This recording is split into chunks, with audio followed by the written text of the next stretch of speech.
Friends, I heard just now that Finn T is gonna be doing a little exterminatus in what, like 40 minutes. So if we're playing Tekken 8 at that time and he starts torching people, I might actually tune in to watch that. But in the meantime, we'll just play some Tekken, and then in about, I think, 4.5 hours from now, the Video Game Awards will start. So it's gonna be a long one today. Gonna be a long one, but it should be a fun one. The passcode to get into the room is 1234. If anybody would like to come and fight me. Yeah, I thought, you know what? Let's do a long one today, because I'm not going to be streaming tomorrow. So we'll watch Finn crash out on these people, play some Tekken, and we'll watch some Video Game Awards. Good to see you all in here. Good to see you all, as usual. You find Tekken hard. Tekken is hard, bro. Tekken is a hard game. I finally finished watching Kengan Ashura. Finally finished watching it. I thought the ending was very good. If it wasn't for C4 spoiling it, I would have actually been surprised. Would you mind if I took a seat and watched the Game Awards with you? No, bro. No, by all means, take a seat. Take a seat, relax. It's all good. Yeah, passcode is the same as usual. It's 1234. Let me there we go. I'll pin the message.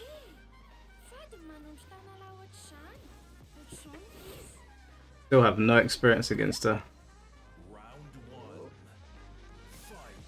Did I see the Soul Calibur 3 post? Yeah, I saw the Soul Calibur post, bro. Listen, I'm saying they're not just putting Soul Calibur up for no reason. I'm telling you, lot, something's going on. I got a feeling. Just my source is trust me, bro. I got a feeling. I got a feeling something's coming tonight. I got a feeling we're gonna get surprised.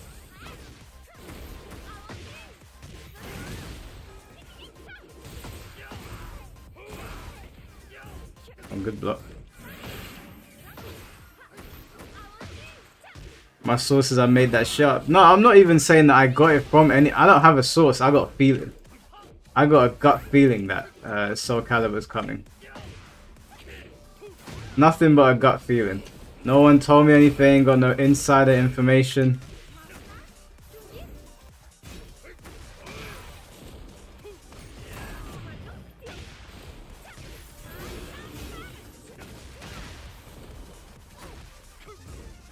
Oh, nice block.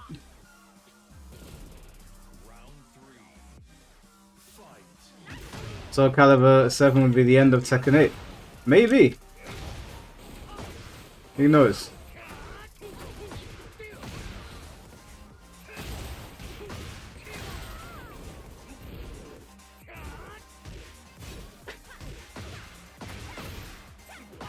Still don't know jack shit about this character.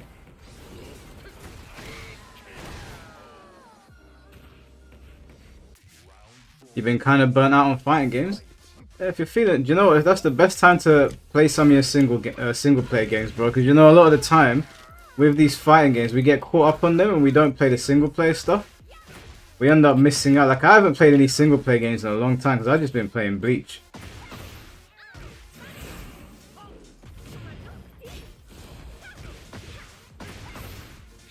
I don't know where to defend against this character. Oh, she goes low there. Alright, cool. I don't know what I'm doing defense wise, so I'm just gonna go in. Oh no.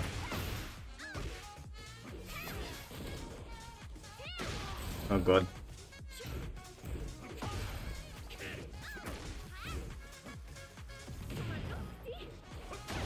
Oh nice.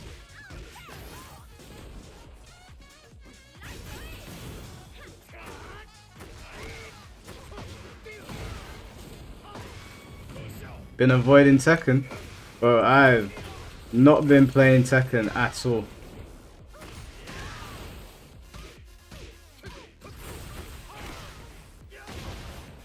I wouldn't say I've been avoiding it though, GG's bro. I wouldn't say I've been avoiding it, it's just I haven't really locked in a while.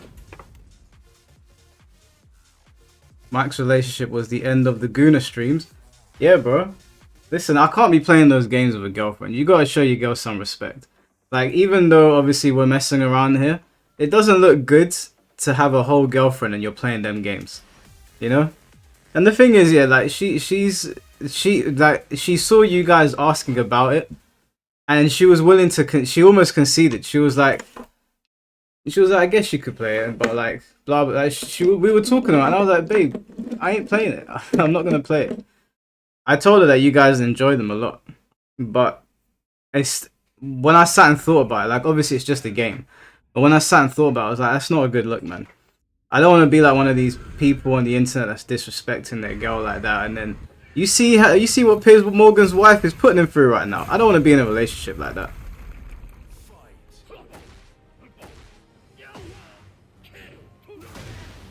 What's going on, C4? Yeah, C4, you spoiled Kengan Ashura for me, bro. I finished it today, and I knew that was going to happen at the end because of what you said.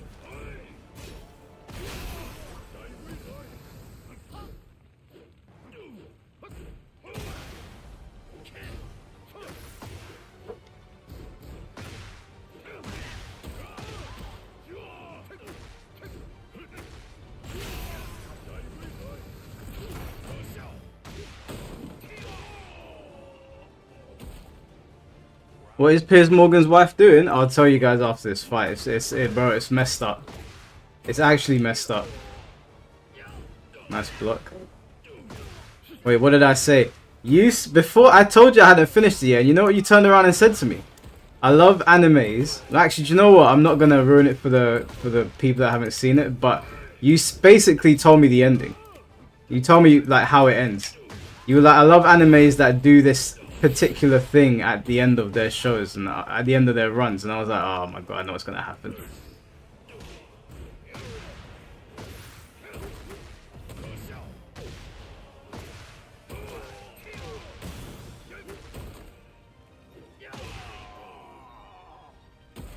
Is Finn T here? No, we're gonna watch Finn's stream in about half an hour, or I'm gonna tune in because apparently there's gonna be a bit of exterminatos going on.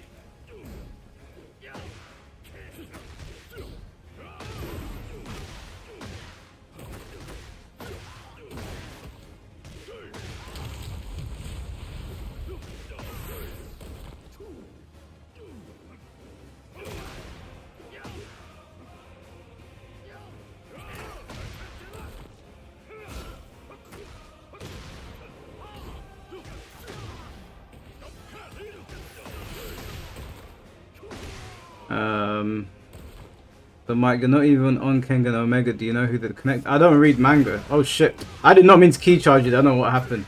I don't read the manga. I only watch the anime.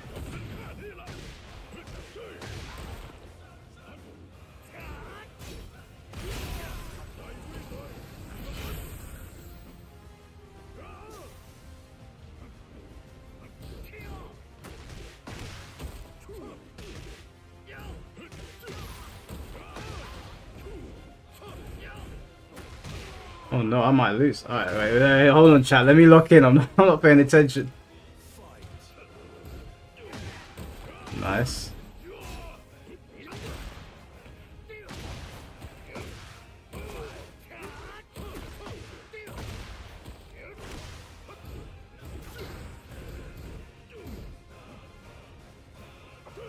Bit of a lag spike there.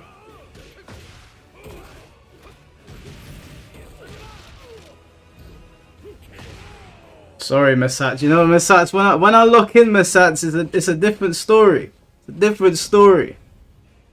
I'm playing, bro. GG's.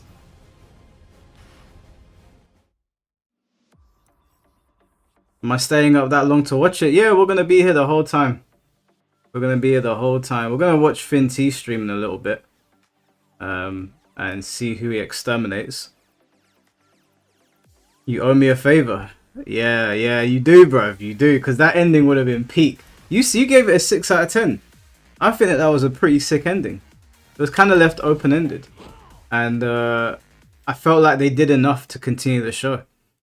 So I'd give Kengan Ashura's ending an 8. I was pleasantly surprised. I'm getting better though. You are getting better, bro. You are getting better. 100%.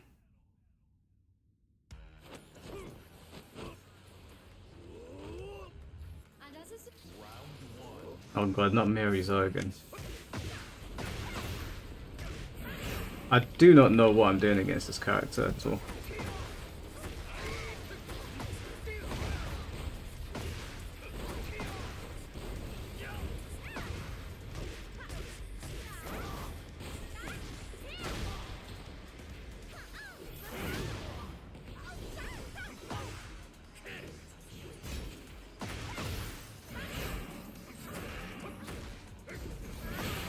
Oh my god. You think the last fight was 10-10? Yeah, the last fight was peak, man. That shit was peak. I can't wait until they animate King and Omega.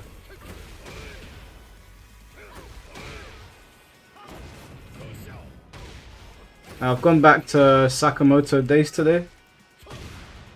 So I'm watching that now. I'm watching Sakamoto Days, My Hero Academia, and what the hell was that? Sakamoto Days, My Hero Academia, Welcome to Dairy. Obviously One Piece is weekly. Oh my god.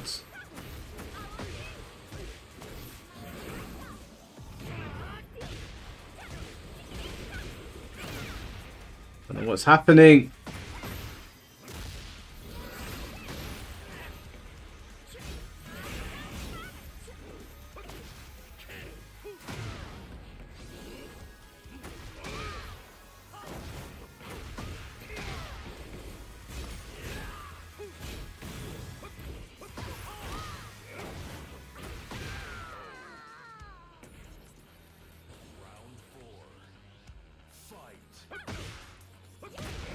Thing's one of those characters you don't usually see. Yep. One of the reasons why I'm able to get one over on so many people. No one plays this character.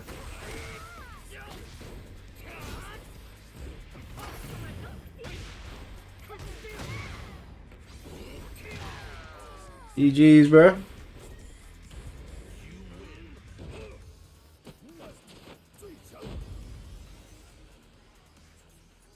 Is Sakamoto good? I'm enjoying it.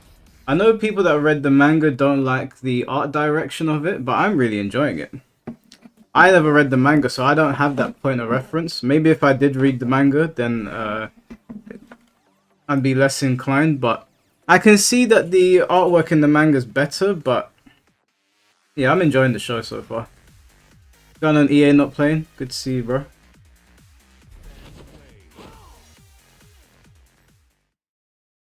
Yeah, Zulu hit God 1 ages ago.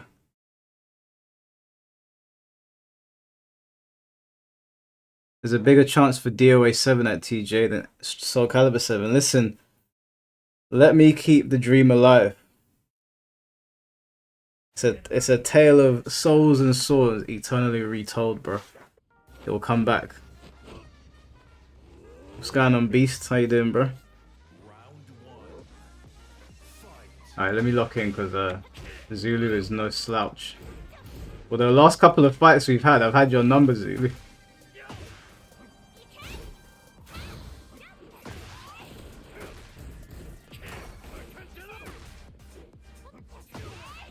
Oh boy. Yeah, murky.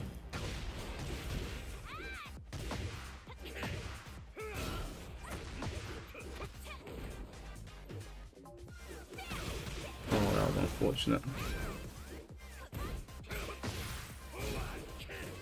Oh, that was a nice, stupid AOP. DR.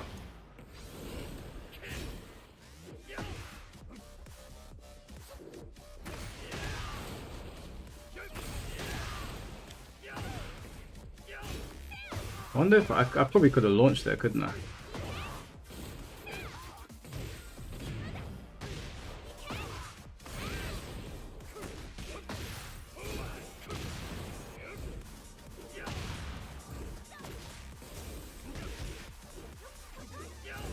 Stop blocking! What the Nah, he's Xiao Yu players, bro. Look at him doing 10 strings from across the street. Make me sick.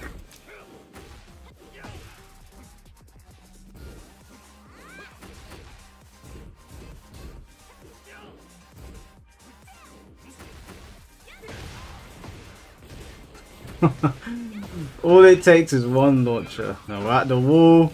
Yeah, fuck's sake. Oh god, yeah, that's fucking Tekken 8 in a nutshell, man.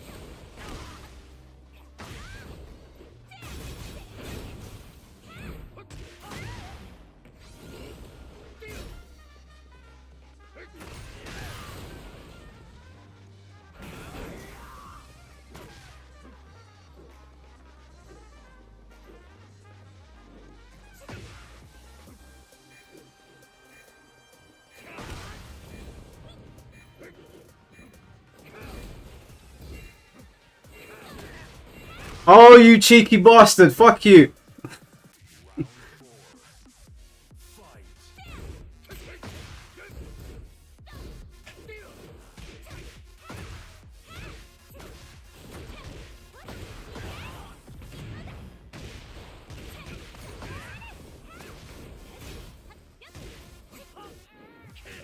Oh, bro, what was that?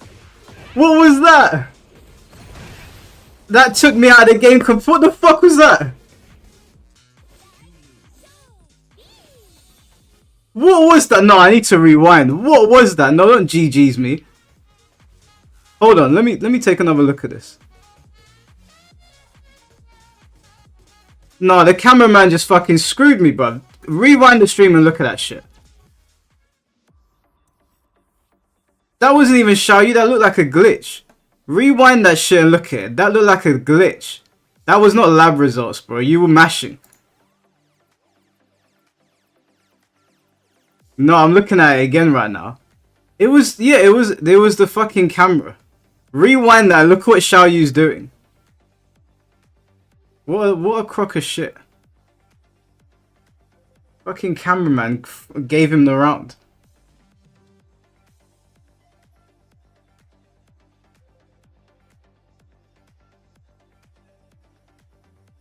Oh, when is Invincible coming out, by the way? Bro, it wasn't even Cali roll. Look at what happens when I do my up forward 2. The camera made Xiao Yu stop moving forward.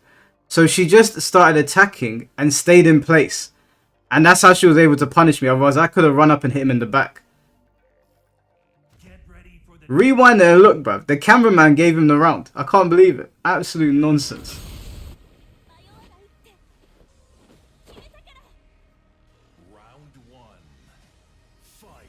It's coming out in March. They're gonna announce the release date at the Game Awards. Oh, okay. Yeah, because I want to see you and Yaya do your money match. Although Yaya didn't respond to me saying C4 wants to play for money. No video on Harada leaving. We did a live stream on it, bro.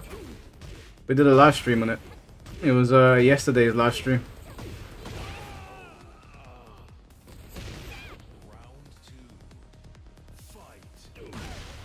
So watch record of Ragnarok. I haven't seen it yet, but it is on my list.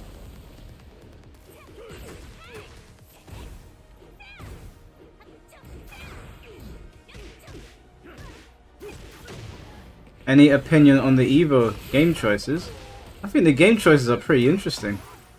I want to watch Vampire Savior. I'll be completely honest with you. I want to watch Vampire Savior. Yeah, MK1 not being there is... It's, what can we say, man? Like, MK1 is now... We've now reached that point with Mortal Kombat where it's now being looked at again in the same way it was before MK9 came back, you know? It's a shame. But other than that, it looks good. Other than that, the lineup looks good. I don't really have any issues with it. To put my brain through fighting Yaya, I want to get paid for the brain I will receive. Wait, hold on. Hold on a second. To put my brain through fighting Yaya, I want to get paid for the brain I will receive. Brother, you know what that... Bro. Brain roots. You need to clarify. That's a crazy statement, bro. That's imagery that none of us needed.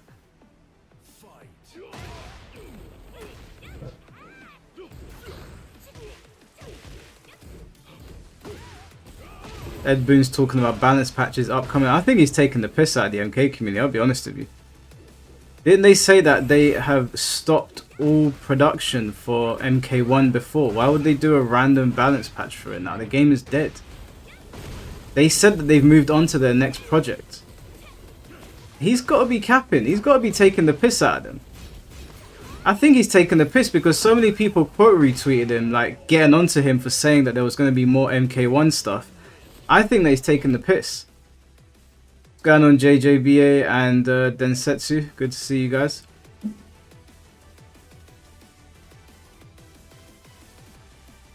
Balance patches aren't a part of that, bro.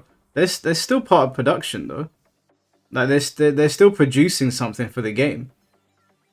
They said that they were ceasing everything, no?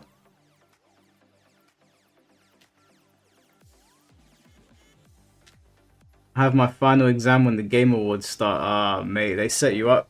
They set you up, bro. Mike, did you hear that Arcade 1UP is going bankrupt? Really? I got my arcade from them. Yeah, Arcade 1UP's pretty cool, man.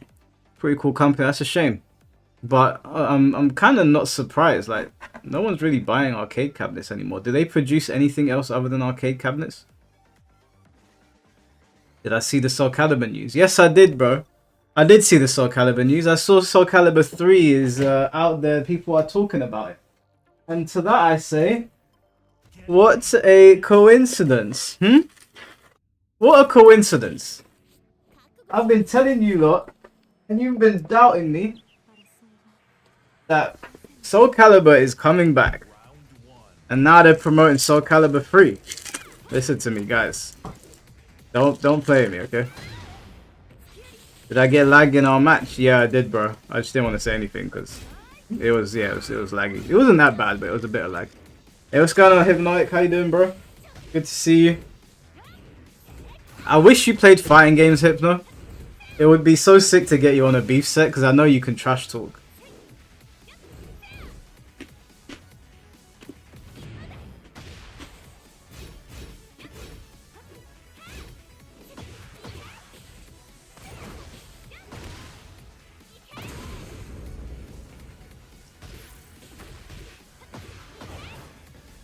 You talk too much shit. That's exactly what we need. That's exactly what we need. We need people to talk shit. But you know what? I think next time I do a charity stream, maybe we can get you on for that. Hey Mike, I might need to annihilate some people. Can I use your Discord voice chat channel? Yeah, bro. I'll jump on Discord with you. I know you're gonna be streaming as well, so we can do a co-stream if you want. Do you want to jump on Discord now? Or do you just want to use the voice chat channel without me in there? Or can we eviscerate them together, Finn? Can we do an Exterminatus duo? An Exterminatus duo stream? We can figure it out.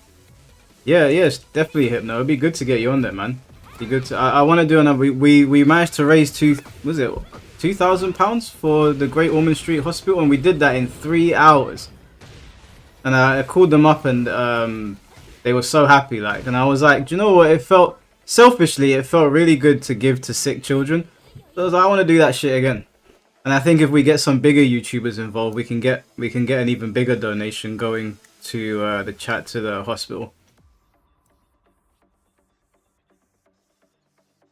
Chicken Senpai, thank you for the $10. I would do anything for a new Soul Calibur. Don't say that on the internet, bro, because someone will slip into your DMs and they'll put anything, ? And then you put yourself in a real shit situation.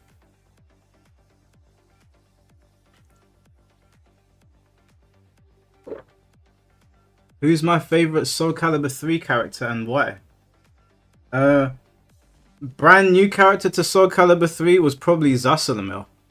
Why? I mean, what's not to like? He's such a cool character. So yeah, Zasalamel probably my favorite from Soul Calibur 3. He's not my favorite Soul Calibur character, but of the newcomers for Soul Calibur 3, it was Zasalamel. Alright, Hypno, I'll message you, and we'll see if we can work something out. It doesn't even have to necessarily be a fighting game. We could just do some sort of game to raise money for charity or whatever. Charity for animals as well. Yeah, my girlfriend wants me to do a stream for animals as well, which I'm not against doing that at all. Cool. Oh, Finn just messaged me. 1 second. Yeah, no problem, Finn. Just drop me a message. I got my phone open, and then I'll put my headset on.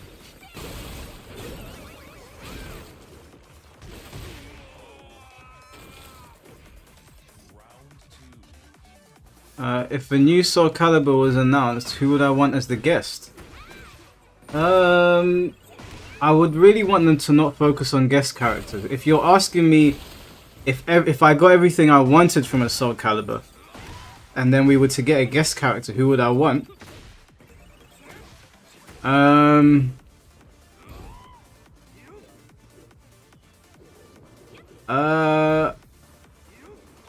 If I could get a guest character, if I got everything I wanted in a Soul Calibur game, I think the guest character that I'd like to see the most is probably the Yuhaba from Bleach. If I got everything I wanted, I think Yuhaba would be my pick.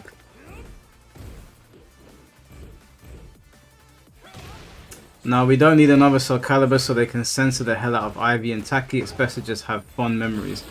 Well, I'm gonna push for a new Soul Calibur because I used to compete on it and I love the combat. And okay, they might censor some things, and I'm not saying that I want something like that to happen, but there's more to Soul Calibur than Ivy and Taki's bodies. You understand that perfection. But we established last time we play fighting games for different reasons. So you saying that doesn't surprise me. And you know what? I'm not even gonna flame you for it. If that's the reason why you play fighting games, then more power to you.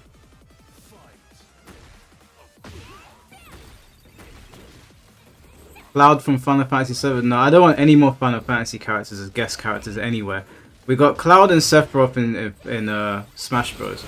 We've got Noctis in Tekken 7.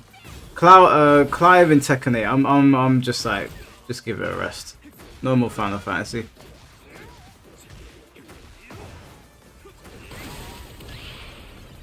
Not gonna lie, I've taken a break from Tekken 8. I've been enjoying SF6 so far. Yeah, man, that Street Fighter 6 is a quality game. I saw the update they're doing with all the life bars. That shit's really good.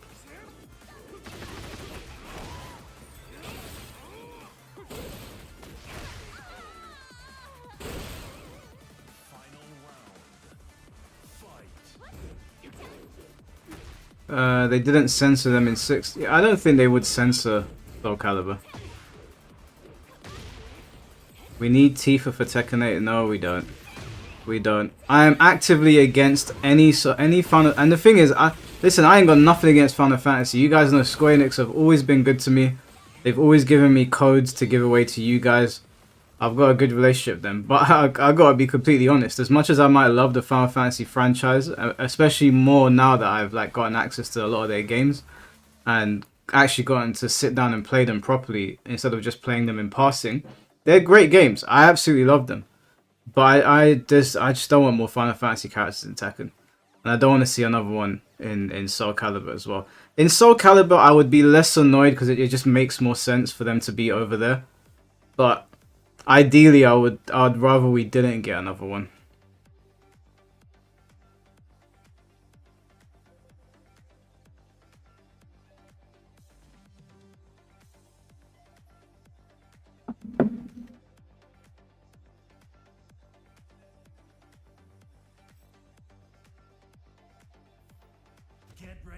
I don't think they'll censor Soul Calibur. I don't think they will.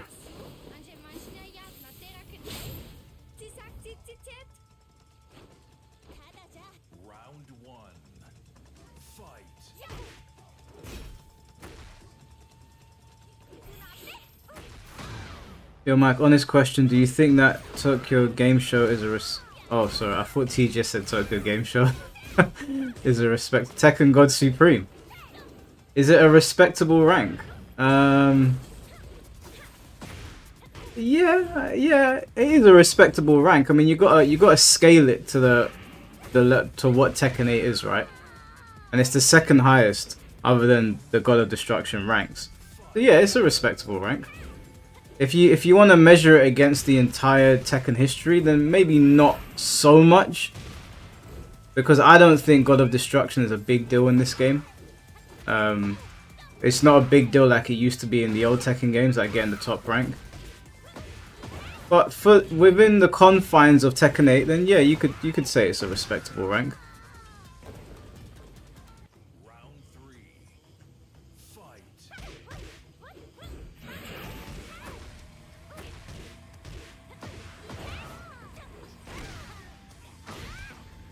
God is barely Emperor in past games. Yeah, no, God in Tekken 7 would probably be just about scratching, just about getting out of blue ranks, to be honest with you. I think just about getting out of blue ranks.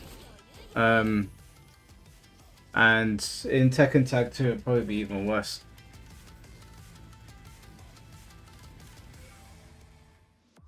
Let me put my headset on because I know Finn is going to jump in here in a minute. We're going to do a dual Exterminatus.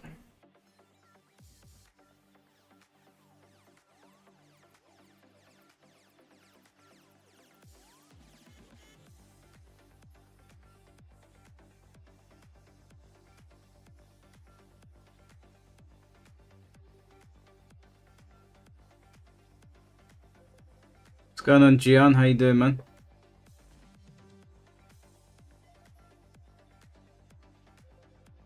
Don't expect the next Soul Calibur to sell as well as Tekken 8. No, I wouldn't scale Soul Calibur to Tekken 8 standards.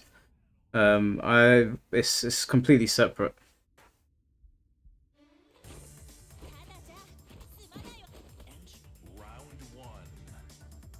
Alright, Perfection, even if they did that, which I'm not saying that I'd be supportive of, but even if they did that, do you understand that even if Taki's boobs were not on perfect show for you, that there's still a fighting game to be enjoyed? Alright, Perfection, let me ask you this, yeah?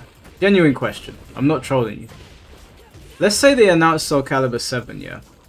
And in terms of like the battle system, the modes in the game, the story, let's say that they nail everything, the online immaculate. Let's say they nail everything, but the girls are a bit more covered up.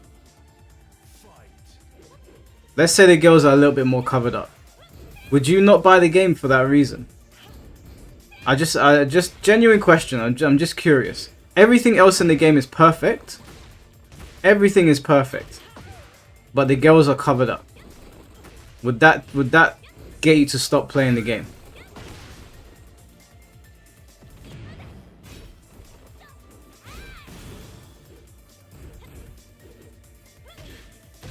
He's going to. Hey, if he wants to mod it, he can mod it. That's up to him.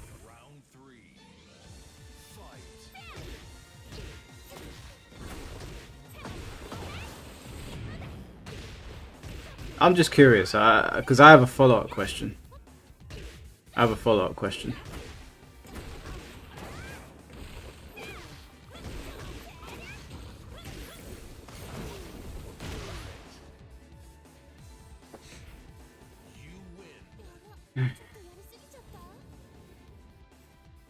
Perfection takes 10 years to respond.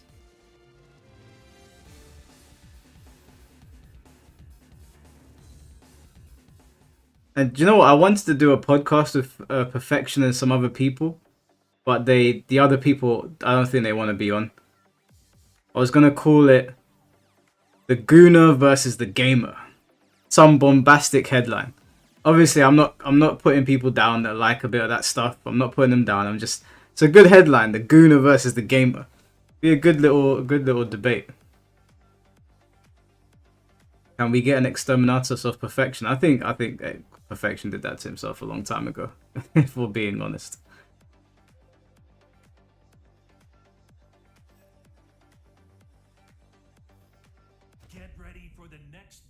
I look like Guy Fawkes in the thumbnail.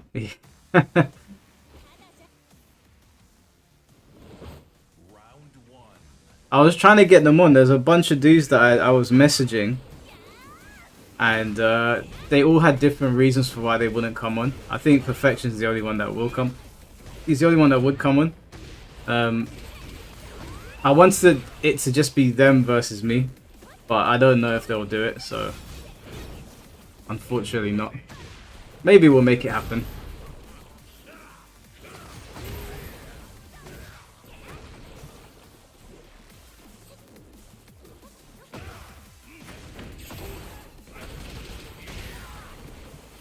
Where's Perfection gone?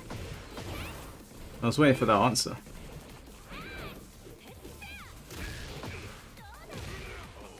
What am I expecting at TG? Did you guys see the leak? I'm not going to say what was on the leak, but the leak looked pretty crazy. If the leak is true, then the Game Awards is going to be action-packed from start to finish. I don't believe it though, it seemed too good to be true.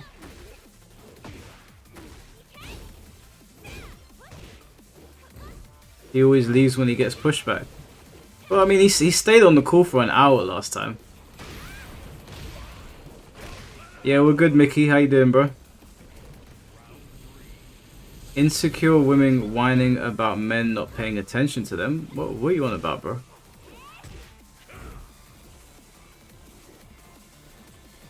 Oh, you guys want to know about Piers Morgan's wife?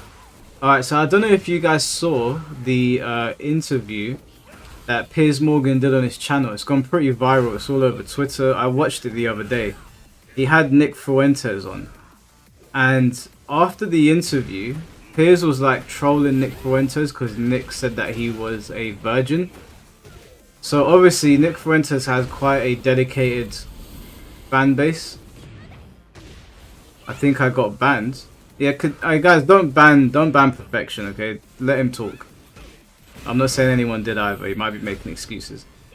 But yeah. So Nick Fuentes' fan base is pretty like dedicated to him, and they went and looked into Piers Morgan, and they found that his wife is just out here doing madness. Like, I'm talking about some humiliating shit. Like, I wouldn't wish this on my worst enemies. She's putting up posts about, oh, when my husband's away, the pool boy comes out to play, and she's got a picture of this big black dude, like, cleaning her car in his underwear. She's got her leg over some next man. She's in a picture saying pool boys wanted. She had oh, what did she said something, I don't want to like misquote. She said something mad on an Instagram post, and everyone's calling Piers Morgan a cuck now. And I was like, man, you can't, like, I'm not interested in like getting into the whole discussion with Nick Fuentes, because that would turn into something else. But you can't be going at somebody's like relationship status when your wife is out here doing that. I saw the pictures and I was like, I don't wish this on my worst enemy. And you know that YouTuber Shoe on Head? Shoe on Head was posting it on Piers Morgan's Twitter page, and Piers Morgan blocked her, so she's just spamming it now. There's so many bad pictures, guys. There's so many bad pictures. It's actually insane. I was reading the pictures and reading the captions. There was another one where it was like my husband doesn't like me having a BFF, and it had this guy wrapping his arms around her with Piers in the corner like looking upset, and I was like, bro, how you gonna let your wife do you like that, man? That's crazy. Do you think he has a choice? Yeah, I do think he has a choice, actually. He's much more rich and powerful than her. If he's being disrespected by her, just move on. It's not like she's the only woman he can get. I understand, like, he's not like, he's not the apple of someone's eye, you know. Like, I know people ain't looking at Piers Morgan like that, but he's still a very successful guy. He can still get a better woman than that. Bro, go on her Instagram if you think I'm talking shit. It's mad. I was reading it and I was like, nah, this is actually crazy. I couldn't believe what I was seeing. Rich doesn't mean he doesn't have insecurities. No, that's what I'm saying. I think he's probably embarrassed by what is going on. I would be, but if my woman did me like that, I'd be mortified.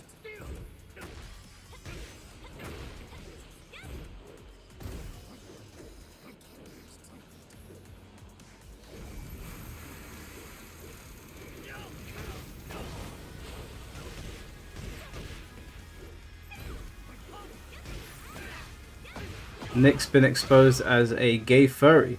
Maybe so. I don't know. I haven't looked into it because all my timeline's just been filled up of Piers Morgan's wife. It's so embarrassing. Sorry, I'm not sorry, Zulu. I'm reading the chat, but I wasn't even paying attention. I'm live early. Yeah, I know. I thought, you know what? Let's just hang out, and he's gonna do an exterminatus in a bit. So I thought, you know what? Let's tune in.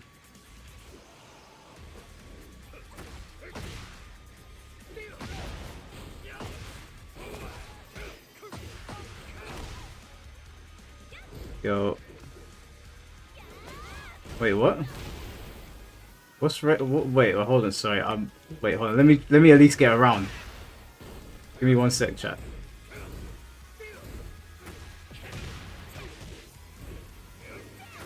I didn't even get around. Sorry. I'm sorry, Zulu. I'm so sorry, bro. I'm so sorry. I promise next match I'll pay attention. The chat was moving a bit quick. What did I? Mike's ops would use that as ammo. Yeah, bro. Of course. The one thing that you can't escape is if you've got a woman, yeah, and she's embarrassing you online. Like, for a man, reputational damage, it's not repairable. You guys have been watching what Akash Singh, the comedian, with his wife. Bro, that shit is absolutely diabolical. I wouldn't wish that on my worst enemy. One foolish Max, thank you for the 199. Your forger for Tekken 8? I don't even know who that is, bro. I'm so sorry.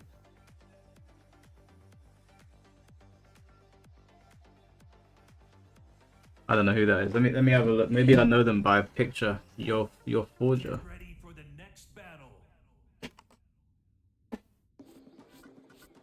Oh, is this the character from the spy anime? I haven't watched it yet, but I've seen it before, but I haven't watched Spy X Family yet.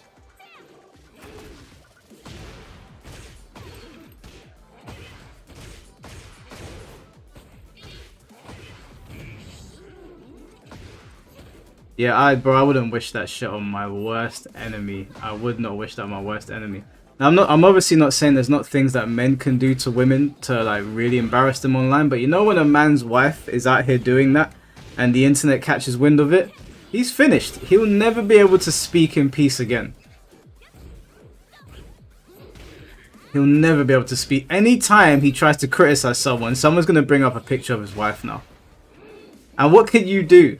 That's one of those things, yeah, you know, like most of the time, you know when people insult me online and they'll say like random things about me. You can kind of like brush it off, it's like whatever. But when they bring up your wife and there's like actual photographic evidence of her just out here making you look like a cuck, you're finished. You're finished. What do you even do at that point? Luckily for him, he's already stinking rich. But if that happened to like people in the fighting game community and shit, bro, what are you gonna do?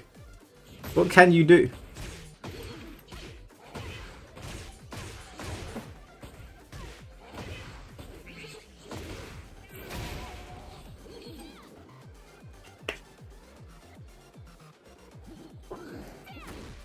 Is this custom meant to be, what's the character called from the Capcom game? She's in Marvel vs. Capcom as well.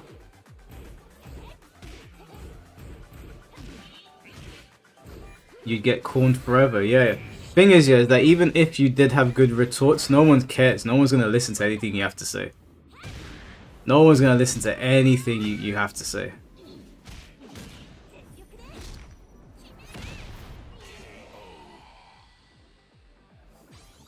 Hisenko, that's it, yeah, Hisenko.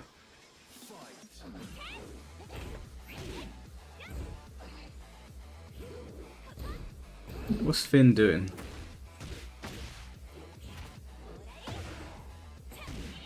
No, I think he's gonna message me in a bit. Are you fucking kidding me? Can you guys hear this? Who drills at this time? What's wrong with you people? I know you can hear me, my walls are thin. Oh my fucking god. 1 second. I'm gonna shout at these people. Let me mute it. Let me mute it.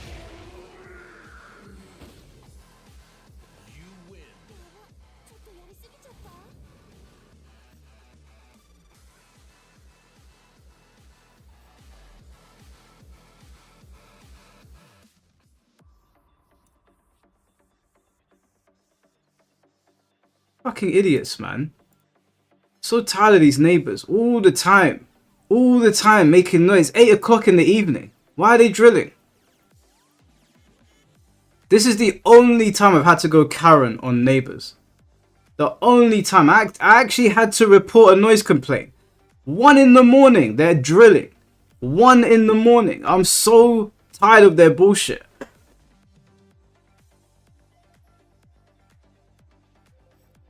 Was that a bike? No, my neighbors. Bro, it's 8 o'clock. It's, yeah, the Turkish ones. It's 8 o'clock and they're drilling. What planet are you on? You don't drill at 9 in the morning. You don't drill at 9 in the evening. Drill sometime in the middle of the day when people are up doing stuff.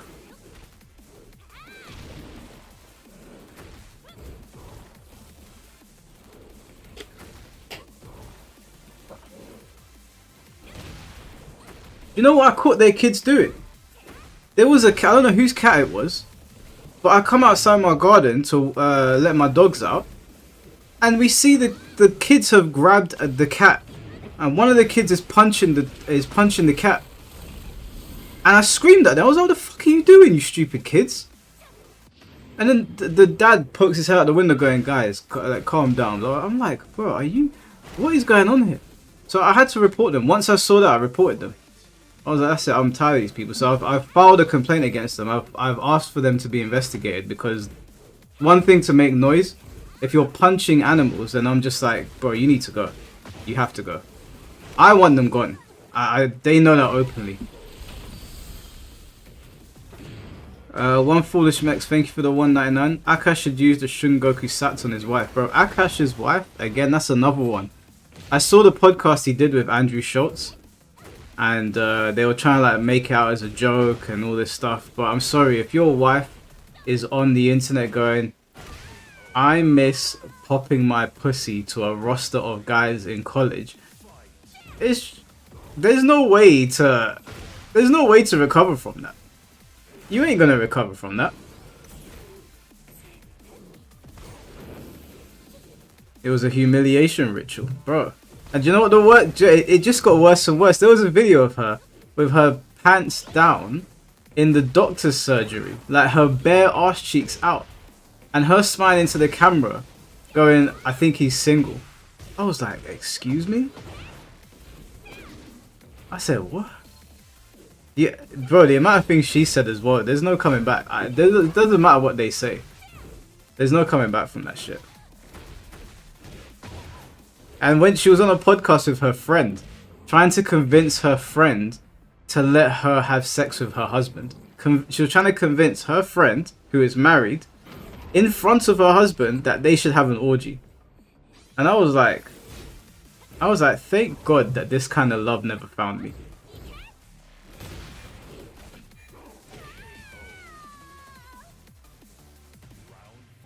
Akash is a joke, and he was openly criticizing everyone's relationship while having a dodo wife like that. Yeah, bro, you can't be doing them things. Thing is, yeah, is that like I think the backlash wouldn't be as severe if you weren't out here criticizing other people's relationships. But when you're doing that, and the thing is, yeah, I can forgive people, because sometimes maybe you can get with somebody and they can turn on you and they can start doing some fucked up shit. But you gotta pack it up. You gotta have some self-respect and pack it up and keep it moving. But these men are just making excuses for it. And now I'm gonna watch whenever Piers Morgan uploads. I'm watching, because I know whoever he pisses off that comes on, they're gonna bring up his wife, and I want to see how he handles it.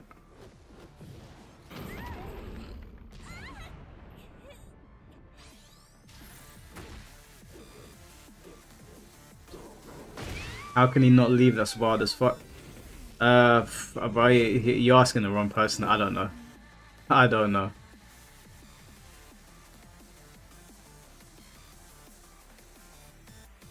Some guys, I think they look at their women. They only look at the physical, Their women are like, in terms of attractiveness, way above them, and they're just like, this is as good as I can get. Even with all my money, I won't get anyone better than this, and they just stay. They just stay, and it's just mad.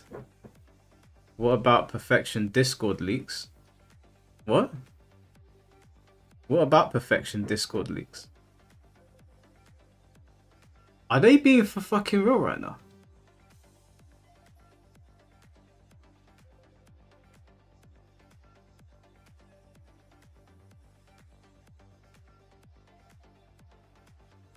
I can hear them like doing the drill quietly. If they start going ham with that drill, I swear to God, I'm gonna fucking lose my temper.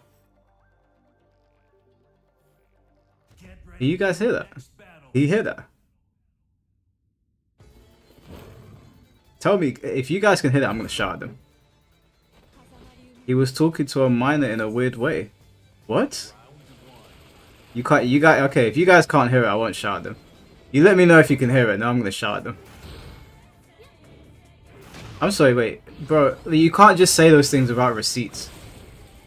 Do you have receipts? Because you can't, listen, we might find Perfection's comments funny about like games and that, but you can't be making accusations without receipts.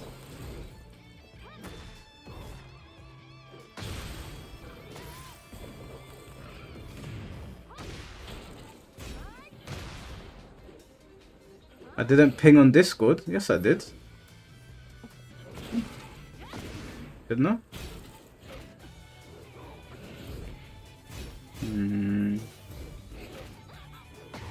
Yeah, I did.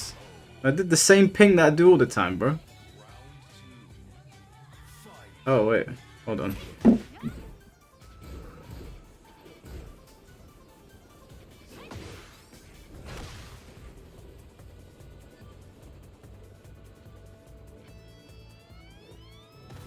Finn! You didn't tell me that you were streaming. I mean, that you were gonna be in here. Hold on, I can't hear him. Wait, I didn't tell you? No, I thought that you were gonna message me. Oh, no, I wanted to message you right now. Like, literally, like, right now. I just joined right now. Oh, okay. So what, are you exterminating people today? Well, I put the call out, right? I called everyone I found that wrote a comment stupid enough. I called them out by name with their tag in a post a few hours ago and said, get your ass, you know, like defended, right? They all wrote like comments of like, hey, but like blah blah blah blah blah blah blah blah blah. Yeah. Mm-hmm. Yeah. And well, my plan was two options, you know, like two options. Either they come in here, and hey, if no one shows up. And I put like 50 names into that post, like 15, and this was only the obvious, the ones I from the top of my head. I saw the post. I was laughing. You tagged so many people. Yeah, I was like, no one shall say. Okay, you know, no one shall say that I didn't at least try to, you know, put myself up for scrutiny. You know. And none of them showed up. Not yet. Not yet. I mean. No, not yet. Well, I mean, whilst we're waiting, there's someone in my chat that is saying that Perfection and Natural Selection was talking to somebody he shouldn't have been, but they haven't provided me any links or any receipts. So, you would have to show me the links, bro. You'd need to tell me what, like, I need to see it before I can accuse somebody of that, because that's serious. That's very serious to be accusing people of that. So, if you have them, then oh, Perfection wants to jump into. Wait, is he in my Discord? Let me see. Can I add him to this call? Maybe we can both ask him whilst we're waiting for your people to get here. I mean, we are just in your. Let me add you to the call, Finn. Hold on. Hello. Hello. 1 second, Perfection. Hold on. Yeah.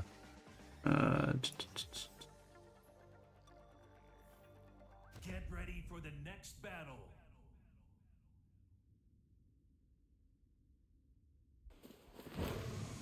Okay. Alright, whilst we're waiting for Finn's people to say something. Yeah, so Perfection, what's all this they're talking about?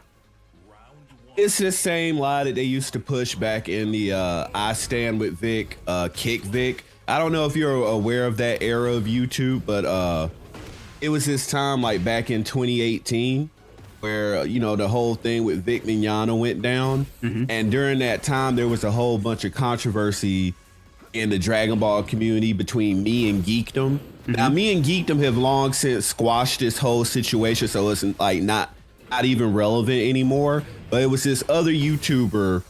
I think he's on YouTube right now. He came back, but he made up this whole. He got to the point of forging documents on me, making up messages because when I was going at Geekdom, like they had to try to look for stuff to make up about me because like I was exposing Geekdom or whatever. I had like 60 videos out about the guy and they needed ammunition and they couldn't find anything on me. So what they eventually did is that they forged a court document about me. They also used some like doctored Discord messages to try to say that I was a PDF. Wait, hold on. I'm so sorry. Can you stop drilling? Stop drilling! These fucking neighbors, bro. It's 8 o'clock. I'm so tired of them, bro. I'm so sick of them. If they do it one more time, I'm gonna have to come off stream and fucking deal with them. I am so tired of it. Fucking idiots, man. Sorry, go on. I didn't know you can get angry, bro. Bro, I'm tired of these people. It's 1 in the morning and I'm trying to sleep and they're drilling. And then I come out my house here. I don't know who it was. I don't know if he lives there. I came out my house because something happened and my mum went outside. So I was like, you know what? I'm fucking tired of these people. If it's going to be Arm's house, we're going to fight right now. So I walked outside. Some guy came out. I walked over to him. I said, is there a problem? He was like, no problem. I asked him, why are you drilling at this time? Why? And he goes to me, we're not drilling. I was like, excuse me? Are you calling me crazy? And he just went back in his house. They didn't do it for a little while after that. And now they started again. Motherfucker. Can't fucking stand these people. They're going to make me lose my temper on stream. I never heard you with that voice, man. You were actually pissed. Like, I can't stand them. Someone's gonna get arms. It's gonna be arm sauce in a minute if they keep doing it. I've told them 1,000 fucking times. Sorry, Perfection. Continue. Yeah, I know I'm trying to be really brief because it's literally Perfection's Bizarre Adventure. There's like a whole bunch to it. But in a TLDR, this guy who used to be friends with Geekdom, who is no longer friends with Geekdom, because I was exposing Geekdom back when we were beefing on YouTube back in 2018, 2019, he got to the point of forging documents to say that I had committed crimes, which I didn't, and didn't even make any sense for him to say that. And the only reason people found out that that was false is because he tried to have like the wrong court seal or whatever, because he told people that I was from Alabama, which I'm not. I'm from Atlanta. But he used the wrong state seal on the supposed doctored court document or whatever. And then like before he got to the point of doing that, it released like fake Discord messages saying that, well, yeah, Perfection was on here talking to a 14-year-old. Of course, that never happened. And it's just something that a lot of like anti-perfection people, like everyone has their antis, but for some reason my anti-tuber people are extra like dumb.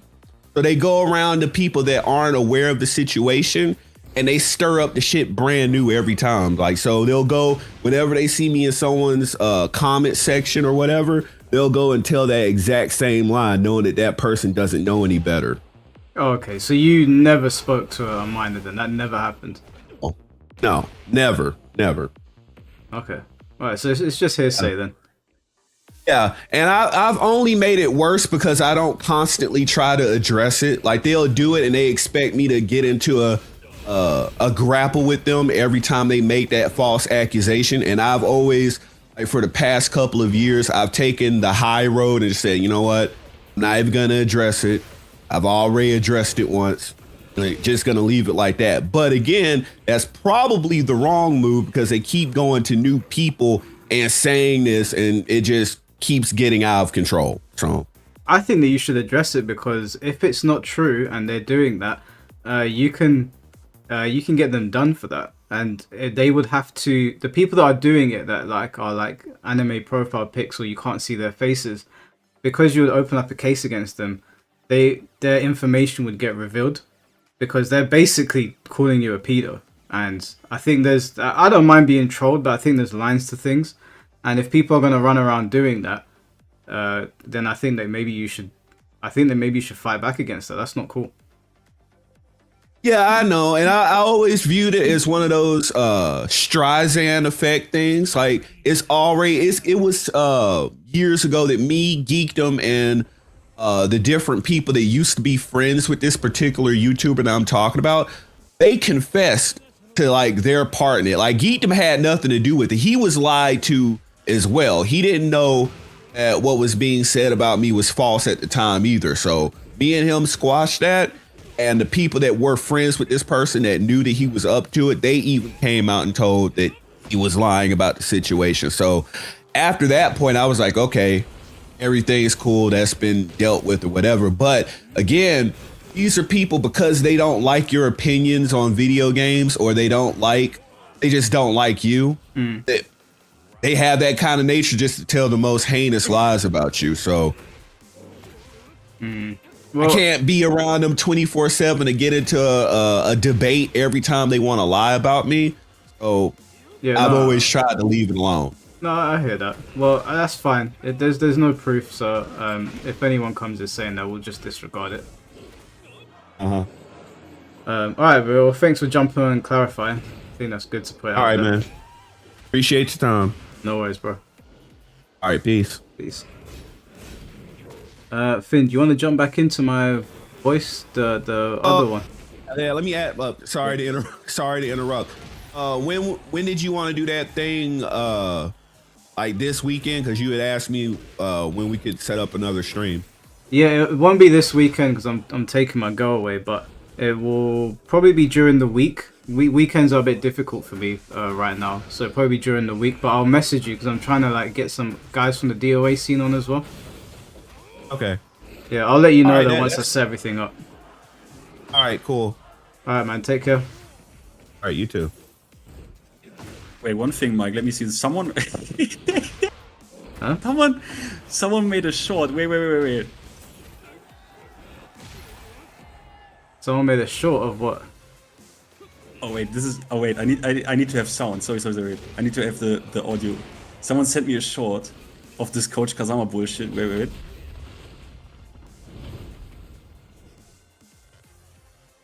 Can you send it to me? I just need to.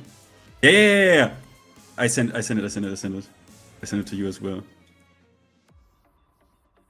Wait, how can I?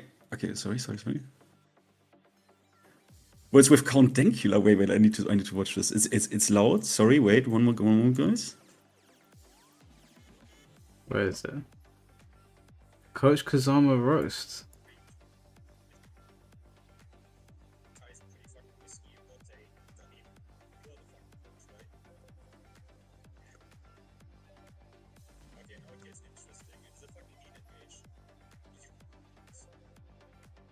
I'll play it for you guys afterwards.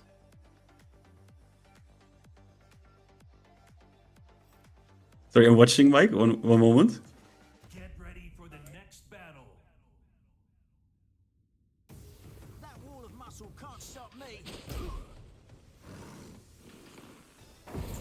Round one. Come on. Fight.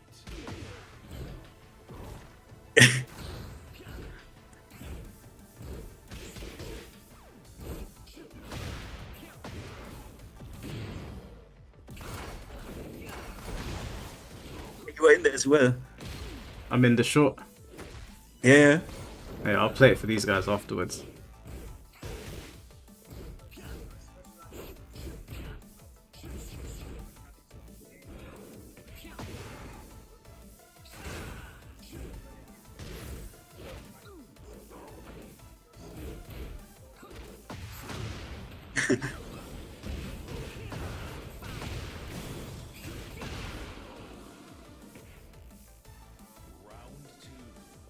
It's still going.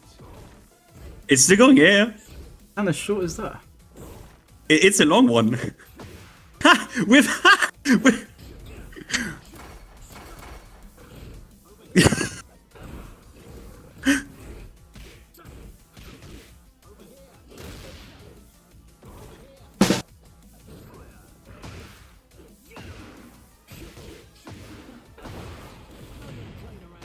He got locked up. You need to play this short. This Alright, let me put it on stream for these guys. Hold on.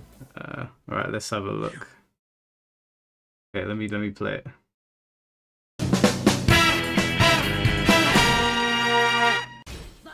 Okay, I don't know why you risked it here. This high is pretty fucking risky, but Bro, he put some effort You in are the this, fucking man. coach, right? All right. Okay, now it gets interesting. It is a fucking heat engage. You better not. You better fucking not. Mike is playing it for his NANI?!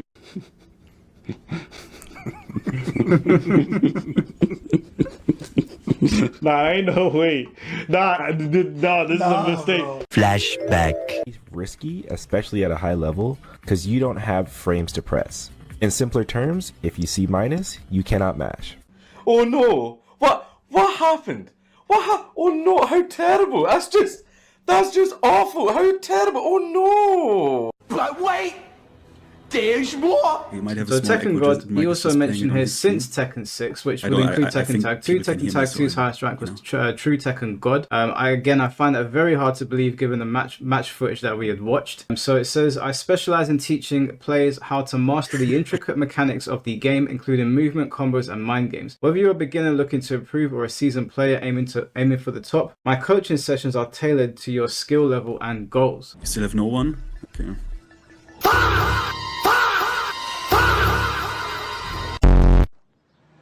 Hey, you know who lives in this house? A great big phony! That's right, a phony lives here! A big fat phony! Guys, Mike is still playing it. Come on over. No, you flipped me off. Come on, coward. No. Come on. You're not an intellectual. You're a fake and a fraud. Lock his ass up. Lock his ass up. You're going to jail. You're going to jail.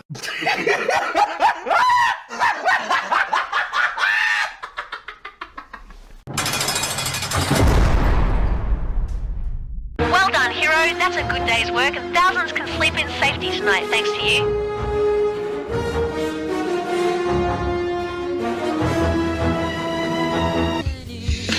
He used the gun a half dozen times before he disappeared. They say this gun can kill anything. That was pretty good. Oh, those two, who is it called? Blue Ninja? Blue Water Ninja. Blue Winter. Blue Winter Ninja. Oh, by the way, that reminds me. If someone in chat sees a certain person named Winter Girl 90, give them my Discord handle, yeah? Wait, Mike, we got one. Oh yeah? Mike, we have one. Are we in the Discord channel or are we in the call? No, jump back into the Discord channel. Yeah, alright.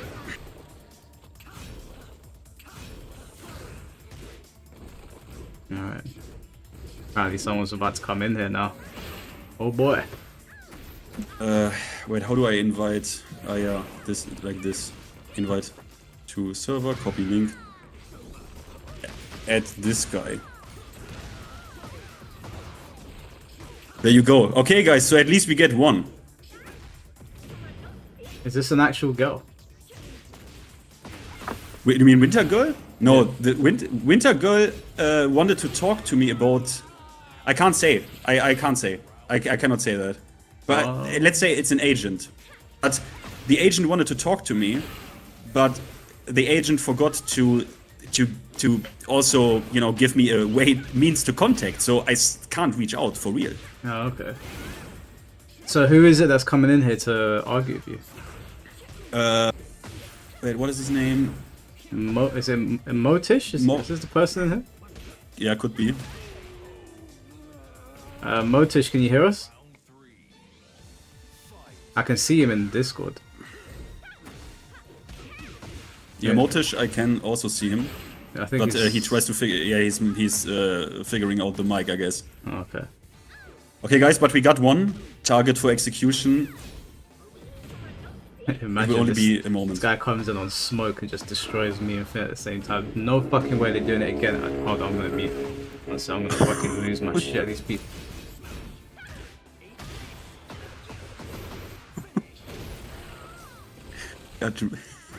They're drilling.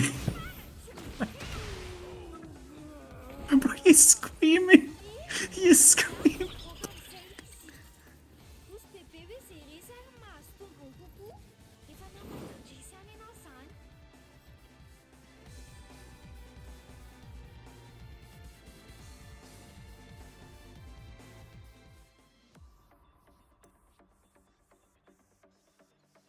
Mike is about to go like Peckham mode. I'm so tired of these people, bro. They're so fucking stupid. Who does this at this time? And they'll do this until 1 a.m. And then you'll go over there and they'll act But what surprised. are they drilling all day? Like, how many holes can you drill? That's what I'm saying, bro. Are you burying bodies or something? How many Yeah, like times are what? you going to be drilling? How often are you... They've been doing this for months. Wait, for real? No, I said... Yeah, okay, but then isn't there something weird going on? Like legit, did you... Maybe you...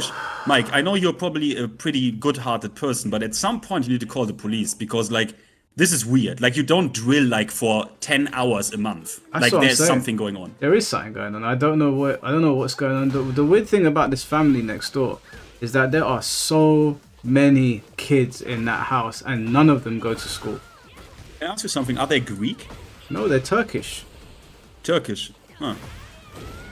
I wasn't that far off.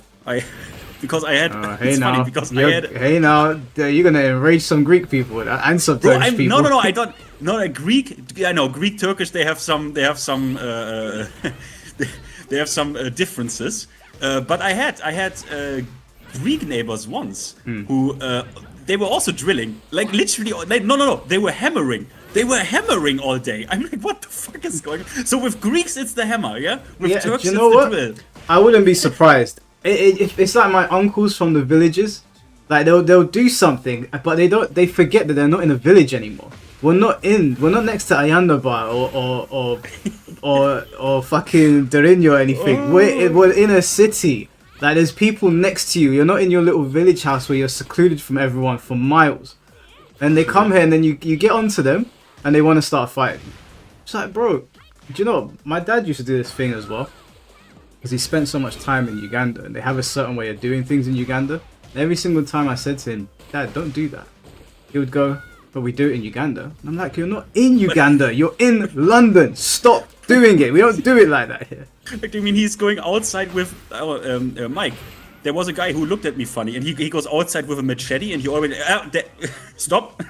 It's just so annoying, man. Like, I hate when people go to other people's countries and then they don't play by the rules. Yeah. Like, I went to Japan, and one of my mates is there telling me, "Oh, let's just do this," and I was like, "No, bro, we're in Japan.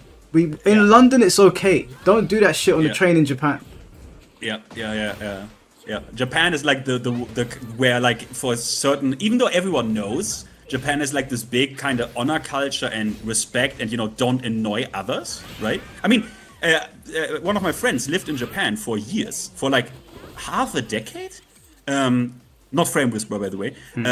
And he said, for example, there's like this big culture in Japan where you do not party at home. You just don't. You don't. Like, you literally don't.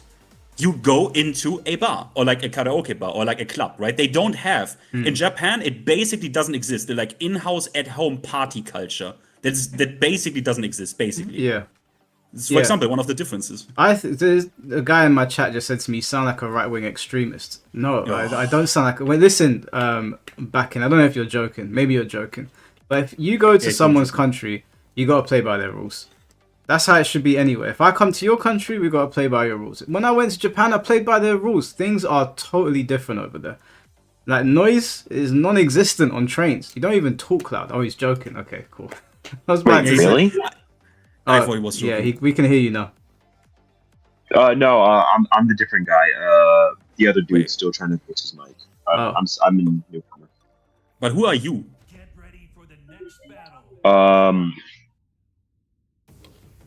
I'm Ryoku. I've been on a couple of your streams when you had the discussions, and I would. Do you want to get destroyed? In what?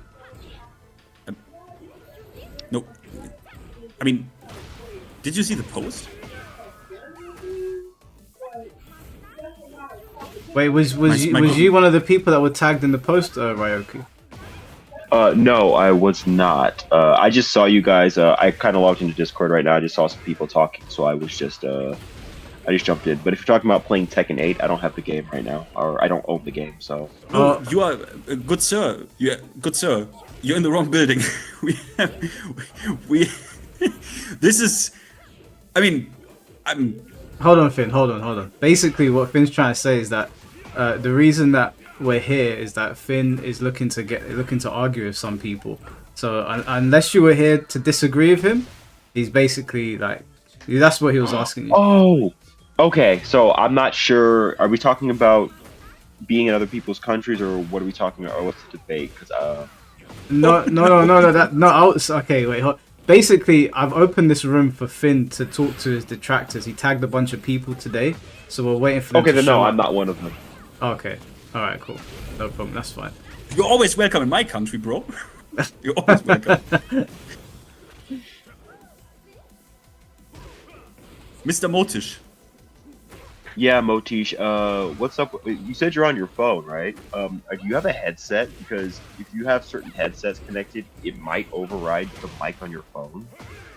So I'm not sure what your setup is. Yeah, I mean that's a great start, isn't it? When someone, I mean, I don't want to already go all in. I mean, okay, guys, you can't see the Discord. So Mike is in this channel. I am in this channel. Motish, the target, is in this channel, and then Ryoku randomly joined. I was, hey guys, what's up? Yeah, what are you doing, man? A man walks into a bar.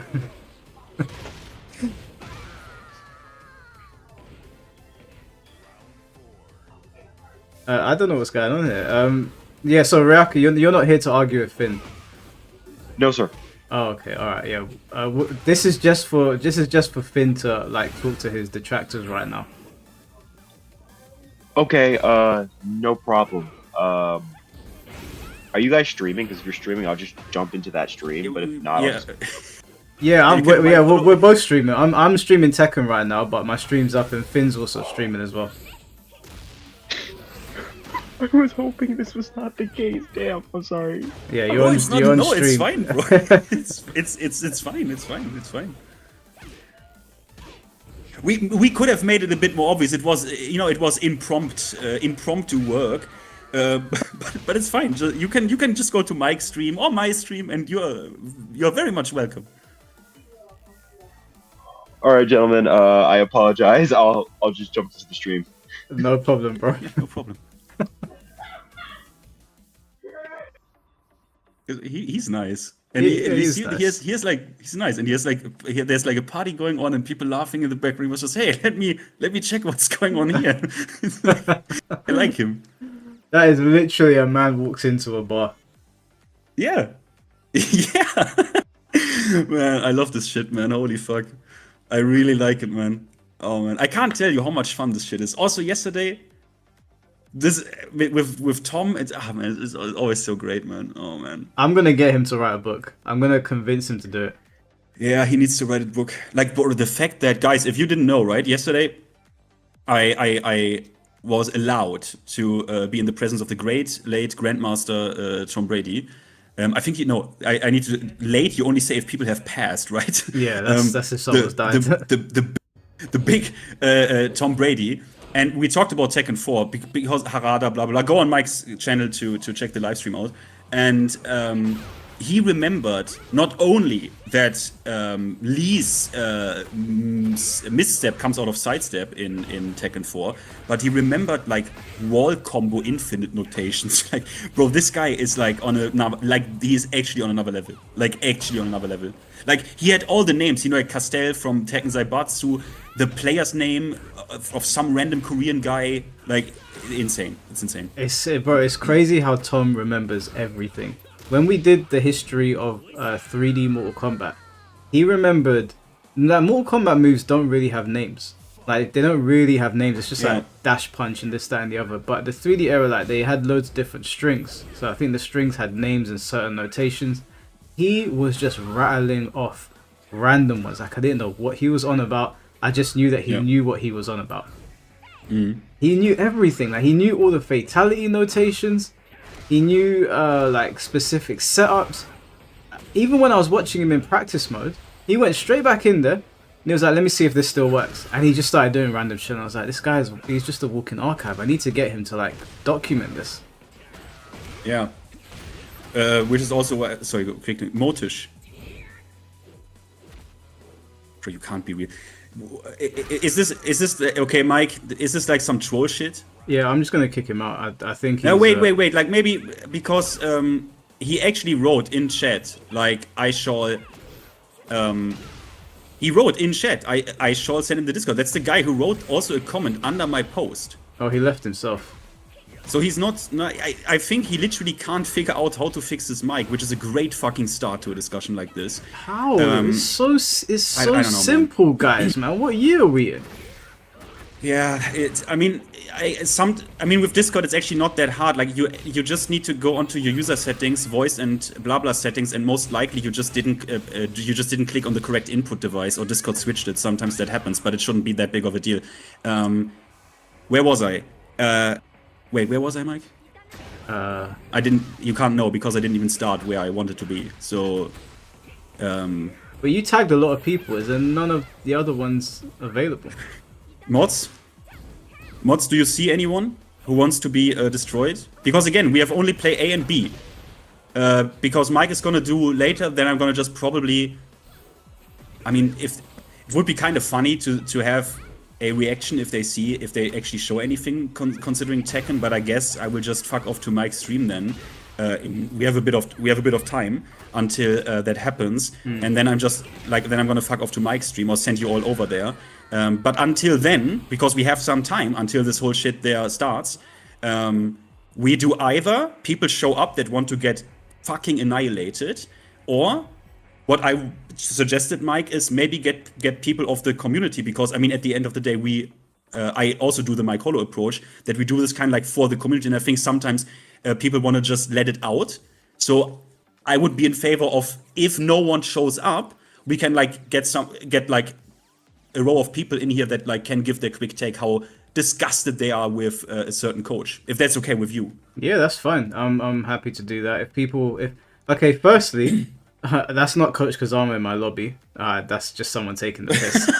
just before anyone says anything. Secondly, if there's anybody watching right now, because on my stream there's 215 people, I'm sure one of yous hate watching me right now. At least one. And if you hate watching me, you probably hate Finn as well.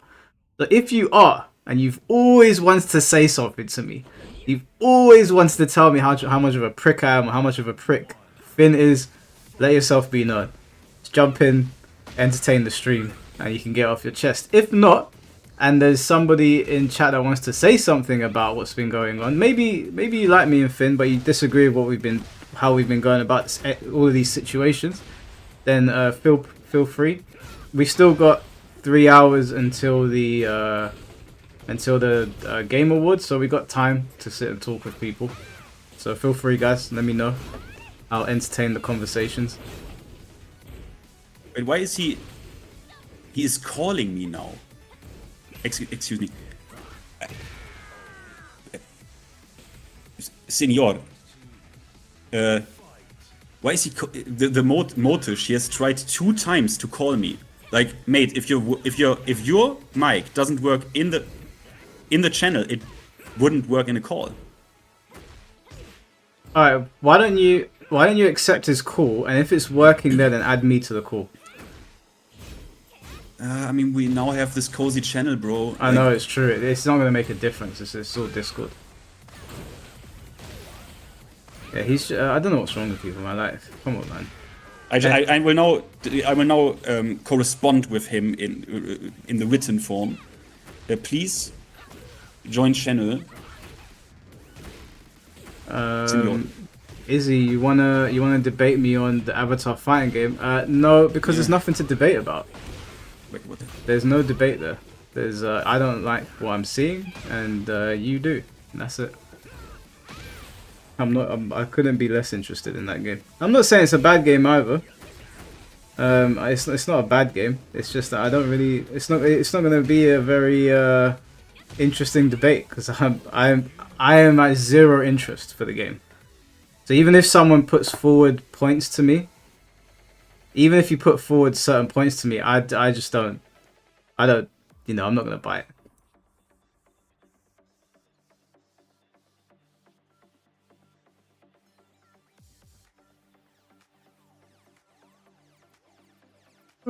Wait, he says he couldn't hear anything. Because Okay, he's probably not changed the output and the input.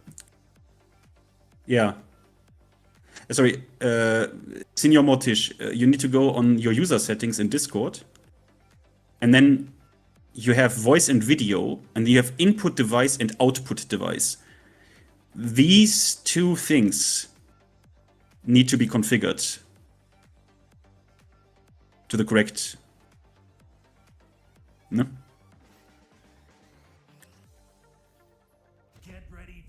Now he already makes my job fucking hard because now he put a crying smiley in my chat. So now I already feel like sympathy, which I need to like quickly, like we Germans can do that. I will just delete these feelings and go back into, you know, German mode. Oh shit, C4 jump scare. I didn't even know C4 was in here.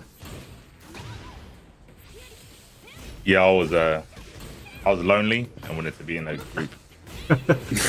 Oh, it's cozy, right? We also had some other guy, even though he was at a party, join. So yeah, I see, I get it. Everyone wants to come to the cozy fire.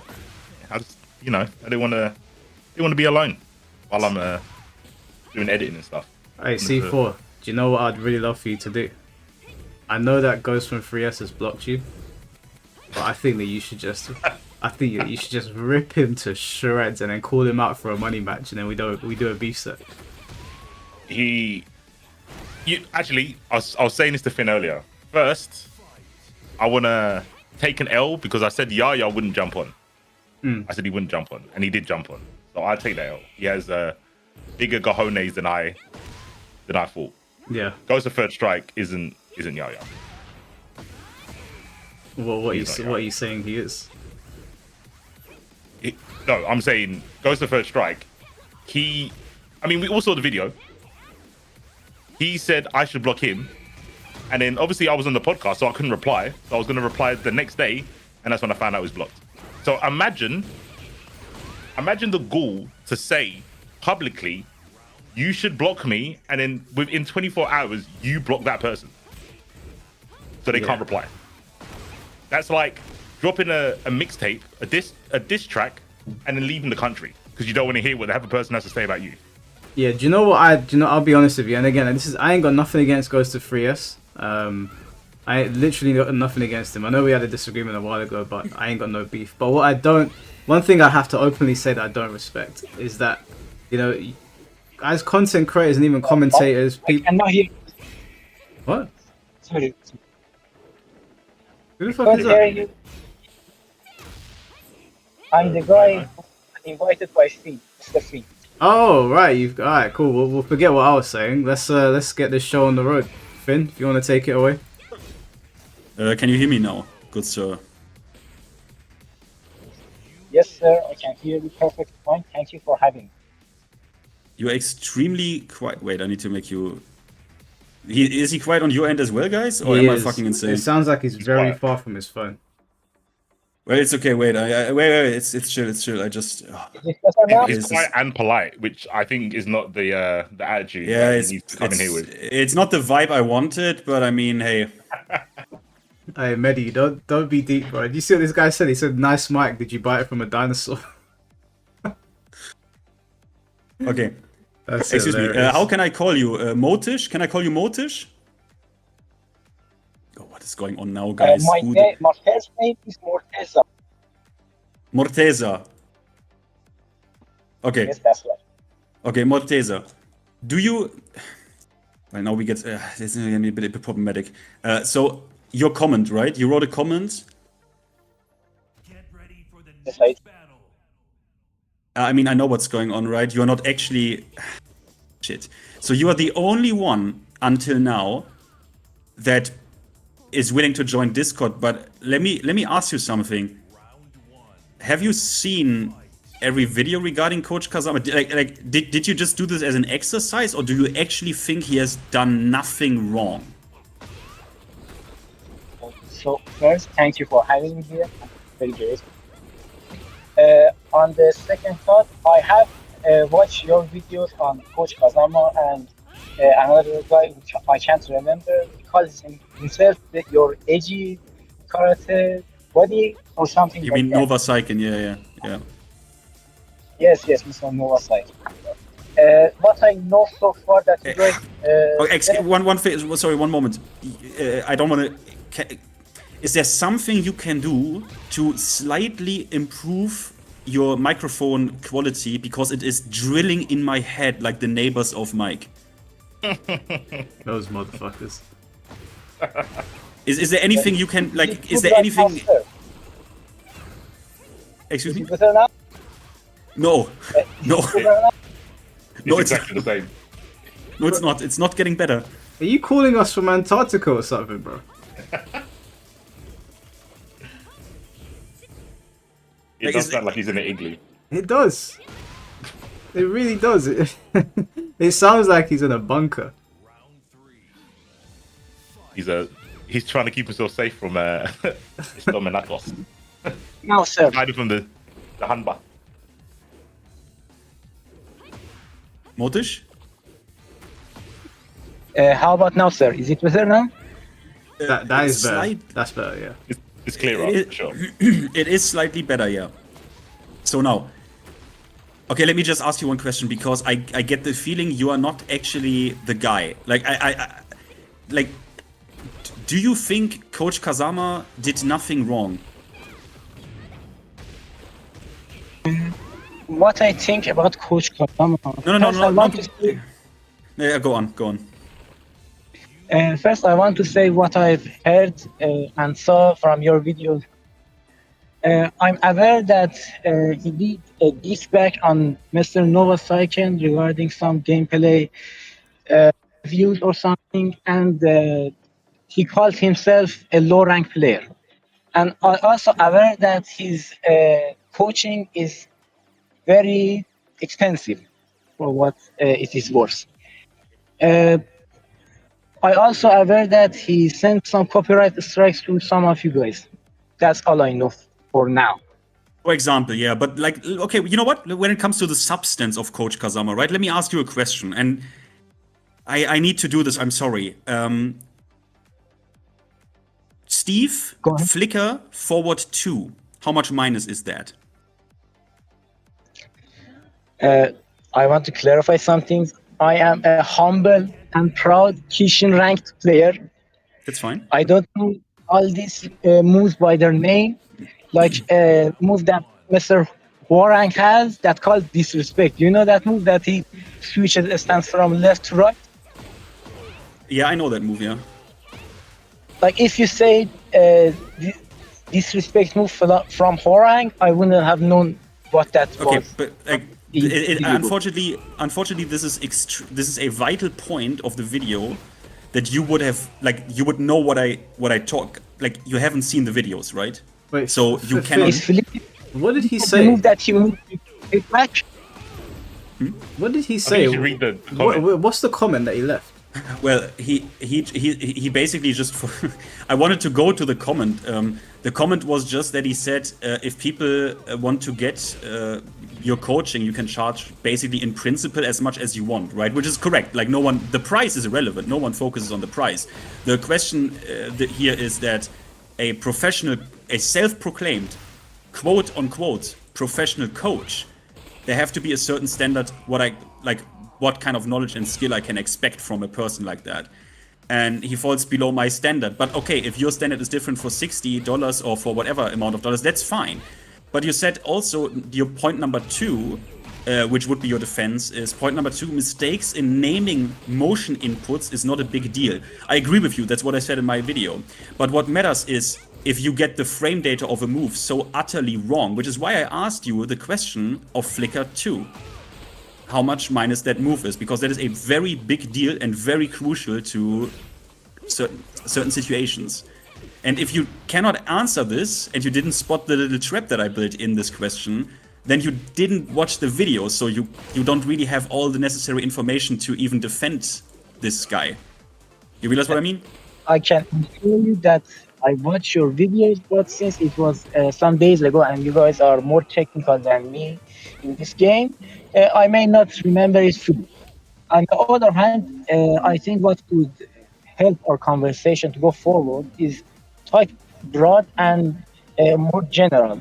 Like, instead of saying, do you know what clicker to kit properties or frame data are, you can say he got a move frame data really wrong, for example. Okay. So just to give the context here, right? The context is really important. He is a professional coach. They basically tried to school Nova. He made this call-out video to school Nova, to coach him as his function as a professional coach for hire on MetaFi. And he called a move, not only the wrong notation, but also said this situation is no problem at all. I give you the solution to this. You can punish this move. It is -14. That move is -5.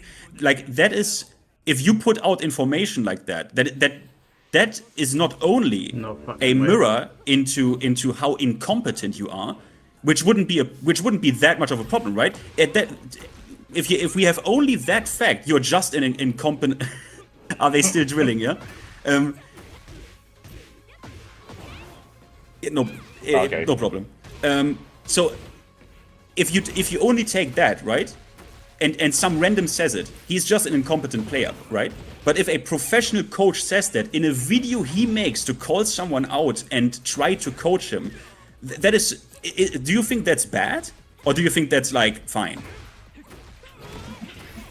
First, I think the methods that we use, how good a player is, or what you say for him, how competent. C4, can you help me on this? Nope, he's avoiding the questions very well. But he's not saying anything. Yep. I don't want to avoid your question. I wholeheartedly don't want to avoid your question. I mean, ask it again, Finn, and then let's see. Okay. Well, I've got a question. Do you have a problem with what's been said? Okay, yeah, okay, true. That's good. That's a good line. Okay, Motish, give me something that I said where I am wrong in anything I ever said about Coach Kazama. I give you the leading stick. Because of him getting frame data wrong and saying a move is punishable but isn't, he's not a competent player. Is that right? No, coach. He is an incompetent player, yes, because we also looked at his gameplay, but he's also an incompetent coach and a bad teacher. Because if you put out literally wrong information as a teacher, you are a bad teacher. No? I don't think you get, if you put wrong information, you are a bad teacher. You think, wait.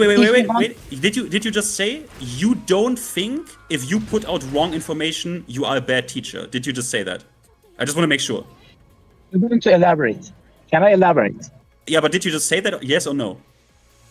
Yes, I said that. But can I elaborate? Okay, elaborate, please. Yikes. The method that we use for measuring how competent or how good a coach is shouldn't be like how wrong he is about something on how many occasions.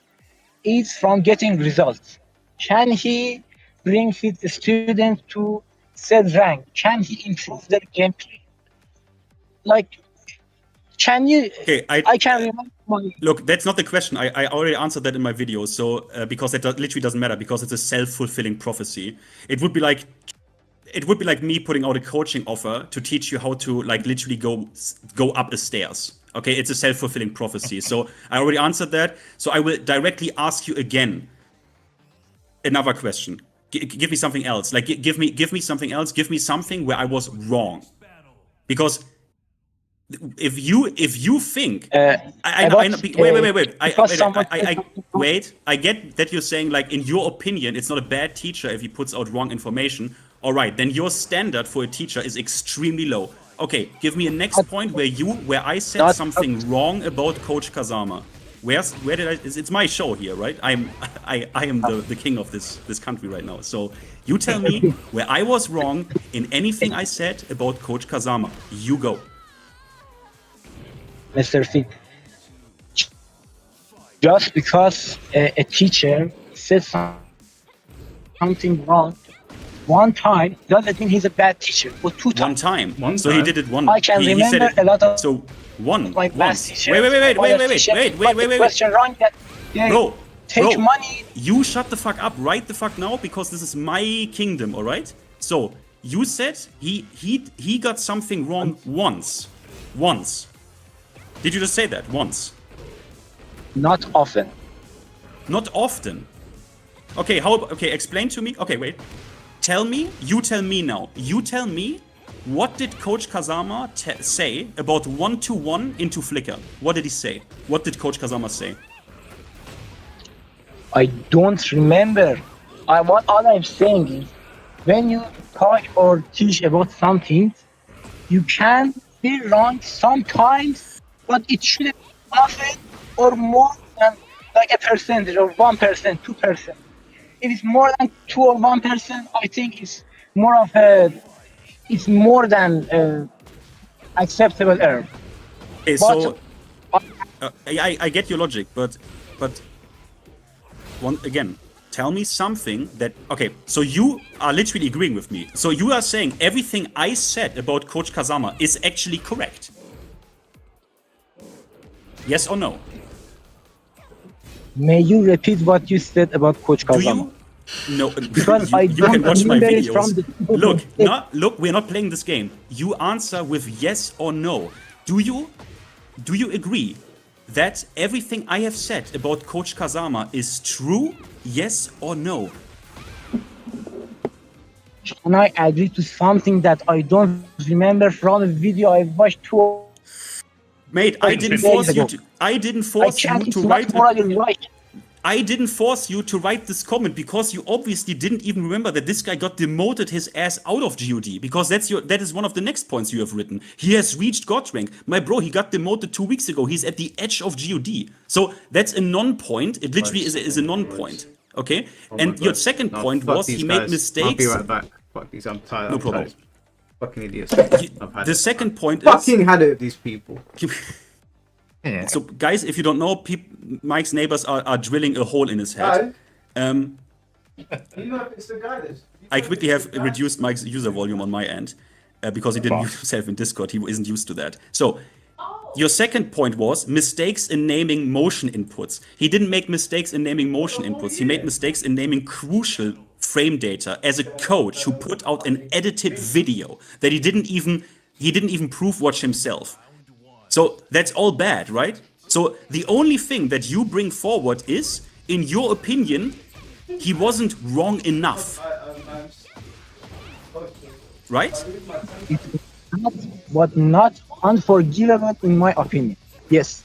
I'm saying it wasn't bad and we close enough. How is it not? Okay, then let me ask you again. How is it not bad to call someone else out who puts a lot of effort into his videos, right? Which, with his opinion, you can agree or disagree, right? But he puts a lot of effort in his videos. You make a video calling that guy out. You call him a low-level player that blocks other players from progressing, right? And you want to coach this guy, Nova Saiken in this instance, and you fail that horribly. How does that make you not a bad coach? I can say that what he said about Mr. Nova Saiken wasn't right and justified. I can give you that. Wait, did you say Nova Saiken was right? No. He said he can give you that. You are right. What he said about Nova Saiken wasn't right and nice. Wasn't morally right. Sorry, repeat that. Repeat that. One more. Repeat that. He said about Nova Saiken that he was confident and there was a good and state. The guy was outside the house. I can. He agrees with you, Finn. started talking shit to Mo. He was How saying. did you know? The first time, when you said, "Oh, you think he's right," he said, "No, he thinks you're right." There was no reason for Coach Kazama to say that stuff about Nova. Okay, but then Mr. Mortish. If he does it one more time, I'm gonna go. Okay, then let me ask. Okay, you know what? Okay, how about this then? Senior Coach Kazama has a guide that you can buy. What was his name? Kralin. Kralin has a guide that you can buy on Metafy. It includes like roughly 100 words, 150 or whatever, around that ballpark. That written guide is not even updated for Season 2. It is still up for sale, and that costs $60.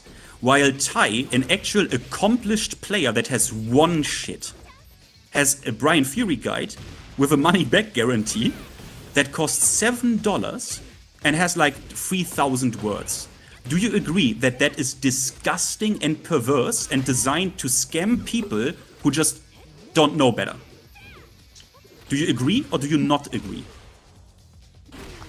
I was not fortunate enough to have enough money to buy his course and watch his videos on his course. So if what you're saying is right, it is wrong to set that course because the videos are updated. Sorry, I mean, it's a written guide. It's a written guide that. Oh, sorry, I mean, Mike. It's a written guide that costs $60 and has like 150 or 200 words in it with complete BS. And Ty, an actual pro player that has won shit, wrote a guide with like, I don't know, 3,000 words that costs $7. Do you understand me? Yes, I do. Okay, do you think that that is disgusting? Yes or no? If he's selling an outdated guide with that price to sell, it is not right and it is wrong to sell that. Okay. I agree on this. All right. Okay. Now, Mortez Mortish, what you have to understand is you didn't watch the newest video probably, which means I can now do this game for like every single point in that video. Like if you want to, I can do that. We are sitting then here for the next 20 minutes and you would agree with me. Do you want to do that? Yes or no? I'm happy to have you guys here and I'm able to talk to you guys. First of all, hi Michael, Shvan, love you all. I'm very comfortable. You know what the problem here is, Mortish, is that I think, and I appreciate you being here. I ain't got no problem with you, but I think the problem is that everything that we said about Coach Kazama is just a matter of fact. It's not really up for debate, because we're not saying that he can't coach, and we're not saying that he can't charge prices. We're merely criticizing what he's doing. So you can do it, but you're not free from scrutiny. You're not free from criticism. So everyone that's saying that we're wrong, the reason that Finn is bringing people up here is because we know that when the people come up here that have been saying these things, they won't actually be able to defend anything he's doing. And you've just basically validated a couple of Finn's points. Like I was off camera for a little bit and I came back and I heard you validating his points. So the thing is that I'm not doing it out of spite. It's just a matter of facts. Like what we're talking about is either our criticisms of his coaching techniques or the fact that he got loads of things wrong. There's not really anything to disagree on with that. Mr. Marshall, can I represent my point for 1 minute? Yeah. Yeah, go on. First, when we say someone is not a competent player, is not a competent coach, there are ways to clarify, to measure that. For example, for being a high level player, what do we mean by high level? I can't hear you. Like your mic is like really low and cutting out. It's because I'm on the move and I think the connection is getting a little dodgy. It is right now. Yeah. Did you say you're on the move, or did I thought you said you're on the moon? I thought you said he's on the moon. So I was on like, the moon. That would explain it.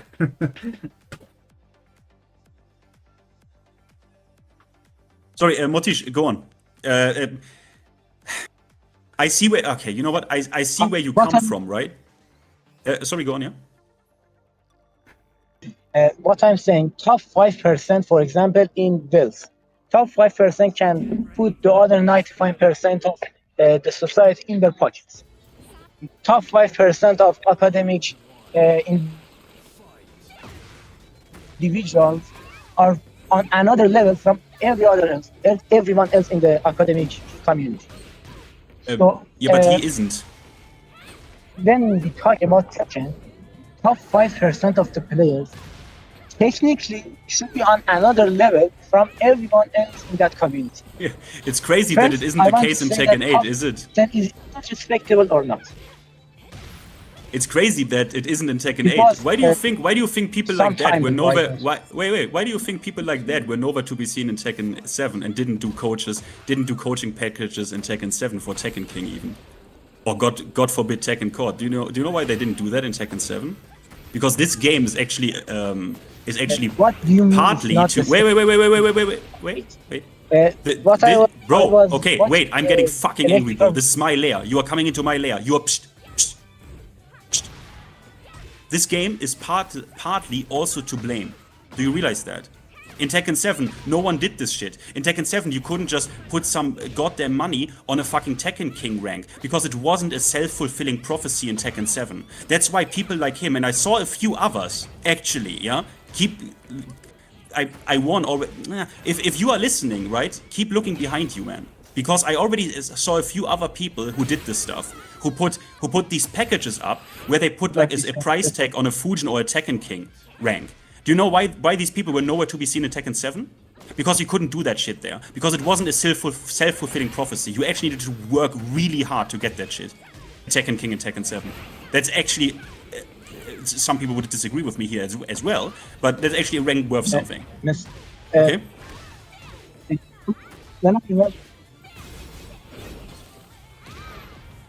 Okay, excuse me. Bro, are you running through the Speed Force or something? Mate, you need to fix. Okay, if you want to still talk, I mean, look, we can do this all night. I literally don't have a problem with that. We can do this all night. We can watch the video together, everything, until I get you to fucking agree with me. Believe me, I do that. But you need to fix your mic. You need to do that because we can't have a proper discussion.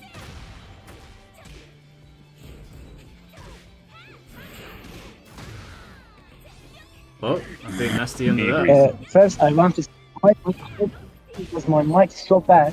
I'm talking from my phone. I'm from a banned and miserable third world country that is banned from everyone, everywhere. Surely everywhere. What country are you calling from? To get into... Can I say this without any problems? No, we can't hear you. That's because the problem. Tekken is banned. We can't hear you. What country are you calling from?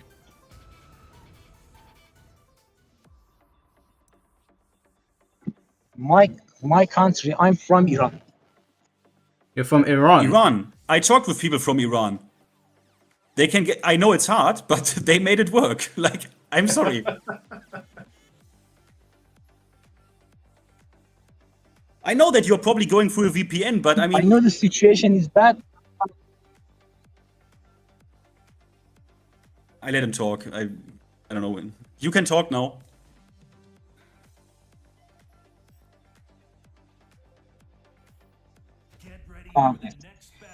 When I was checking the EDG site that has statistics about what percent of players is in which rank.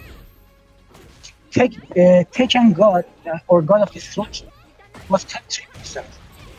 The rank below, I don't think it's very less. Bro, I don't know what he's saying. Respectable. Okay, Motish, I can literally. Sorry, if you can hear me, Motish, I want to listen to you and I want to follow what you're saying, but I can't. But I have a good idea of what your point might be. Your point is that simply because his rank says he is in a certain percentage of the player base, that is an accolade that he has that basically qualifies him to call himself a coach.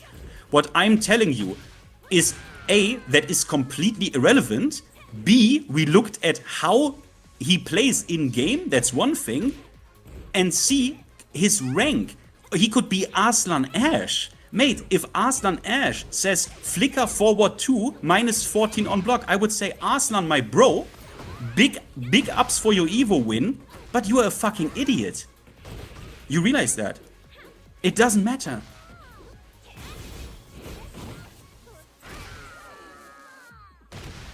I would never say to Arslan Ash that he's an idiot, but... yeah, this conversation is cooked, bro, because he said that he's on the move. Then he said he's in Iran. Okay, let's put 2 and 2 together. I think maybe he should call back at another time. Mr. Finn,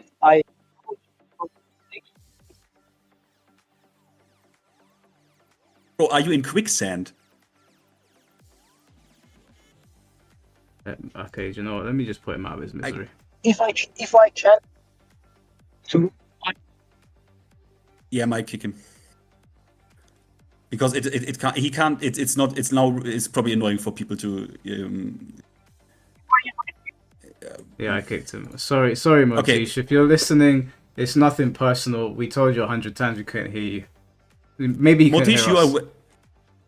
You are welcome to write me because I added you on Discord. You are welcome to write out a statement that I will, tell the people. That was a painful discussion. But these fucking idiots next door bothering me as well. Did they still not stop? So I started shouting from Ellie's window, and they stopped for a minute. So I asked Ellie, what are they doing? She was like, they're putting up curtains. And I was like, why are they putting up curtains at nighttime? Isn't that a daytime activity? And and then my brother said it's new people. I was like, what do you mean it's new people? I literally argued with these people the other week. And he was like, yeah, they moved in 6 months ago. I was like, yeah, they're not new people, bro. These are the same idiots that I went next door to fight with. I can't stand them. I'm glad I'm living like... them. I mean, because I live in... I could literally shoot weapons here. Like, literally German war machinery, and no one would... it's just one house. I'm surrounded by a forest, basically. There's nothing here. Oh, you live in the middle of nowhere? I live... Yeah. I live in a forest. In a house. Basically. Do you live with other people, or are you on your own? I'm alone. You're... Wow. You know what you know what it sounds like? What is going on? What does it sound like? What does it sound like? Too many horror films. Bro, listen, Finn. Let's just paint a picture here. You're a hyper. Okay, obviously I got love for you, Finn. You know that, yeah. Yeah. But from the outside looking in, you're a very angry German guy talking about exterminatus in the middle of the woods with nobody around to check him. Yeah. Oh, where are you going with this? I feel like it's self-explanatory. I see. Finn, by any chance, do you have a bunker? No, I don't. I actually thought I actually was thinking. No, because where I live. Okay, so what happens is the Allies, right? They dropped bombs on Dresden and Berlin and shit, and they left some of them. They just dropped here, the shit that didn't go down there, right? They dropped in the north of Germany, just get it away, right? So there are actually some random ass seas that basically were artificially produced through bombs. So I was thinking if there's actually an old bunker here, because that actually could have been true, but I think there isn't. I think there isn't. No. Okay. Well, yeah, I live in you've got the perfect setup for your emotions. If you wanted to do them physically, you have the perfect environment to get away with it. I think that's what we're saying. Yeah, and also I can be very loud, and no one cares, obviously, right? I can be extreme, I can scream all day. I can scream in the middle of the night, no fucking problem. Obviously, I do that, off stream, obviously. But yeah, it's just chill, right? And the amazing part is, because a few years ago the German. Well, basically, I didn't need to pay for that. I got like high-speed internet, so yeah, it's chill, right? Yeah, I'm like in the middle of chill. nowhere and actually have high-speed internet. Like, yeah, it's pretty good. Mr. Moss said, "Thank you for the donation, bro." He said, "Finty sounds like he's gonna turn into the Unabomber." Basically, but not like if you have seen the series. Basically, the cabin he chills in, but like bigger, obviously, like it's a house. Yeah. That's hilarious. So wait, if we were to come to, let's say me and C4 wants to take a trip to Germany, well, let's go see Finn. How hard would it be for us to get to you? I mean, there is a road, right? But it's like you probably, if I give you the address, no problem, right? You can drive there, but I need to open a gate maybe. Damn, it's gated as well. Jeez. Yeah, because it's like it's like an old basically a country road shit, yeah. Where you can drive, but if you have an expensive car, I wouldn't use that. And then there's like one basically gate, so you can drive to my house basically, right? It's where also. Oh, here they go again. How many? Oh.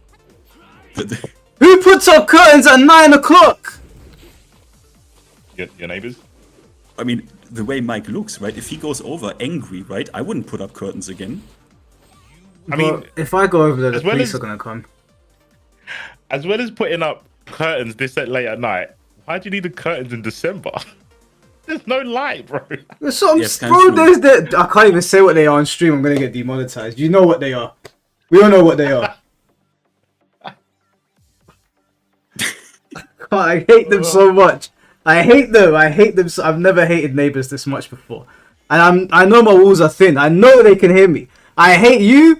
I hate your kids. I hate your ancestors. I wish you never came here. Whoa. Can't fucking stand these people. My girl came here to sleep here. 1 in the morning. I'm like, are you fucking for real? Are you for real? I can't stand these people. I can't fucking stand them. Just go away.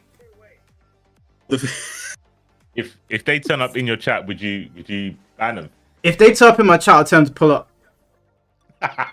Okay. Pull up. Your 20 kids, and that one woman that's in there.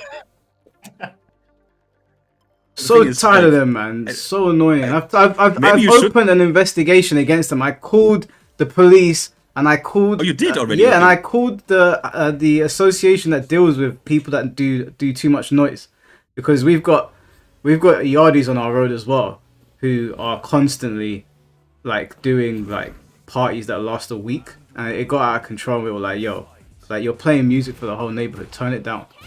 There's old people around here as well. So I called them and I was like, I really hate to do this, but these people are drilling at 1 a.m. Bro, they did it at 3 a.m. once. I couldn't believe it. I thought that I was having a nightmare. I woke up to this. I thought there was a demon in my room. Listening to that at 3 in the morning. And it's just constant. I'm sorry, man. Fuck these people. Fuck them and their family. I've never seen Mike like this. Like, it's really hard to... Like, this has to be, like, basically mental and physical torture for, like, months now. Like, I have not seen Mike ever like this. Like, ever. Oh. You know what makes me... Okay, you know what makes me... No one ever sees me angry on the internet. I'm generally a very chilled out person. I like peace and quiet. Yeah. Places that I go are very quiet places. My girlfriend's a quiet person. I generally hang around quiet people. So when people disturb my peace, that's what sets me off. I don't like noise. That's why I've never been into clubs. I've never been into like going into noisy places. I don't like it. I've also not got a very loud voice. So I don't like having to shout to get my point across.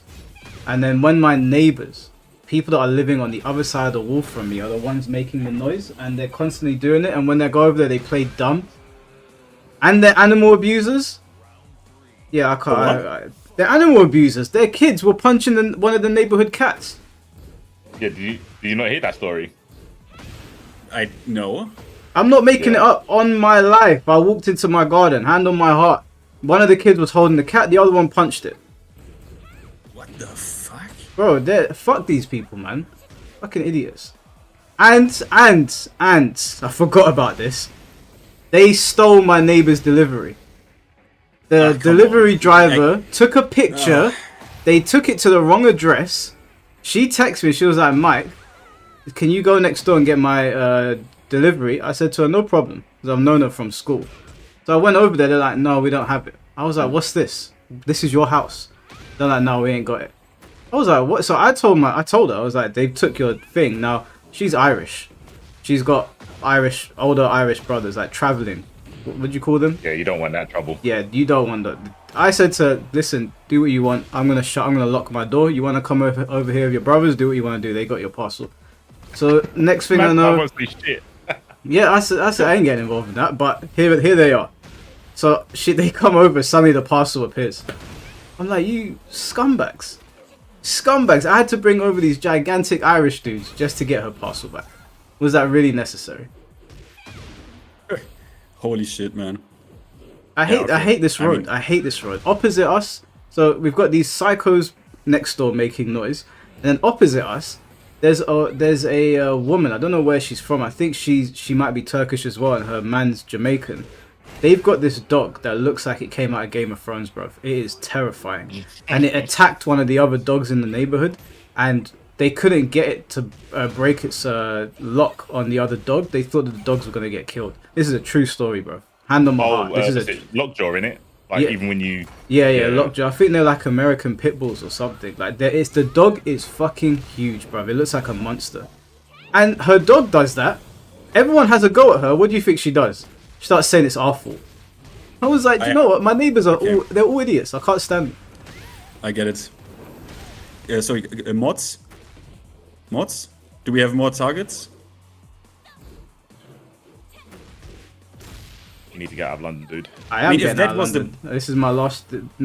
This is my last year in London. Oh. Yeah. So the best. Go on, Finn. Go on. No, I was just gonna read out a super chat quickly. Oh, yeah, dude.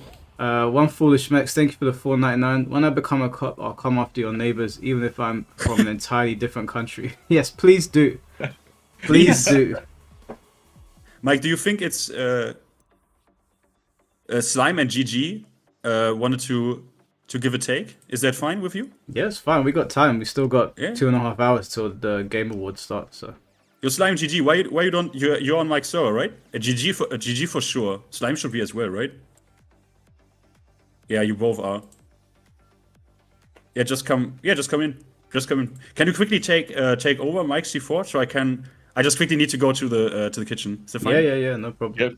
Yep. Hypnotic said, bro, don't you live in the UK? Just call the cops and say the neighbors said something mean on social media. They'll get a knock on the door instantly. Hey, he's not wrong, you know. He's not wrong. But then, if I haven't got anything to prove it with, then I'll just get arrested. So, listen, they're putting up curtains at 9:30 in the evening. Do you think they know how to navigate Facebook or Twitter, bro? They probably don't even have to turn on a computer. True. Wait, Mike, the word? Mike, can you say... Okay. Mike, can you say the word parcel? Password? Parcel. Parcel. Parcel. Yeah. Say the word parcel. Yeah. Why? I don't know. I think maybe Joshua wants to like record it and then... I don't know. Maybe it's a fetish. Yeah, he just says he just wants to hear the word parcel. I don't know why. Whatever floats your boat, bro. Interesting. But okay, you wait, Slime? Wait, they're not here yet, right? No, there's no one in here yet.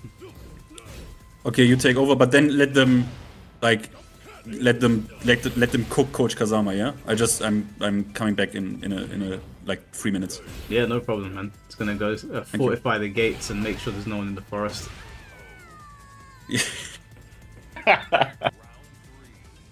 I can't believe he lives in a. It sounds like he lives in a fucking mansion as well. It's and just, his gates. It's just poetic, isn't it? It's just perfect. It is. And his brother's a kickboxing champion. I'm just like, it's just the perfect villain story. You need to set up a house session, an offline session. Yeah, that would be sick. Who do you think? What do you think is going to get revealed today for fighting games? Or do you think anything's going to get revealed today? I think I heard rumors about Marvel 4. I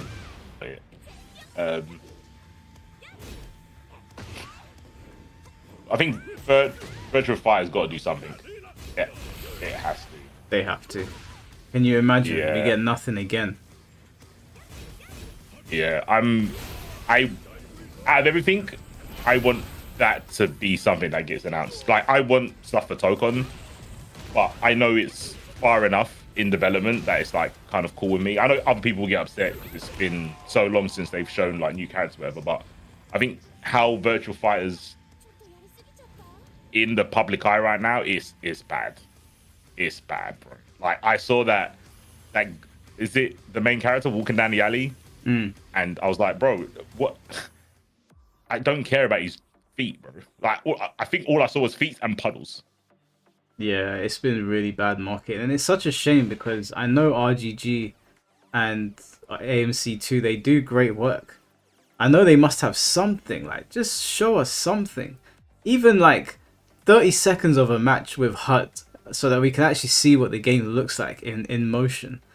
But it's been so poor, man. This is some of the, especially because you're making a comeback at a time when there's a lot of people that are unhappy in the FGC with Tekken 8. That's really the main people you're appealing to, because Virtua Fighter doesn't have that casual appeal.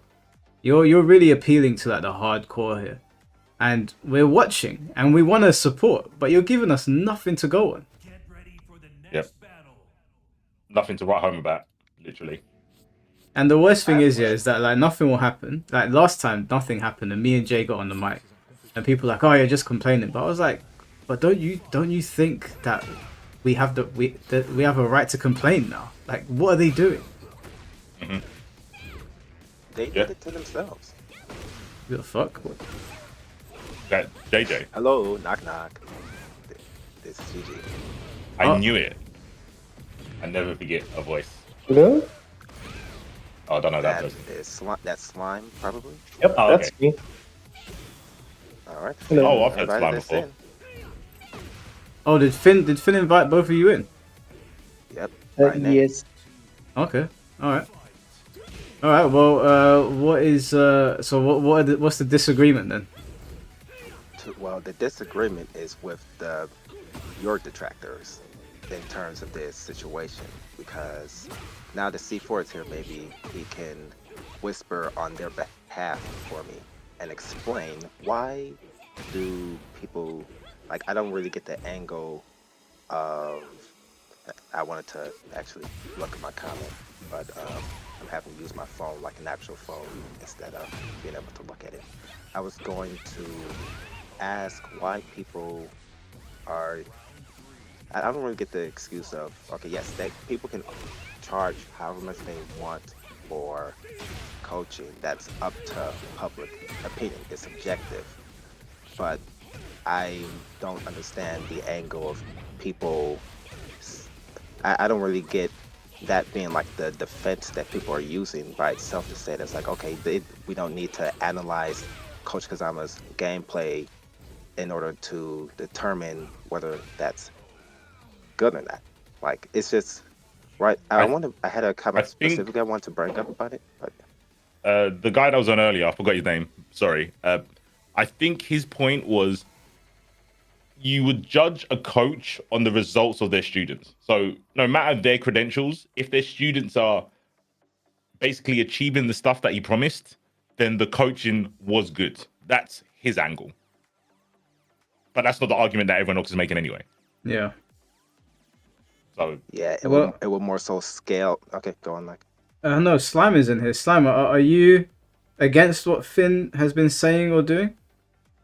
No. Finn, I sent a Discord to Finn, and I said, once no more people want to get destroyed, can I come in and say something? And then he was, I think, like 5 minutes ago, he said, yeah, GG Slime and is a fellow come in sane person. the chat.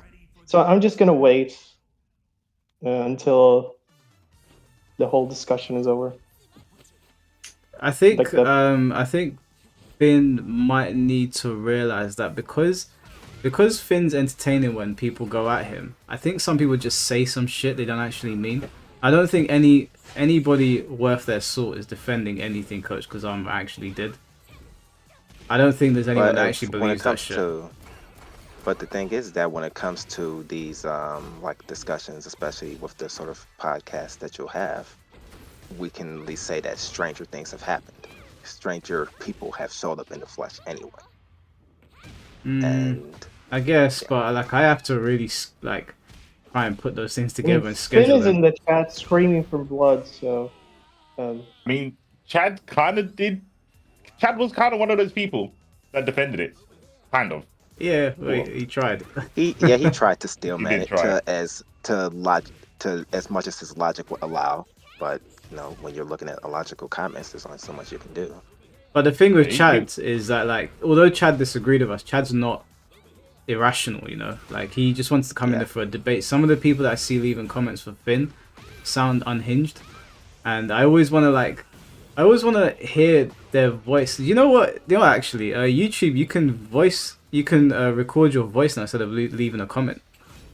No way. Yep. Can you? Oh yeah, I just saw that. Yeah, it's a brand new feature. So if someone leaves you a comment in your comment section, you can actually leave them a voice note. Do we have AI to thank for that? Bro, it sounds it's mad because people are gonna start saying the maddest shit in the comment section. I don't like. Are you think not always gonna be their real voice, is it? Yeah. Well, I don't know if it's a thing where if you comment on someone's video, you also have the option to leave a voice note, or it's just the creator. Because obviously, as me looking on my account, I can see it, but I don't know if you guys can go onto my video and leave a voice note. Wait, I'll try right now. Well, while he does that, I'll go and I just saw Finn's announcement for this stream that we're doing, and it got me a bit heated, even though I'm not like a sort of person who will get heated towards others. I'll get plenty heated in a throwing my controller fashion at Tekken itself, but not so much towards other people. But like I said, what this situation gave me pause about was enough to it led to me leaving this comment. I'll just read off a little bit. So okay, guys, I'm back. What I was saying. Yep. Where's the blood? There's no blood. I'm gonna try and start something here. The thing, no, the thing is, no. With GG and Slime, okay, the plan was as follows. Option A, these fucking crayon eaters come in here and get what they deserve. Of course. One did, but I mean, he was calling from the moon, okay? Because look, guys, I searched out all those comments, and these comments are legit. Like they literally act like that. There's a discussion to be had here. There's like it's gray, right? There can be a rebuttal. There cannot be a rebuttal. This is exterminatus. There is no rebuttal. Meaning, I have to flatten, like C4 told me, I have to flatten the plane. I have to flatten it, right? I have to flatten the whole battlefield because when I did what he did on all fronts, starting with the coaching, starting with his gameplay, starting with the money he demands for shit, is so bad. And then, when he got utterly fucking ridiculed for this and destroyed, he started to copyright strike my friends. So, I wanted to do this today simply because I wanted to have all questions answered, that people see that there is no gray. There is no gray. I am the good, and he is the evil. That is it. Now, and I wanted to prove it to people. Wait. I wanted to prove it to people because, as you saw with the post, I called everyone out by name, and no one shows up. Because I assume some of those comments, this is an accusation I cannot prove, but some of those comments, they are really fishy, right? As if I got my brother to write one. You feel me? Well, I wouldn't go that far. Well, I would go that far. See some of them. I'll have to see. Of course, I have to see some of the comments itself before, like, directly critiquing those. But as far as my own 10+ years experience of having to read garbage Twitch chat opinions, and just knowing how, like, oh yeah, people say the darndest things over and over and over again. That it's like it's just a mindset that keeps coming up, and it's because we only get to see the sort of we only get to see those sorts of comments that people will make and then never actually engage with on any deeper level. That's basically the basis of why Mike would do his podcast, or why you would have people come to call on to say that. Well, if you even bothered to say something that ridiculous, at least back it up. Either back it up or don't say it at all. Don't, if like with this situation with Coach Kazama, if his situation is negative, let that stand on its own instead of trying to go and bat for it. Just don't go to bat for it. It just drags down the conversation. You're just dragging down the conversation with nothing to really say about it, which heck, that could be even said for me. That could be said for what I'm saying right now. Self-aware. Well, Gotta be self-aware. GG, There I are a want lot you of to people who now are give not your take. self-aware. GG, my soldier. Mm-hmm. What is your opinion about Coach Kazama and what he did? Scum. Scum? Scum. Worthy of extermination? The only question there is better words. when what was that, Mike? No, I just said let's stick to exterminatus. It sounds elegant. Extermination sounds like YouTube. Well, I mean, look, if I want him to be extracted out of this community. That would be nice. That's what I want. Well, look, Finn, look at it this way, right? Ever since all of that came out, you did your video, I did the video showing people that he did the copyright strikes, and then he copyright striked more people. His most recent video got an overwhelming amount of dislikes, and most of the comments have either been deleted or removed or moderated because they were so critical of what he had done. And he even had to put out a statement saying, that's the worst. That's the worst part about it, isn't it? Hold on. Yeah, go on. He put out a statement saying that he is not going to allow anyone to leave comments on his videos that do not coincide with what he's trying to do on the channel, which is like teach and spread positivity, which would lead me to believe that he probably got so many comments calling him out for what he did that he had to put that message out. So in terms of I mean, you can't really kick anybody out of a community. They kind of have to leave on their own. But if that's the goal, then you're probably at least halfway along there.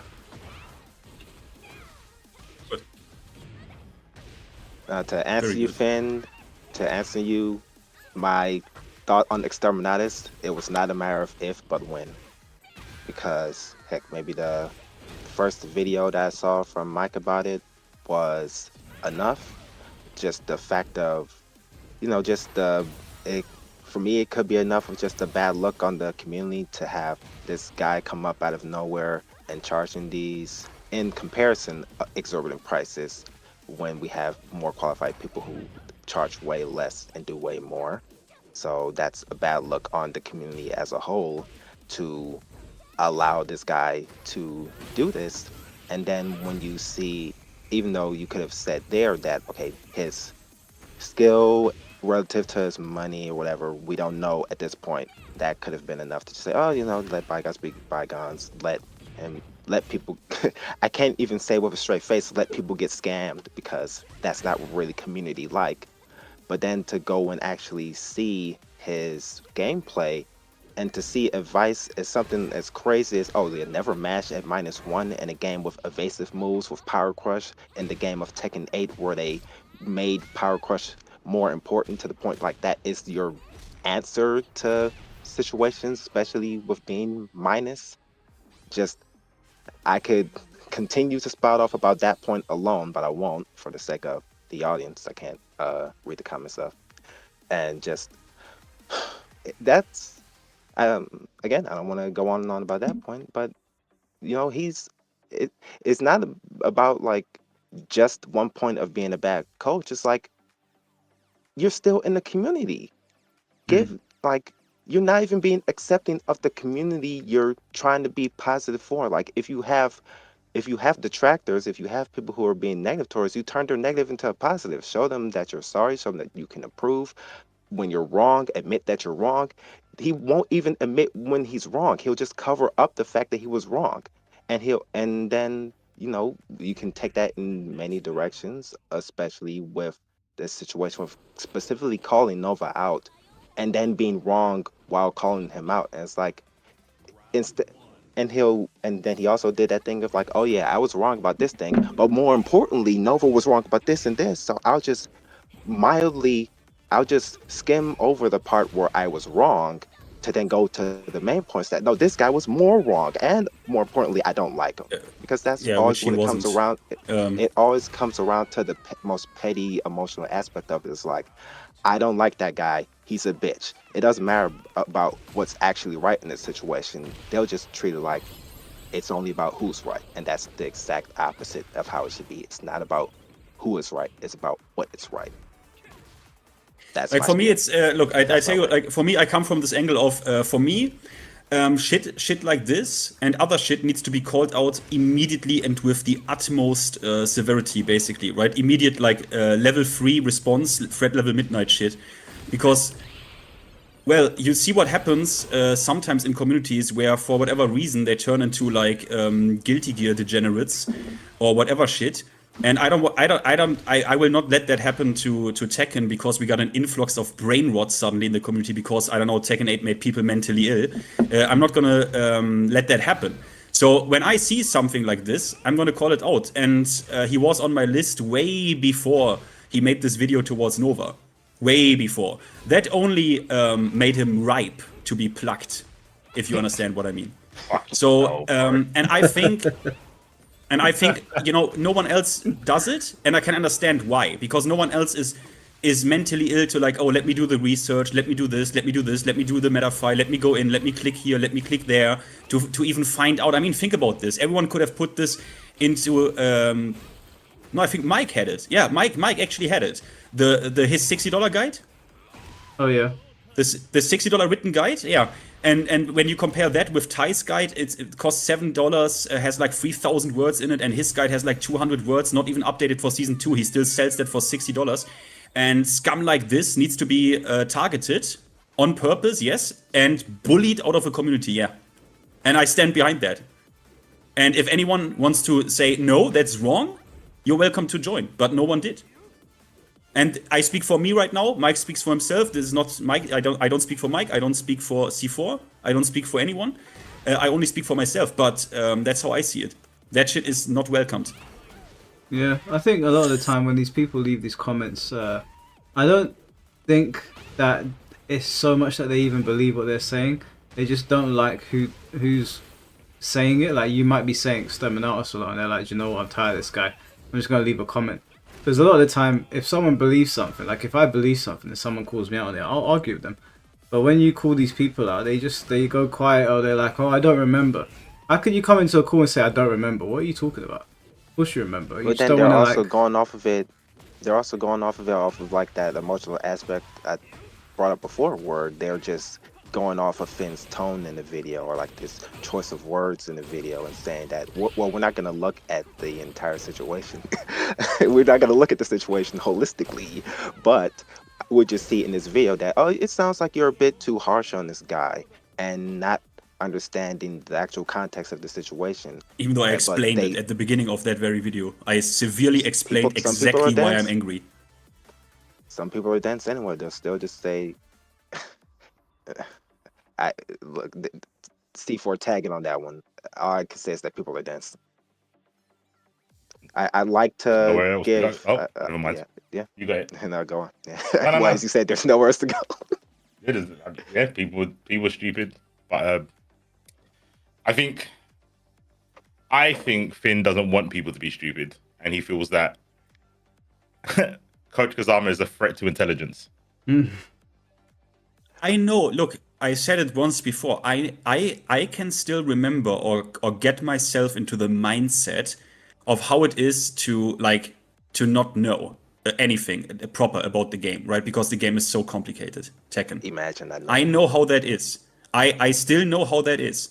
And you could have shown me some bum-ass ruler rank in Tekken 7, and in comparison to me, of course they are fucking gods, right? So they have to be right, yeah? I believe them. And this is what he preys on. And everyone knows it. Everyone knows that is exactly what he preys on. Yeah. And it's even better because it's even better because you also get the people who were, unfortunately, to not use the word dumb, let's say uninformed at that point enough to buy your coaches. Out of an emotional perspective, I would never be willing to admit publicly that I did that I paid this guy. So it doesn't matter if it's just $10 or whatever, how much money. I wouldn't even admit that. Meaning I'm also like emotionally more inclined to basically even defend this now. That I did this, of like, oh, I mean, hey, he still like helped me and shit because he told me not to like mash at like -9 or some shit. It's like it's the perfect, to not call it scam, like the perfect unethical practice. It's the perfect unethical practice. Yeah, we all know it's unethical. Like someone was saying in the chat that you can't really focus on the pricing too much, and the thing is, we're not. Like obviously, I think the pricing is stupid, but we focused on everything else. It was mostly around his disagreements with Nova and him. He went at Nova first. He missed completely. He got a bunch of things wrong. And then the floodgates opened. I criticized the pricing because even though you can charge whatever you want, charging $500 to get Tekken King is outrageous. And I can also say that. Like I could say that you can charge it if you want, and I can also say that what you're doing is unethical. You can do two things at once. Why wouldn't why shouldn't we focus on the pricing? Like why? Like why are we not like every? I mean, if you see people that review products, right? Like if you have a YouTuber reviewing a product, right? The price is very important. Like why not? Like first of all, we didn't focus on the price a lot. We actually didn't. It was just a crazy headline, basically, right? That's a crazy headline. But my latest video is literally 39 minutes just his logic and rules and statements he makes about the game. So there you have it. There you have the other 39 minutes that you can subject your brain to if you want to, but it's painful. I think that will require. Go on, Mike. I think the problem is that people think you have to do one or the other. We can say that he can charge whatever he wants, but in saying that, I can look at what's being offered, and as someone that's been playing Tekken since the first iteration, I could say to him, yeah, that doesn't seem like a decent thing to do. So he could charge $5 for Tekken King, or he could charge $5,000. I can still have an opinion, whilst also saying, you can do it if you want, and I'm going to say what I want to say about it. But the problem is with people on the internet, like, he can do whatever he wants, and we're like, yeah, we know, and we can do whatever we want. So, you can do both. You know the person who said that, was it in your chat? The person who said that? Yeah, I think they were just putting up, I don't think they were being argumentative, I think they were just putting it out there. I would say true. They're super wrong because the money is probably the most important point, because I'm sure if Coach was doing this for free, this Coach Kazama guy was doing it for free, no one would complain. We wouldn't be here. Yeah. If they were doing it for free, no one would care. Yeah, exactly. So how much they're charging is the point. I don't even think Finn would waste his time going, this Coach isn't good if he was doing it for free. Hey, probably make one video. No. Wait. If he was doing it for free, I wouldn't put that much vitriol in it. I would still call it out and say, hey, my guy, if you call yourself a coach, you come on, like at least put out accurate information. But with the whole shtick that this is the main angle he has is that obviously I'm gonna really put effort in it, yeah. Or sorry, enthusiasm. Fair. I didn't think you would care if it was for free, but I think because you wouldn't go as well, you would care if people call a flash kick a DP if they do it for money or not, right? True. That's very true. You got me. Touche. Let me read a comment to you, Finn. Let me, because I disagree with this comment, but I want to hear what you have to say. It says you can say it's outrageous. You can say it's outrageous, but unethical means there's a standard, and you have no standard but preference. Say it again. So Craig Henshin said you can say that his coaching prices are outrageous, but unethical means there's a standard, and you have no standard but preference. You can logically, you can, if you want to make that argument, you are free to make that argument. But the thing is, we are a community. We decide that standard, and the community has spoken. You can go even under his video. Standard, though. Well, wait. He did say the only standard is preference. So he's saying it's subjective. He's saying there is a standard. He's just saying it is subjective. Whatever. We can say it is subjective, but it obviously outraged enough people that he got a full show of force in his own comment section. So there you have your standard. Like again, it's not. You can say that, yeah. In my opinion, you can give enough. Like he's literally lying, for example. So again, the problem is I am autistic, meaning I have every detail basically floating around in my head. Like you don't lie about being a character specialist, right? That is like actually false advertisement. That's unethical, and actually, even if you go completely autistic, it's illegal. You don't call yourself a character specialist on Jin and Kazuya if you haven't played a single game on those characters, right? That is a lie. That is a straight up lie. Lying is unethical. So there you got it. Well, I'll say what I think. Like what I think about that is that, like, say for example, Coach Kazama came around here and he told my community that this is what I charge. The standard would already be set here. We would say that's unacceptable. The general consensus would be that that's unacceptable, and we'd give our reasons for why. You go to Finn's community, they'd probably say the same thing. You go to the wider Tekken community, they'll probably say the same thing. And whilst preference does play a part in that, if the general consensus by the community in which you're operating is saying that this is unethical, then that is now the standard. That's just kind of how society works in general. So it is the standard by way of preference, but it's also by way of general consensus. Yes. Let me also say what the standard is. Let me say Public one opinion thing. decides.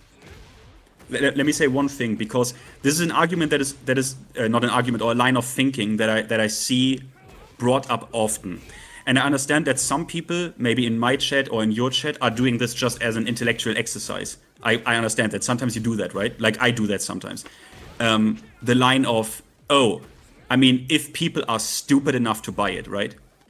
The thing is, you wouldn't make that argument if it was your own grandmother. For example, Yosha, this super chat, it feels like he's running one of those overpriced jewelry infomercial reels that targets senile old people, except he's targeting the new baby Tekken players that know nothing. And that is exactly the point.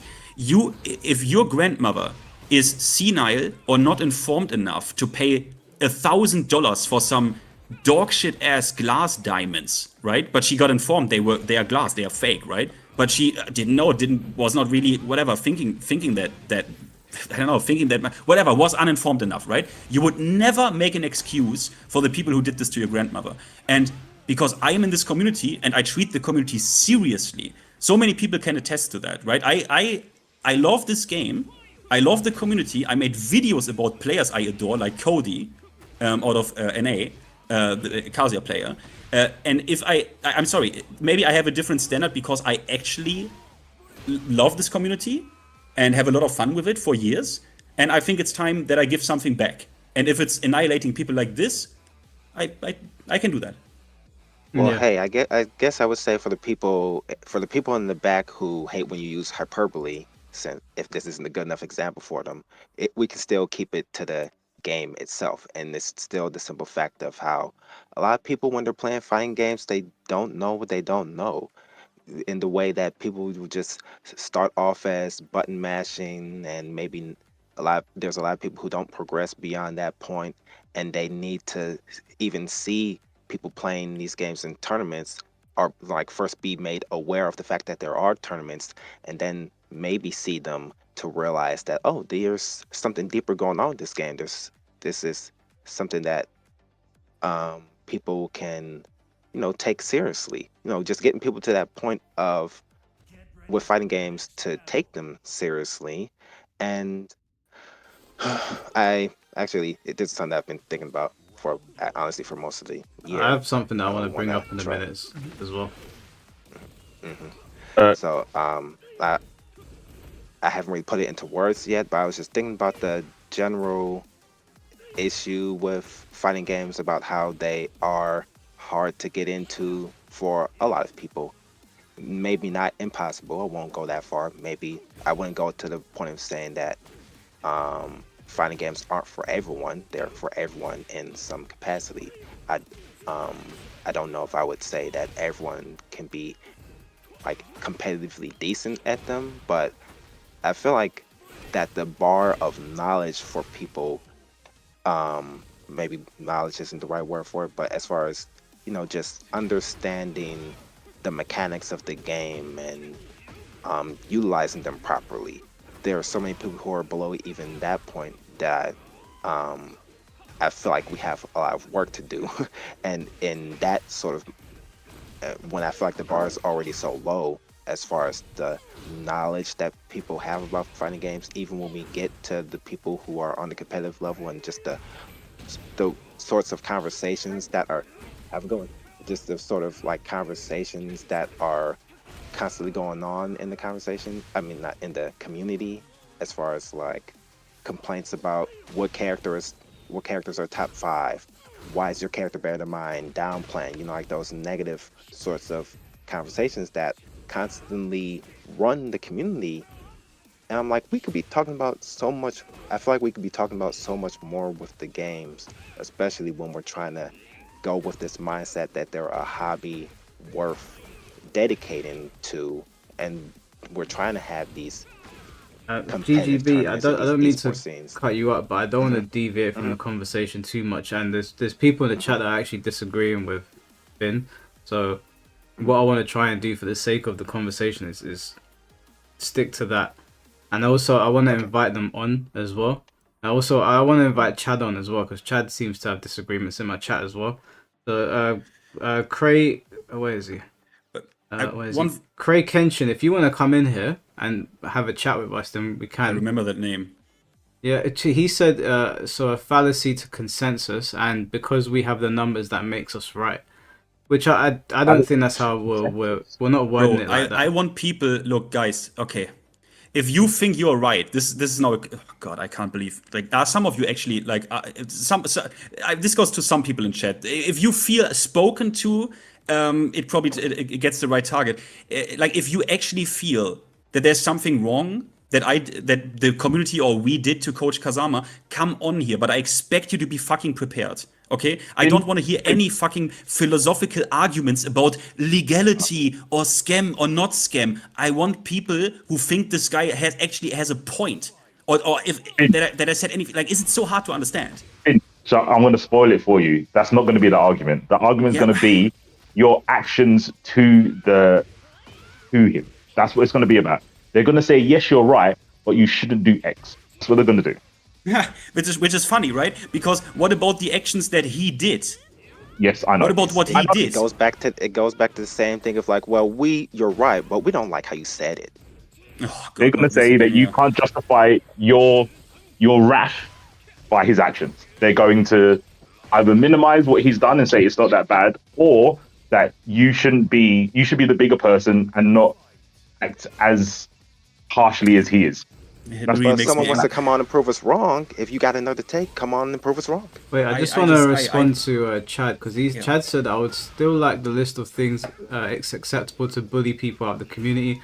If people are going to appoint themselves judge of my community, am I still here? That was me. Yeah, you were here. Yeah, that was me. No, that was me. It was on my computer as well.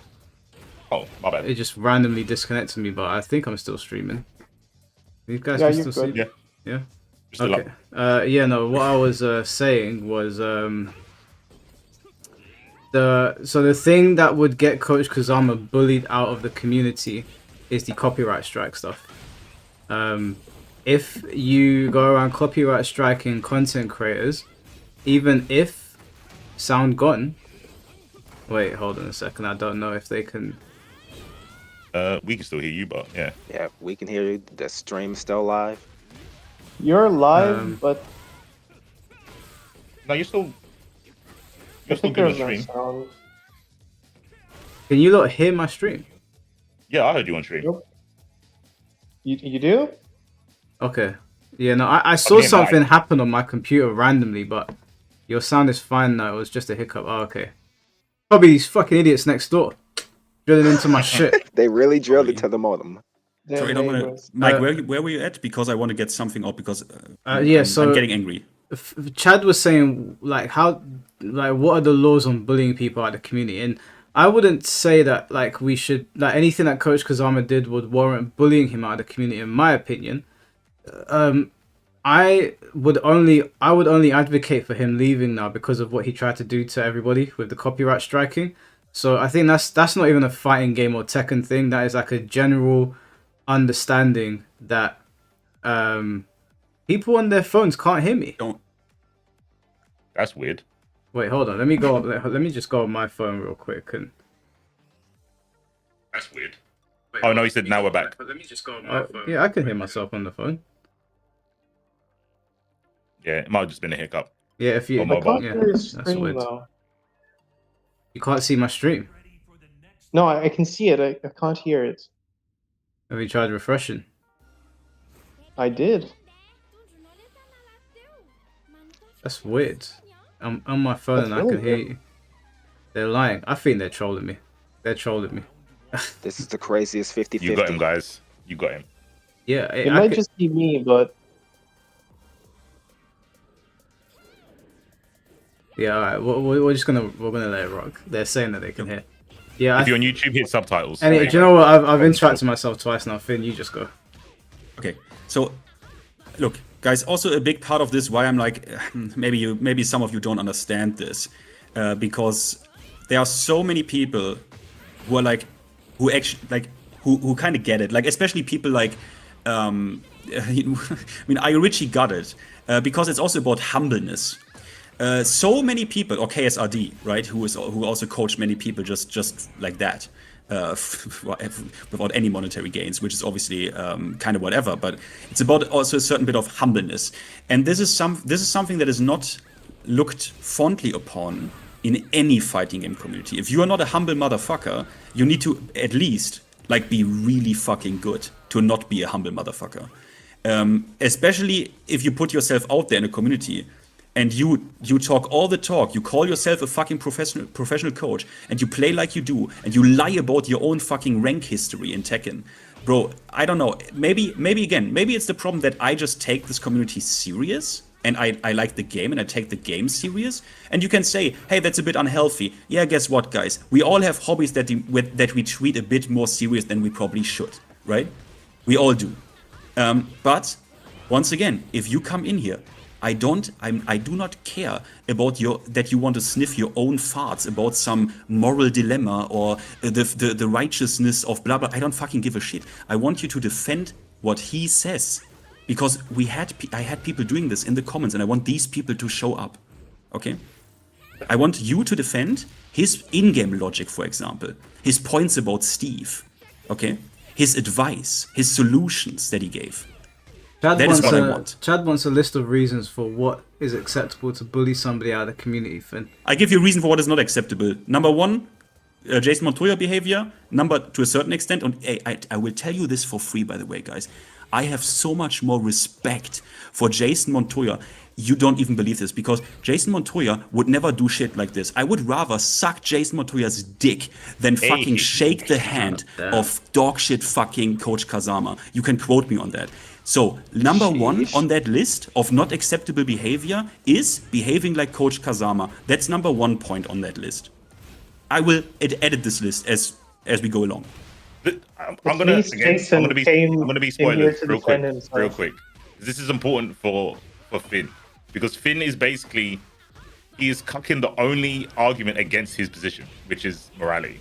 What gives you the right to cast judgment? That's the only viable way to combat your argument. I'm just telling you, Finn, you're going to be disappointed. But you know that discussion doesn't make sense. It's like the same way if I like say, why does my government have the right to lock people away for that amount of years for this crime? Who gives them the right? Who gives them the right? Yeah, we do. So let me... Exactly. I know Chad's going to come in. I know that. I'm going to try and be Chad. No, I don't want this discussion. I don't care about that discussion. I do not care about this. This discussion is completely worthless. And Chad, you know I love you, and I know you wanted to watch The Watchmen on this. But you tried to defend him on an individual basis, and you didn't even know all the corpses he had in his basement. So I'm sorry, but I'm like... He said you ain't got the minerals, Chad. I wouldn't have that personally. Personally, yeah. But you know what? Chad actually rates Gohan and not Vegeta, so he's bitch made. He's cooked. Yes. But you know what, Finn? I disagree. I think there is a good conversation to be had there, but if you're not interested, then Yeah, it's cool. Let me say it like this. First, get the Mike, you said there were maybe some. Get the people in here that want to actually tell me, no, bro, the shit he said about Steve, valid. The shit he said about range 0 defense, valid. The shit he said about Magic 4 Legacy Brain, valid. His written guide, valid. I want those people, because those people, because chat's discussion about, I get it, but like, we can do this on a case-by-case basis, chat. If you disagree chat, if you disagree that Coach Kazama doesn't deserve it, okay, then come in immediately. But I know you don't. You said fuck him. Look, I want to have those people first. Yeah, the people are in the chat disagreeing with Finn. You're more than welcome to come in. If one of the mods can give them the Discord link, and then they can just jump in here. Let me just read out Mr. Mask's super chats. I'm just waiting until Coach Kazama copyright strikes somebody who isn't going to take his BS. Yeah, bro, what Coach Kazama did, I was trying to explain to people that if all of us decided that actually we're going to be petty about this as well, he would have been in so much trouble. It's unreal. And someone's gonna have the pettiness and the time and the energy to actually go through with it, and he's gonna learn the hard way. And then he said, Mr. Mask also said, oh, we'll quote on that Finty. Oh, they're gonna clip you for that Finty. But yeah, jump in. I know that Chad can't right now because he's out, but the people that were in here disagreeing, jump in. In terms of like what is acceptable and what isn't, that is entirely decided by the community. There's been plenty of times where people have put something out there and the community's like disagreed with it and said, no, we don't believe that, or we're not going that way. If we put out information on somebody, it's kind of like leaving it up to people to decide what they want to do with that person. It works that way with everyone.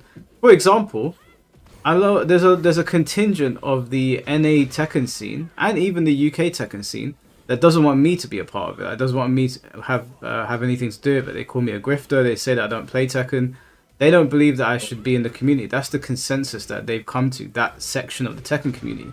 On our end of things, with Coach Kazama, I think it's not that I want to push him out. It's that I would disregard him. So I wouldn't actively push him out myself up until this copyright strike stuff. But I would disregard him simply because he was not willing to engage. He curates his comment sections, which means that I can't have a conversation with you. Don't use that word. Censor.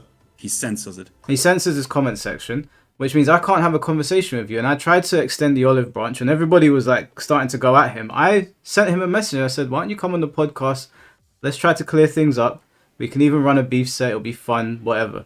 He deleted my comment. So he's done that to himself. He has put himself outside the gates. The only difference now is that I'm not trying to open them for him anymore.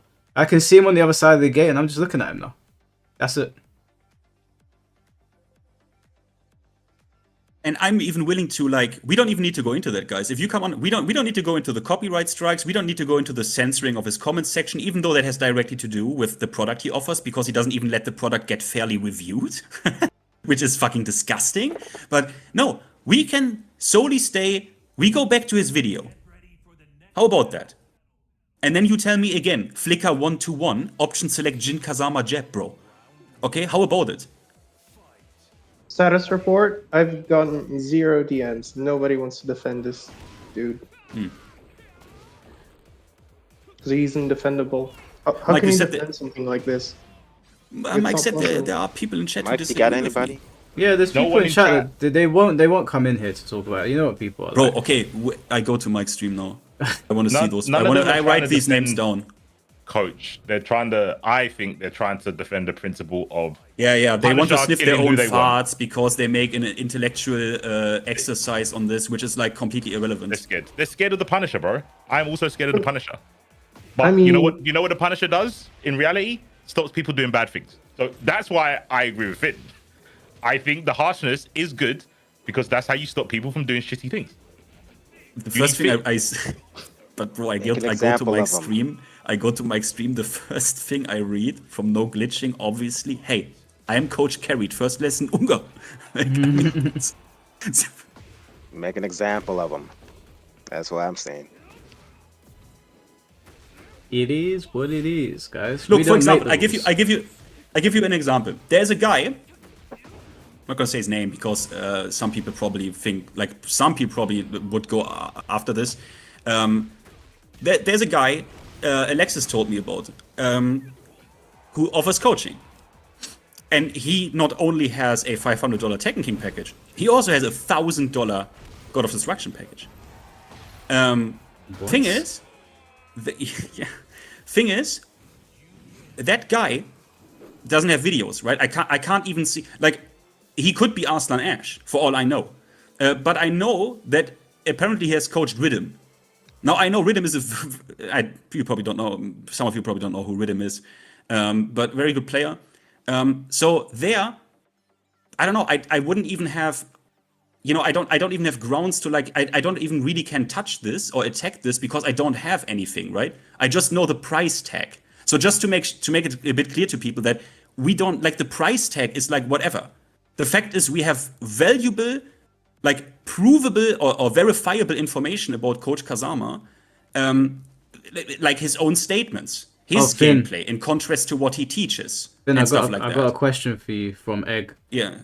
It says C4 is right. We aren't defending Kazama. We are asking why bully. Kazama is wrong, but are you all right? How is it different from how the Smash tournament organizers handled shit?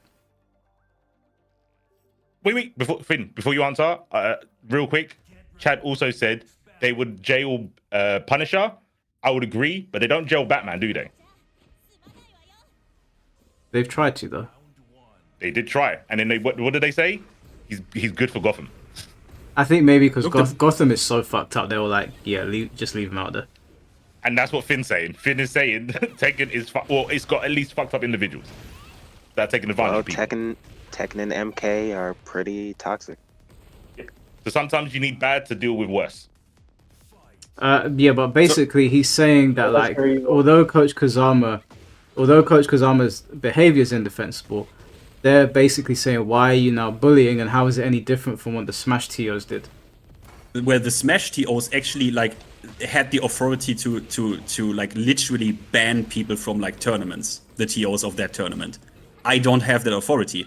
I just inform people about this, and basically the end goal that I would like is that he at least decensors his comment section. I mean, I can't force that, right? He has the right to do it, but I'm now on his ass. Like, he can't get rid of me.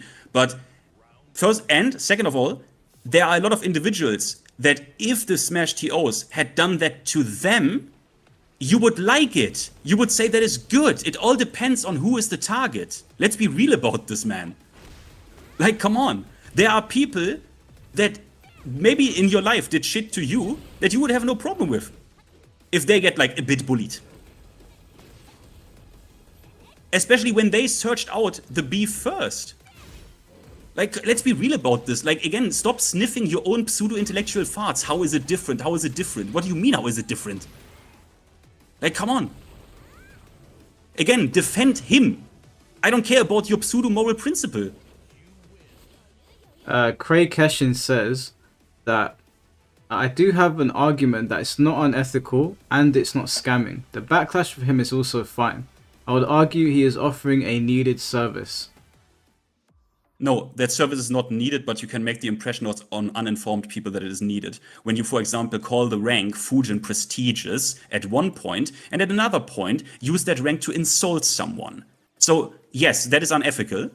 That is unethical. If you abuse that people just don't know better and you suggest to them that there's a need for this service, which there isn't in the first place, and everyone knows that, I almost have to ask rank here. Like, I'm almost at that point. Again, I want people to defend this guy and what he says. Because if you don't think it's unethical to call yourself a professional coach to suggest to your yellow rank audience that there's a need for my service while you give out completely wrong information in videos that are designed as a call-out video, you are literally mentally ill. Like, you are also a crayon eater. I am sorry. Then Egg said, maybe you could be right, but personally, I prefer redemption shots. Well, just to answer that, Egg, I did try. Wait. Yes, I did try to. I tried. Okay, redemption shot. I give you a redemption shot. Coach Kazama, reached out to me. He reached out to me and said he wanted to talk to me. He reached out to me and said he is very interested in an open discussion with me. And then we wrote on Discord. I was extremely nice to him, extremely honest. I can play you the fucking voicemails. And then, because he wanted to bait racism out of me, the exact same thing that he like accused the Nova of, because he couldn't get that from me, he just blocked me. By the way, without any notice. So what more do you want? Like, honestly, what more can I present? You can make a better case for defending Jason Montoya or anything, no problem. But this is like, ignore Jason. Jason is just funny and talks shit and is wrong. But this is, bro, like, again, stop trying to do your intellectual exercises. Get in here, defend what he said about the game or his coaching product, or shut the fuck up. Can I just respond to Egg quickly? Yes. Egg, so you're saying that you like redemption arcs. Finn, C4, you can check me if I'm lying because you're on a lot of the podcasts. A lot of the time, I aim for redemption with people. I don't aim to, like...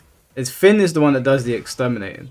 I try to go down the redemption arc a lot of the time. C4, am I lying? You're not lying. I tried with Coach Kazama 3 separate occasions, and I wasn't insulting in my video. I just reviewed his product, which I have a right to do. I criticized it fairly. But I tried on 3 separate occasions following that to offer an olive branch, to extend my arm and be like, you've just fucked up. Maybe this is a massive fuck up. I tried, and then I got a copyright strike. So, what do you want me to do? Like, he tried to destroy my channel. Also, I'm tired of if it gets to the point that, look, he's beyond. If we're going to go to that point, no, he's beyond. He's beyond redemption as far as the community aspect. He's piled on enough for himself, and and he already has shown himself to be the sort of person who won't give a legitimate apology. He won't acknowledge his own wrong. So why are we going to bat for the person who won't? Because redemption is changed, bro. I can't.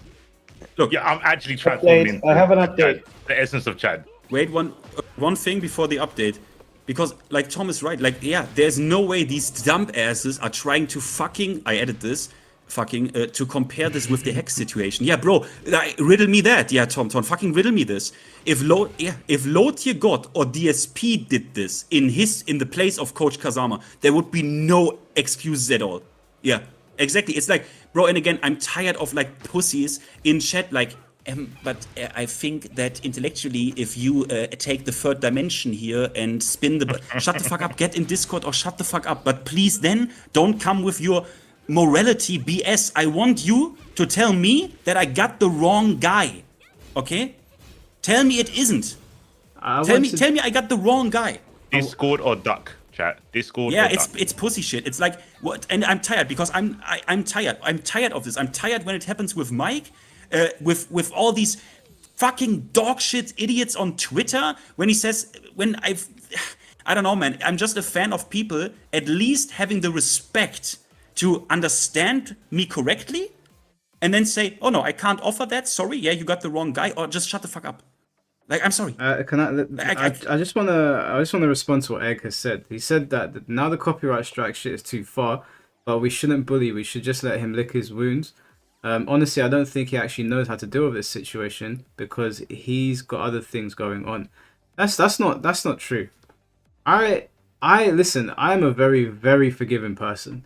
And even though he sent me a copyright strike, if he reached out to me privately and apologized and said that he wants to talk to people openly so we can give him a chance to actually speak to the community in an open format, because that's never happened because he censors everything, I would say yes. Because I still prefer the redemption story to the extermination story. But Coach Kazama doesn't want to do that. And the problem is now, Egg, is that he has sent out copyright strikes to so many well-known creators in this space, ones that are up and coming as well, like the next generation of Tekken creators, that I don't know, there's no amount of me talking to Joe Biden that is going to change what has happened. He's kind of dug a hole for himself that I'm not sure that I can drag him out of. So I tried. And bear in mind, I did my update video. I had my little rant and I kept it moving. This is more like Finn. This is Finn's thing right now that he's finishing up on. But I'm not in control of what Finn does. I'm not in control of what anyone does. I try to offer people opportunities to jump on my podcast and talk it out. And some people are just like, no, you're going to dogpile me. But anytime that anyone's ever jumped to my podcast, I have always tried to show them grace and respect, even when I don't like them. Even Tope. Even Tope. Am I right? Am I lying, C4? Nope. Tope's had the most grace. the most grace from Mike, I must say. Listen, I had beef with Total MK. I had beef with Fate. I've had beef with so many creators, and I'm not saying I'm always in the right, but I always try my best to try and mend the bridge. And some people just don't want to hear it. And Coach Kazama's one of those people. I can't help him now. I can't help him. I'm sorry. So the community's going to do what the community does. And he's just going to have to deal with it because he chose this road. I think there's always going to be... Oh, you got an update in it. Sorry. Yeah, on that, I put like in the chat that someone who actually wanted to defend the guy was welcome to join Discord, and I hope it's okay, Mike, that I sent the Discord invite link. Yeah. And someone actually joined the voice chat. I don't know if you guys noticed. Welcome, Yeah, SC man, I've been here. waiting patiently. Okay, look, I'm just gonna make this really clear. If I now made it really clear that I want you to defend that. Okay, you know what? I make it very easy. Because my videos are actually not that long. Tell me that I am wrong in anything I say in my videos about his Tekken takes or understanding about Steve or Tekken. That is what we talk about because that is his direct coaching qualities. Okay? I hope, I now say it for the 5th time in different words. If you waste my time on this, I'm fucking going nuclear. Okay, first of all, I'll say I didn't see all that, so I came in here ready to defend, but not on the specific points you mentioned. So I will say those. Have a good day. Wait! I have stuff to say. The copyright strikes indefensible. I don't care. Tekken, Steve, 1-1 back. What's going on? No, 1-1 back. No, wait. I want to talk about his coaching. That shit is. I'll say, there's nothing inherently wrong with what he's doing. Oh God.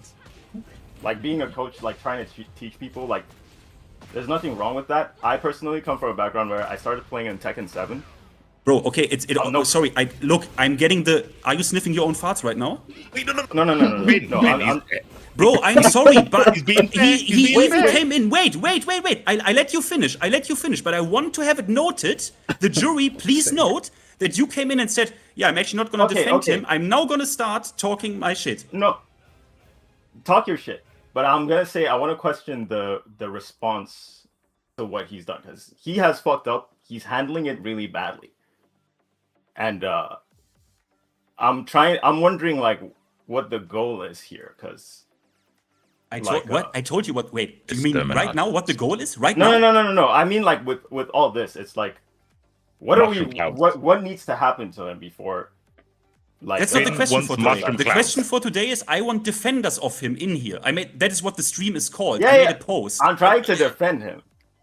No, you're not. But, okay, you're trying to defend him. Okay, the thing then is, how is... There's different points I'm trying to defend him on. First of all, is his coaching. It's not good. I don't trust him as a player. Like, I wouldn't go to him. Why is it not good? Because I don't think he knows. Like, I don't think he has much to teach me. I'm are you a student? A pro player. But this is super important. Have you been a student of him? No, never. Okay. I saw his content when Tekken 7 first dropped, and I'm an Asuka player too. I was excited. I was like, hey, new Asuka content creator on the block. But his content was good, but it had nothing to teach me, so I just never really kept up with it. But the thing I wanted to say is more like, even though he's not the best player, there's still value to him making his content and offering. That's not the question. That is not the question here. Okay, wait a minute. I want to test something here. What did he say about 1-1 back with Steve Fox? I don't remember actually, because I saw the content. What did he say? Okay, what did he say about flicker forward 2 from Steve Fox? Just say he was wrong. You can move past this part. Just say you don't remember? Fuck out of this call. Fuck out. No, wait. Out. Wait, let me just ask a question. No, I'm sorry, bro. I'm sorry. SD, I like you, but you got me really on the wrong day today. I'm sorry. You don't even know what he said. You don't even know what he said.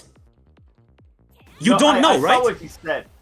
I don't remember verbatim. I saw the video once. I was like, okay, yeah, because I haven't. Not verbatim. It's very simple. What did he say about? It's very simple. What did he say about Steve Flicker? I know the point is that he was wrong. What did he say about Steve Flicker forward 2? The point is that he was wrong. What did he? In what way exactly? It's very simple. It's two things. What did he say about Steve Flicker forward 2? I'm just testing your knowledge on it. If you actually know what you talk about. I don't know it. Okay, you didn't even correct me. The move is not Flicker forward 2. You didn't even correct me on that. No. But that's the thing. You're not getting what I'm trying to say. I'm not saying like the point is that. Bro, you are not trying what I. You are not getting what I. Bro, I told you should come in here if you want to defend his Tekken shit, his coaching shit. I don't care about your like how obvious can I make it, bro? I'm trying to defend the coaching shit. No, you are saying, well, in principle, people are allowed to coach. Yeah, okay, bro. No, you're wasting my fucking time. Let me finish. Okay, go on. He's allowed to coach, but it's like we can't take the keys away from him, like for his channel. We can't stop him from doing all that. Like none of this. I'd be surprised if any of this gets him off the platform. I don't care. I think but I think it's like we can call him. What happened? I don't know what happened. I don't know.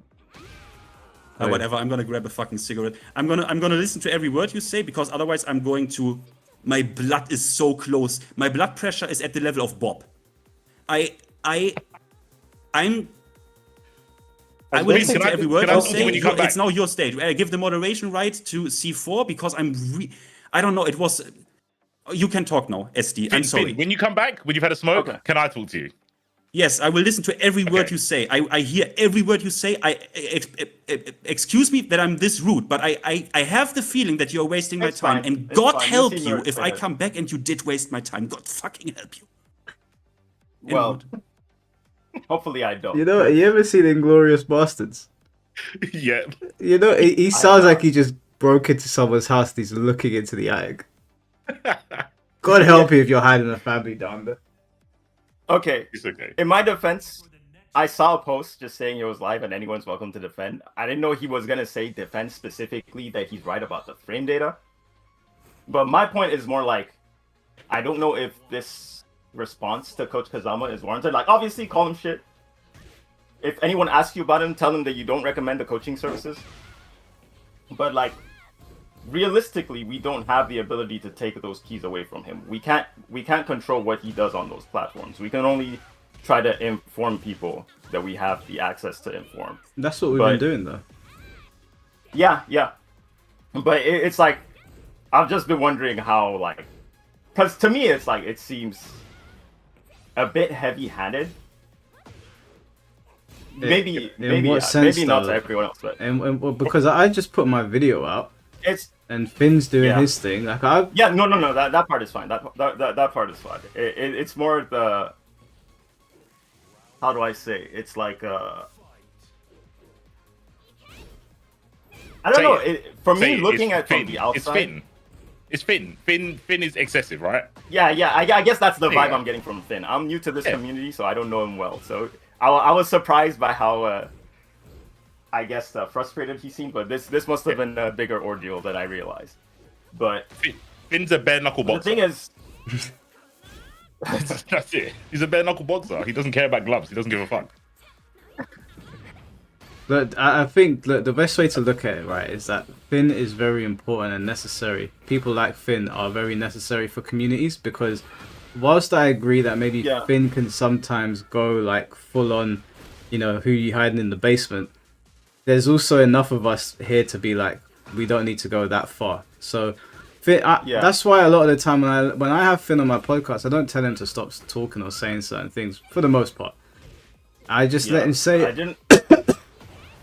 I just let him say it because we've all got so many such different personalities. We can even things out, you know. So I think Finn checking people to the degree he does is good because he's very matter of fact. He goes at whether you're telling the truth, if you're paying attention. I'm a bit more remorseful. I kind of want to build bridges. Finn wants to burn them. I think it's good to have both sides of that. And obviously C4 is like quite moderate as well. So and then Chad's a lot more sympathetic, I think. But it's good to have all of those voices. And then the community can make a decision. And we're not in charge of what the community makes a decision on. We're merely people with platforms that people can watch. Yeah. And then they can, from that, they'll be like, do you know what? Finn's right, or do you know what, Finn's going overboard? It's up to you guys to decide what to do with Coach Kazama, but I am not personally trying to take away his channel. He tries to take my channel away. I'm not trying to take his channel away. Yeah.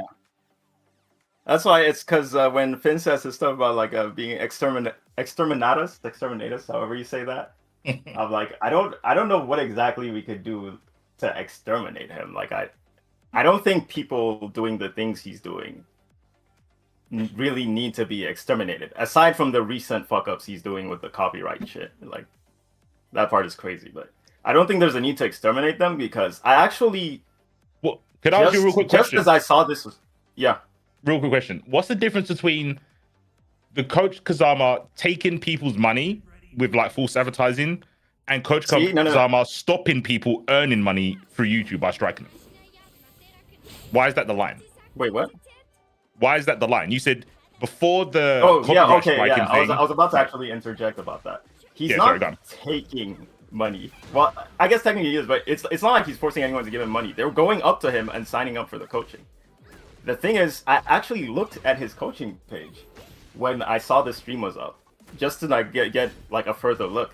And this dude is pretty good at making content, and he's playing the fucking game. If you look at his Metafy, his name is Coach Kazama Best Sessions or some shit like that. Like he has that there. I don't think I saw anyone else out there with some shit like that.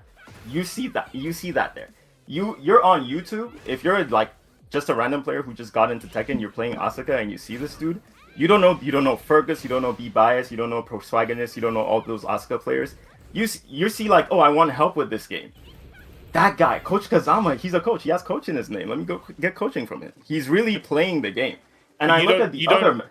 You don't believe this because the fact that when Finn brought up, well, when your granny gets scammed by the Nigerian prince about put 100 million yen in my bank account and I'll give it back to you.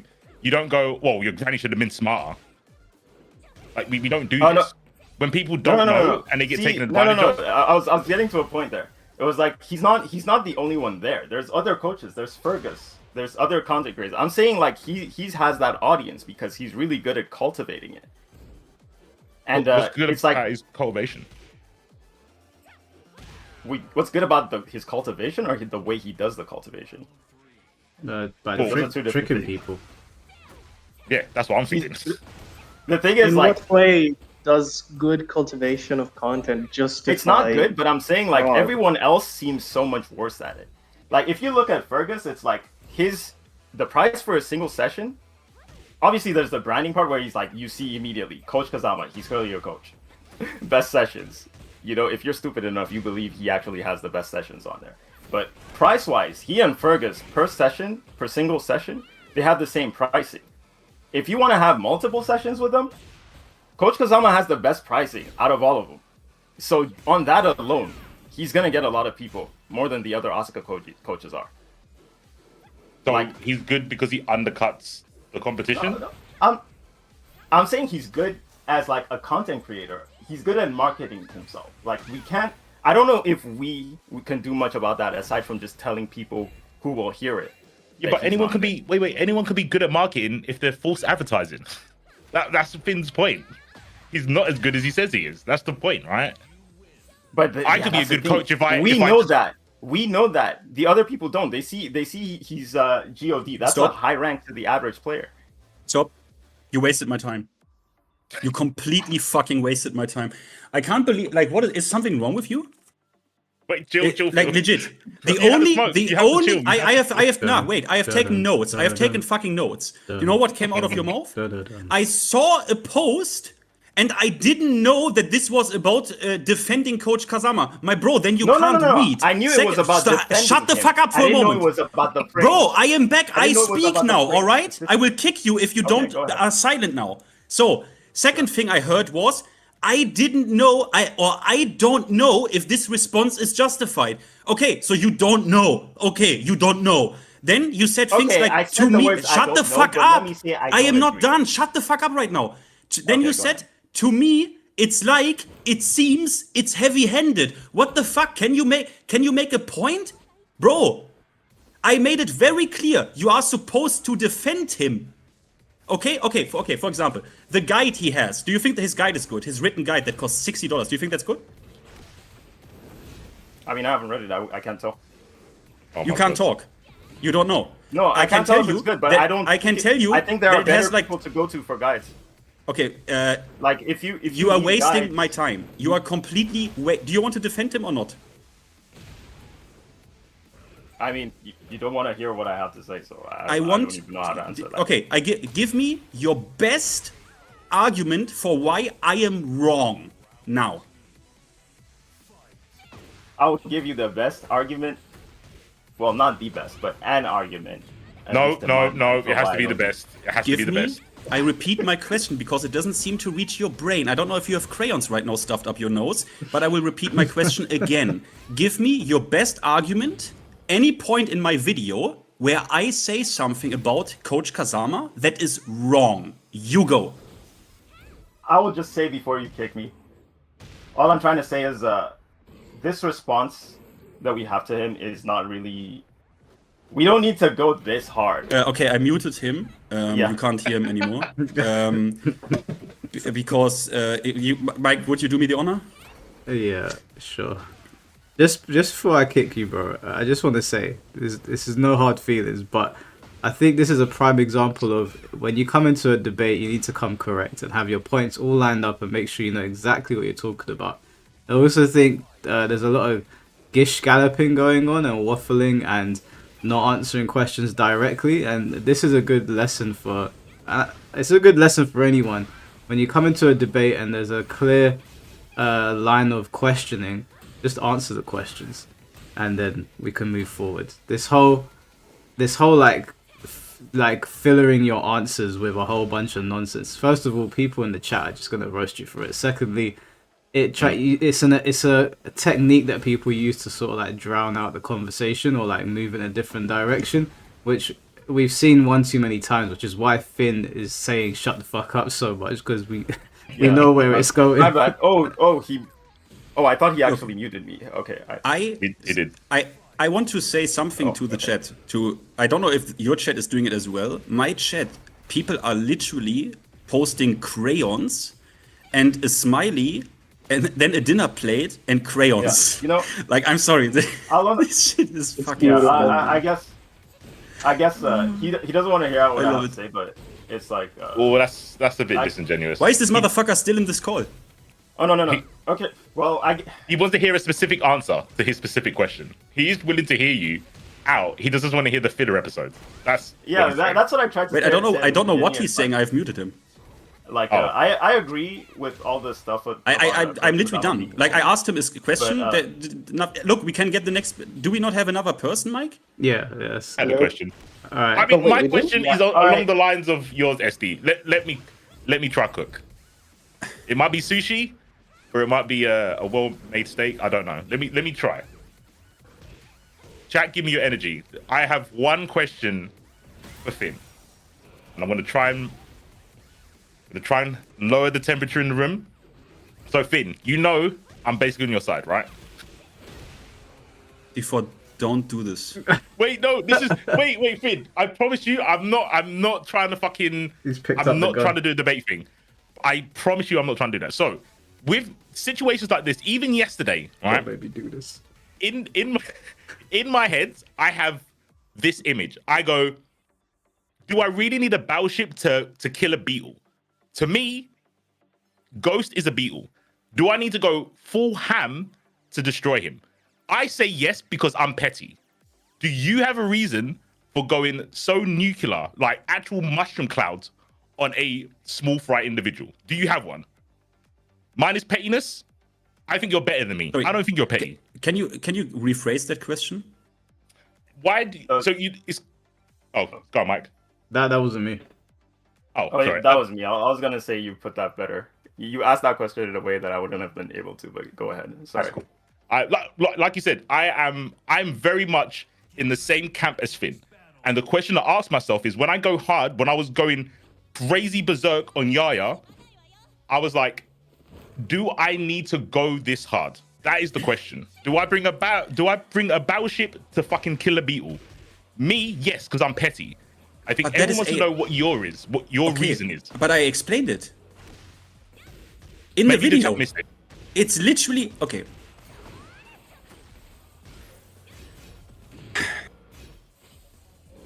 Go on, Finn. You got this.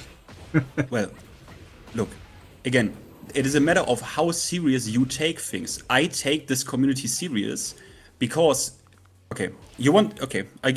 If you want the answer in detail, I give you the answer in detail. In Tekken 7, I played almost every single character, at least to a certain degree, meaning that I watched content of so many fucking content creators that I cannot even name them all. Like, I talk about, like, Wisdom Seeker, for example. If anyone knows who that guy is, or A Friendly Tree, I don't even fucking know if this guy still makes content. Or Peter Mao, if you, some of you remember Peter Mao, my God, right? I miss him so much. I played with Peter Mao and talked to Peter Mao because he watched my videos and said that's good shit. Now, all of these people didn't harass me with some bullshit coaching ad in their videos. They did all of this shit for free. It's good shit, right? None of them did any shit of like highest ranks since Tekken 6, blah, blah, blah, blah, blah. Humblest motherfuckers under the sun. And I can't count them all, okay? For me, this shit is important. And if on top of that, I see people like Ayurichi that even forget to plug that they have a fucking Metafy. Yeah, Ayurichi doesn't even plug that in his fucking videos where he shares his knowledge and insight and actually accomplished players. So it is a subjective argument. I give you my perspective on things. When I see suddenly a cunt like this, and again, this guy was on my radar and on my list for months. Nova's video, or his video to Nova, just kicked things in motion. When I see someone like him that sells $60 guides with a couple of words in them, while Tai, an actual champion, someone who actually knows what winning looks like on a competitive basis, sells his book, like someone called it, which is correct, for $7 with a money back guarantee on your ass. Excuse me. I mean, do I need to go on? Like, do I really need to? Like, again, if you think it's not that much of a deal, that big of a deal, congratulations, you don't take Tekken and the community as serious as I do, and you don't need to. You don't need to. You can simply say, I don't care that much. Super fine. Super fine. I don't come into your hobby. Maybe it is, collecting model trains and building them in your basement, which is completely fine and cool. I don't come to you and tell you how important you have to value or how much you have to value certain things or not value them, all right? But don't come to me and tell me not that big of a deal.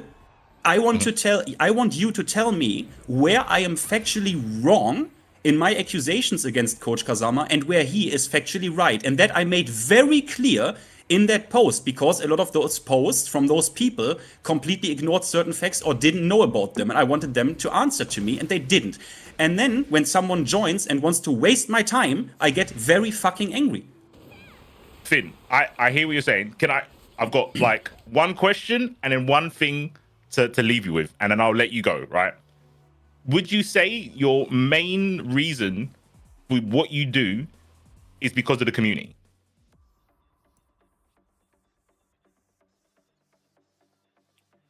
No, it's because it pisses me the fuck off.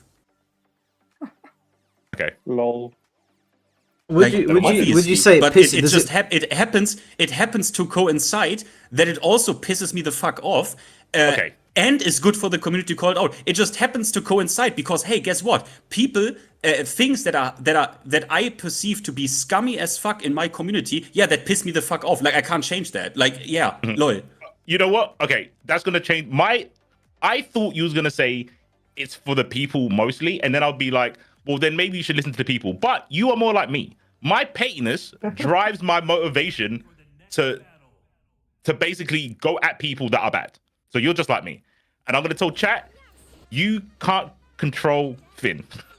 Unfortunately, if you're bad, he's not going to ask your permission or your verdict on if the person he's talking about is bad, because he's going to come to streams like this and go, tell me that I'm wrong, and you won't be able to tell him that he's wrong. So he's what did I say about Coach Kazama, or what did I do to him that's like crazy? Tell me. Again, tell me. Right now, tell me. It's you. You're just that kind of person, which is not a bad thing. But you are aggressive. I'm not. I'm like literally at level 2 of 10.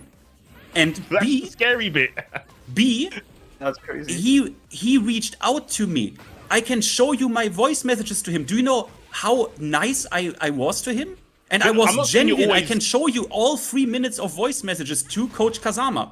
Bro, I even told him, mate, when we talked, because he said he wanted to talk, right? I told him, bro, for real, in this voice, it's super chill, right? I said, okay, look, no problem. I tried to reach out previously. If you can convince me that anything I said in my video is not as it seems, I will detract it. I will make an apology video. You have my word on that. And I told him, bro, I because this went on in chat, I told him and I can prove this. I have the voice messages, so you can take my word for it now. Because if someone actually wants to call me out on it or you're lying, okay, I can show you. But okay, I even told him that I also disagree and find it very bad that people are focusing that he plays Asuka, because that's like the character flaming that I don't really like. And I told him like, hey, I also don't like that, bro. If we talk and you want to talk to me, like, be aware that people will do this in chat, right? I can't be more nice. And then he just blocked me, shadow blocked me, by the way, and banned me on his comment section. I watch the videos. Unlike some other people, I watch the videos. I know you got receipts, and I know I'm not saying that you're always aggressive. It's like Superman can shake people's hands as well as punch a planet into dust. You can control when you go in on people. That's what I'm saying. It's just when you go for someone, you might think, oh, I'm not doing anything drastic or anything worse than what this other person's doing. I'm just saying stuff. I get that. Some people are very sensitive, Finn. So your words can really hurt. But you do you. I'm on your side. I didn't say any. I'm coming now. I didn't. Also, no. Wait. Hmm? Wait, no. We need no. I need those people in here that want to defend Coach Kazama. Okay. Why are more Sorry, people let me just go joining with- that don't want to defend Coach Kazama? Yeah. Where are you guys? I'll just say, Mike I don't Hollow, think he thanks can for hear your advice earlier. Tiny Parcel, Yeah, yeah. I'm gonna let Finn finish. I have things to say. Yeah, so the post did say you invited anyone to either clown on him or defend him. No, stop trying to lawyer me, bro. Stop trying to do that. I said in this no, wait. Explain why I Bro, came in here with I know what comes out of your mouth already. That is a problem. I said in the beginning of this, we need people in here that want to defend Coach Kazama. Then, when that is over, we do other shit. Well, it's not that hard to sorry, understand. I read the post and just had an idea of how it's supposed to go. But I'll just say the thing I wanted to kind of get at you was- wrote me on you are lying. You wrote me on Discord, and I literally I literally asked you in Discord, do you want to defend Coach Kazama and his Tekken takes ? You didn't answer me. I'm actually Are you just seeing fucking that for now. real? I was already in this call by the time I saw it. Oh yeah, then it's so that's my fault, yeah.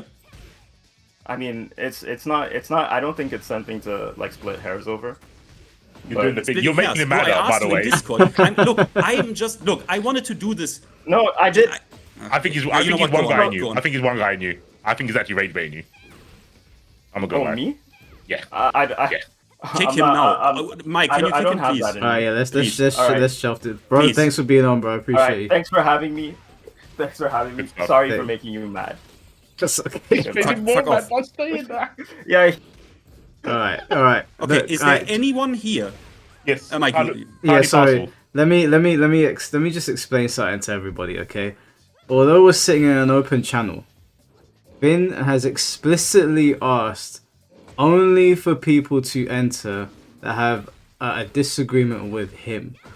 He doesn't want people to enter here that agree with him. He doesn't want people to enter here that don't even know what they're on about. Okay, so I understand, and I have no problem with people giving their 2 cents, and I'll read out your super chats in just a moment. But he's been very clear.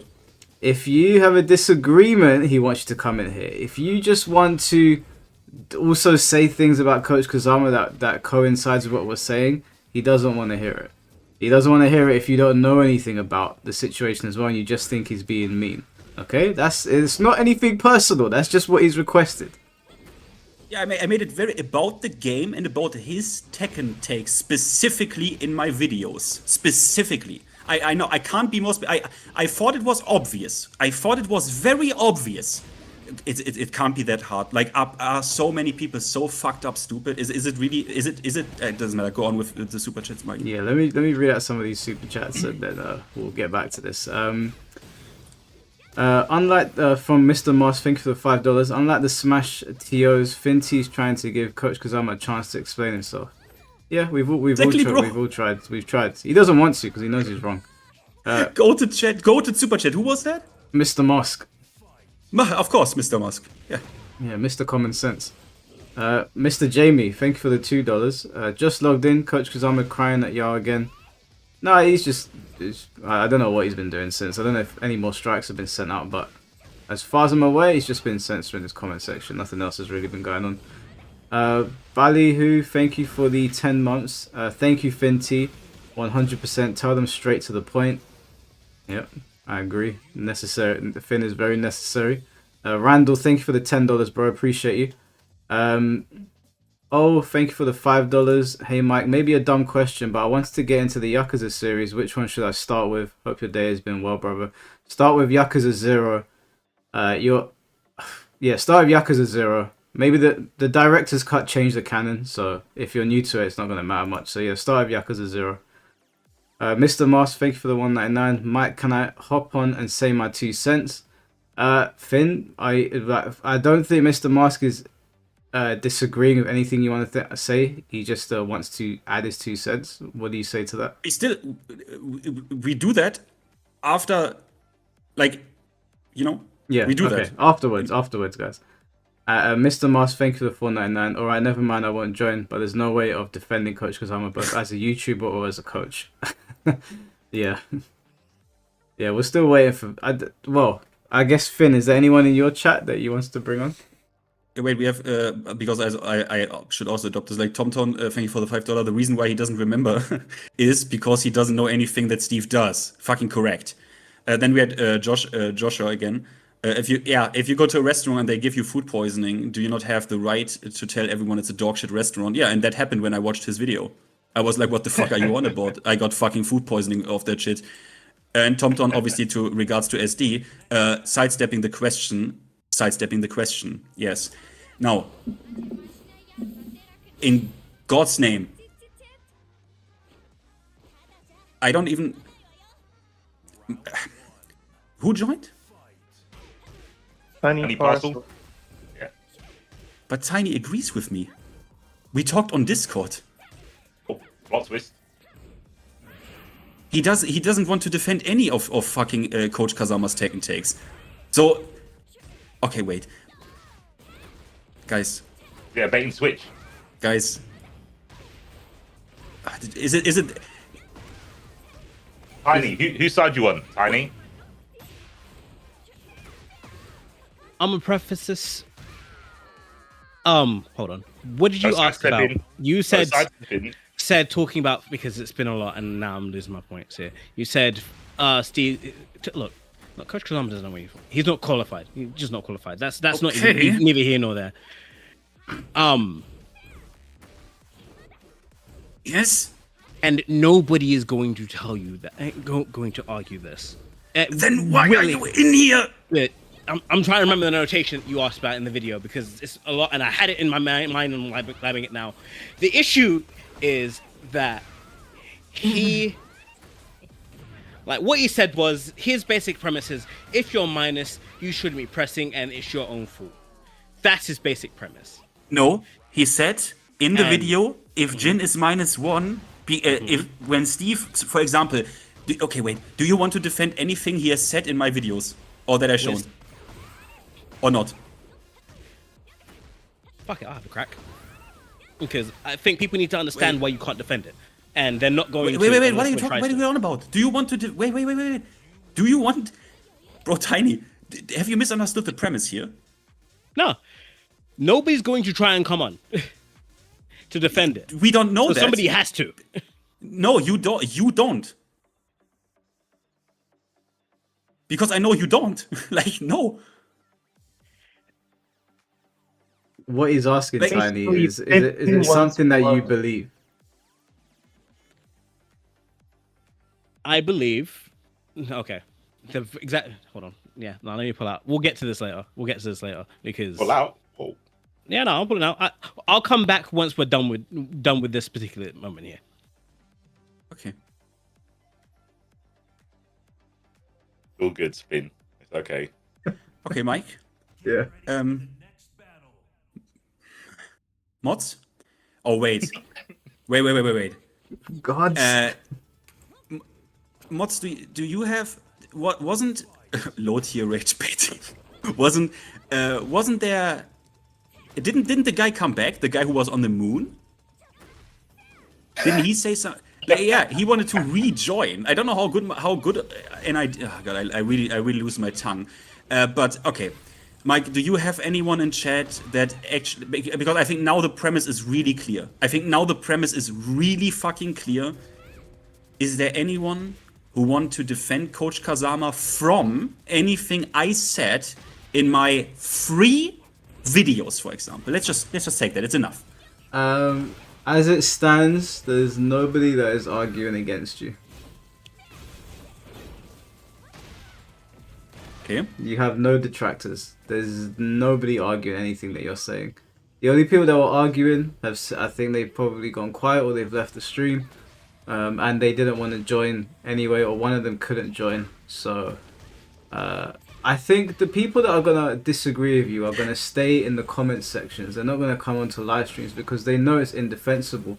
I think what they are arguing is just a case of, even though he's wrong, are you going too far? And that's just obviously not, because I can't even do anything. Obviously fucking not. What, am I gonna fucking murder him in goddamn LA or where he is? Are you what? Update. Bro, I'm not doxing anyone. I wouldn't even do that, even if I had the power to do that. I don't even, like, what do you mean? Like, guys, do you know that I have boundaries? Do you know that I had, okay, you know what? Okay, you wanna know? I had some shit about Jason that never will see the light of day. Like shit I could have used to clown on him. I don't. Because that is like cruel. That is like actually cruel to use that. I would never do that, because that goes like completely out of line. Okay. But with this guy, it's solely on Tekken, and he's fucking dog shit. That's it. Like, I don't know. Like, again, I don't know what's the problem. I don't even see the problem with that one. I don't know. Now, as far as I'm concerned, my saga with Coach Kazama has ended. As long as he doesn't do anything else to try and slide my channel, my situation with him has ended. But everyone's different, and like I said, Finn's handling it in the way that he thinks is appropriate. Maybe you guys think it might be going too far. Maybe some people will see it as necessary so that we don't get a repeat of this situation with other people in the community. It all depends on how you see things. There's some people in the chat saying that they don't like... Oh wait, what did he say? He said, where's his comment? Don't like how you're going about things. He doesn't like how you're going about it. So that's just like, that's a subjective thing. He just doesn't like how you're going about it, but I don't think he'll argue against your points. What do you mean? I don't even know. He said your. I mean, what does that mean, bro? Content. You don't like he doesn't like that I for example offered to talk with Coach Kazama, and he offered to talk to me in an open discussion, and then he blocked me. Like what? Wait, Finn. I think what he's saying, because he's just left another comment. He says, I think Finn is content farming the guy, which would basically translate to you're being disingenuous. Mate, what do you mean content farming? This is a shit show I do as a hobby. I'm not a content creator, bro. Do you think? What do you mean? Do you think Mike does this as a job? Mike has 2 jobs. What do you mean content farming, bro? Do you see any one of us with like 200,000, 300, a million subscribers, that being our job or some shit? Well, I will say that even though I do have 2 jobs, that is true. I don't think it would be accurate for me to say that I'm not a content creator anymore. Like, if I said that I wasn't a content creator and I've got 1.3 thousand videos on my channel, people would look at me funny, like, are you okay? I do create content. And your videos are popular as well, Finn, and your streams. You are a content creator. It's just not your primary source of income, and it's not your primary responsibility. Look, it doesn't even matter. Like, oh, you're content farming the guy. Okay, or you can say, yeah, you make necessary videos about the topic of Coach Kazama. Yeah, see it how you want. I don't really care. Are my Twitter DMs off? No, I mean, but what you can't say, open. What you can't say is if you have what like I put I put effort in it, right? The last video, for example, I tried to really structure. I cut it down to like 30 something minutes to like really hammer the message home, to address everything that he brought, that he brought forward in his defense. Wait, get this guy on. I want to see if he even knows what content he's talking about. Get this guy on. Who is this? With the content farm thing? I want to see if he even knows the content. He said he would join chat. Okay, if you want to join, can someone send him the link to my Discord, please? Can one of the mods send him the link to the Discord, and then you can just jump in. If you join the Discord, you'll see where it says Hangout Spot, and you'll see a bunch of people in here.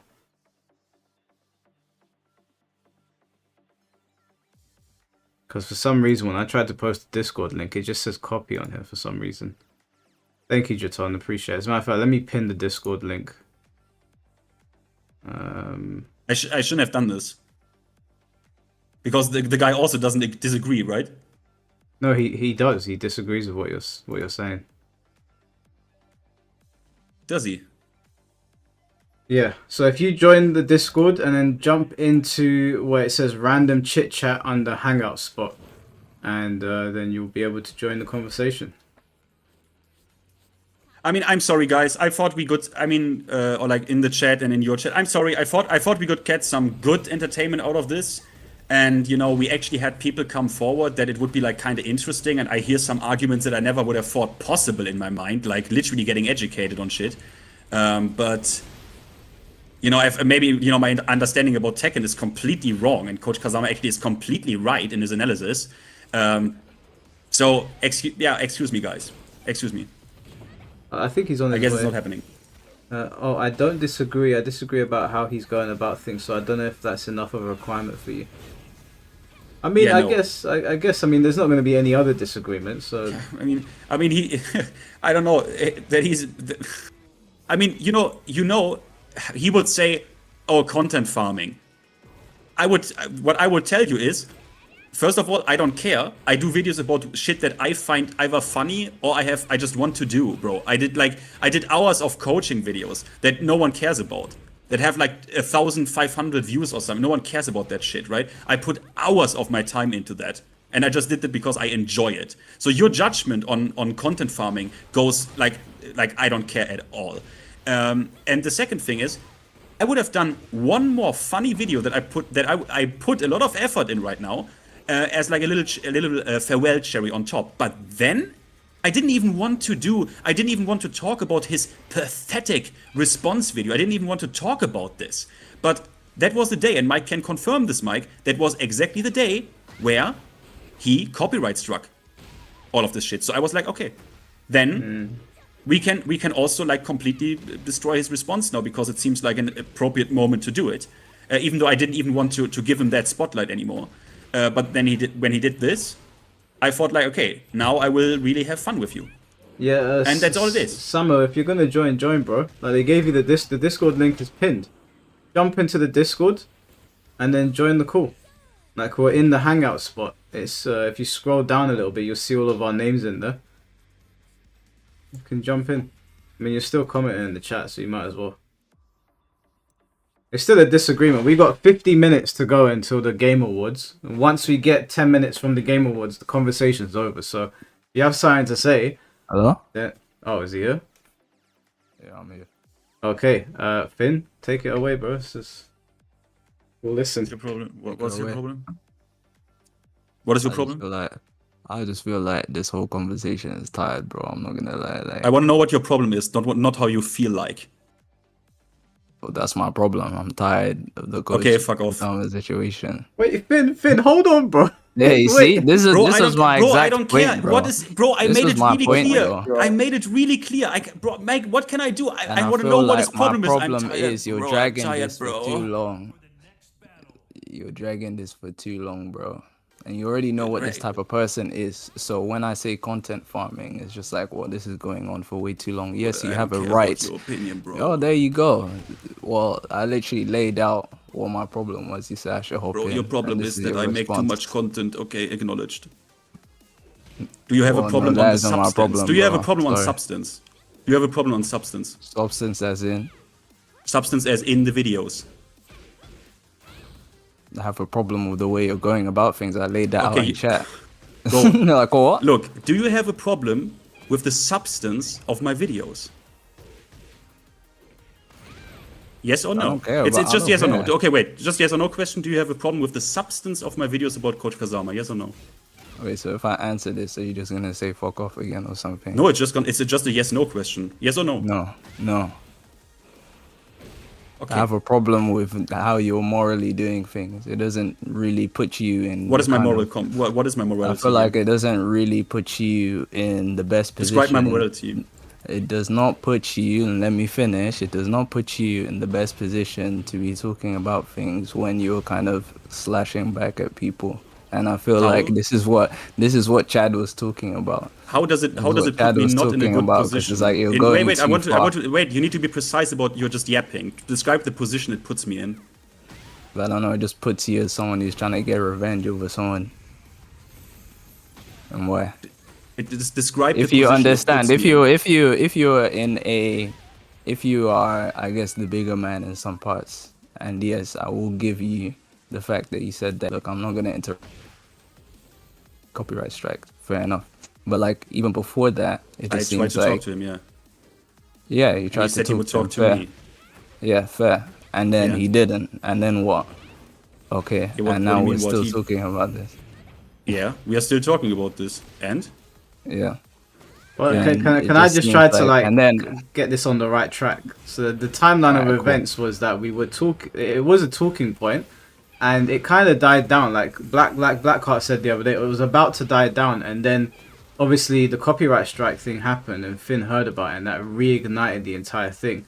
I know Finn had like one final video to come out, but that would have already been out by now. It would have been and done, but because yeah, it was just a cherry on top. yeah, because Coach Kazama let Mike reignited in, the bro. situation, it picked up again. So my question to you is, where is the line for you? Like, at what point do you think was acceptable to stop?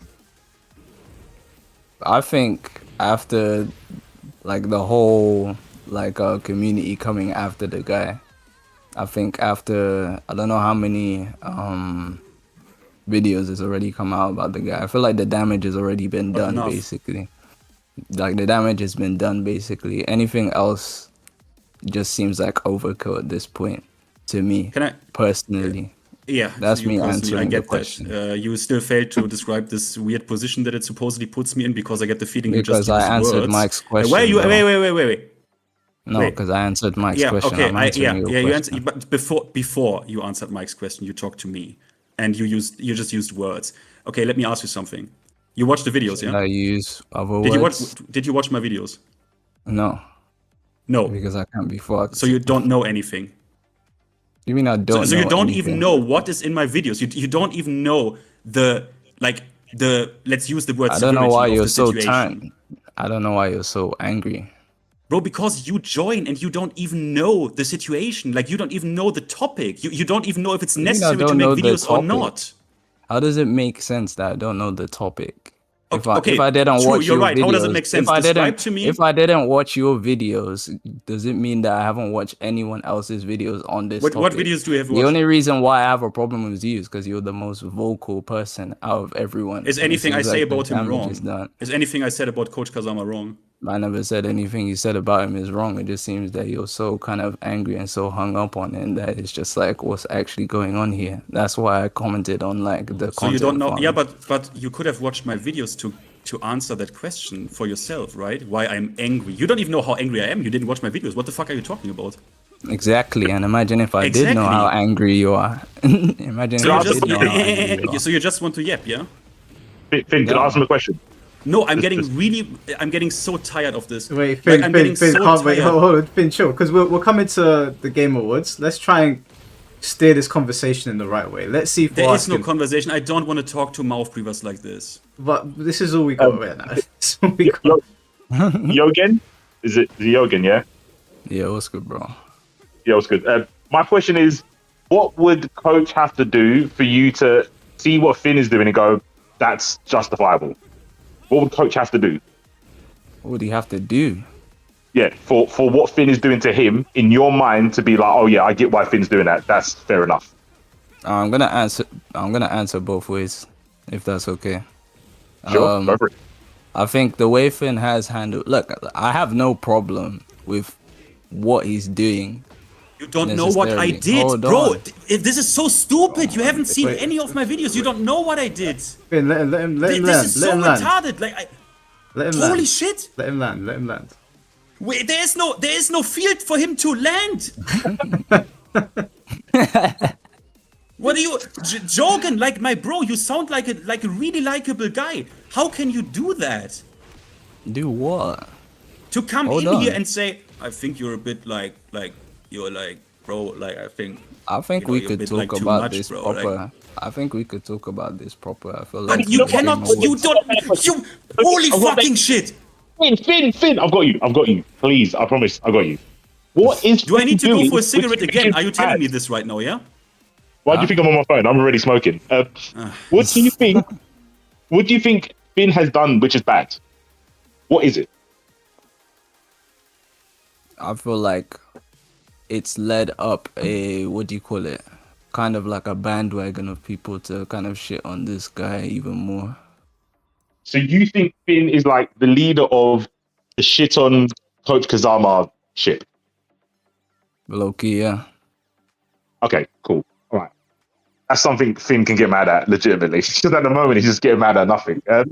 So you think Finn has made people dislike Coach more? I think he's going to disagree with that when he comes back. What do you think would justify him doing that to someone? So, like, back to the first question. You're going to answer in two different ways. Like, now Finn's not here, you can do that.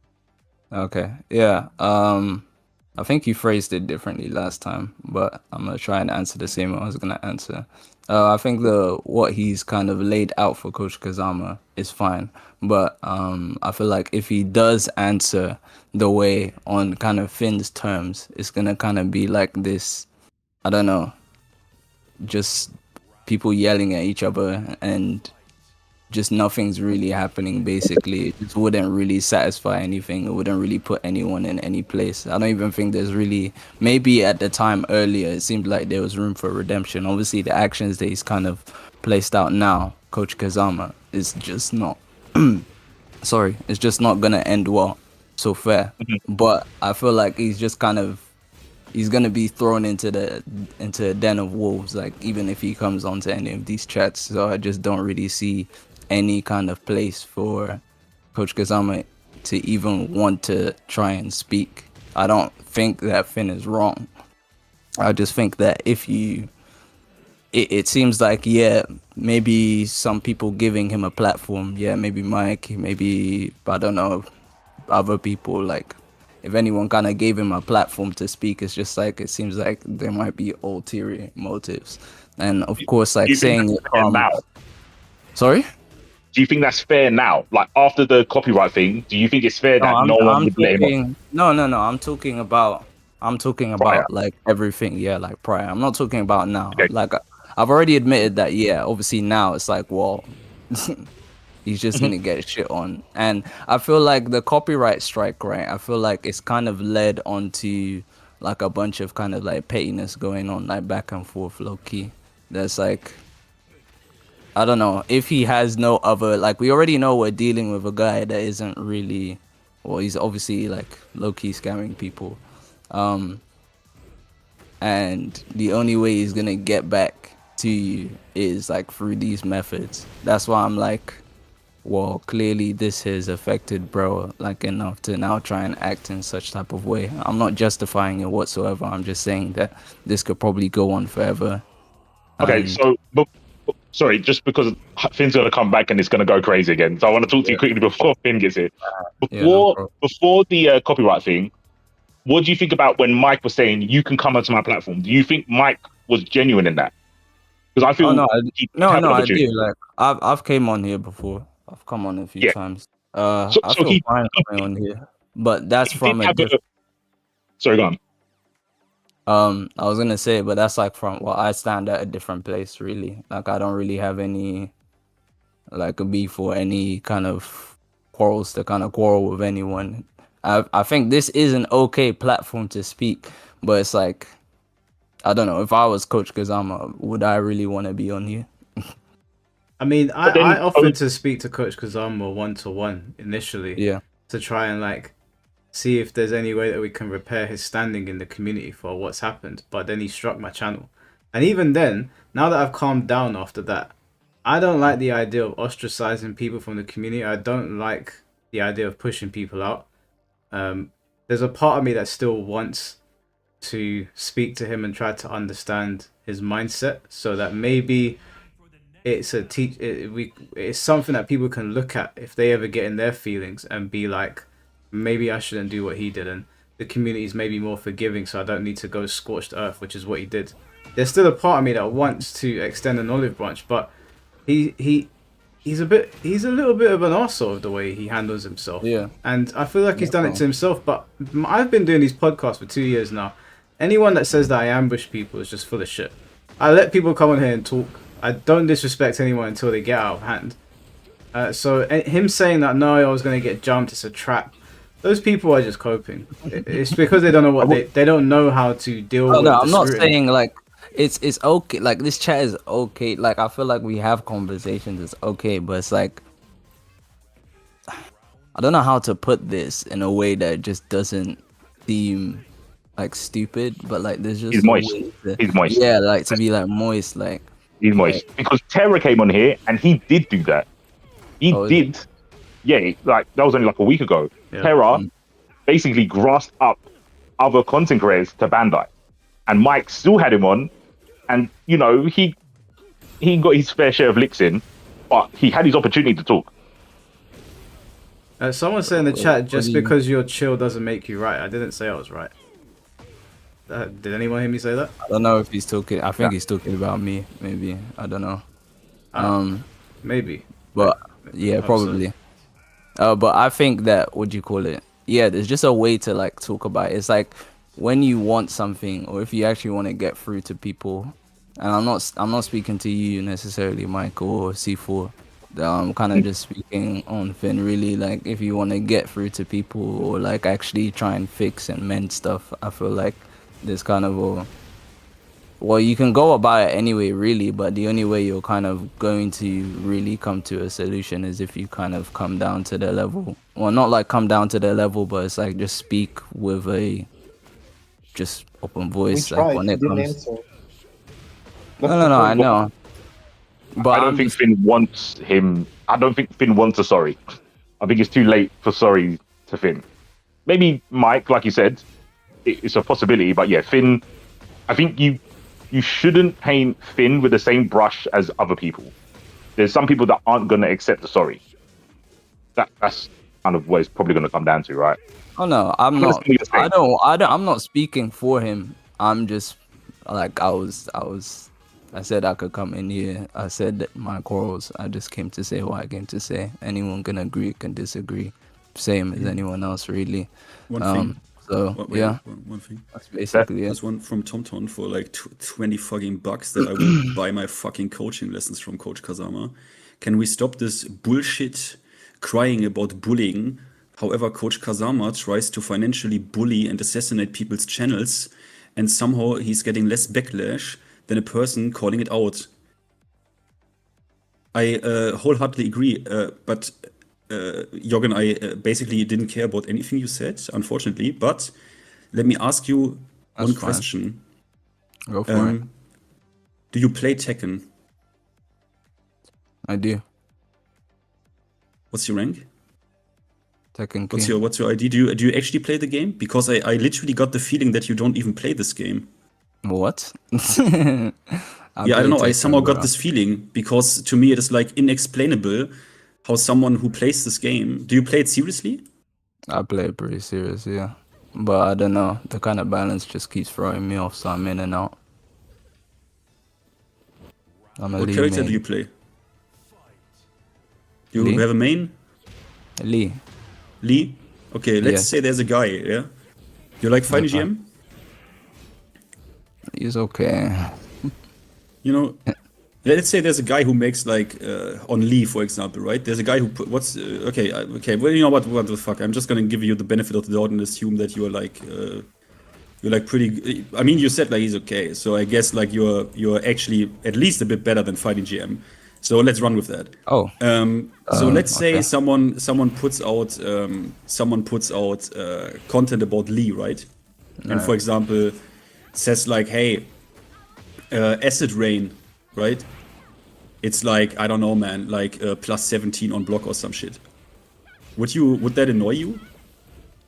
Would that annoy me? Would it?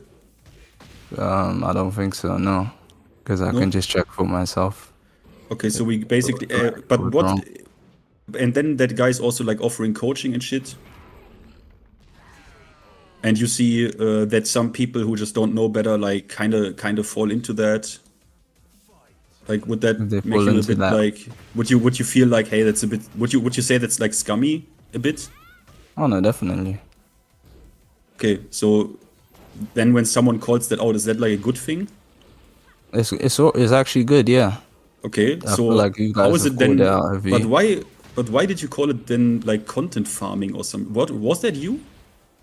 Yeah, that was me. How can I? But it's something good, right? But for how long? Well, it doesn't matter how long, does it? It's a good thing. But that's kind of where I I bring. mean, can in you the have enough farming good? part. Can you have enough ice cream in your life? You can't really, right? You like Well, ice cream, right? Too many you things like ice can cream, be right? too many things can be bad for you. Like too You much like ice cream, of right? something can be bad for you. I don't Do you like like ice ice cream? cream. No, actually, What I'm do you being like? honest as well. Do you like? Wait, I'm being honest as well. Do you like to smoke marijuana? Yeah, marijuana's cool. Yeah, You know, marijuana it's is cool. Like you can't Yeah, have enough yeah. of that, right? No, you definitely can. No, but like I mean, growing it, like I mean, can you have enough like growing in your garden outside? I don't know. I don't grow marijuana. I don't really know where you're going with But this. I mean, but if someone like I mean, if I were to grow some in your garden, like Alright. would be good, right? I don't know what's going on here. Should I? See, Even that's be that's how you have to see it. yeah, I don't even know. Should I be responding? Like I'm actually entertaining this. Like I don't know what's going on. I mean, here. you already said I did something good, and there can't be enough good, right? Can there be enough good? No. Yeah, right? yeah, you can overdose on good. Yes, you can kill yourself by drinking too much water. You can have too No, much good. but not water. We just say good, just good. Can you have enough good in the world? You can't really, right? Yeah, I think you Yeah, could but- over exercise and injure yourself. Like yes, you could over good. Thing. You could. I feel like that's what I've been saying. It's like it's kind of that too much. I feel like everyone is on your side, but the problem is, I won't say like, all right. No, What's the I'm not problem? even gonna rephrase that. I feel like everyone's on your side, right? Like, yes, this is scummy. Yes, this is bad. The problem is that if I'm going to use this as a reference, when Chad came in, it's like, okay, what is your, and C4 said earlier that you can't really speak for anyone, but like, what is your limit? Like, what is your, a kind of flash of green for you to be like, yeah, I'm gonna completely shit on this guy. Bro, I don't know. We're acting like I'm doxing people or some shit. Can I say something? Yeah. Just to make this like simple, there is no limit. The limit is placed on, but is placed on by the person doing it. So no one else can really tell them. An example of this is you guys know a big creator called Asmongold. Yeah. There were some other creators that were insulting him when his dad died and his mum. That they were like making fun of his parents passing away. And so Asmon basically said that, you know, your time's going to come. And now that it has with the whole Ethan Klein lawsuit thing, Asmon's basically just taken the stance that I am never going to stop shitting on you. Now, some people have said that, you know, these people are down in the dumps. They've lost. Ethan's got them on the ropes. Enough is enough. But Asmon's saying, no, you threw the first stone. Now I'm never going to leave you alone. And no, so whatever they do, Asmongold is going to come for them. And so I looked at that situation. I was like, no one can tell him that you can't. You might think enough is enough, but that's you. You're not the content creator. At that point, it's like, if you think it's enough, it's like, okay, well, I guess I'm tuning out. Then I don't want to listen to this. But telling Finn that enough is enough is like, unless God comes out, it's like, yo, Finn, you need to pack it in. I don't think anyone has any. You can say it if you want, but it doesn't really hold any weight. And I don't mean that in a disrespectful way, but No, that's we're, fine. we're all our own men, right? And if someone slights us, like Coach Kazama tried to get my channel fucked up. If I decided until the end of time now I'm never going to get off of you, then no one could really tell me anything. It's up to me if I want to walk away from it or not. No, facts. I don't disagree with that. I kind of just came in because I had the opportunity to, and he asked me to come in. Like, that's literally it. I would have just been typing in chat, and it seems like he didn't even really want me in here anyway, so. But me? Yeah? Yeah, because you... Yeah, of course not, because you haven't even watched the videos. And? Yes. Yes. I admit to that. Yeah. Anything else? To say anything that else, bro? To know how didn't go. Yes. Sorry? I think that's the issue. The issue is to make the argument that Finn is being too heavy-handed. You have to see everything that Finn's done. You kind of have to see his videos to be like, oh yeah, Finn's going too hard. To say he's going too hard, and then he goes, "What have I done?" And you go, "Well, I mean, yeah." I know you did say everyone's jumped on a bandwagon. I personally don't think that's Finn's fault. I think that was going to happen regardless of Finn jumped on it. Personally, it might have been slower. I think it would have happened anyway. I've actually got a comment on here. Just before I read out this comment, because I think it's going to piss Finn off. It'll be funny. I just want to say quickly, Ballyhoo, thank you for the 20 gifted memberships, bro. That is super, super kind of you. I really, really appreciate it. And also, just before I read out this comment, Sullen Spud, thank you for the membership as well. Appreciate both of you, man. That's super kind. Now, I'm going to read out this comment. It says, there's no proof that Coach Kazama has scammed anyone. He charges a fee for one-to-one coaching. Why is it any of your business? You guys are just hating to hate. Join Discord. First of all, join Discord. Join Discord. This guy I want. This guy I want. This guy I want because he trapped himself already. So this guy I want. He joined Discord. But one thing I need to now do. I need to do this.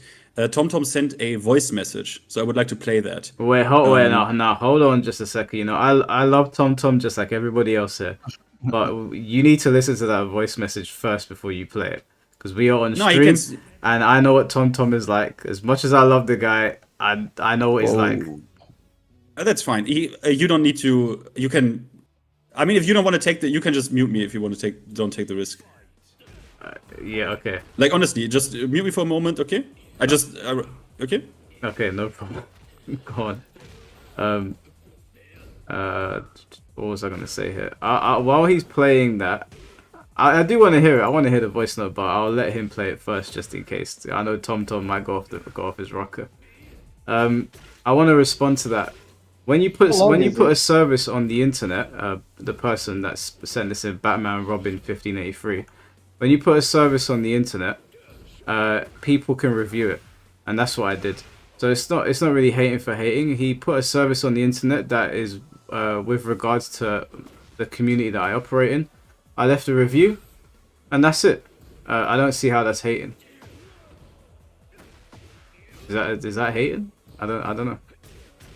I don't know. Maybe he's talking about like everything else as well. I don't know.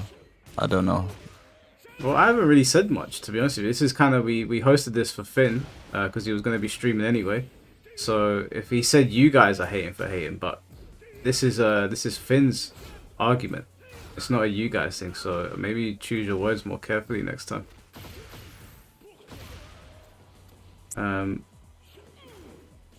Did I pay for the service? No, I didn't pay for the service. I looked at what he was offering, and I just said that I don't think it's worth the money. That's it. I have the right to say that. Has anyone paid for it just to see? I've never known someone to pay for it. I've seen messages, but I don't know if it's AI. Farsi, thank you for the membership, bro. Appreciate you guys big time. If you put a service out on the internet, the same way like we're content creators, right? We create content. Sometimes people leave me comments and they say my content's rubbish. They have the right to say that. I had the right to make the video. I felt like telling people that the Fujin rank is a prestigious rank and charging them X amount of money for it is absolutely ridiculous. I have the right to tell people that in the community, just as much as he has the right to make the guides that he wants. I think the only way anyone could change Finn's mind if he was actually a student of this coach guy. He needs to talk to a student, and that student has to say, "You're wrong. This guy actually does know what he's doing." Even if they there's did, different angles, wasn't there, in the conversation? That's like, well, we don't know how much he's gonna put into it. I think even if he had a student come on here and say to us, "No, it's worth it," we've been playing Tekken long enough to know. I mean, like C4, you've been playing what, Guilty Gear for how long now? You commentate, you know it very well. If someone was charging $1,000 or $500 to get to whatever that, you know how you go up the ladder in Guilty Gear, whatever they call it at the top. Yeah. Celestial. Yeah, you've been playing long enough to know whether that rank is so difficult that you need to charge somebody $500 for it. Now you might turn around and say, hey, if he wants to do it, you can do it, and that's your stance. But someone else might turn around and say, well, I operate in this community, I don't think it's worth it, I'm going to let people know. I don't think either is wrong. Yeah, no, I agree. I think I should have. I wasn't that clear. What I should have said is, if anything is going to make Finn change his mind, it would have to be a student, because everyone else is just speculating at how good the content is. Finn's coming with facts saying this guy doesn't know what he's talking about, but a student could come in and go, okay, he doesn't know this notation, he doesn't know this frame data, but the mind games he taught me actually got me to this rank, and I only picked up Tekken last week. I don't think There it was that argument him, about but coaching, wasn't there? Like, coaching can be facilitated in different ways. Like, it's like a motivational coach, like a coach that makes you think different. Like, if I was to hire a coach, and if I don't know, if I'm going to speak from my own stance, if I was to hire a coach and I really wanted to get a certain rank, I feel like I'd already be watching like top players. And personally speaking, I don't think this coach Kazama guy is someone I'd go to. Like, if I'm to really just be like a competent person and just look at different prices and look at who's offering them, and I'm actively watching like top 8 like tournaments, Coach Kazama is just someone I definitely wouldn't go to, simply because of the price, simply because I don't see him on any ladder, I don't see him in any tournament, so it wouldn't make sense.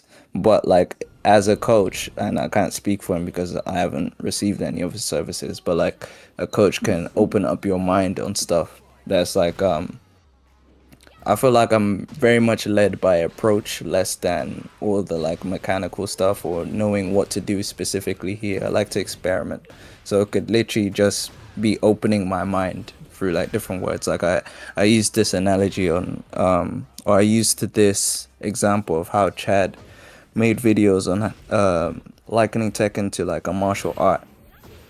It's just kind of telling you, what was it? I think he used Sun Tzu.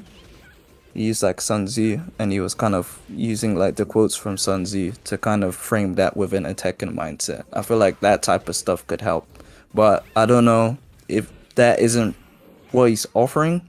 It could be.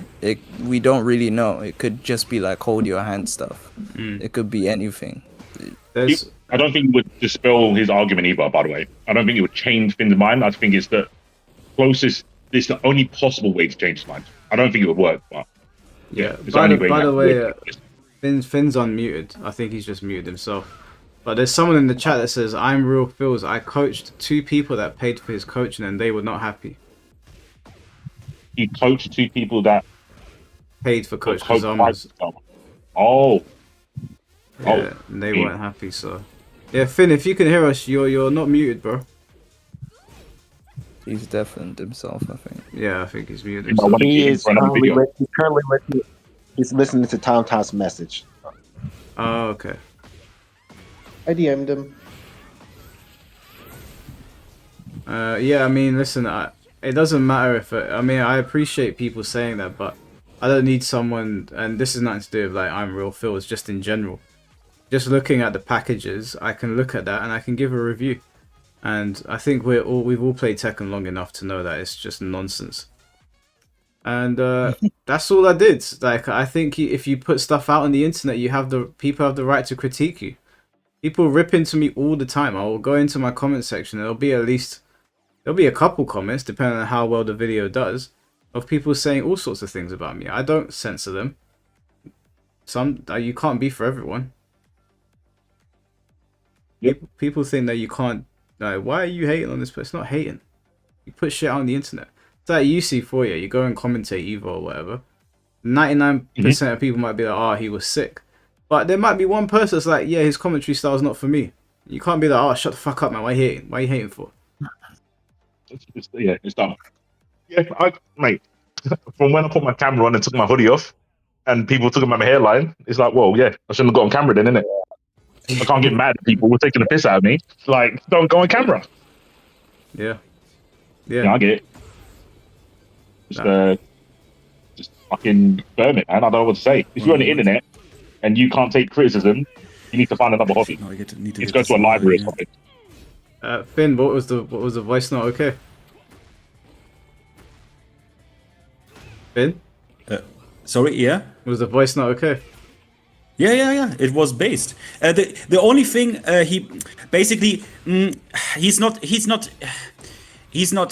not wrong. But the thing is, obviously, I called it out here, right? I wanted these people to come in, right? The crayon eaters. I wanted them to come in. Unfortunately, we didn't even get one. We got even worse people, in my opinion, that were like, oh, let me talk about my shit here real quick, bro. It's fine. Like, we can do a stream like that. Like, no problem, man. I even said we can do it afterwards if people want to. People can also sniff their own farts, no problem. But we should not forget that in this case there were significant people who called it out, right? Fighting GM obviously got a bit embarrassed that he wrote this comment without watching Coach Kazama's video. I can guarantee you that Fighting GM wrote that comment without watching his video. I guarantee you that. He did not watch this video. It was solely for him, oh, he's pissing on Nova, so I need to write this comment, right? But we shall not forget, like, Ray, right? Or TJ. Or even, a very small creator, but I watched this video because I give respect to everyone who called this out as well. FGC Chris. Everyone. Like there were people who saw the coaching stuff and said, bro, this is ridiculous. Like, how is this going on? Like, this is ridiculous. And I do it for, like, the sole moment, the fact that Ayu Richie, right? That he watched this video, that he watched my video and said that is good shit, that is golden. I mean, for him, I play on my stream right now. This is why I played Leo in Tekken 6. Like, that is enough. Like, that is enough for me. That warms my heart. That warms my heart. When Ayu Richie says good shit, fuck this guy up. That's all I need. That is the Emperor speaking. That is the Emperor speaking. So. I thought it was GM. Nick Fury said it's okay.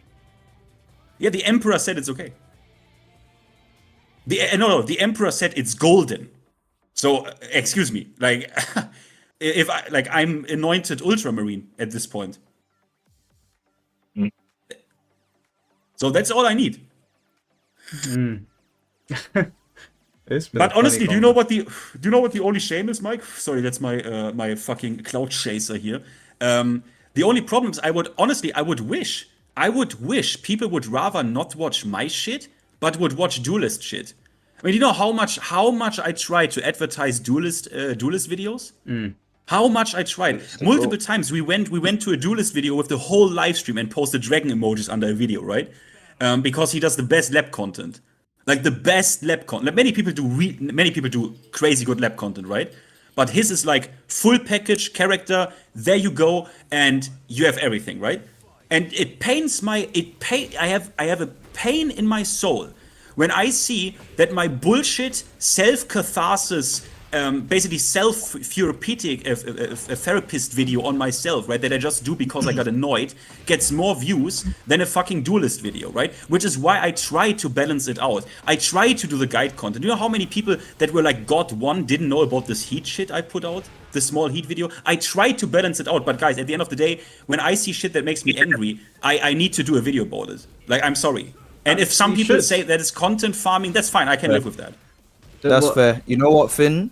And we'll come to a conclusion, I guess, here. You know what? I was wrong. As a YouTuber, and someone who's on the internet, you have the right to do whatever you want. I can't really propagate that. I think it's just an opinion and it doesn't really have a place here. So I do apologize. No, you are right. Putting it in that frame. And I will say, and maybe it's just me, but I'm able to kind of come to that conclusion simply because I feel like we're talking and it doesn't feel like I'm just getting shit on or being like, what do you call it? Like my IQ is being reduced as I'm having the conversation. I feel like I did lay out kind of just how I felt about things, and I'm on here simply because I was offered the platform. Not really to, I guess, put your points or kind of go against your points, but to kind of just see how this, or to kind of just frame how it just feels. It just feels like it's going on for quite a bit too long in my place. But just like you've said, if you feel like that's what you need to do as a content creator, as someone who is also inside of this space, this community, do what you please. Coach Kazama does what he pleases, so you go off as well. I think it's just maybe I just need to kind of stay away for a bit. But I do enjoy. No, you don't. You don't. You know what you should do? I do enjoy these streams. You have my Discord, right? You know what? Do this. You get a big fucking joint, yeah, a big joint, a big one, yeah. Then you sit down on your couch. Good. So then you sit down on the couch and you watch my videos. If you want to, do it, and then you write me again, because after that experience, when you see what comes out of his mouth, right? Even you, like chilling there with a big ass joint, you probably jump up. You probably jump up. Because you play Lee and shit, I get it. You understand the game, and you hear when you hear what comes out of his mouth, you write me again if that changed your opinion on things. Okay. No problem, bro. Yeah, I appreciate. Like just the last video, even that's enough. Although it can't watch however much you want, but then you write me again what you think about it. Okay. I'm actually interested. If you then think, okay, you know what? Now that's ridiculous. I'm actually interested. Okay, no problem. How do I add you on? I'll add you on Discord. Yeah, add me. Finn, I've got a question for you. It's kind of a pivot, slightly. Yeah, of course, go. Only a small one, and we don't have to go into it. But you know the stuff that's happening with LTG and everyone trolling him on Tekken. Yeah, roughly. Yeah, I have an idea what's going on. Yeah. Do you think there's like an injustice happening there? Do you think LTG is getting dogpiled, or do you think it's deserved? Just out of curiosity. No, the thing is, I don't know the ins and outs. The only thing the only thing I know about LTG is that documentary that came out 2017 that he tried to take down, the mini doc, right? Yes. So that's my knowledge base, right? That he tried to take this down. So that is all I know about LTG. I know about Viscant. I know about what he said about Broly legs. All right, I'm not a fan. But I think at this point, look, he tried acting, right? Yeah. He tried. I think look, you can call me insane. I think this guy is not that stupid. I think he plays a character and he knows it works. So he wants what he gets. Yeah, I feel like he would shift over to a different lane if he kind of didn't want it. But I feel like he understands that it gives him some sort of space and gives him a platform. Like that's actually his bread. Like people trolling him and like him kind of reacting that way, is he'll get views from that. So until you but I can have to be honest, like, I don't know enough. Like I just don't know enough because I'm literally on 2018 information. Well, guys, that's very good. We do have to wrap this up because the Game Awards are starting in 10 minutes. So final comments, and then I'll close it off. The reason I asked that question is because I agreed with what Finn and Jogan said, and then I think, what if we're wrong? What if it's not an act? Does his actions? I mean, that's what Chad said. Him getting docs, yeah. It's basically, it's kind of the Chad argument to a degree. If he's not acting and people are doxing him, I understand him lashing out and calling people rogs. It's funny or whatever, but yeah, it all depends on him acting. I don't think Coach is acting, so that's why I'm like, oh, this is fine. Sorry guys, the Game Awards are starting in 30 minutes. Sorry, there's no rush. But it's no problem. Like even if they start, changes. Yeah. if they start, Mike, can I still use that channel because I want to do this for as long as there are people who want? Like, is it cool? Yeah, up until when it starts, it's fine. Oh wait, you mean after when it starts? Yeah, I'll leave. I'll leave and you can do what you're doing. Yeah. But I'm still allowed to rent your channel, yeah? Yeah. Go nuts, man. Just no OnlyFans models. We keep it clean around here. Yeah. Sorry, where were we? Yeah, C4 was saying that maybe like looking from, like I said, like Chad's kind of perspective, like if he was acting, then he's saying like how far should we actually go? Like but I think once we've kind of, I guess my stance changed simply because it's like, well, at the end of the day, everyone has their platform and you can't really dictate what anyone's kind of gonna do with it. Of course, like looking at it morally, if everyone kind of just stood on the same kind of foreground of, well, what's right, then it wouldn't really strike up any controversy. But because that platform is available and that isn't true, then you can actually have that question, if that makes sense. Yeah, can I also make a point about like the content farming thing? I'm not having a go at Yoga for this. I'm just saying it in general because a lot of people will say it. I know the word is kind of like thrown around a lot, and sometimes I wonder if people know what they're saying when they say it. Like, of course, content creators will look at a situation, and they'll look at what their audience likes watching and listening to, or it might be a piece of content that they genuinely want to talk about, and of course they'll make content about it. So in some sense, you're always farming content. Maybe sometimes more than others, but even then, like if your audience is happy with what you're putting out, then I don't know what the issue is with farming a particular thing. Like I remember when MK1 had come out and it was the talk of the town, and I was making loads of MK1 videos, but I was making a lot of the MK1 videos because it was the talk of the town. Like, it's what everyone was talking about. Why would you remove yourself from the conversation? And a lot of the time people would say to me, oh, you're content farming. And I'd say to them, well, yeah, I guess a little bit. Like, what do you want me to do? Not talk about it? I don't understand. So people throw around content farming. Like, I feel like they do it recklessly. And I know sometimes people say it in a way where it's like, oh, you're beating a dead horse. But why would someone farm a dead horse? You know, like they're probably gonna try and farm something that is fruitful, no? No, thanks. I think it's just that's completely well put. I think just specifically, just because I can't speak for, like, I just came into contact with you guys when it came to Tekken, so I think just speaking from my point of view, it seems like this game, what do you call it, has such a, like, I can only speak for like Tekken 8, I can't speak for Tekken 7, so it might be just a weird point of view, but like from me coming into the community, it seems like this game only like low-key thrives off of people hating playing it, or like hating it in some like manner, but then I see it has like this toxic kind of hold on you that you want to like it so much but you hate playing it, and it seems like that cycle, sorry, what were you gonna say? That's fine. I don't want to make this a Tekken 8 discussion again. Yeah, I don't, but I guess with just using that as a frame of, I guess, that toxicness, right? That, like, I feel like the most Tekken content that is like just toxic or just, I don't know,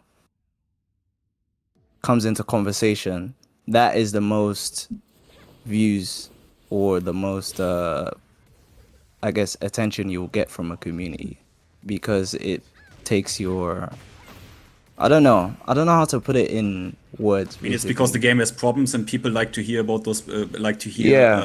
It's because the game has problems and people are frustrated with it, and obviously they're gonna watch shit that talks about those problems.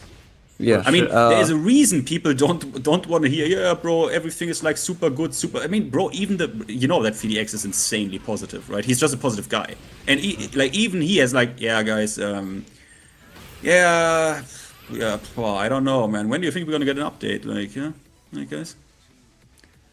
I mean, the game it just has problems, like undeniably. Even the most positive glazer would admit that. Even. Oh, facts. No, it does. I'm not disagreeing with it, but it's just like, why is this the kind of linchpin of the community? Like, it's just kind of odd to me. Because now when we bring in these types of conversations of like, I guess Coach Kazama or something, for me, and this is just my kind of like thinking, it just seems like, well, now we're just going on to this. Oh, like nothing's really going on with Tekken. So like, oh shit, this is going on. And I'm seeing like 500. Yeah, but I mean, that is the topic for today, Coach Kazama. That is how it is. That's but just how it just bro. makes me think of like, well, damn, like I guess the game just doesn't matter. Yeah, well, how about?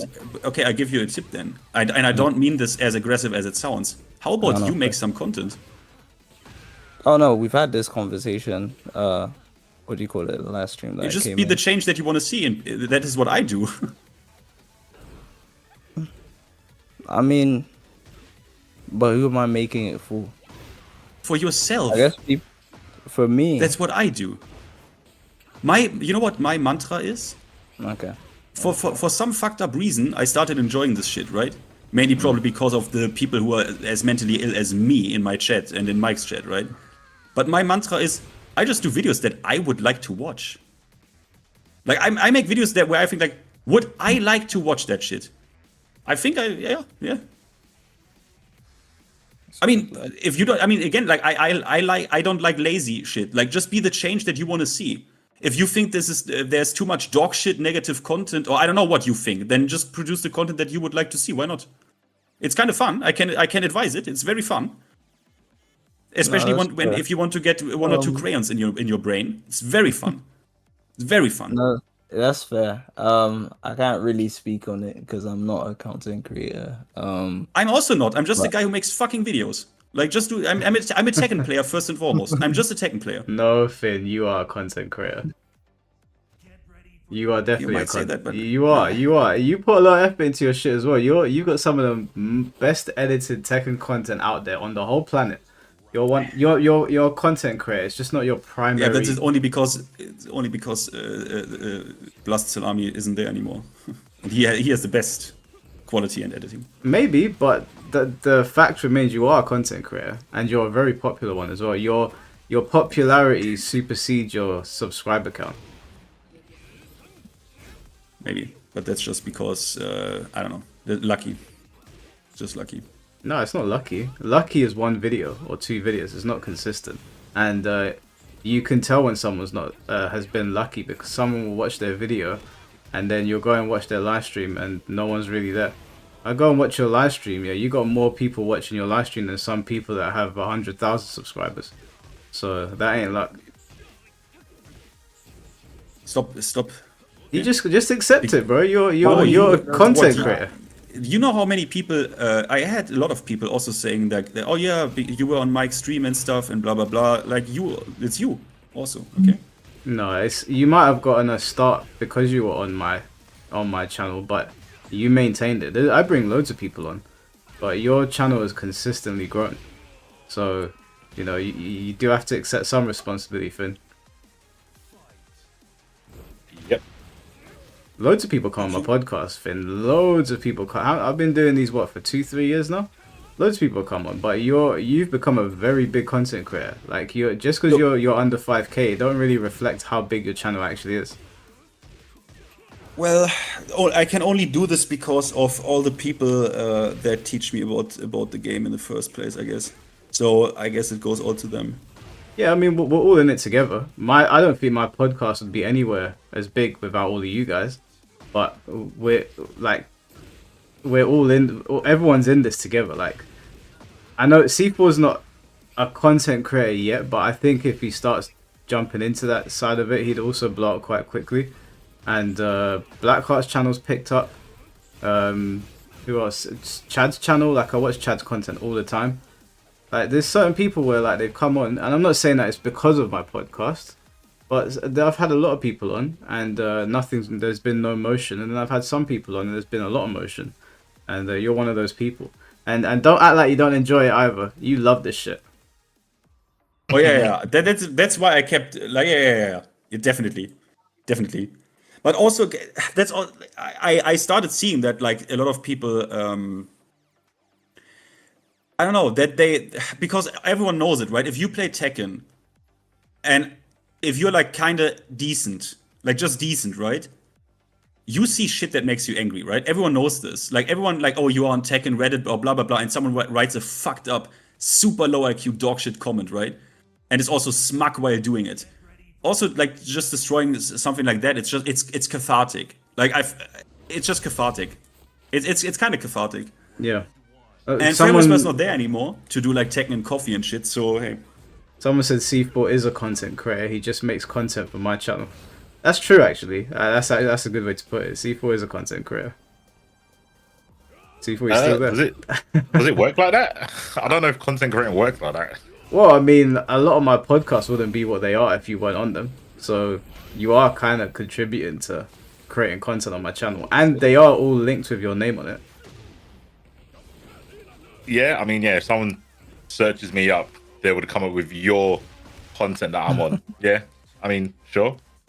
I don't think it's content. It might be entertaining, but I'm not creating like a space, or I'm not doing what like Mike does, where he has to contact people and organize fucking like herding cats, or doing what Finn does with edits and stuff. I don't think that's what I think about content creating. Yeah, I think that's the thing that I dislike the most about content creating now. I love when we get there and the conversation begins. That's always fun. Talking to people is fun. Talking to the chat is fun. All of that is fun. But the lead up to it, oh my god, bro, the excuses I get from some people. No, it's a trap. No, I'm not running the beef set in that game. Jump in a different game. No, I'm not doing the money match anymore, man. He spoke about this. I don't like it. I'm just like, oh, but it's like being in school again, and I'm the adult now, and I'm having to talk to people that are like either in their feelings or they're gonna run to mommy and daddy. It can be very annoying.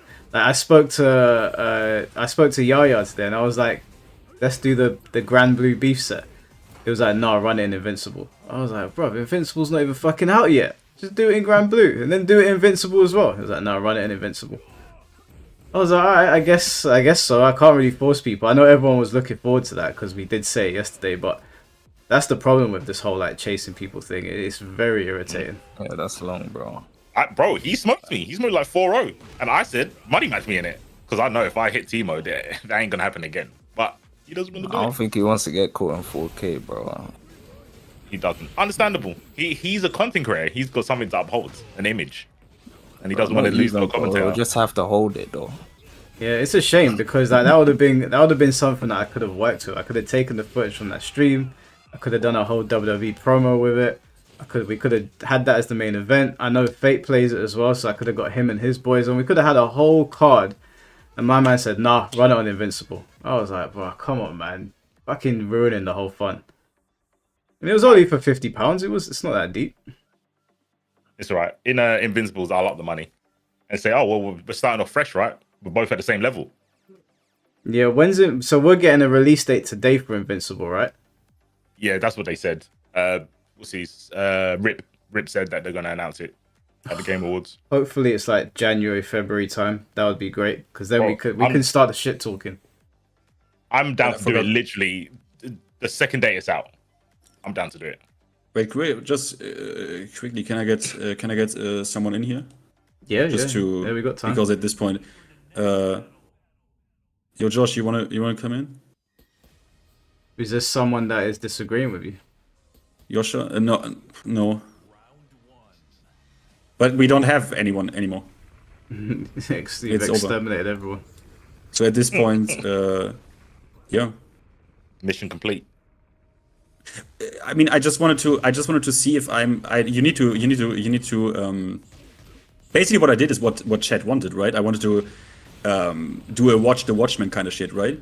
Like where I'm like, okay, that's the point where I should check myself, right? I want people to check me on it, Mm-hmm. and didn't happen. So, have we gotten a Watchmen edit out of you yet, Finn? I funny that you. I had some. I had this idea once. That doesn't matter. Doesn't matter. Oh, actually, could I ask you? Because I've never done it before. When you do these edits, do you get copyright claimed for them? Yeah, yeah. Oh, okay. Yeah, this is why when people accuse me of being a content farmer making this for money, all of that shit is copyrighted and that has consequences for my channel. For example, I cannot have memberships. Yeah, I was gonna say because when I was watching your law-abiding citizen video, I was like, how is this video like still up? I didn't know when I started this. I didn't know that YouTube lets you do that. That you can use that many and long movie scenes, but you can. But whoever makes the movie obviously gets the money. But I am allowed to do it. The only consequence I have is that I cannot have memberships. Right. Is that so? What you use movie clips? YouTube messages you and says you can't have memberships on your channel. Yes, it's one of those. It's one of the. They don't message you directly. It says in the clause for being monetized, you can be monetized. Obviously, you can't monetize those videos. But if you have too many videos on your channel that are ineligible for monetization, we will just take the right away from you to have memberships, because they assume what you could do is make a channel, put a bunch of copyrighted shit on it, and then profit with memberships. Yeah. They don't want that. So Okay. I unfortunately, I don't care. I have so many of those videos where I had some where I just used music I liked, right? Yeah. I literally used music I liked. So yeah, Can you still receive super chats? Yes. And you can monetize videos, but not those. And you can't have memberships. Okay. Actually, funny story about that. The chat, as in we actually like asked him to open up like we want to super chat you. Let us super chat you. He didn't want to do it. Well, they're open now, right? Yeah, they Wait, are. Who? You. Super chats. Yeah. Wait, what did he say? That you mean with the? Initially, you didn't want to receive super chats from people. Yeah, I told them that I don't want it because I was like, I don't feel comfortable with this. Like, I didn't. I mean, many people. It's actually. Look, it feels kind of. I don't want to don't take. I don't know. I don't want to use this as oh look, blah blah blah. Right now, it's just. Some people asked, and I was like, nah, I don't know, because I already had over 1,000 whatever subs, and I said, nah, I'm not monetized. And they asked, literally, I only did it because people asked to give a super chat, and I was like, yeah, okay. If people want to support this, I mean, hey, why not? I mean, yeah. Yeah. I hear that. I was just wondering because I always see the movie clips on your channel, and I'm like, how is this even working? No, yeah, you can do that. You can do that as well if you want. You can do that as well if you want. Then the only thing is that specific video doesn't get monetized, and you can't have a shit ton of those videos because otherwise you can't have memberships. But that's the only issue you have. Yeah, I mean your ones are really edited well. I don't have the capabilities to edit that well. That's why a lot of the time my videos are just me talking into the camera because I'm like. Yeah, also not everyone enjoys it because it takes a lot. It takes a lot of time, and I didn't even know. Never did this. I'm obviously a complete amateur, and I try to do the best with what creativity I have. But it also takes an unreasonable amount of time. Yeah, I do the anime style openings for my streams. Those take they don't take too long because they're only 1 minute to 2 minutes long. But that minute to 2 minutes long can take 5 hours. Yep. Yeah, exactly.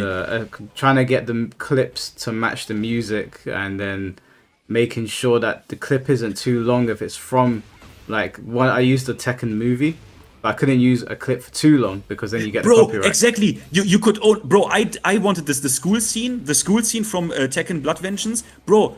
They only let you use 30 seconds or something. Otherwise, they're blocking it entirely. Namco's a bitch when it comes in. I got around it. So if you use 5 seconds each time and you just cut a second out in between, they don't block it.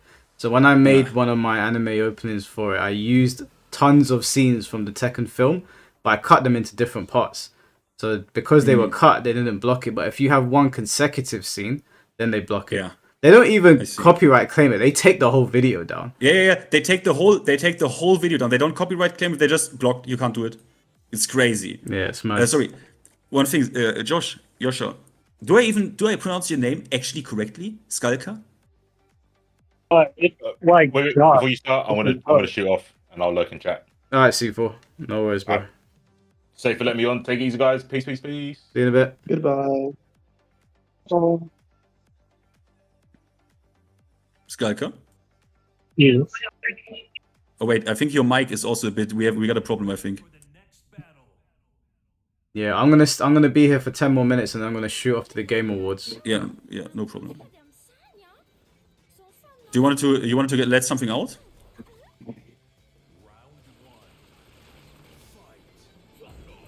Yosha, my bro? Huh? Do you want to get something out?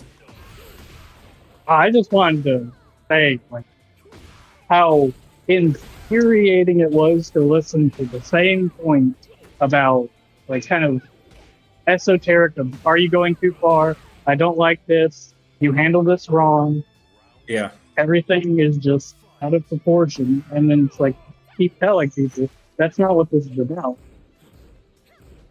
And it's just, Yeah, I knew it would happen because, when we did the one-on-ones sometimes, right? The one-on-ones with like Dandy or Jeff or other people, I vetted them before. Like I talked with this on Discord, like a message like, do you actually believe this? Like, is this actually your opinion that Anna doesn't have lows, my bro? And he was like, yes. So then I knew, okay, let's do it, right? And then it also worked, right? And I thought it would be easy. I learned today. I coached myself, right? I kazamat myself today. Now it's a lesson for me not to do this, because Mike is right. People never come on spontaneously because they are like kind of iffy, right? They don't really believe their own shit enough. You know what I mean? Yeah. Yeah. All the time. It's part of the fun that I think.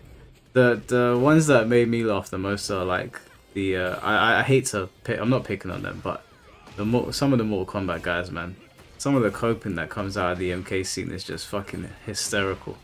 And I always say to them, look, I'm not going to disrespect you if you come on the podcast. We'll just talk about your point, because I genuinely can't see it from where you're talking from. And they just never come on. The one person that did come on was, do you remember Roy? Did anyone remember Roy when he was just, what did he say? He was shouting into the mic and I was telling him to be quiet and he just kept talking? Oh yeah. Yeah, he was the only guy that came on.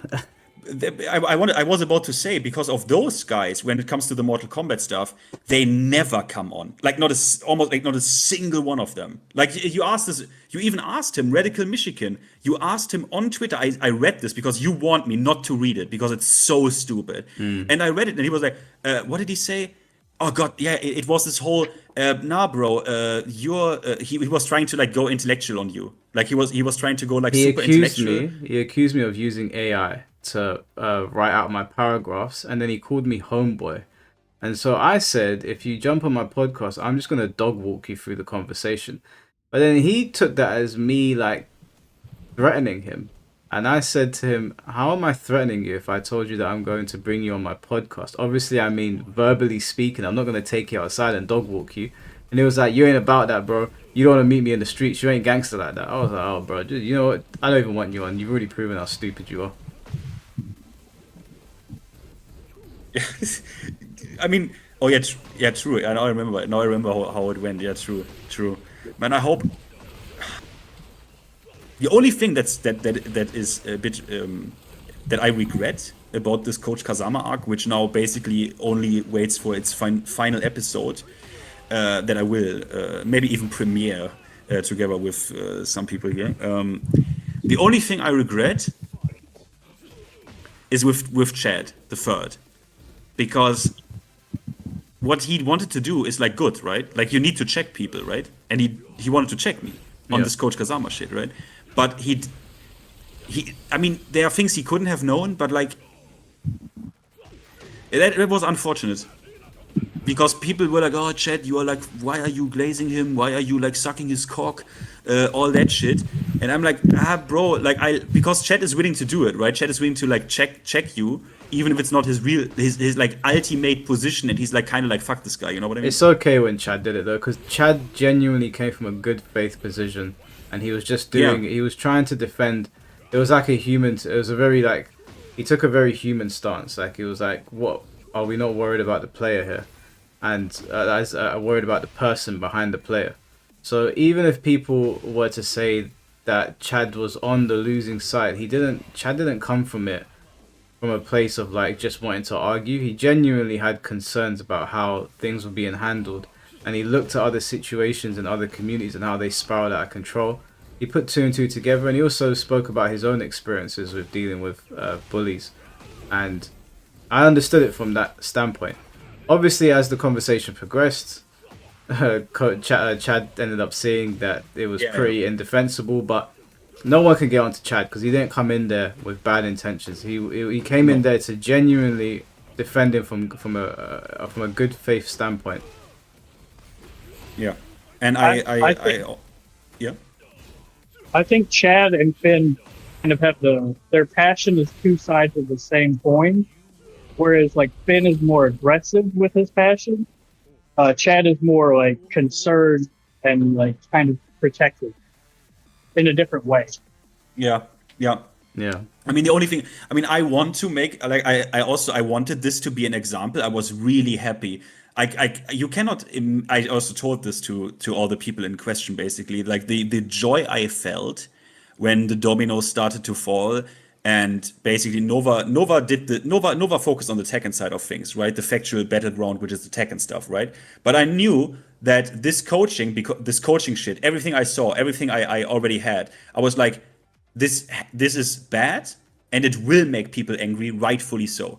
And when it happened, I was full of joy to see, Ray, TJ, everyone, Mike. That the fact people annoyed Mike. Mike didn't want to watch it. Mike was like, come on, guys, like, do I really, blah, blah, blah. And people annoyed Mike, like, watch this shit. And when that happened, I'm not ashamed to say that I really felt joy because I want an example to be made, because that's the only time I was like literally I couldn't believe what I was seeing. Like I couldn't believe what I was seeing, and I want this to act like a bit of a precedent. Nothing would make me happier in the future when people like insult each other as like Coach Crayon or what is his name now, Kraylin. Nothing would make me happier. If I can establish that, I would die a happy man, and that's all I want. Yeah, that's all I want. Well, guys, I'm gonna bow out there because the countdown has now begun for the Game Awards. So I'll leave my chat open. You guys can stay in here and chat and whatever. But Finn, appreciate you as always. It was an honor. Everyone in here, appreciate you. And I will see you guys very soon. Enjoy your chat. I might pop in afterwards. See how the Game Awards go. See if I crash out. But yeah, I'll chat to you guys in a bit. Yeah. Enjoy. In a bit.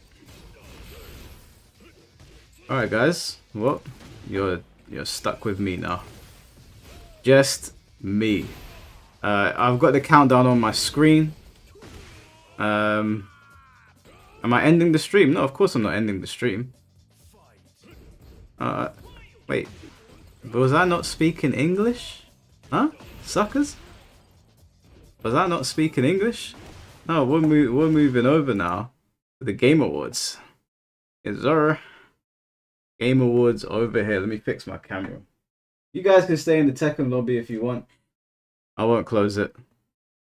Let me just reactivate my camera. And let's get the guesswork going, shall we? Let's get the guesswork going. Now then, I believe, okay, I said it before, I'm going to say it again.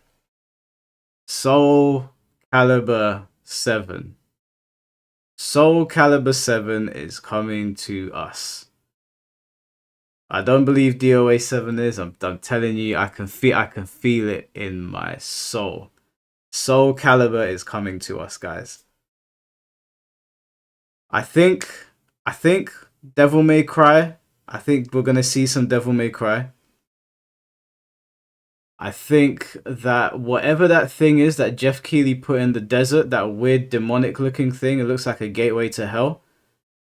I'm thinking it might be a follow-up to Dante's Inferno.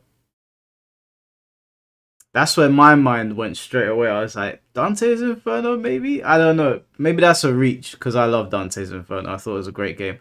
Of all the God of War clones, Dante's Inferno was by far the best one. By far. What's my Discord? Could one of the mods send in the Discord, please? Sorry, I closed it just now. What other games was I thinking of? I'm so certain that Soul Calibur 7 isn't coming. I'll donate $200 to the stream. Okay. Alright. I'd take that bet.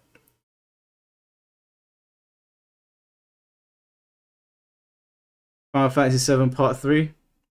Me not interested.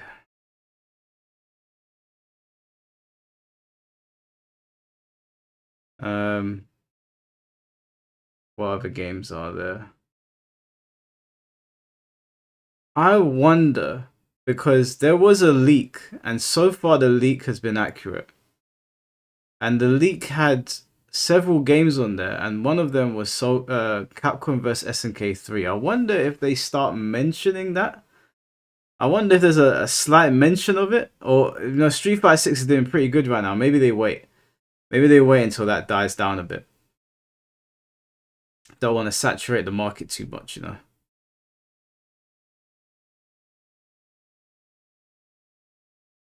The desert thing was already confirmed to be something with Divinity. Oh, really? Well, I wish you hadn't told me that. MVC 5? Yeah, I saw MVC 5 was on that leak. It's a possibility, but with Marvel Token coming out, I'm like, maybe things changed. If Soul Calibur 7 gets announced, I'll come to your bed, Mike, and squash the beef. And you stay over. You can stay over there. You've been talking about coming to my bed all night. First of all, I got a missus. Second of all, I don't swing that way, bro. I'm very sorry. I ain't got no problem with you folks. You go be gay over there. We can still be friends. But over here, we like the sugar walls.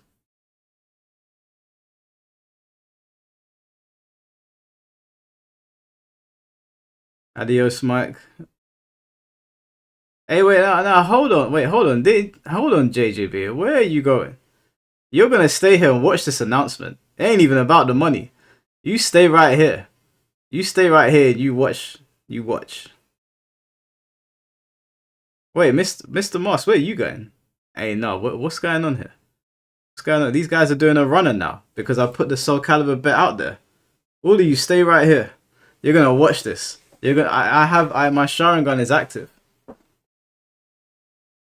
Is this guy a Hodge Twin fan? Yeah, back in the day, Hodge Twin were hilarious back in the day. I don't really watch them anymore.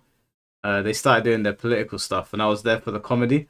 But back in the day, yeah, Hodge Twins were hilarious, bro. They're like peak comedy, peak old school YouTube comedy.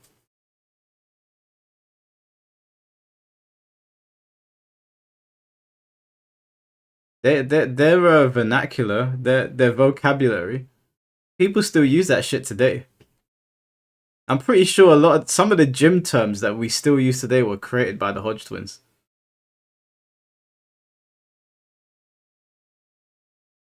Best Hodge Twins vocab. You know, I used to love Twin Muscle Workout when they used to be like, look at the gains, look at the feathers, look at the striations, and then one of them would be like, man, shut the fuck up. The whole thing was so. When they used to be sitting in their car eating burgers, and one of them was just chewing loud, and the other one would get angry. Yeah, that shit was peak comedy, man. I can't even repeat some of the jokes that they would do. the whole demons got me thing that used to kill me.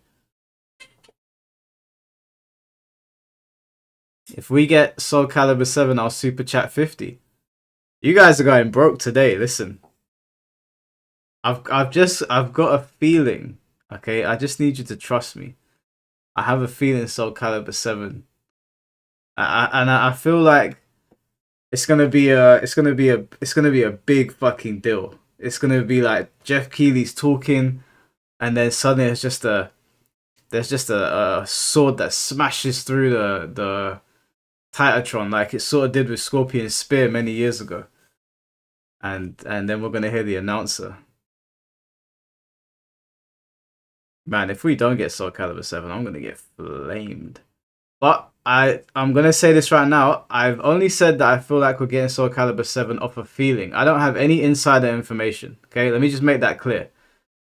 Because I know sometimes I have game developers on the podcast. I don't want you to think that one of them told me something behind closed doors. No one's told me anything for me to be saying this. No one's told me. I ain't been told by no game developer. Nothing. This is purely me just speculating.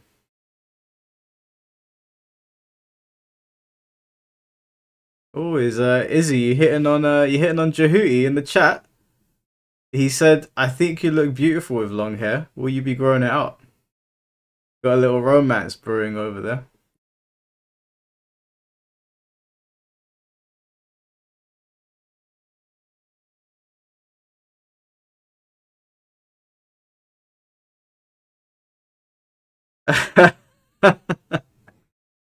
Hey, don't be shy. Izzy, shoot your shot, bro. Do your thing. Listen, I'll get ordained just to set you guys up. Alexis has been simping over you, Dragoneye. I don't know where Alexis has been. We haven't seen her for the last 2 streams.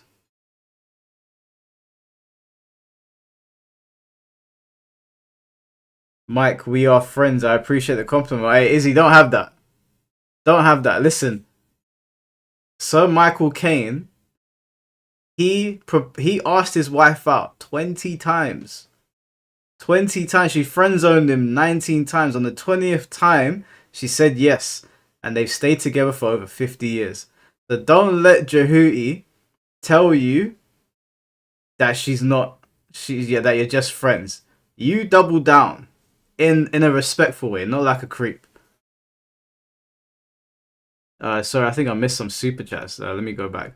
OJ, thank you for the $5. Whatever happened to the guy that said Mortal Kombat 1 would outsell Street Fighter 6 that you debated? I couldn't even find the stream again.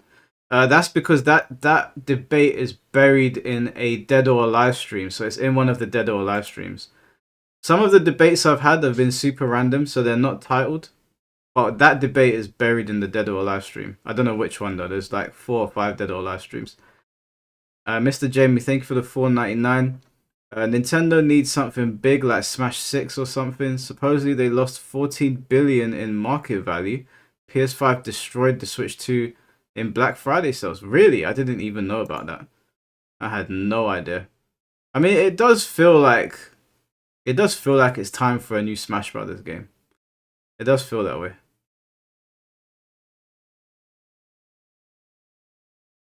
Yeah, Izzy, listen to me, Izzy. Densetsu, thank you for the €2. Give me the release date of Stranger Than Heaven. Oh yeah, dude, we need that. Izzy, listen to me, bro. You chase her down. You don't take no for an answer. But do it in a respectful way, okay? Don't be one of those creeps in DM saying show me boobs. We don't co-sign that. We definitely don't co-sign that.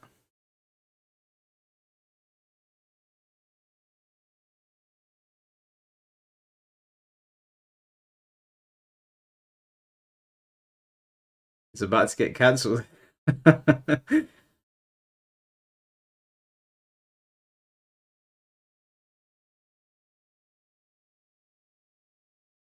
We need a brand new fighting game IP from a Western studio. From a Western studio? Boy, do we?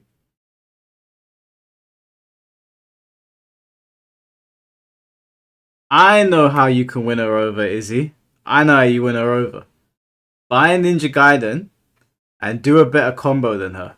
Beat the boss quicker than she did. With better combos. Undeniable. Undeniable. You're locked in. You're fine. Like, what's she gonna say at that point? You've beat her at her own game. What's she gonna say? She can't deny a date then. As a matter of fact, let's throw it out there. Hey, Jehuti. if Izzy buys Ninja Gaiden and he beats that boss that we watched in a quicker amount of time than you did, and he takes less damage, you gotta go on a date with my boy. You gotta go on a date with my boy. You see why Alexis has been gone for the past 2 streams? Nah, we leave Alexis alone, man. She's cool.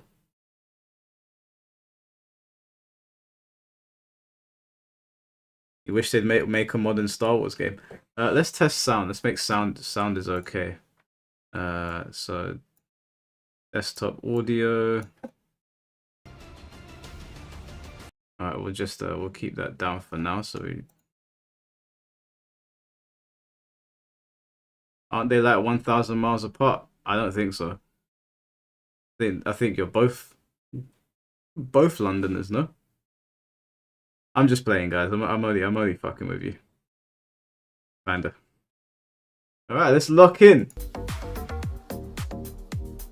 You guys let me know if the sound is good, if you need me to adjust anything.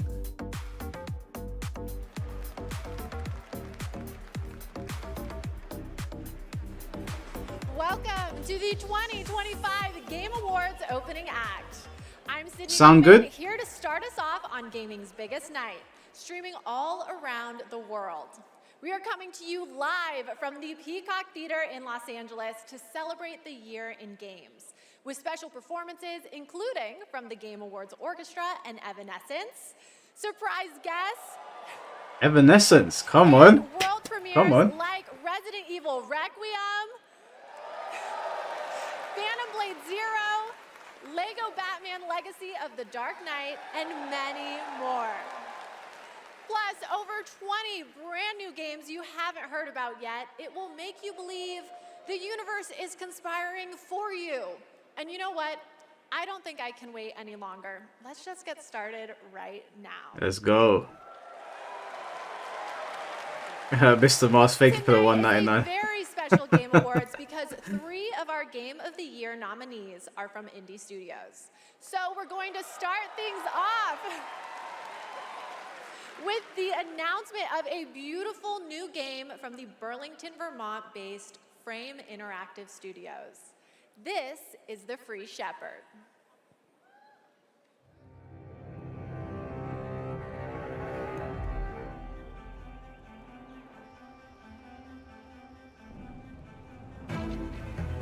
Oh, I know. My girlfriend will love this game already. Not for me at all, but I can tell my missus would love this.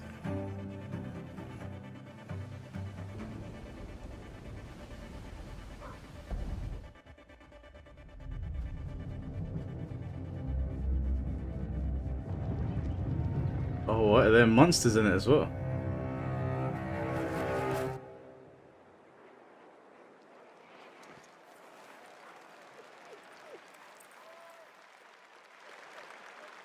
Okay, I'll say it. The protagonist is not only powerful, but I'm proud to also confirm it is adorable. And now it's time to give out our very first Game Award. Here are the nominees for Best Family Game.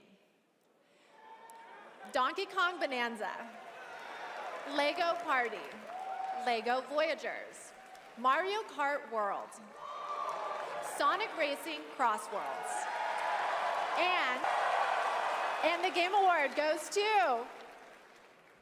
Donkey Kong Bonanza! What? Over Sonic? Nah. Wait, what the hell? What's going on? On behalf of all of us at Nintendo, and especially the Donkey Kong Bonanza development team, thank you. With this game, the team had an objective of creating a thrilling game where players could feel the strength of Donkey Kong as he smashed through obstacles and discovered how music would shape his overall journey. As a lifetime fan of Donkey Kong, I think they delivered on that and so much more. We're grateful to the fans and to the Game Awards for this honor. Looks like smashing things is kind of fun. Thank you very much. Wow, poor. Okay. He looked her directly in the eyes when he said that. Now we have 2 more. Congratulations. And now What was going on? 2 more world premieres ready to go. Up first is another independent game that hails from a solo developer in Sweden who's a hardcore Souls fan. He's built a brutal melee combat experience backdrop. Spooky. This is Decrepit.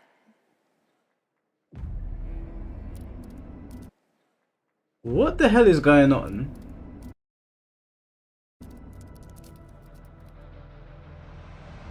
It's not my stream, it's the fucking Game Awards, man. It just keeps on skipping.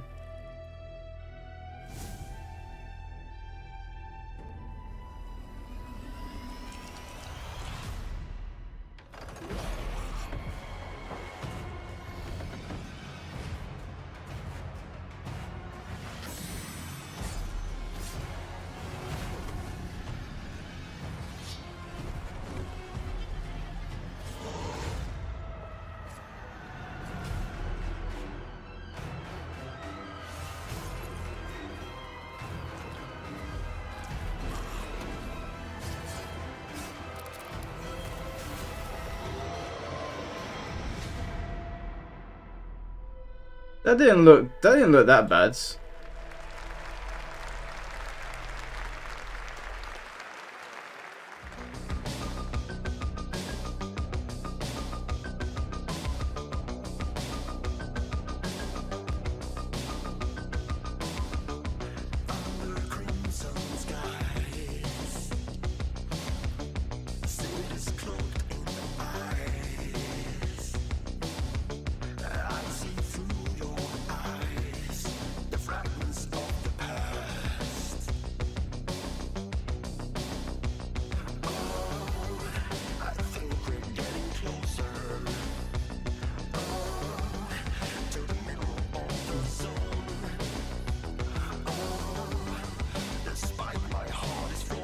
The music's kind of cool.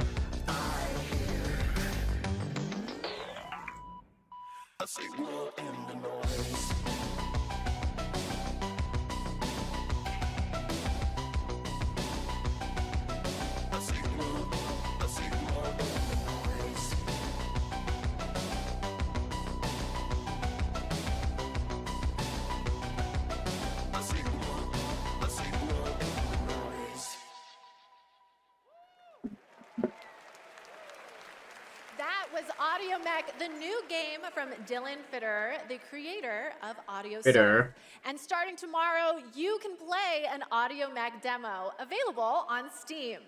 If you want to check out that demo, other Game Awards demos, and wish list games showcased tonight, we made it easy for you. Check out the Game Awards page on Steam. We'd like to take a moment to remind everyone that tonight's Game Awards broadcast is available on YouTube with dedicated ASL and descriptive audio feeds. And in that spirit, it's now time for our next award, Innovation in Accessibility. This year's nominees have all demonstrated their commitment to making games that are as playable as possible by as many players as possible, and they are. Assassin's Creed Shadows, Atomfall, Doom: The Dark Ages, EA Sports FC 26, and South of Midnight. I bet you South of Midnight wins. And the South of Game Award Midnight's gonna goes win. to Doom: The Dark Ages. Wow. Okay, I didn't think that was gonna happen. Thank you so much. This is such an honor. You know, Hugo set the vision for this with the idea of creating Doom for all Slayers, a Doom for all Slayers, and we couldn't be more proud of the team for executing on that. It takes such commitment. Thank you also to Xbox for their commitment to accessibility and the support of the game, and as well as our partners at ZeniMax. User research, QA, our dev team, our accessibility consultants. We couldn't have done it without you. Thank you so much. Sorry, bro. I'm not telling people what area I'm moving to. Congratulations, Doom: The Dark Ages. Still to come, more brand new game announcements, awards, and at the top of the hour, maybe Jeff will finally reveal what that statue in the desert is all about. I'm thinking it's probably not related to Miss Piggy, who will also be here later. Ah, not more Muppets. The best time for you to play Guild Wars 2 is now. Immerse yourself in a realm of magic, mystery, and boundless adventure. Heed the clarion call as you join a community of millions.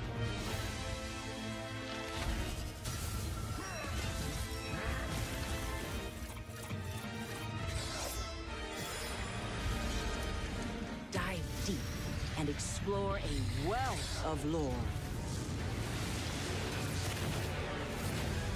Celebrate the release of Guild Wars 2's newest expansion, Visions of Eternity.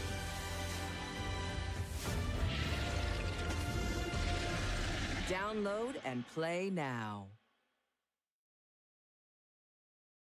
Never played Guild Wars before.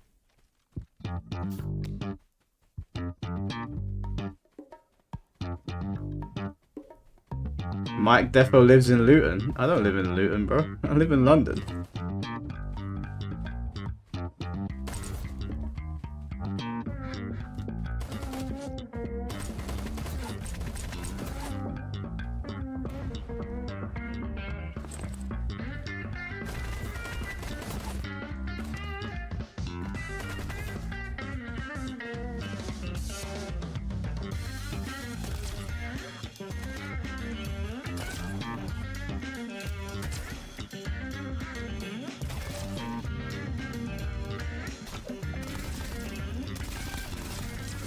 Watford?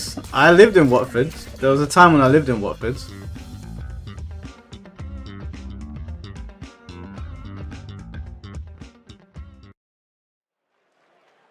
Welcome back to the Game Awards opening act. We are counting down to the big show, so I signed an NDA, but I'm going to risk it all just for you. So here's a hint about what's coming up. There will be lots of new game announcements, including Lara Croft's return in the next Tomb Raider, a I saw those deeper look leaks. at Resident Evil Requiem, the announcement of the release date for Phantom Blade Zero, Come on, and finally. the Game Awards Orchestra, conducted by Lauren Bouth, will pay tribute to our 6 Game of the Year nominees. And rest easy, I'm able to confirm Flute Guy will be back. Oh yeah, that guy was going For crazy. now, it's time for our 3 esports awards. The first up is Best Esports Game, presented by Game. And the nominees are Counter-Strike 2, Give it to League of Legends. Dota 2, League of Legends, League of Legends. Mobile Legends Bang Bang, and Valorant. It's gotta be League. And the Game Award goes to Counter-Strike 2. What? The League of Legends finals was sick. Nominees for Best Esports Athlete are Brock, Chovy, Forsaken, Kakaru, Mena RD, and Zywoo. Give it to Mena And the RD. Game Award goes to Chovy. Who the fuck is Chovy? Who's Chovy? The nominees for Best Esports Team are Gen G, NRG, Team Falcons, Team Liquid PH, and Team Vitality. And the Game Award goes to Team Vitality. I could have seen that coming. Congratulations to all our winners. Okay, I want to take a minute to remind everyone that we are streaming live around the world on more than 30 platforms, including for the first time on Prime Video. While you're watching, you can head on over Damn, to TikTok Amazon. to share your favorite moments using #TheGameAwards. We can't wait to see your videos. And now I have yet another world premiere and new look for all you real ones. Here's some important news about Capcom's Pragmata. Oh, I don't really care about this game, I'm gonna be honest. No one's dissing Chovy, I just don't know who he is. What does he play? Of course I have. Got a house with a view and everything. You just gonna stay here when this is all done? What do you want?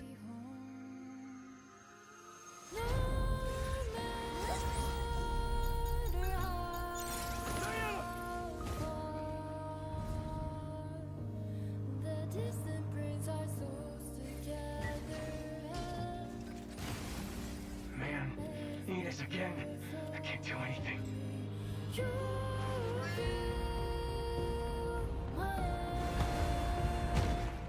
Hello, unregistered guests. Your presence here is a violation of cradle security protocol.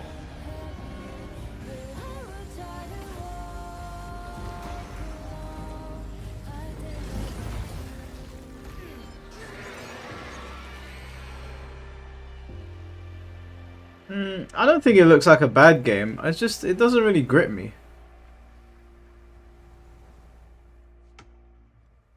Yeah, it doesn't look bad at all.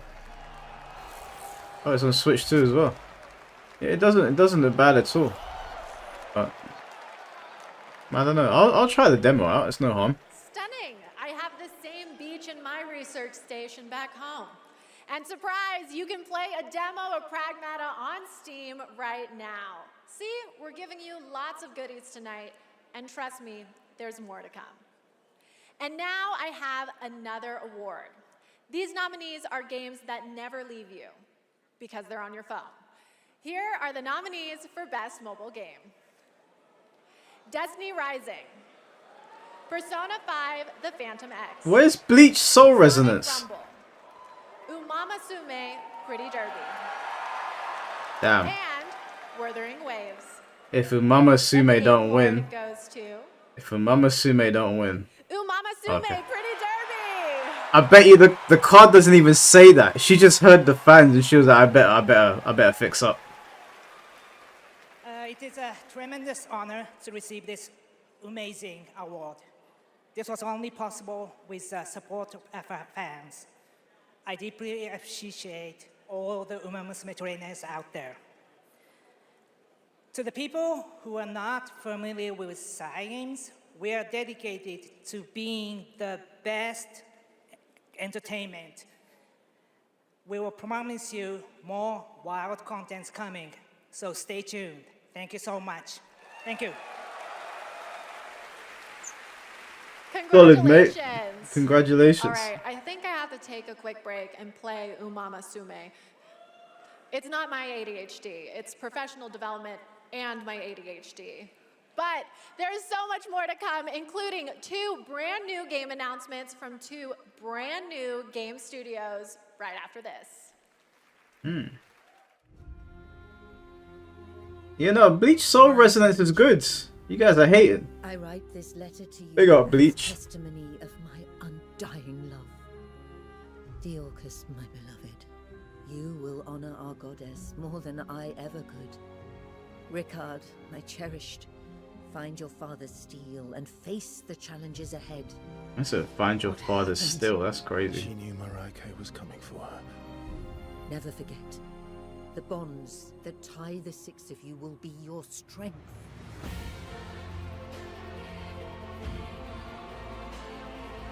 Lies. You should have saved her. She deserves the peace of death. Where's the gameplay? What an interesting family you must have.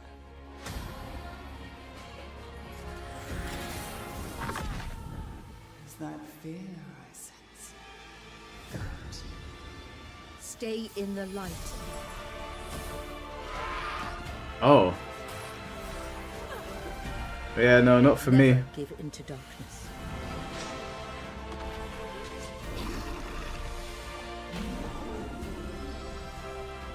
Your loving mother, Marley. Solasta. What are we saying, chat? Solasta W?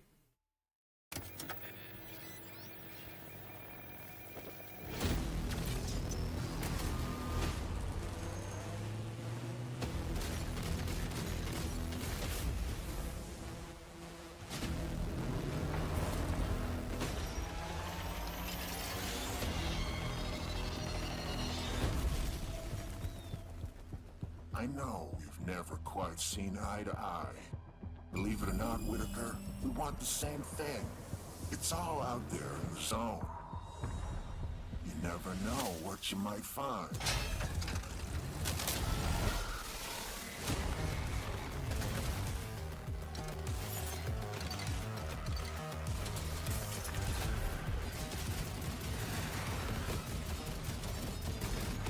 Well, not for me. I'd rather a new Burnout Paradise, to be honest with you. Where's Burnout Paradise 2? I've been campaigning for that.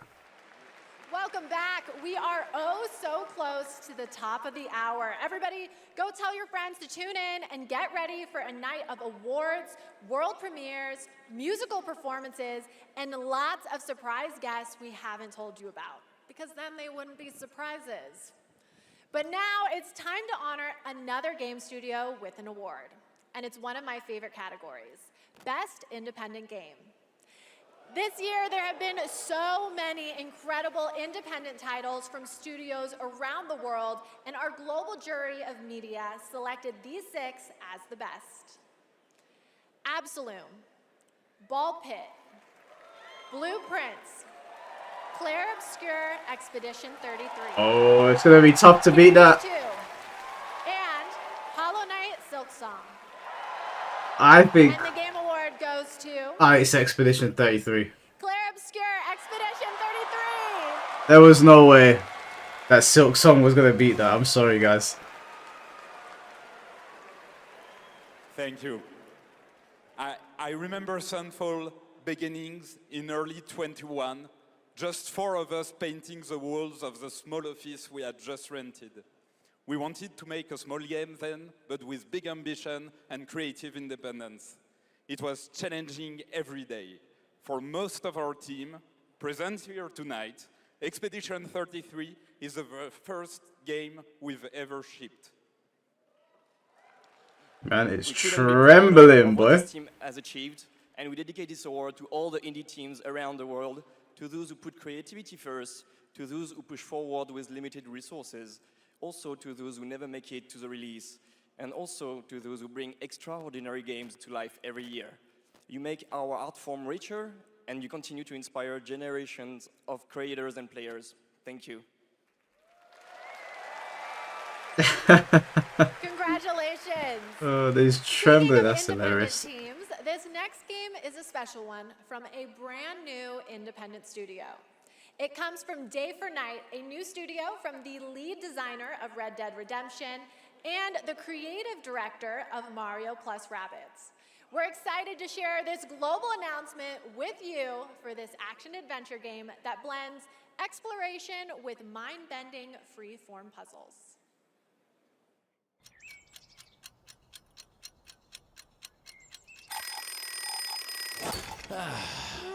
I love a new game.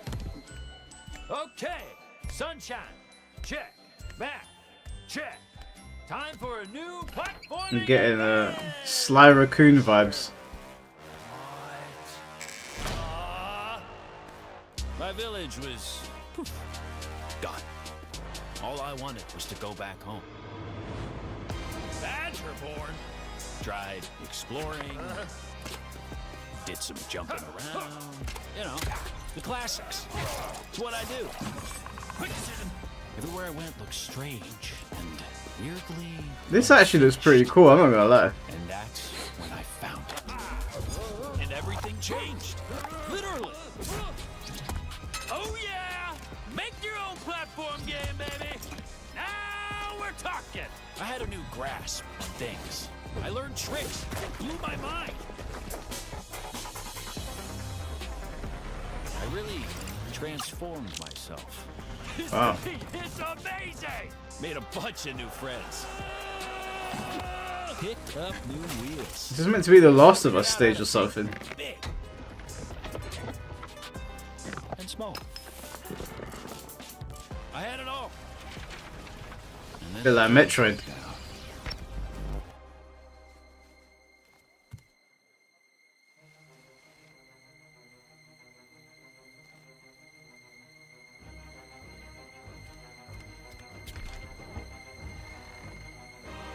Oh, what the hell is going on?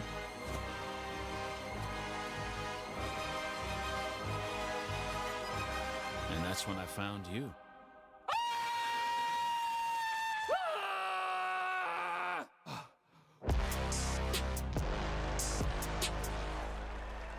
What just...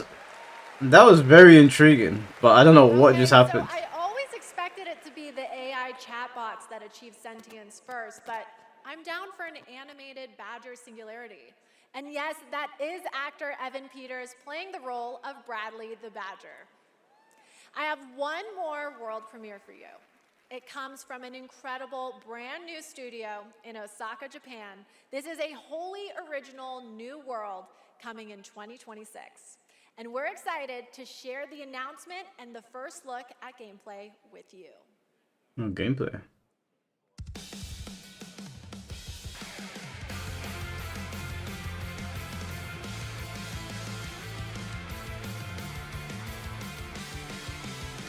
Looks like the mansion in Resident Evil.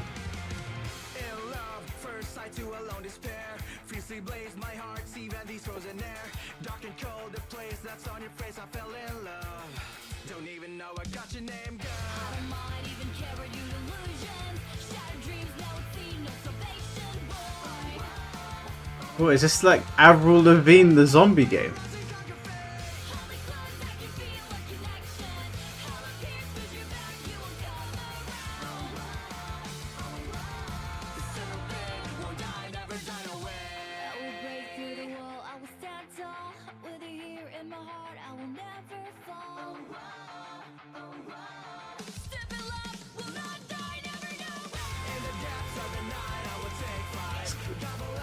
It's kind of hard, I'm not gonna lie, it's kind of sick.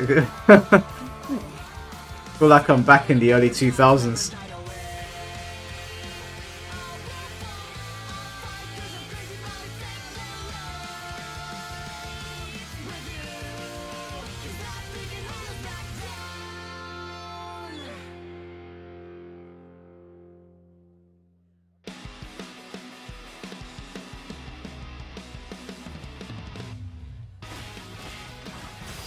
Oh, I was not expecting that.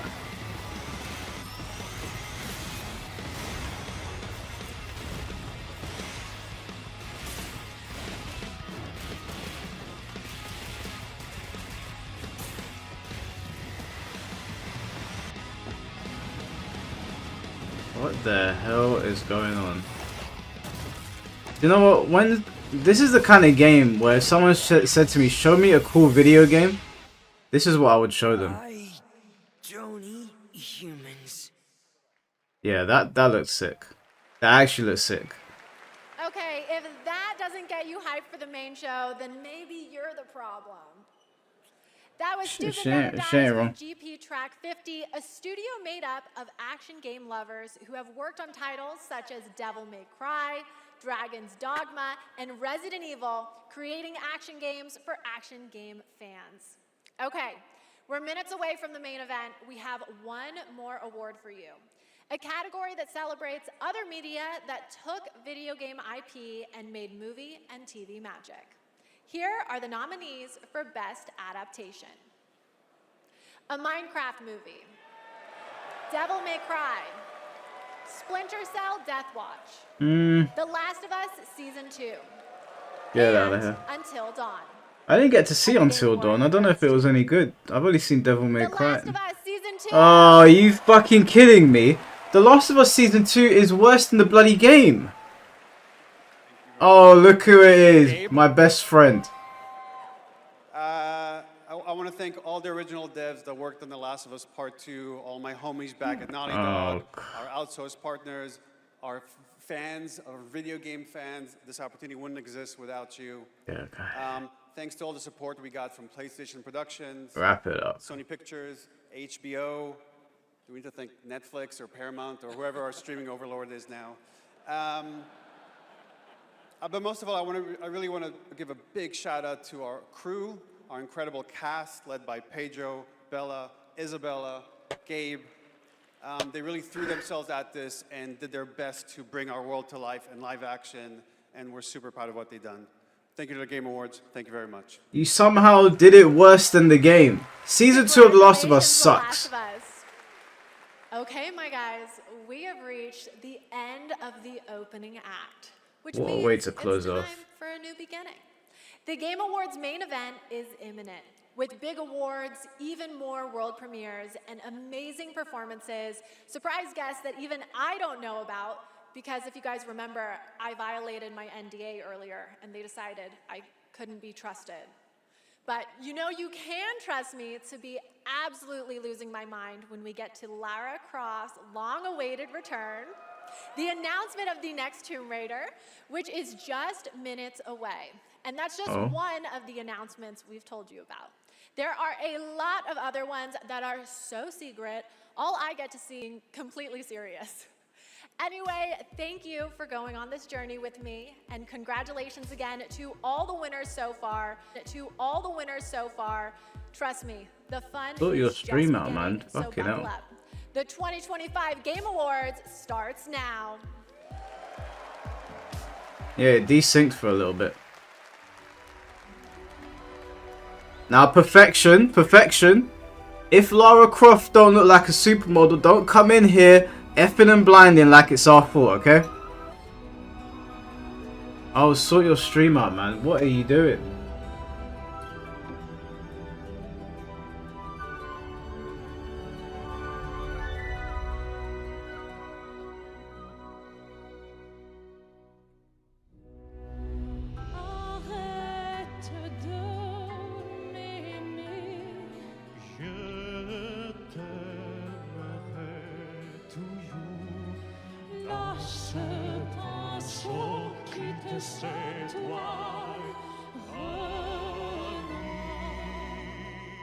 It's a problem on your end. Is it me?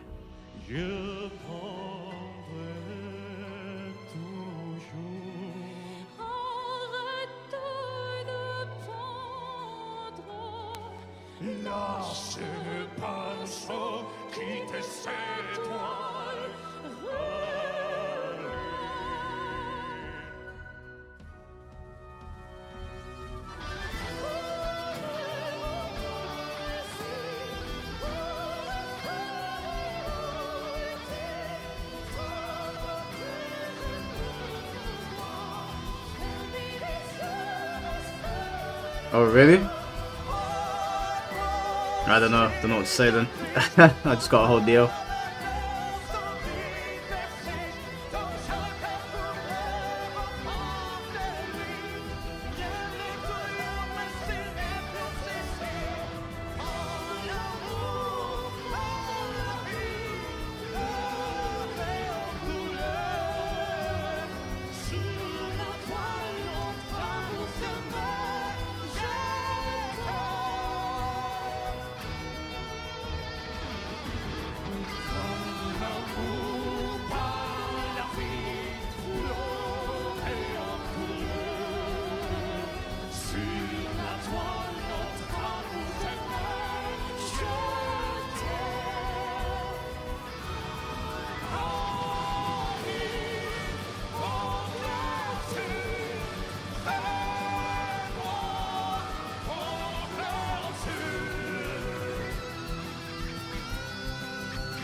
Oh my lords.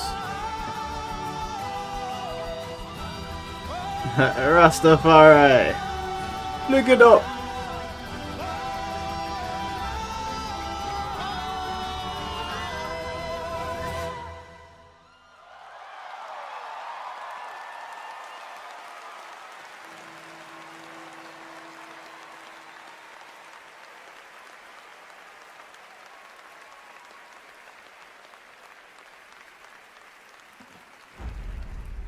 Perfection is not attainable or affordable. Balance is. Living things can't help but change, you see. They can't stay the same forever. That's what living is. To change and to embrace change. Did I just get spoiled? Sometimes we paint the bars of our own prison.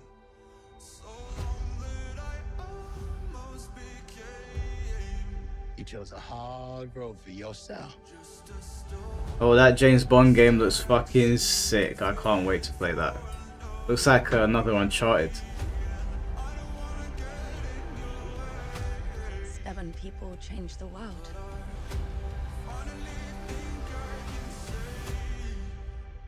Oh, Say the pack thing it. you're afraid to say.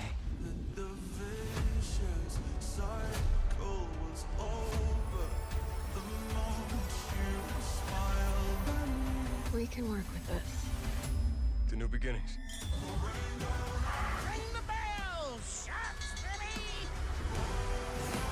Is that GTA? Are we getting some GTA news today? Let's get nuts. You know me, headmistress.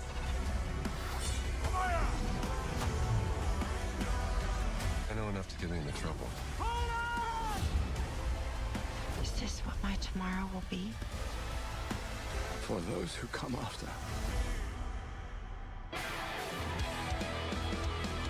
Welcome to the Game Awards 2025. Now, here's your host, the creator of the Game Awards, Jeff Keighley.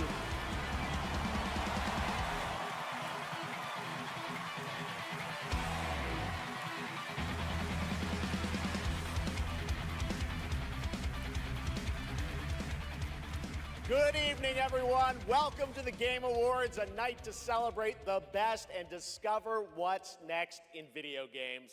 Tonight, we are connected through our love of games. Thousands of us here at Peacock Theater and millions more watching around the world in places like China, India, Brazil, in the middle of the night in Europe. I know it's late. I see you guys. Thank you for showing up for this show. And first of all, thank you to Elise Duport-Percier, Lorian Testard, and the music of Claire Obscure. Expedition 33 kicked off the show. An amazing performance. And of course, that is the most nominated game in the history of the Game Awards. Yeah. Many members of the team from Sandfall Interactive are here with us tonight. I think you can identify them based on their attire tonight. Welcome, guys. It's great to have you here. You know, every year this show reminds us why video games matter. They are worlds we share, stories we live, communities we build, and experiences that challenge, inspire, and connect us like nothing else, especially when life gets hard. I don't usually open up about personal things on stage, but 2025 tested me in ways I didn't expect. In January, my home burned down to nothing but ashes here in the Los Angeles fires. And just a few months ago, I lost my dad, who quietly sat in this audience every single year, proud, supportive, always cheering us on. My mom's here tonight, and we've left an empty seat beside her in his honor. That sucks, man. R.I.P. dads. But in the middle of all that loss and rebuilding, this show and all of you became a source of strength for me. I think about this night, this moment, and this community, and it gave me something to look forward to.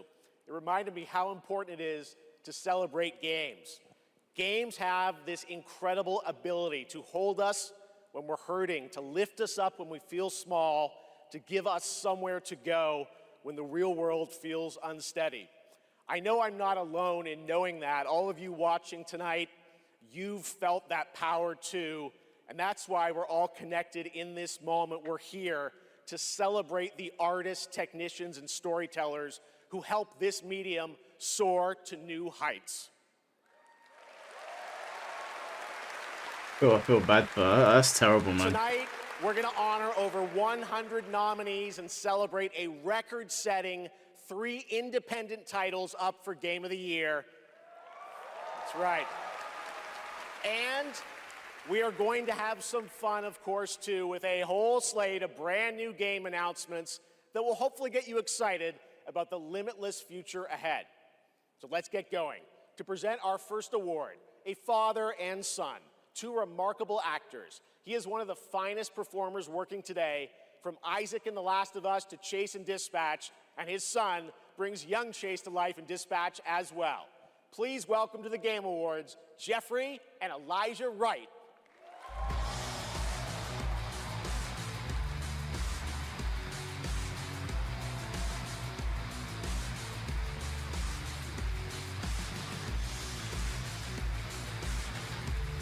Oh, this is the dude from Westworld. Wow.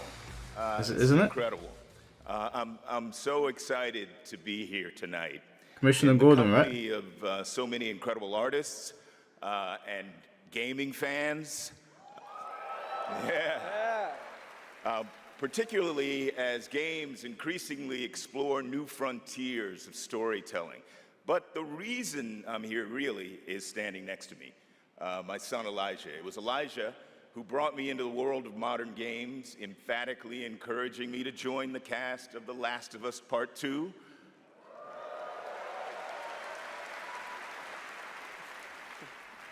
And now he's joined me in voicing Chase and Trackstar in Dispatch. Never played Dispatch before. Some Dispatch fans out there, I think. Yeah, cool. If it weren't for Elijah, I'd still be playing Pong on an Atari. That's right. Keep up. I can't believe I'm standing on this stage today. As an artist, I'm thrilled. I grew up with video games, and getting to work in the world of gaming has been a dream of mine. I mean, I guess it's nice that you're here too, Dad. Thank you, Elijah. Gotcha, I got you. The next award honors games that are high octane, high action, and combat heavy. Here are the nominees for the Best Action Game. Oh, best action game, eh? Battlefield 6. I've only played it once. I had a great time. Have not played Doom once. Still got it sealed in my cupboard. Oh, it's gonna be tough to beat Ninja Gaiden.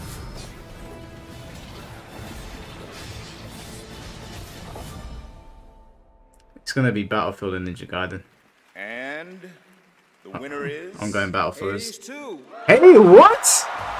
Oh, hell no. Yeah, they're screaming as well. They're like, what the hell? Hades beat Ninja Gaiden. What? Is Hades that good?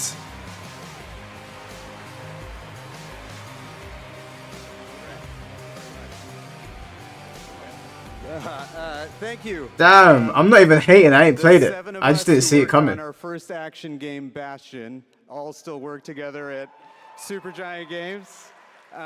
We've been joined by so many people who helped make Hades 2 and the original Hades what it is. On behalf of the entire group of us who worked on the game, we just want to express our gratitude to the other teams who make such incredible work in this industry and inspire us. And we want to say thank you to our players who literally helped make this game what it is through its early access. Thank you so much. No, I respect it. You kept it short and sweet. Let's keep it rolling. I didn't expect it. I'm not even hating. I haven't even played Hades 2. I just thought Battlefield or Ninja Gaiden would be taking it. Amir, Greg, and the whole Supergiant team, that's amazing. All right, now we move into one of my favorite and yes, sometimes very dangerous parts of the evening. The moment where we look ahead at what's coming next from some of the world's most talented game creators. All year long, there's speculation online about what may or may not appear on that screen tonight. And as always, my only advice is enjoy the journey. Maybe you'll witness the birth of a brand new universe or the long-awaited return of a legend. That's the magic of this show. Anything can happen. So, let's get started. Soul Calibur. It's time for our very first world premiere. Something truly special that we're honored to debut here at the Game Awards. Telling you guys, man, have faith. Have faith. A tale of souls and swords, eternally retold. I'm telling you, you're gonna hear it.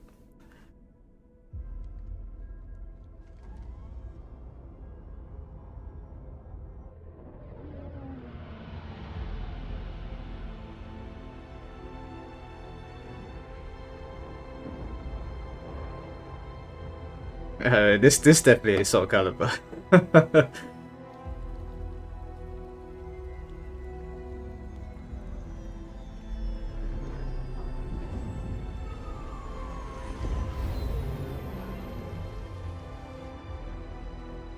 Is this Star Wars?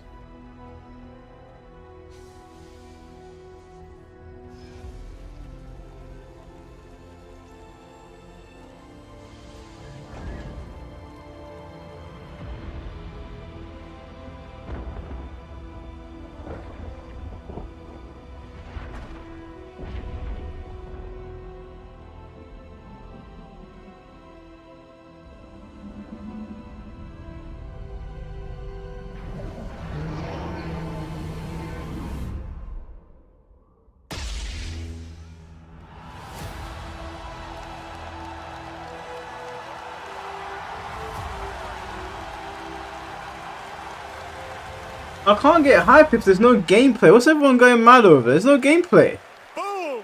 Star Wars Fate of the Old Republic is a brand new single-player action role-playing game set in the Old Republic era, of course, and directed by Casey Hudson, who's joining us here tonight. Casey was, of course, the director on Star Wars Knights of the Old Republic and the Mass Effect series. And we and Star Wars are back together again. All right, we have many more game announcements to come. Going to be more game announcements to come. Going to be hard to top that one, but right now we have a very special guest I'd like to bring out. Please welcome Miss Piggy. Jeff, don't do this. Hello to all of you gaming fans out there, and hello to you, my little Jeffy Poo. Piggy, it is so great to have you here at the Game Awards, and thank you for accepting our invitation. I really appreciate it. You know I would never turn down an invitation from you. Not after Bora Bora. Which, by the way, was certainly not a Bora. Piggy, come on. This is a public event. Oh, someone's being shy.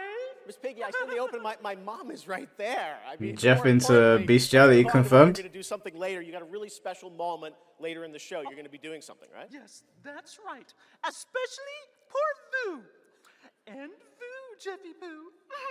Okay, well, I can't wait, Miss Piggy. We'll see you later. I am so excited. Yes, gotta run.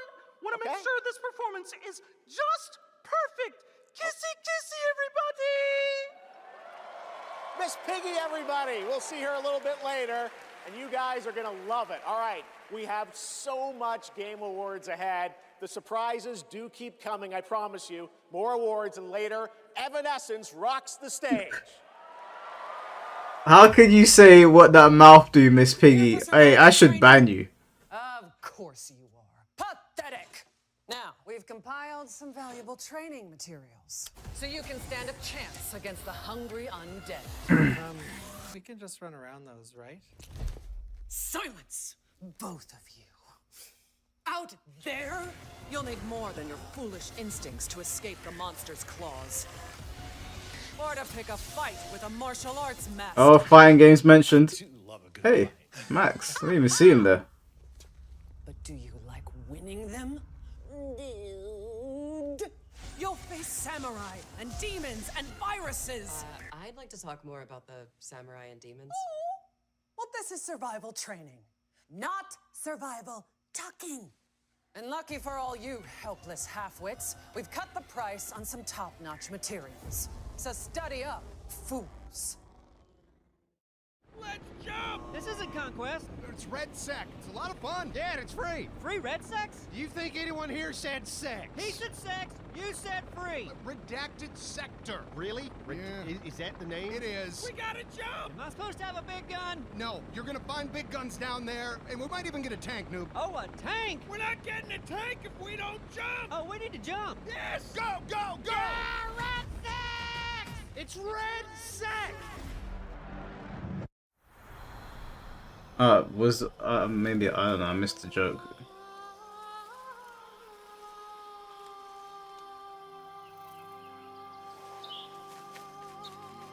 Find me. There's a fucking spider on your head, mate. Me again.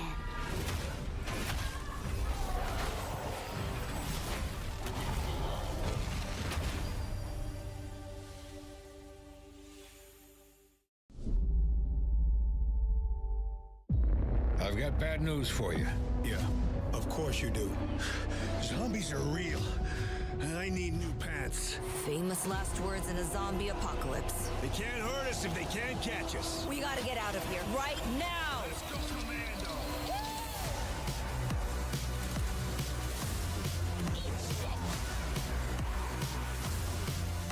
Zombie is redundant.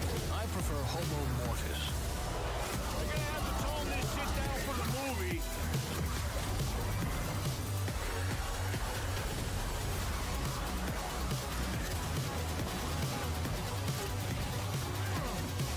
Look! More sludge shit! It's a zombie apocalypse!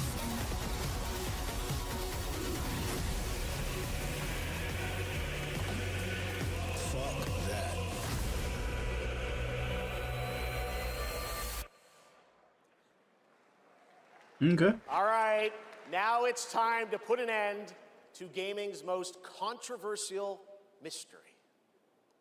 GTA?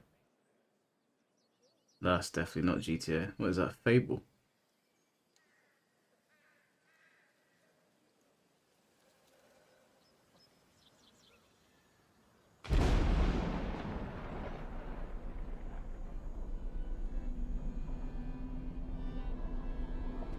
Watch, Nightmare's gonna come out and kill all of them.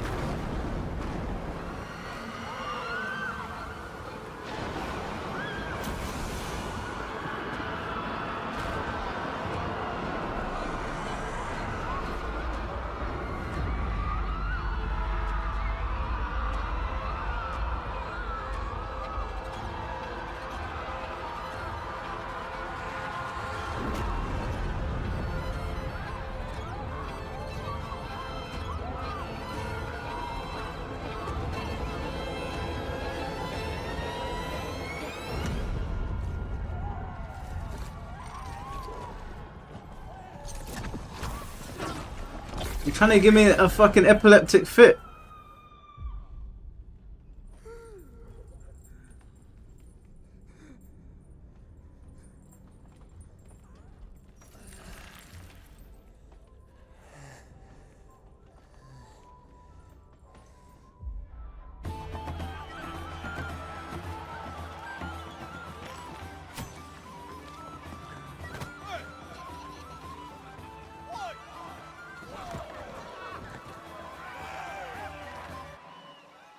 Is this The Witcher? Is this The Witcher or Fable?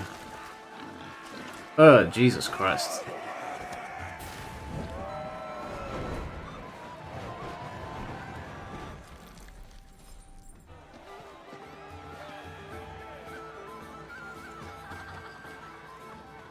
Alright, take care, Izzy.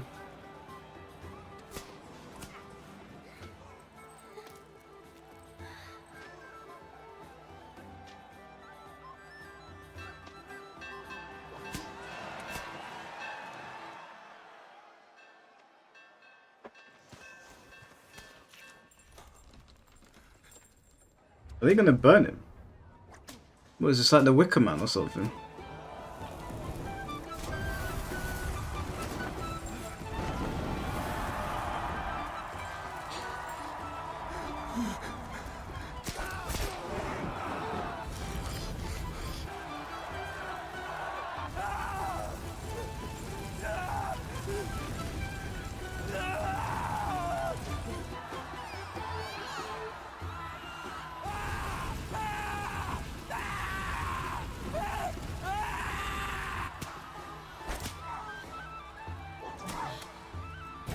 Wait, what in God's name is going on? These people are partying. This man's burning. There's an orgy going on with monsters. There's kids in the crowd.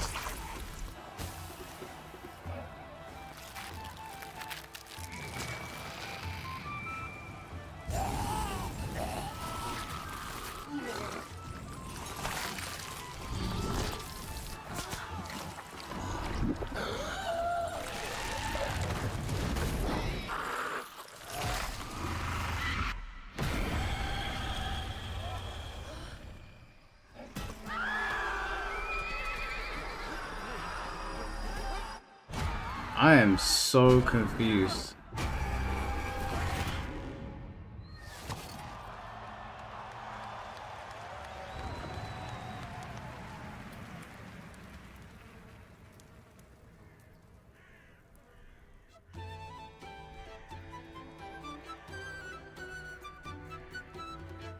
Oh, it's that weird looking gate.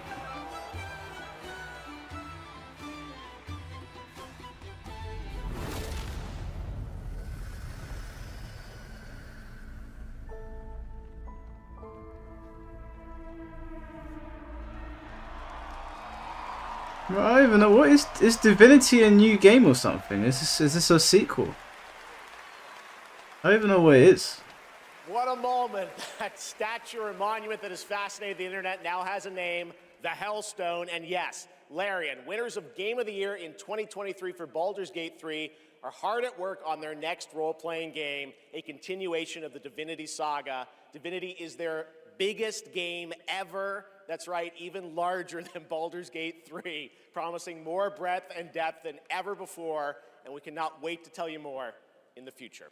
Okay. To present our next award, That was please welcome mad. two previous winners of Best Performance here at the Game Awards, Maggie Robertson and Neil Newbon. That was a mad trailer, man. There was so much shit going on. Brother, what are you wearing? Are you hungover at Hogwarts? This guy went to a party in House Slytherin. For the record, Neil said that he was wearing the dress this year, so I wash my hands of this. Anyway. I just don't know why they keep pairing us up. All right. Right. Acting. They say acting is the art of pretending. Well, actually, Mags, I personally think it's the highly disciplined craft of being dramatically truthful on purpose. Convincing strangers you're someone else and then winning awards for lying. Listen, I actually based my entire career on this. We really need to have a chat. Neil, it's called comedy. Lock in. Okay, so we're here today to recognize the amazing performers who convinced us through their lies and deceit, really, that they were warriors on a quest for vengeance in feudal Japan. Dashing archaeologists with a penchant for fedoras and whips. Pseudo-French revolutionaries holding baguettes for some reason. And teenage girls forced to survive extraordinary psychological and physical terror. The point is, acting is serious business, and we are serious actors here to talk about acting seriously, really. Just do the thing. Okay. Here are the nominees for Best Liar. I mean, Actor.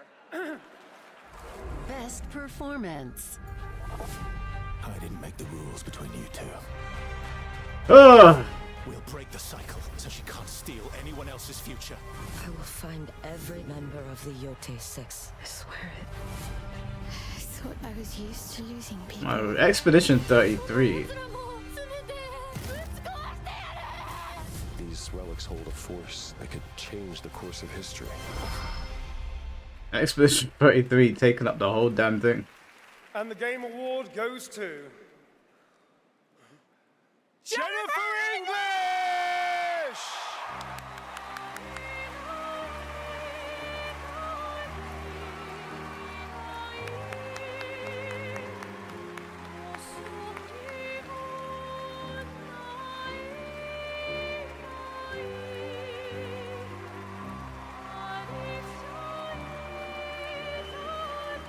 She's won 2 awards now. You know, everyone loves this game so much, I don't even know. I need to play it. I need to play it.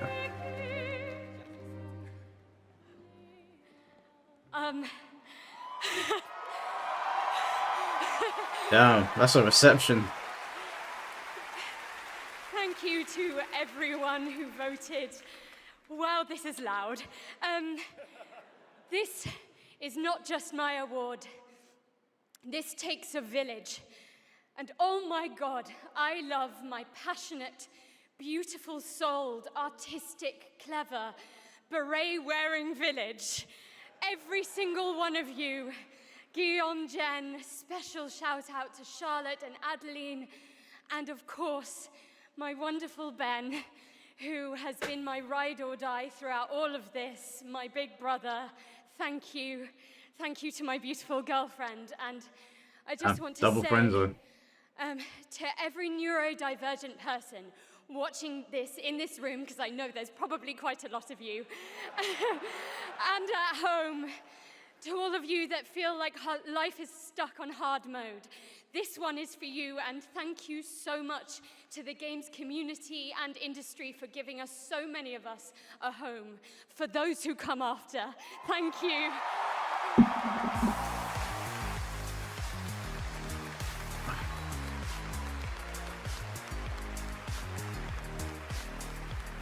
You know, up until a couple of years ago, I didn't even know what neurodivergent was. I'll be honest with you. Now, like I hear it every other day. Everyone's neurodivergent. Incredible. Congratulations, Jennifer. From Bad Robot Games, please welcome J.J. Abrams and the creator of Left 4 Dead, Mike Booth. I know where it is now, but a couple of years ago, like maybe 5-6 years ago, I'd never even heard of it. Now I know where it is, but I'm just saying that the frequency seems to have gone up like exponentially. We've been so lucky at Bad Robot to get to work with some incredible artists to tell stories on stage, TV, and film. And it's been an absolute thrill and honor to have spent the last few years working with a brilliant Mike Booth on an original universe that brings our passion for great storytelling to the PlayStation and PC. Thank you, JJ.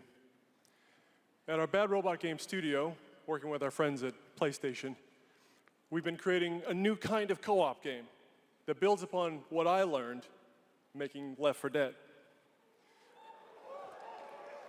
The result is something entirely different, an unpredictable, challenging combat sandbox where you succeed through cooperation and improvisation. And now I am excited to share a glimpse into what we've been working on. In fact, we're also inviting all of you to sign up for early playtesting and check it out for yourselves. But first, welcome to 4 Loop.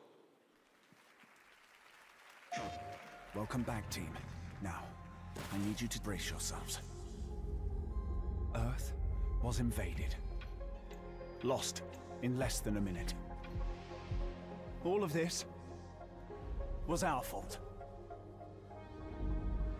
We're the only ones left who can fix it. And you must use our machine, the same machine that broke the world, to unbreak it. Now, I know what you're thinking. This bloke's gone insane. This plan sounds impossible, and we're probably going to die. But that's where you're wrong. You're definitely going to die. Oh. It's all Fantastic. part of my new plan. Every time you fail, I will use our machine to bring you back. Reprinting. Reprinting. If you can relentlessly experiment. Reprinting. Reprinting. Test strategies. Learn from your failures. You will become the world-saving team humanity needs you to be. Trust me. The voice in my head hasn't been wrong yet. From now on, nothing is impossible. Now get out there and fail to save the world. Me pass. Me sleep. Up next, we have a new game announcement from some of the developers who helped put The Last of Us and Uncharted into our hands. This new, small, independent studio is charting its own course, focused on crafting uniquely styled, artful games that are pushing the evolution of companion characters. Enjoy. I heard Uncharted, I got hype. All hype lost.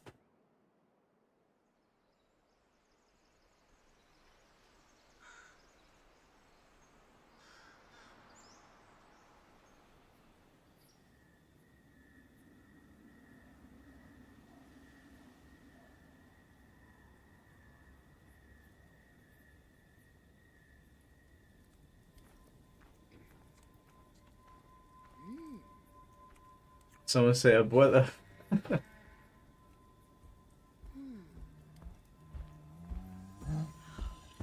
Oh, mate, you're cooked. Oh no, maybe not. It's a friend.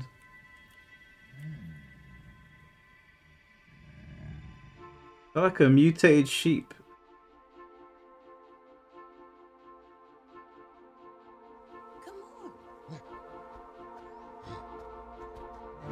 And she got chicken feet.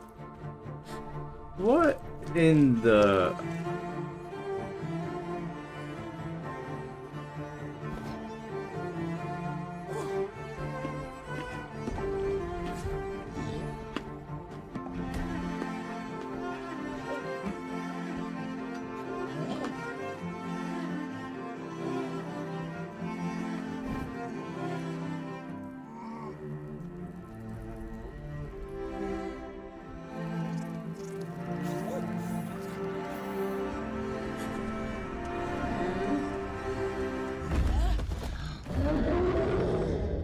Oh mate, you pissed him off.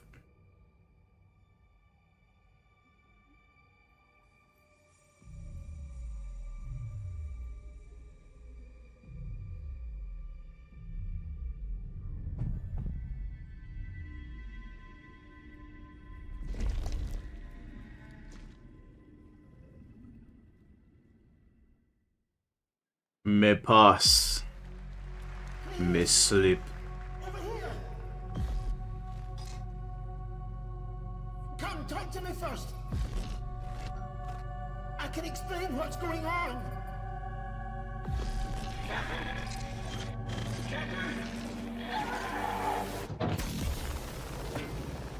Did you say Grandma was kind of thick? DM Smith. Unbelievable. What Be is ashamed of yourself, sir. existence, really? Surely a question without an answer. Your father thought he knew, and it inspired him to grant wishes. Who's that? Nightmare. That's Okay, why huh? all of us are here. You want to understand, to know. Then you have to step beyond the walls surround you. Play your father's game. Push the very limits. Until you're reality itself breaks. What was it called? A reality break. Ontos. I didn't see enough. Can't cast judgment. Hey, Anonymous, don't delete DM Smith's messages. That was Ontos from Fractional Games, a sci-fi mystery and spiritual successor to Soma, set on a repurposed hotel on the moon. And yes, the unmistakable Stellan Skarsgård will star in the game. All right, there's more Game Awards ahead, but right now, it's time to reveal a new forceful Void Hunter in Hoyoverse's hit urban fantasy ARPG, Zenless Zone Zero. Meet Ye Shuangguan, the first ever dual-form agent. It's a mobile game. Every chosen heir of the Qingming sword is expected to become a hero. Tread carefully. One step further and you may shed your mortal sins. But the gate to the final domain does not open without refinement. The strongest bond between people is always value, isn't it? I give you what you want, and you give me what I want. Yeah, this is Finn T-shirt.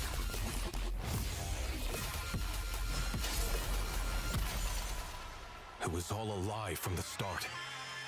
We never had a choice. I'm not fighting alone. From within this sword, many others are fighting beside me.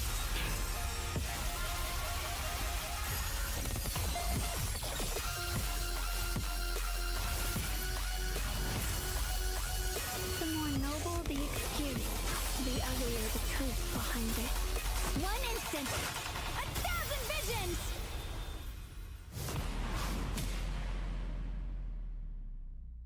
Yeah, not for me.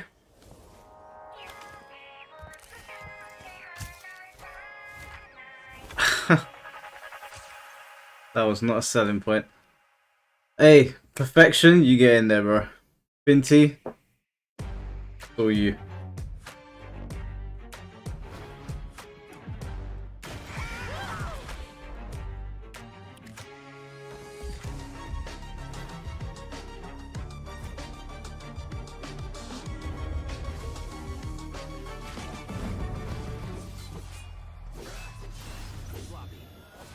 Let's finish this.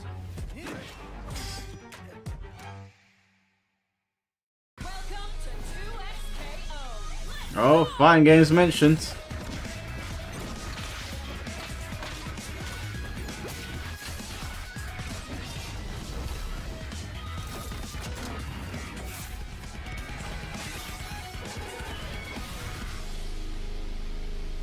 Coming to consoles January. Okay, all right. I'll finally get to try it out. Sighting target.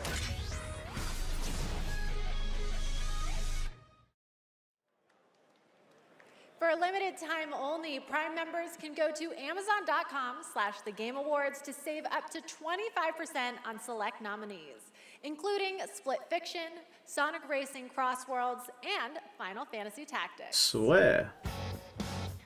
From the award-winning games Journey and Sky Children of the Light, please welcome That Game Company's CEO and Creative Director, Genova Chen. Name is Genova. At that game company, our mission has always been about creating the experiences that will inspire human connection. And tonight's Game for Impact nominees embody that spirit. Through stories of nostalgic childhood memories, diverse culture and identity, and grief and healings, these games remind us how interactive art brings us closer together. Here are the nominees. Games for Impact. Glad Absol's gonna win.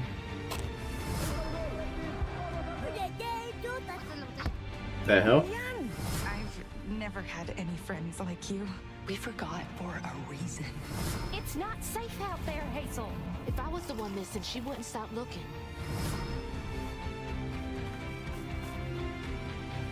Wow, I didn't even get nominated. Crazy. And the game goes for Cells of Midnight.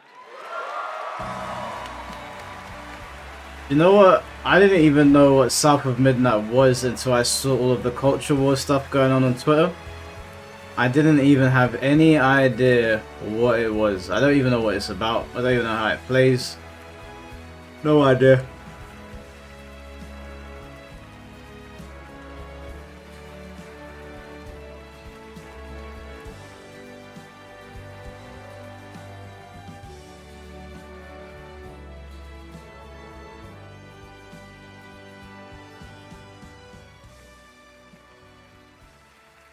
Thank you so much to all the nominees.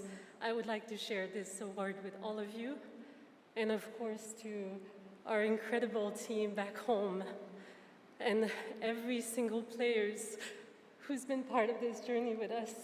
And from the start, we listened to stories passed down porch to porch, kitchen to kitchen, to build a world that would feel as warm and as rich as the South. A world that would be filled with compassion, kindness, Come on. and courage. Keep it together.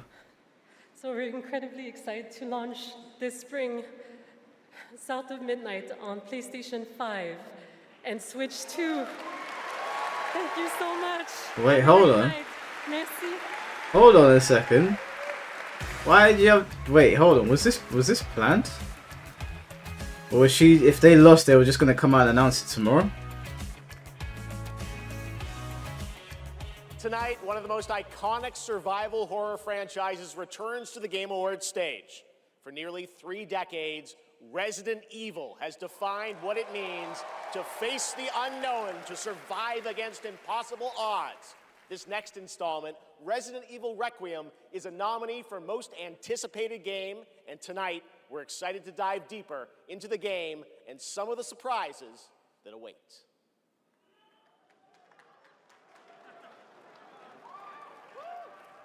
Time for Resident Evil. Shit was putting me to sleep. Come on. Get some water. Get a bottle of water.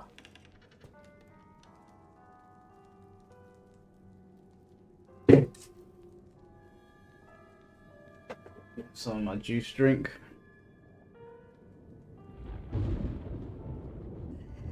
Hello? God damn it, that needs some cream. But after much effort, here we finally Who are you? Some E45 or pseudo cream, mate. are. One that I've been searching for. The special one. The chosen one. It's Ashcroft. Mate, I'd run a fucking mile.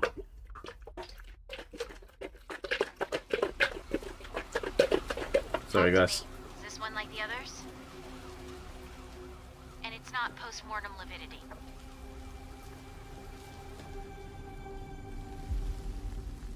Hey, I just got a report of a missing police officer.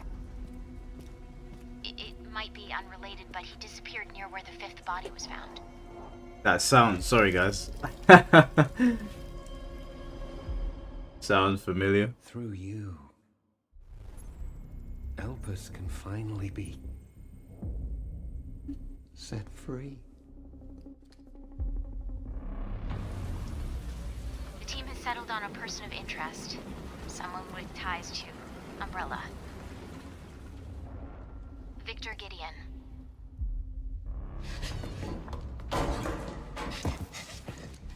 Wait, just shoot him. Grace! Grace!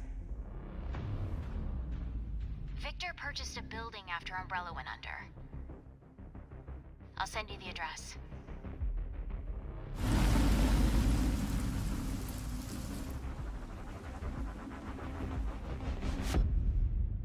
Welcome. Dr. Gideon has been expecting you.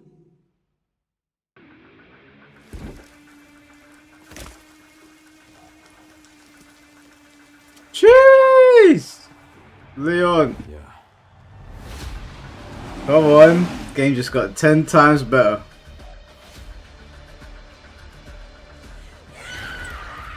Hey, over here. FBI. What are you doing here? Would you like to see what's hidden under the hood?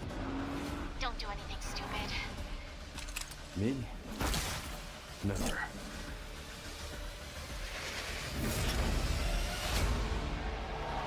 Can we play as Leon?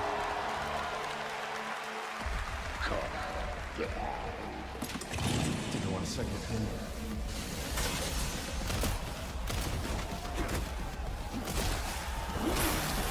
Yo, it looks sick. You see that kick he gave that zombie?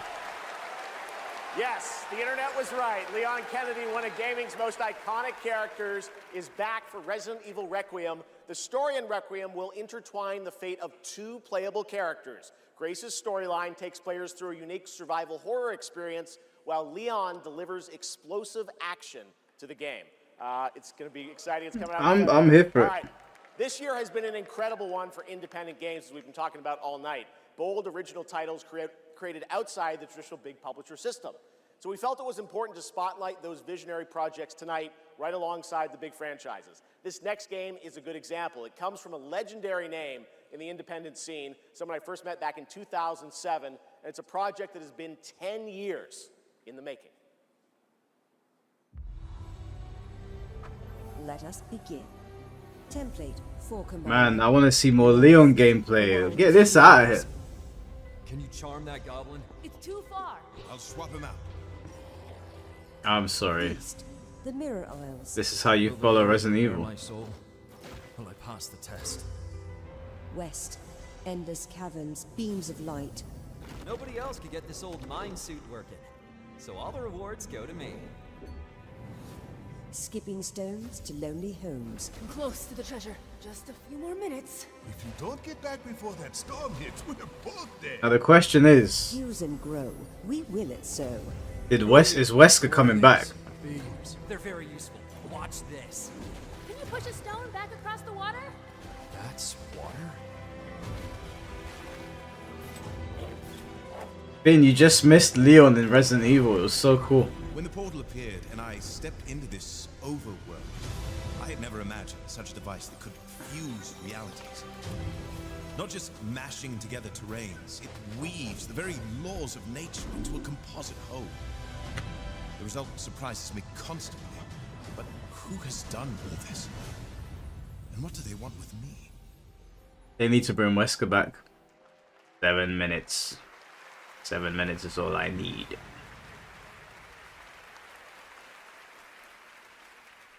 Order of the Sinking Star is an amazing puzzle adventure with over 1,400 puzzles and a big story wrapped all around it. We're very excited to play it. All right, next up, we're traveling 40,000 years into the future for a brand new look at Exodus, the upcoming sci-fi action RPG from Wizards of the Coast and Archetype Entertainment. For decades, Wizards has built worlds where players define their own legacies. Exodus carries that tradition into the stars. It's time to step forward. Is that what I tell my girl? Bro, do you think I'm only giving her 7 minutes at a time and I'm getting free massages in the morning? I don't even ask for a massage, sucker. I just wake up to one. Hmm? Who are you? Why do you think that's happening? Hmm? Celestials. Let's keep it PG, okay? Let's keep it PG. relentless threat to our very survival. Pity? I can't Mate, do this listen. anymore. Listen. Salvaging scraps just to get Let's by. focus on games. Okay? Let's not start flexing. Because you don't want that. Fulfill the purpose for which you were crafted, and seize your destiny.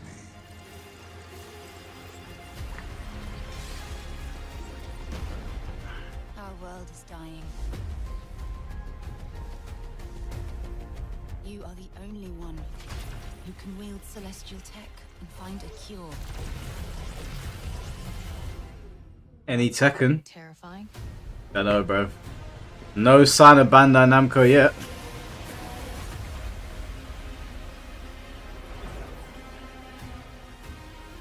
But with the right ship and the right crew,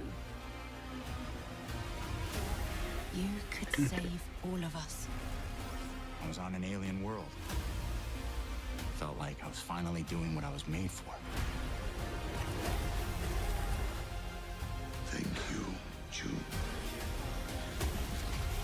We are the defenders of Leiden's future. And we will fight to protect it. The fight for survival has consequences. How far are you willing to venture? How much are you willing to sacrifice? I feel like I've seen this movie trailer 100 times. Damn, kid. No pressure there. Like, it's just, I feel like I've seen that kind of trailer 1 billion times.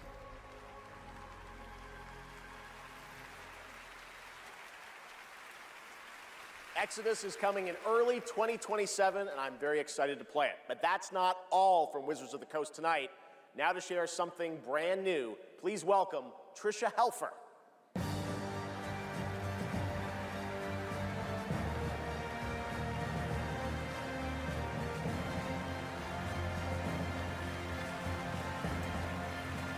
Hello, everyone, and thank you, Jeff. It's great to be here celebrating gaming's biggest night with everyone. I've been working with the team at Invoke Studios, a new Wizards of the Coast studio, where I play the main character that's unlike anything I've done before. Guys, chill. Tonight, we're giving you a first tease of what we've been working on. Be civil. Let's take a look. We're upstanding members of society here, okay? Be civil. This magic, this pact we have forged. What is the cost? I think some of you need to grab a beverage.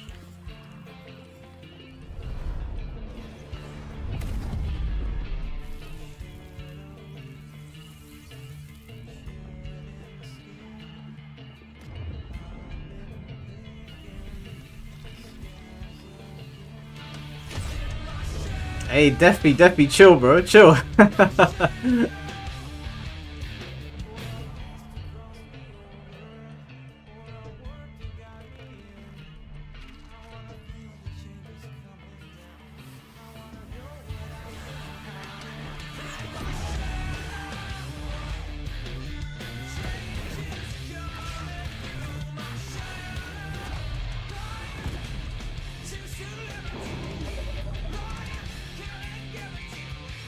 Is this World of Warcraft or something?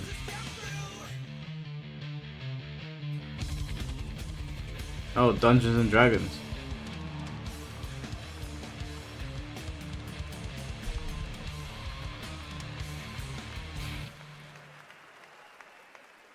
More on Warlock coming in summer 2026. All right, still to come tonight, the return of Tomb Raider, Phantom Blade Zero, and a performance by Evanescence, who are also releasing a new version of their hit song Afterlife today on Spotify, alongside new video game-inspired singles from Labyrinth with Sonic the Hedgehog and Bill Murray, not that Bill Murray, a different one, with Cyberpunk Edge Runners. Here's your first listen. Now, got people hyped for nothing.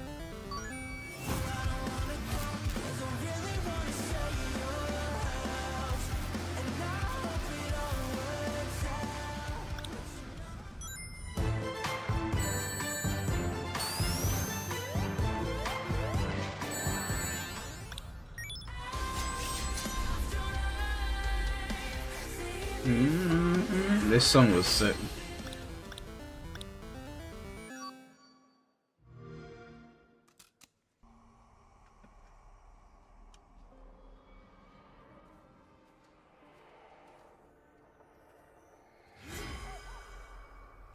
Hi, Susan.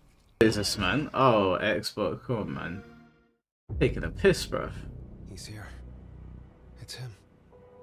It's Gabrielle.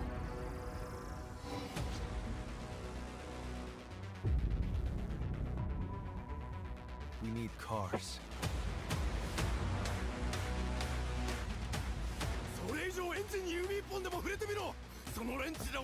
Behold, the echo.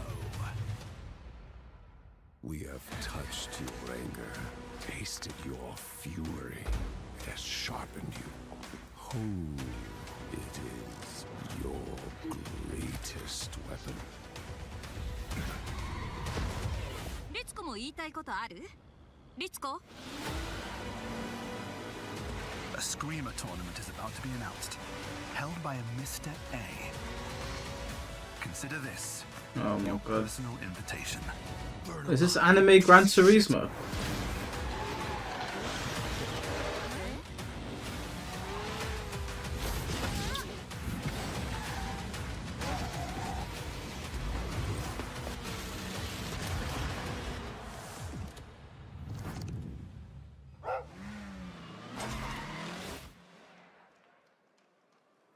Welcome back to the Game Awards, and now it's time for a game announcement from a studio that continually pushes the limits of storytelling. They captivate us with worlds that bend reality and stories that blur the line between ordinary and the impossible. They're one of the most distinct voices in our industry, and whenever they show up, you know you're about to see something unlike anything else. Alright. Soul Calibur. Halo, Souls, and Swords. Eternity. Those are newspapers. What is that?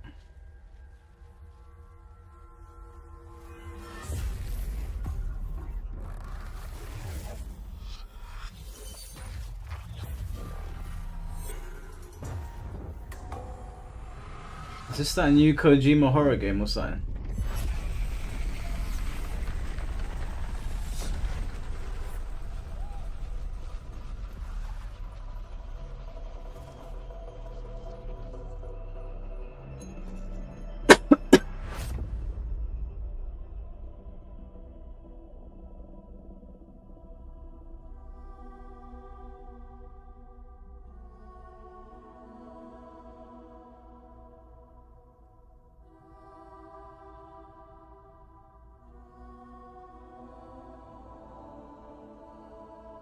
Almost passed out there.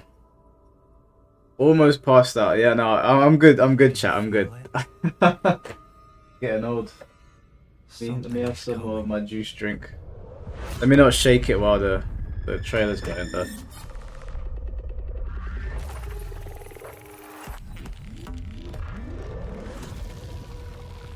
Yeah, it's 2 AM here. Don't forget. I remember I had to go into the office today at work, so I slept. I went to bed at 2 AM and got up at 5 AM, so I've only slept for 3 hours.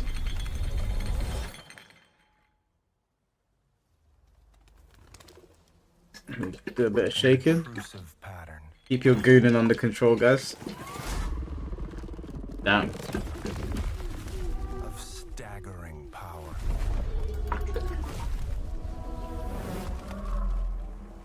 Reshaping reality as we know it.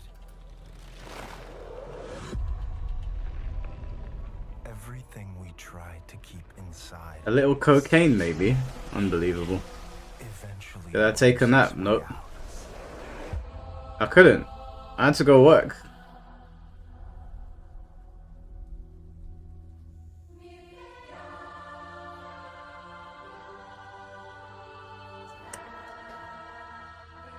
I also don't know what the hell is going on in this trailer. Must have had good reasons.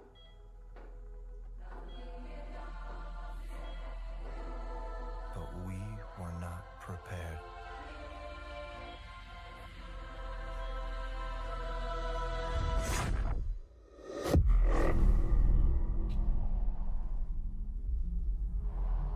Yeah, work tomorrow as well, man. But I start at 11, so it's alright.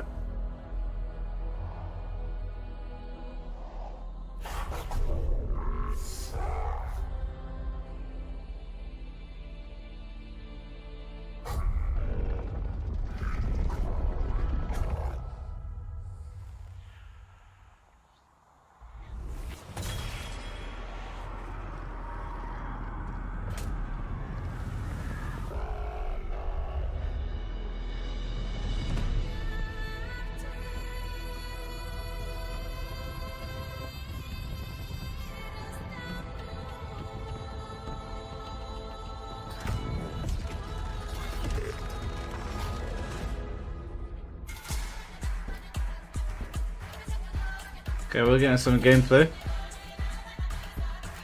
Damn.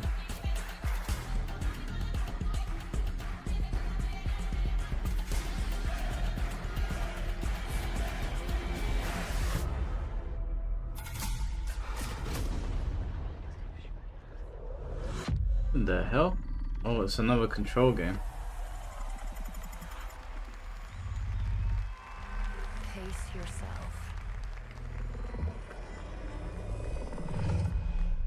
It's gonna get weirder. I mean, that was definitely intriguing. You're right, that is how you do a trailer. That is a good one. Control Resonant is coming in 2026 from the masters at Remedy Entertainment in Finland, whose last game, Alan Wake 2, won multiple awards here at the Game Awards in 2023, including Best Game Direction. It is always exciting to have past TGA winners return to our show to showcase their upcoming projects. Still to come tonight, we'll have a performance from Evanescence, plus awards including Best Score in Music, Best Narrative, Best Game Direction, and Game of the Year. Plus, we'll introduce you to this year's TGA Game Changer recipient. And of course, there are more new game announcements ahead as well from studios big and small, including an extended new look at Phantom Blade Zero and Lara Croft's return in Tomb Raider. But right now, we've got a brand new original game to share with you. This global announcement comes all the way from Tokyo, Japan, and a legendary game developer. He's working on an ambitious new project, and we are honored he chose TGA as the place to share the first details and in-engine footage with the world. Not Soul Calibur 7. Oh, I know him. He was in Train to Busan. I've seen him in a couple Korean films.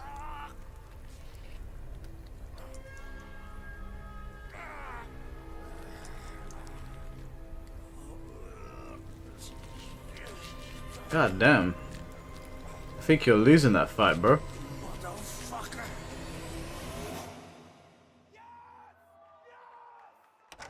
Did you hear that guy shouting? Yeah.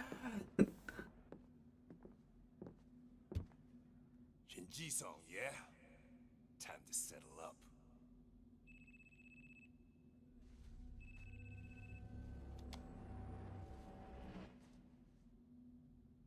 Hey, Daiki, when'd you make it back?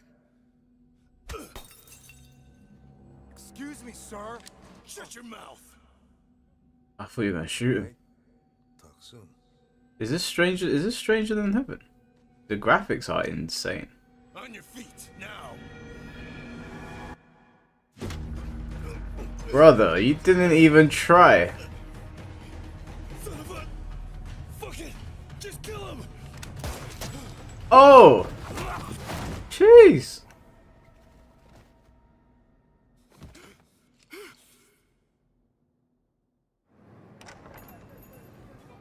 I'm getting Yakuza vibes, but I don't think it's Yakuza.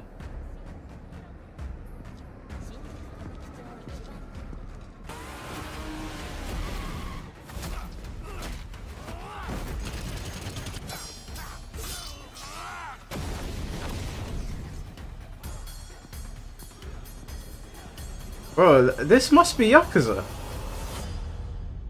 Gang of Dragon. Wait. Gang of Dragon is deep into development. Nagoshi-san, thank you for that announcement. But yeah, Nagoshi's... Nagoshi's... next up is something very cool and very unexpected.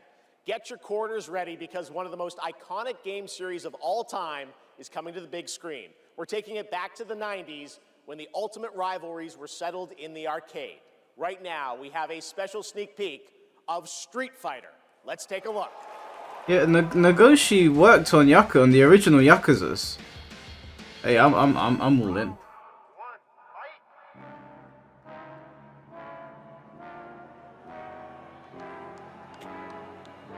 What the hell?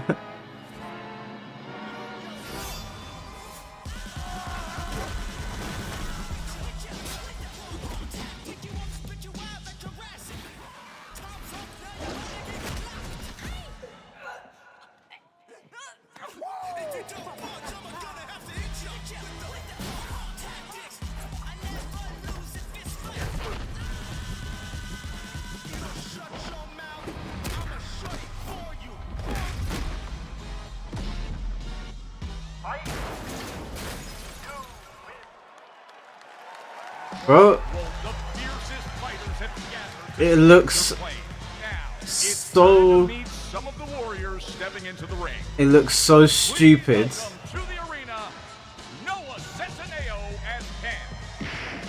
It looks so stupid, I have to watch it.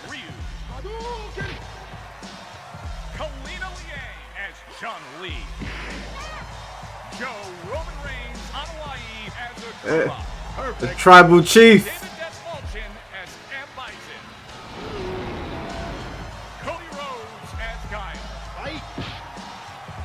I like Cody.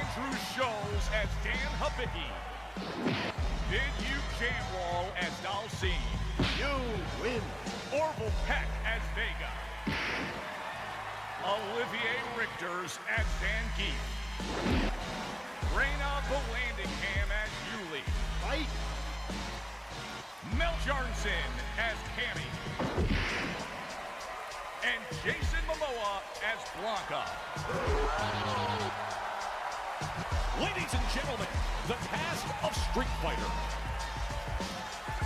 Where's Balrog?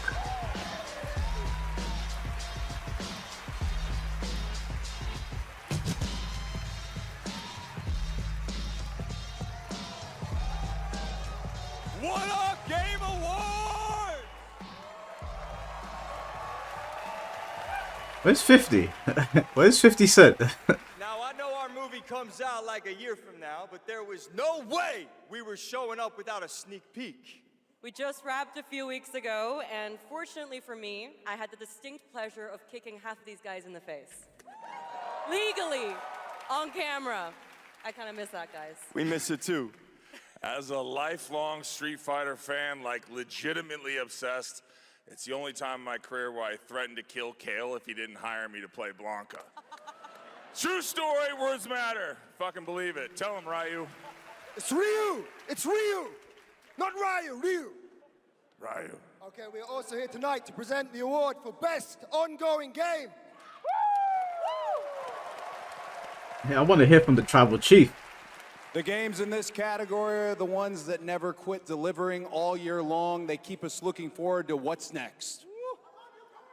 Cody, I told you, the dedication, the passion, the resilience. We need more presenters. This ain't enough, you know what I'm saying? David, guys, it's so important that we appreciate you all here for being great patrons of Street Fighter, okay? If you played the game, make some noise in your life. Come on! This movie is not possible without you guys. We are so grateful, and we're not the only game that appreciates your patronage. There's another game out there. They also flew from around the world to be here because they appreciate you. So give it up for the whole cast of Mortal Kombat 2! What the hell is going on? Yes! I'm just kidding. They didn't come. They don't care about you. They only care about money. Okay? We care about money and you. Street Fighter forever! Schultz cannot be Forever, joking with baby, forever! Kidding! He's joking! All right, okay, so these are the nominees. They just started the beef all over again. Best ongoing game. They just started the beef all over again. Someone get Brady on the phone. MK can't catch a break. Oh, you even get clowned by Andrew Schultz now.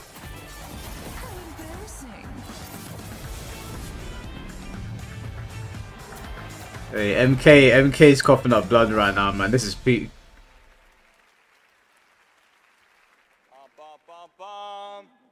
Oh, the mic's not coming out of the floor. I thought it was coming out of the floor. And the game award goes to No Man's Sky!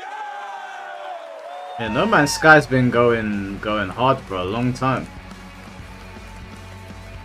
Literally started from the bottom, now we're here.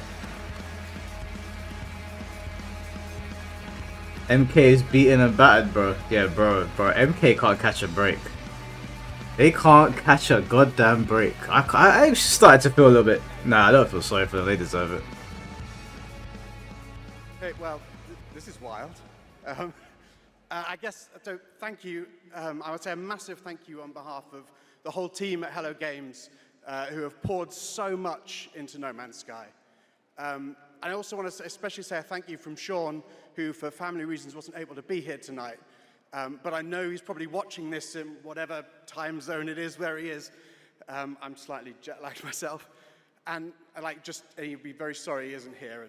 And I'm also slightly sorry he's not here because this is way more nerve-wracking than he makes it look when he gets up.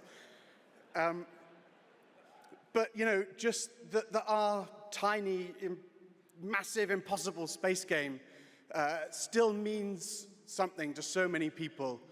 That we get to keep on making a game that we love. That is a real privilege. You know, that we are able to be here on a stage surrounded by so many incredible games. Like, that is really special. And, you know, the whole team is so grateful. It means the world to our team. So thank you so much.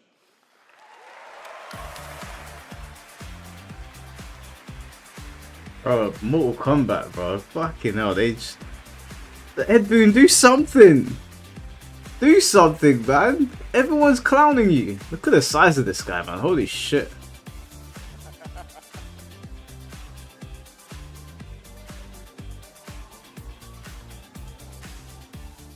A lot of handshakes. Congratulations, No Man's Sky. And how about the Street Fighter cast? That was absolutely wild. All right. There's nah, you ain't good, Cannibal. You ain't good. Very special announcement. Wow, okay. Well, we'll pick it up, I guess. Hello? Hello? Oh, live from the Batcave, all the way from Gotham City, Batman, welcome to the show. How you doing, buddy? It's great to see you tonight. You having a good time? Commissioner Keeley, sorry I couldn't make it in person. I've been trying to decide what batsuit to wear.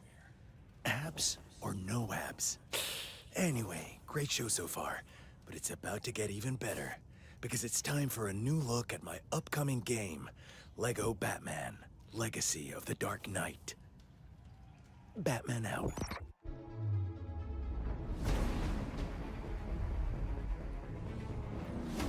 Nah, Yaxie, this game looks cool, bro. I don't usually like Lego games, but this one looks sick.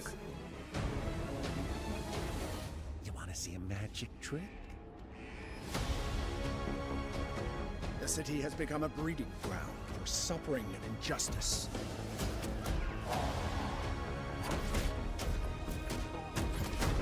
It must be destroyed.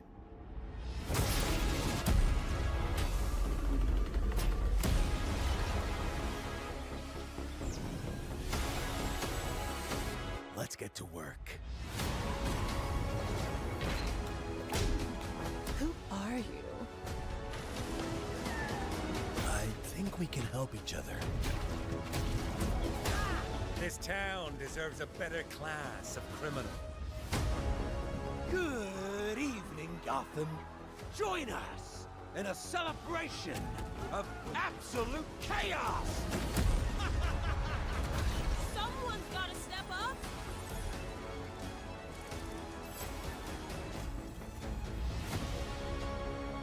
Let's get to the root of the problem. We don't do that. Sorry. Tonight's forecast, a freeze is coming. This is my favorite part.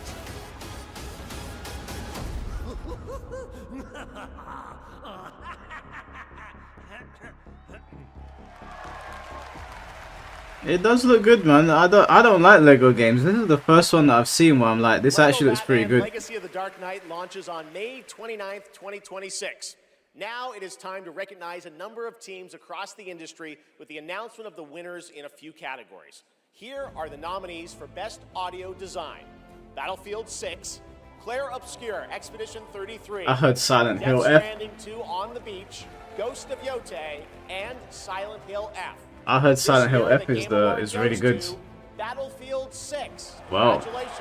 I'll be damned. Here are the nominees for Content Creator of the Year: Cadril, Kai Sanat, Moist Critical, Sakura Miko, and The Burnt Peanut. And the Game Award goes to Moist Critical.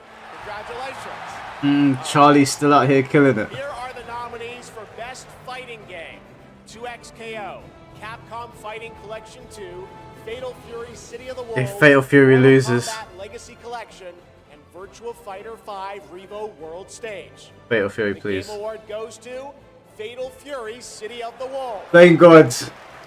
Thank God. The nominees for Most Thank God. Anticipated Game: Oh my God. 007 First Light, Grand Theft Auto 6, Marvel's Wolverine, Resident Evil Requiem, and The Witcher 4. The Game Award goes to Grand Theft Auto 6. Oh, Stick around for more obviously. Game Awards. Some of tonight's biggest surprises are still ahead. And of course, later, the Game Awards Orchestra and Lauren Balfe pay tribute to our Game of the Year nominees. Ready for action. She-Hulk smash! Good old team. Now that's power. Come on, Wet. Do you understand how bad it would have looked for fighting games if Fatal Fury didn't win that award? I'm so glad that Fatal Fury won that shit. Because if 2XKO won a game that's in beta, bro, we would have been cooked. Fatal Fury was up against a game that's 20 years old, two collections, and a beta. It had to win. It had to win. It's the only full-fledged fighting game that is on that list. Yeah, 2XK is a beta right now. It's not fully out yet.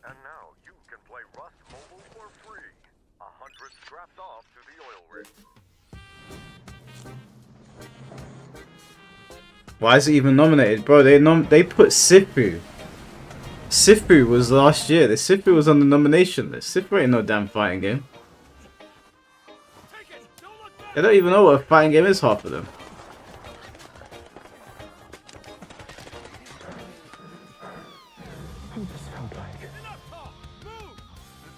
Fatal Fury is good. Yeah, Fatal Fury is good. It's just unfortunately shrouded in a lot of controversy. Wait. Anyone got a power bank? Rust Mobile first global test begins now. Join the test. Unlock the TGA limited skin. Why wasn't Rebirth of Souls there? Bro, I couldn't tell. I don't know. Rebirth of Souls and Demon Slayer weren't there. And gaming creator Felicia Day.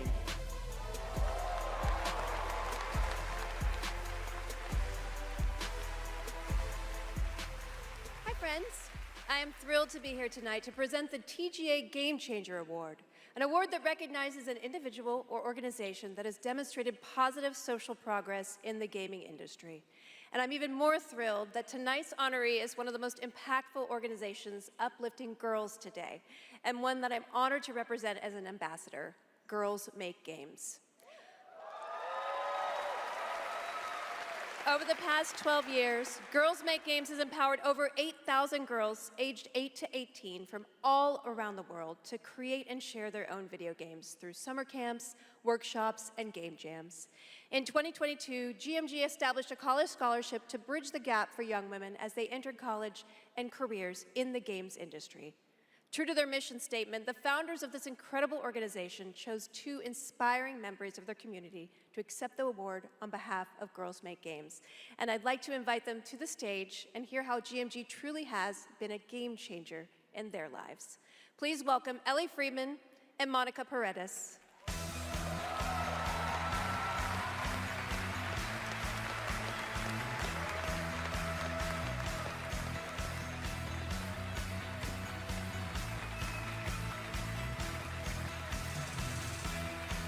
Hey guys. Hi, so Ellie, you've been going to GMG summer camps for several years now, and this past summer you and 3 friends created a game that won the grand prize, is that right? Yeah, our game is called Paper Trail, and the premise is you're a kid who's stuck in the hospital with a broken arm. Hey guys, chill.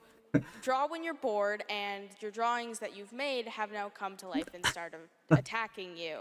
You have to go from room to room solving puzzles in order to escape. And we wanted this game to be creepy but not too scary so that everyone can play. I love it. And what is next for Paper Trail? Soon we're going to start working with professionals to fully publish our game on Steam and PlayStation. Very impressive.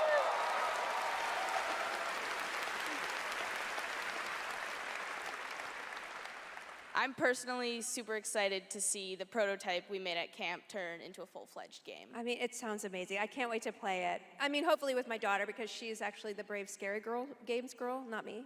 I like to play cozy games and grow virtual turnips. Do you have turnips in your game? Okay, you can work on that. So Monica, your journey is a little bit different with GMG. You never went to the camp, but you actually were one of the first recipients of the college scholarship back in 2022, is that right? Yeah, so I grew up loving video games, love all that you do. And then my high school robotics teacher actually encouraged me to apply for the scholarship. He knew I was interested in game development.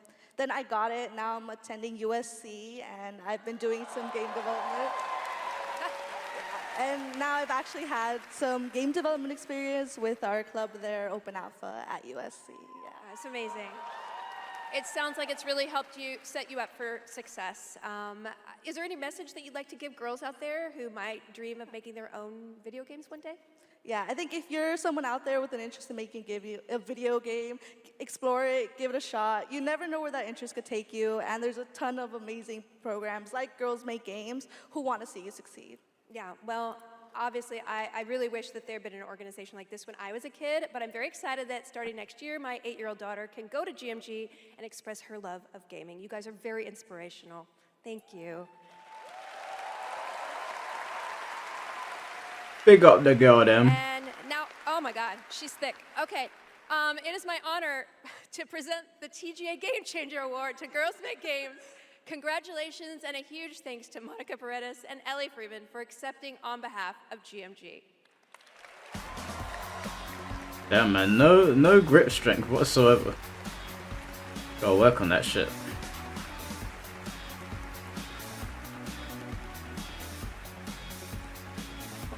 Thank you so much, Felicia, and congratulations to Girls Make Games. It's an incredible program. I've had the chance to visit their summer camps in the past, and it is truly inspiring to see the passion and the creativity that these young developers bring to the medium. Initiatives like that don't just open doors, they shape the future of our industry in a positive way. And I have no doubt that some of the girls in that program today will be on this stage in the years ahead accepting awards for the games they helped create.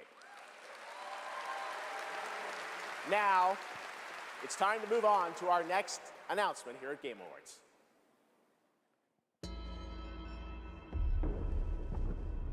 The entire world knows your legend. You survived the Dragon's Triangle. Is that Tomb Raider? Crossed the threshold to Atlantis. I've heard a dozen told tales. Oh, that's that Laura. You're unstoppable.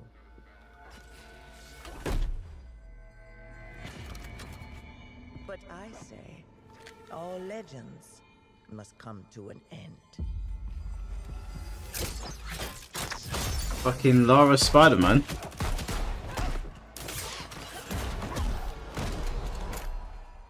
That's where you're wrong. I'm just getting started.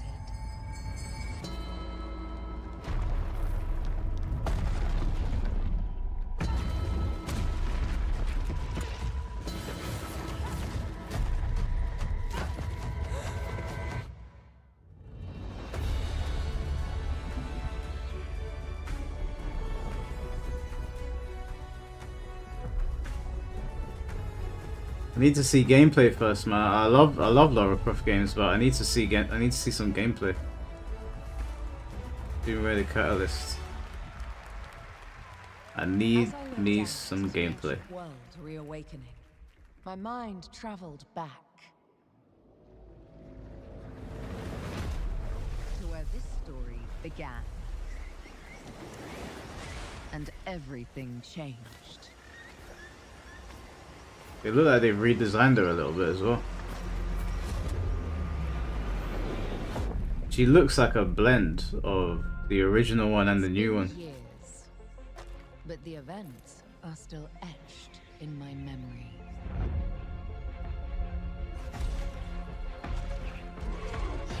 Lost worlds, frozen in time. New discoveries, waiting behind every door. Across every chasm.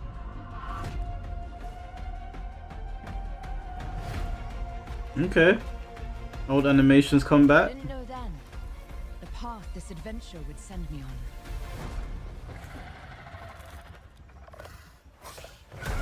It's fucking dinosaurs. But it lit a fire that still burns.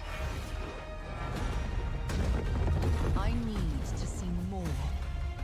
I need to go further. To uncover the secrets of Atlantis.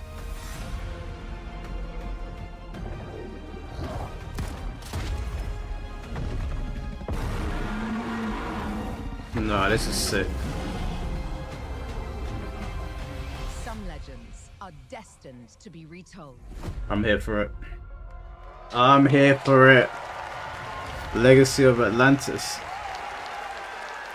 Wait, what the hell? Wait. Oh, there's two of them.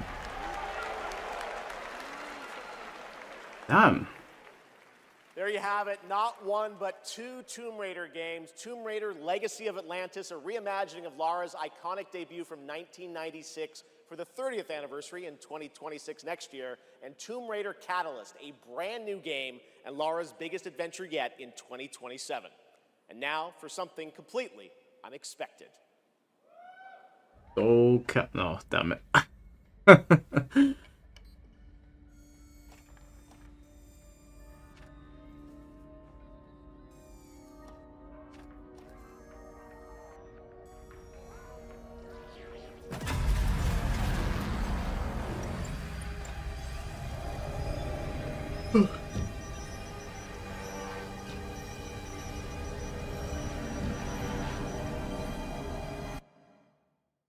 It's not a remaster, so I think it's a reimagining, but it's more like a remake.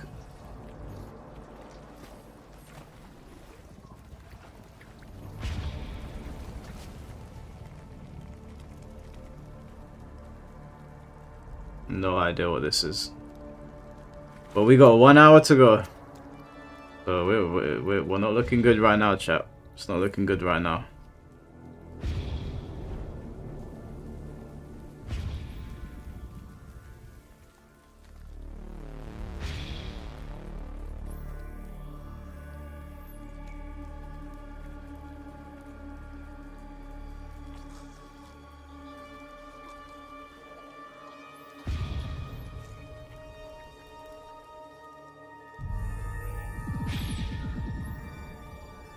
I knew somebody was gonna say she's kind of thick. I knew it. I was looking at chat like, which one of these gooners is gonna say it first?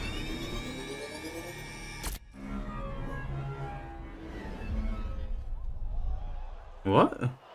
Forest 3. Hi, I'm Robert Kirkman, co-creator of Invincible, and I'm here to introduce a brand new character to... Hey, Game Awards! Sorry, Robbie K. I got this. I see you, Keeley. Love what you've done with the place. Rex, I was just here to introduce a world premiere. Yeah, look, I am the world premiere. Cue the lights, cue the orchestra, cue the seething jealousy, and meet the second best character in our 3v3 fighter, Invincible Versus. Roll it, Kirky. I like Rex. I said roll it, Kirkman. Roll it.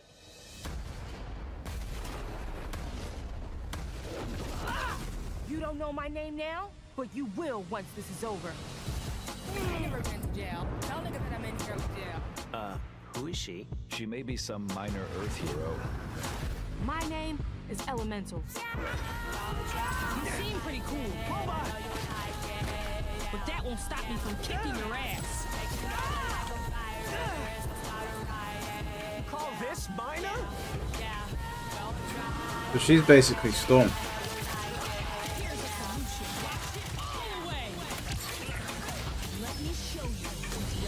Are we getting spoiled right now?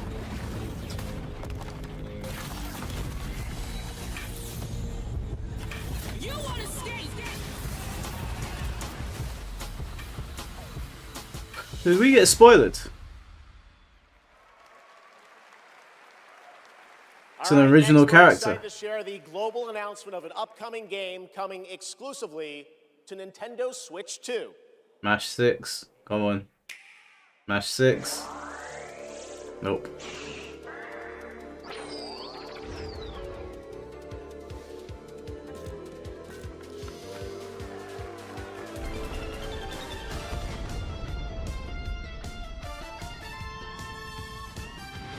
Sounds like Budokai music.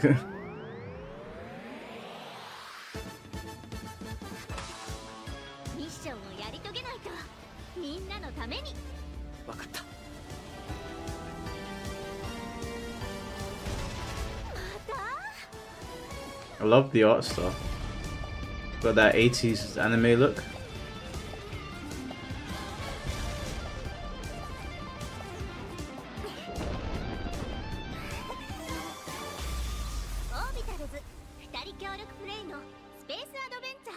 Reminds me of Saint Seiya. Doesn't that look fun? A two-player co-op game starring Maki and Omura with a retro anime universe aesthetic. Orbitals is coming in 2026. Now it's time to present some other... Chef! Yes, Piggy? Oh god. Oh lord. Rolf the dog? Yes! My accompanist! My accompanist! The piano player! Yeah, I thought you guys were rehearsing for later. You know, we're actually live in the middle of the show. He's not here yet! We're not rehearsed. He doesn't know the song. What am I going to do? Piggy, we have awards, we have announcements. You know what? Go with this guy. He's going to help you. Get you ready for later in the show, okay? Yeah, exactly. Right there, Piggy. And scene. All right, well, I'm sure that's going to work out. Ralph's probably just stuck in traffic. It's okay, Piggy. It's okay. All right, more of that later. Now we're here to honor another group of nominees and winners. First up, here are the nominees for Best Action Adventure Game. Death Stranding 2 On the Beach. Your girl's tripping at the awards. What? Hollow Knight Silk Song, Indiana Jones and the Great Circle, and Split Fiction. And the Game Award goes to Hollow Knight Silk Song. Son. See, you guys won. All right, here are the nominees for Best Art Direction. Claire Obscure, Expedition 33, Death Stranding 2 On the Beach, Ghost of Yote, Hades 2, and Hollow Knight Silk Song. And the Game Award goes to Claire Obscure, Expedition 33. Now, another genre, the nominees for Best Sim Strategy Game. Those are Final Fantasy Tactics, The Evil East Chronicles, Jurassic World Evolution 3, Sid Even though Meier's that came out. Civilization 7, Tempest Rising, The Alters, and 2 Point Museum. This year, the Game Award goes to Final Fantasy Tactics, The Evil East Chronicles. Congratulations, Square. Now the nominees for Best Debut Indie Game. Blueprints, Claire Obscure Expedition 33, Despelote, and Dispatch. And the Game Award goes to Claire Obscure Expedition 33. God damn, they're cleaning up. Congratulations to all the winners. They are cleaning We'll up. have much more Game Awards ahead, but right now, here's a first official reveal of Wuthering Waves 3.0 coming on Christmas Day, and a nominee tonight for both Player's Voice and Best Mobile Game. Yeah, I don't even know what this is.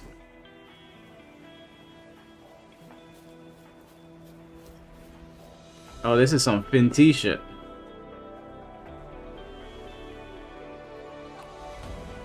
All I did was add a turbocharger, tweak the suspension, and upgrade the brakes. Hardly a violation, wouldn't you say? So, this trip's theme is back to school, huh? Welcome to Star Torch Academy. Oh yeah, this is definitely some Finn t-shirt. Hey Finn, you in chat? Yeah, there he is. He showed up. Dude, we're gonna see one of these anime girls in your edits. Initiating criticality protocol. Don't blink. You'll miss the best part. The way to the High Roy is open. It's time for you to journey well. Hey Finn, don't lie, man. Come on, it's fine. That's Samus. Oh, it's...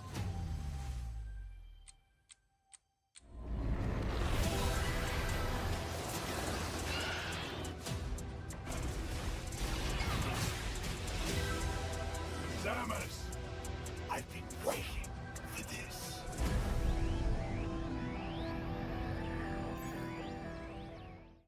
Three, two, one.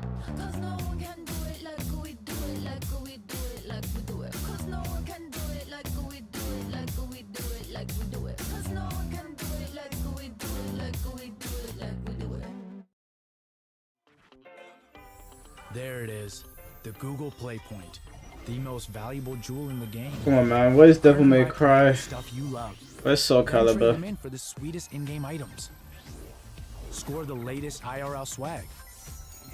Or play your game with limited edition merch. Victory is yours, and so are rewards. That Hulk Hogan. With Google Play Points.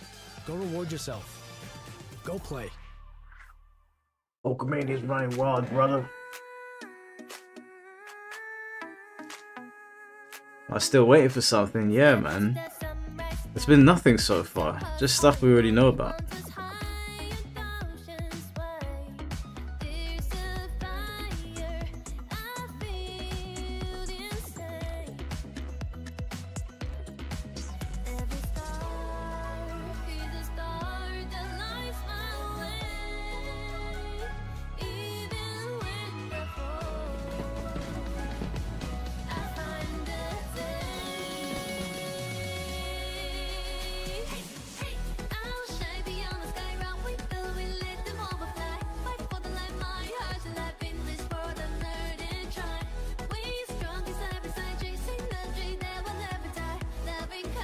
Oh, get this violent Pokemon off my screen. Oh, I thought that was the other one. What's it called? Power World. Something totally different. There's another one. A Tale of Souls and Swords. Nope. Hatred grows. Look around, would-be heroes, influencers, executives. You, how far would you go for that trophy? Death? Decapitation? And you streamers are no better. Riker, Shroud, you've corrupted more minds than even I can imagine. Oh, if it isn't Jeff Keighley, creator of this crucible of jealousy. Impressive. As for the rest of you, who of you is worthy of facing me? For I am Mephisto, Lord of Hatred, and you are nothing.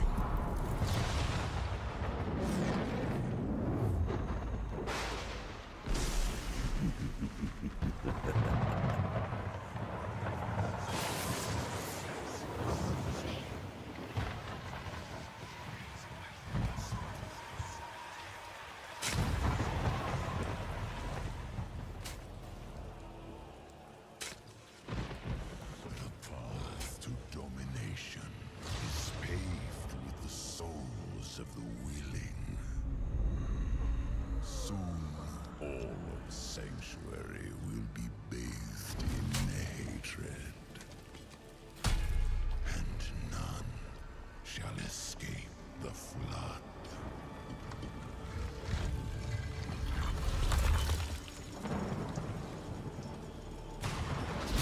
Mephisto, you shall darken the world no longer.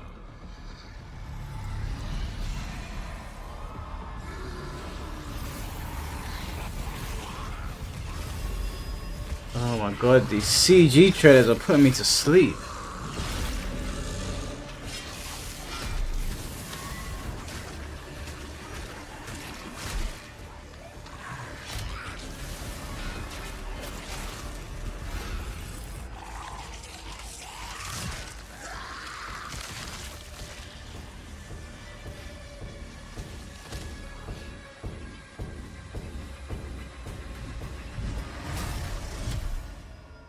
What is this for honor? Come on, man, show me some gameplay, man. You're killing me over here. Oh, hell no, he's a devil. Uroboros.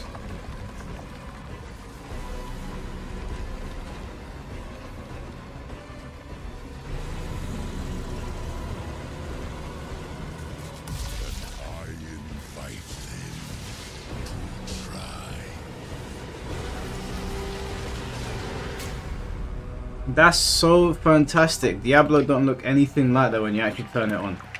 I love those CG trailers. They look so cool. When you turn the game on, the characters are little tiny dots on the screen. Players, your wait is over. Get in the fight and play as Paladin today, and get ready for Lord of Hatred coming in April. It is great to have Blizzard here at the Game Awards. Want to know who else is here? Well, it's time for an update from Marvel Rivals, a nominee tonight for Best Ongoing Game about the latest Marvel hero set to join the game in 2026. Oh yeah, who's that? Yeah. What's up, Game Awards? It's about Oh shit. to make Marvel Rivals the most hero-packed shooter ever. But first, some hot redhead is trying to blast my ass a few new holes. Have I got a surprise for her? Hit it! Woo, boy, this is gonna be fun. Whoa, easy now, fellas. I'm the one who set you free. Oh, so, hey, this was not the plan.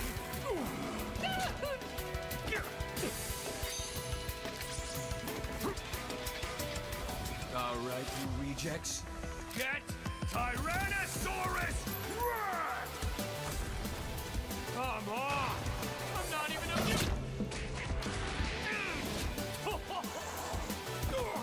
What's this game's tagline? Ignite the battle!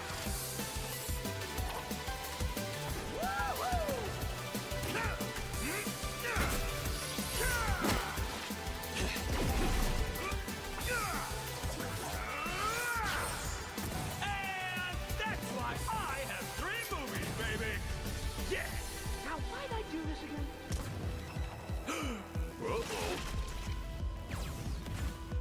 Alright then, Setsu, take care, bro. I'm hanging on by a thread here. Rival. Oh, they just threw Rogan there. Please welcome actress, producer, and activist Gemma Chan. Who?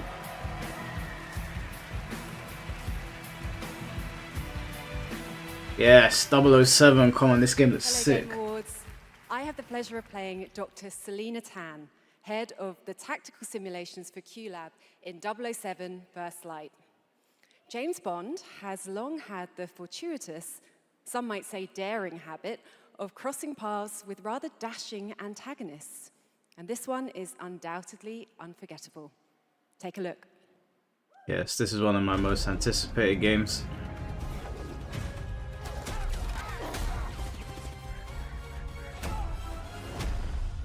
So this is a left. We're in the lion's den, Bond. Try not to draw attention to yourself. Me? Never. I am sometimes asked, Bafma, how is it that you hear every whisper in every corner of Aleph? And I answer, I built Aleph with my will, my blood, my whole self. This city is an extension of my being, my body. Today, it became infected. Easy, girls. Plenty of meat for everyone. Girls. Of course.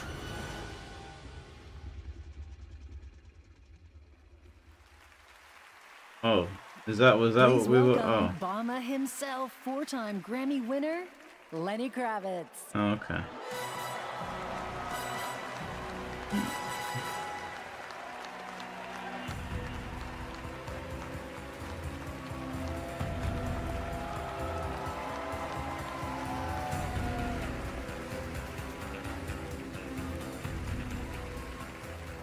Good evening. It was a great honor to be asked to join 007 First Light for my first voyage into the world of video games. When IOI invited me to play Bavma, a wild, unpredictable pirate ruler of Africa's biggest black market hub, I knew I was stepping into something special. Where others see chaos, Bavma sees freedom. He rose from nothing, broke free, and built his own kingdom of Aleph, and his story is just beginning. Every world we build needs the power of rhythm through music. These musicians can turn violence into beauty and silence into tension. Here are the nominees. Brother's putting me to for sleep. Best Score and Music. Best Score in Music, leveled up by Spotify. The rebirth of Souls not being in this category is absolutely criminal.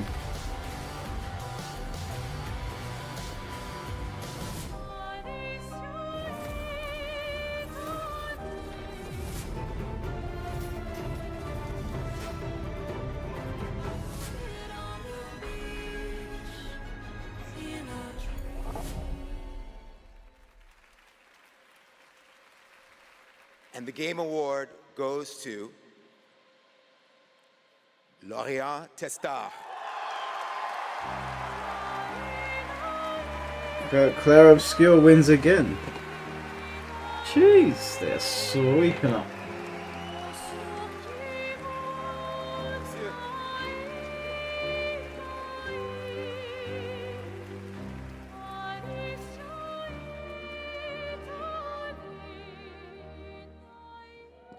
Thank you so much. We're so happy to be here tonight. It was incredible to play in Viateme in live with you. It's incredible. Thank you so much. I have a letter I would love to read. Sorry.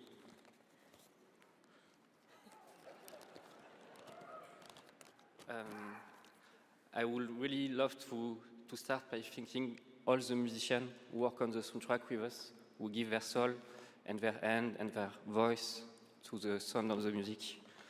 I also want to thank you, Alice, to standing by my side. It's an immense gift to share this journey with you. Thank you for carrying each note within you and for letting Alicia's lost voices resonate in the world of Clair Obscur. Thank you, Guillaume, for lingering on one of my songs on that night when our story was aligned. And thank you to all my loved ones for their love and their support during all these years. And to all our players, thank you for letting Clair Obscur and our music find a place inside you. You are the lumière that makes us want to keep painting, keep loving, and keep dreaming. Thank you for reaching out your hands to us. We don't know the colors of tomorrow. It's just gonna make me pass out, fam. Wrap it up, bro. You guys have won every award. You don't need to make a speech. You're gonna win the whole goddamn show.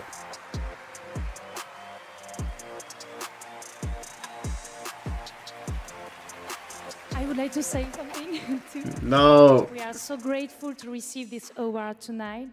It's a wonderful recognition of our work over the past 5 years.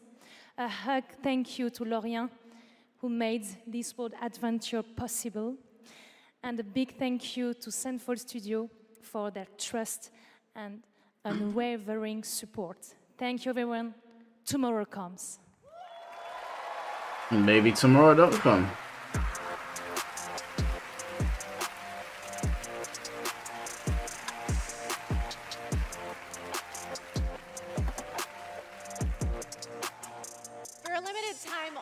Prime members can go to amazon.com/thegameawards to save up to 25% on select gaming hardware and accessories from brand Turtle Beach, Lenovo, Samsung, and more. Please welcome from Warframe Community Director Megan Everett and Creative Director Rebecca Ford.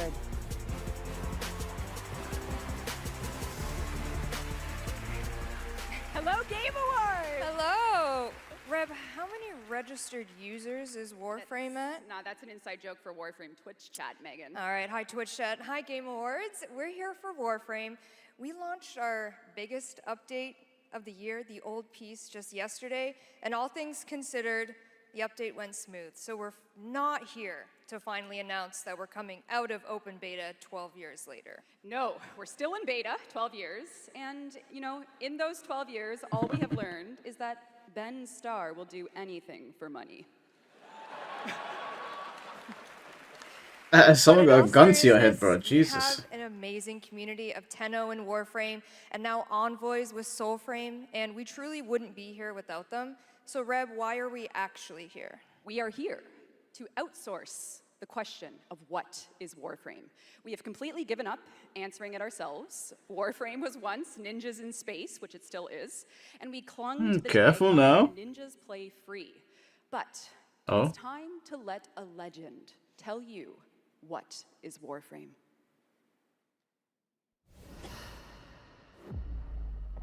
What is Warframe? Is that Anthony Hopkins? Cursed to Big. walk through this senseless universe in living metal, haunted by dreams. Excalibur, Mag, Volt. Names that echo an ancient purpose, now lost to them. The war they were created to fight is long forgotten. And yet, they wake. They stir. What drives them? Their residual instinct, or some separate conscious force? We may not know, but there's one who does. They hear her voice, a blanket against the horror. They insist blindly upon humanity and its worth, even in the face of ultimate indifference, but with so little understanding of what they have taken, what they still owe to me.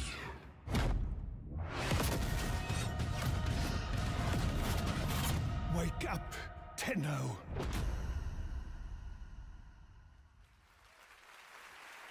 Alright, now that's out of the way. After a 1,000-year-long epic battle ended, The 7 deadly sins. the world finally regained peace. However, the Book of Stars disrupted the flow of time, and a new darkness awakens. We got 30 minutes to go, man. We're cooked. We're cooked. 一体何なんだろう言ったでしょこれはただの冒険ではないと Now, a new destiny calls to us. For the new tale we are about to create. Together we run, bound by destiny. A co-op open-world RPG for everyone. The 7 Deadly Sins Origin. Great. Awesome. That's what I came here for. An anime that fell off after season 1.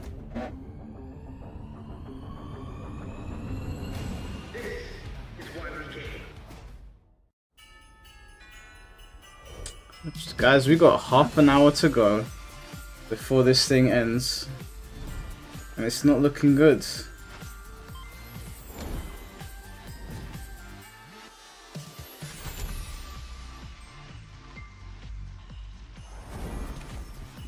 It's not looking good. Let me just say that.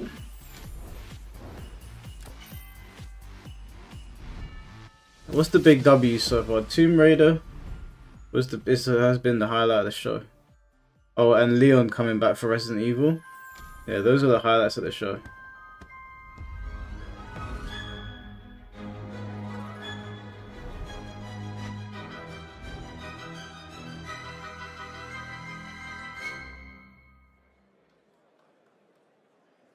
That's right, Hogwarts Legacy is free on the Epic Games Store right now, and there's even more Harry Potter fun coming later this month to Fortnite with customizable Hogwarts house outfits. Play Hogwarts Legacy on EGS before December 18th and unlock a Harry Potter chocolate frog back bling in Fortnite. It's the world we live in, guys. All right, back in 2023, Lords of the Fallen surprised and impressed players with its brutal combat, dark fantasy world building, and stunning dual realm design. Tonight we have your first ever look at the gameplay of the sequel. Lamp bearer.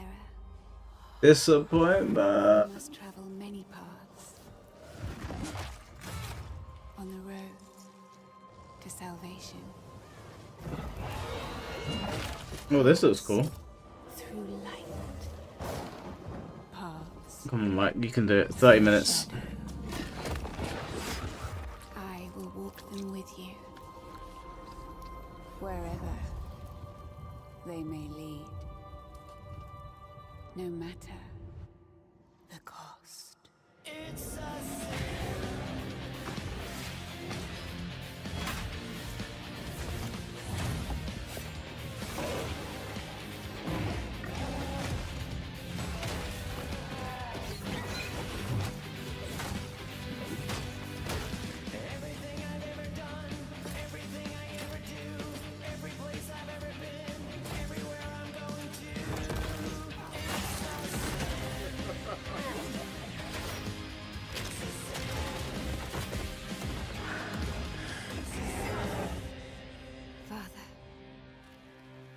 forgive me.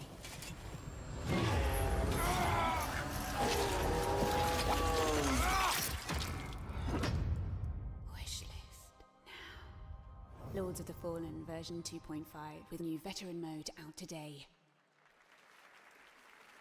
This next set of awards recognizes a diverse set of games across a variety of genres. Here are the nominees for Best Sports Racing Game.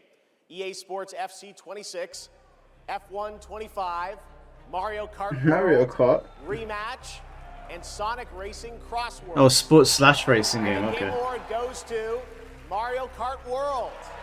Congratulations, Nintendo. Here are the nominees Get it out of for here. Best Community Support. Baldur's Gate 3, Final Fantasy 14, Fortnite, Helldivers 2, and No Man's Sky. This year, the Game Award goes to Baldur's Gate 3. Not last year. All right, here are the nominees for Best VR AR Game. Alien Rogue Incursion, Arcan Age, Ghost Town, Marvel's Deadpool VR, and The Midnight Walk. The Game Award goes to The Midnight Walk. Congratulations. Now, the nominees for Best Role-Playing Game. Avowed, Claire Obscure Expedition 33, Kingdom Come Deliverance 2, Monster Hunter Wilds, and The Outer Worlds 2. This year, the Game Award for RPG goes to Claire Obscure Expedition 33. They are cleaning And up. finally, here are the final 5 nominees for Player's Voice, a 100% fan-voted award. Claire Obscure Expedition 33, Dispatch, Genshin Impact, Hollow Knight Silksong, and Wuthering Waves. This year, the fans selected Wuthering Waves as the winner. Congratulations. All right, and now we've got something great for you. Please welcome actor Rahul Kohli.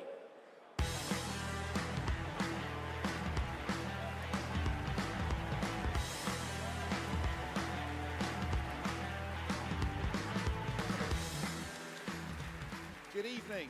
I play Arjun Devraj in the upcoming Saros from the amazing teams at Housemarque and PlayStation. For the last 30 years, the Housemarque name has been synonymous with thrilling action, satisfying gameplay, and of course, bullet hell. It's been an honor working with them, not just as an actor, but as a fan of Stardust, Returnal, and literally everything in between. We cannot wait for you all to play when Saros lands next year. And here's the debut of our new story trailer.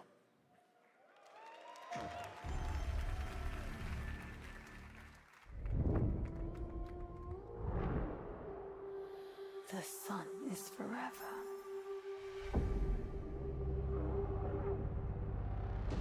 We promised we'd never be be a part.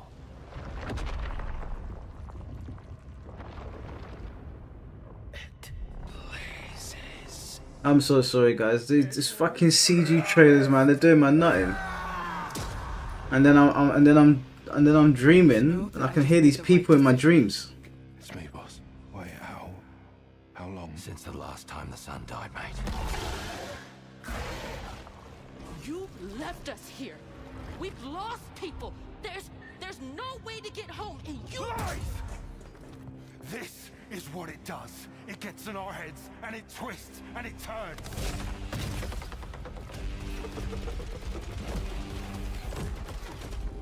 I won't break our promise. I will make everything perfect again.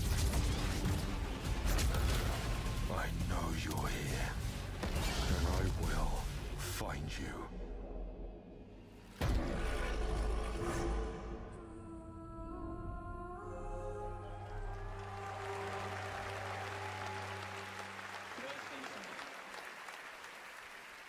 Saros looks great. It's coming next April, and I'm very excited that Rahul is starring in it.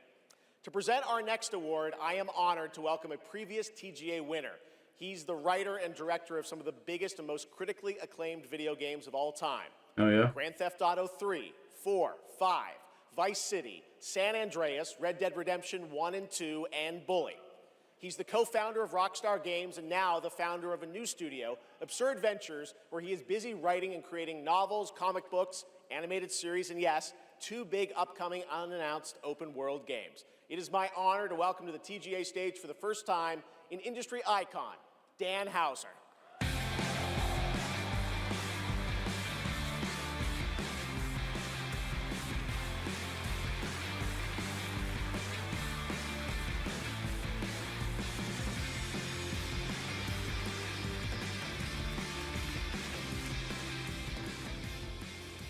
Thank you.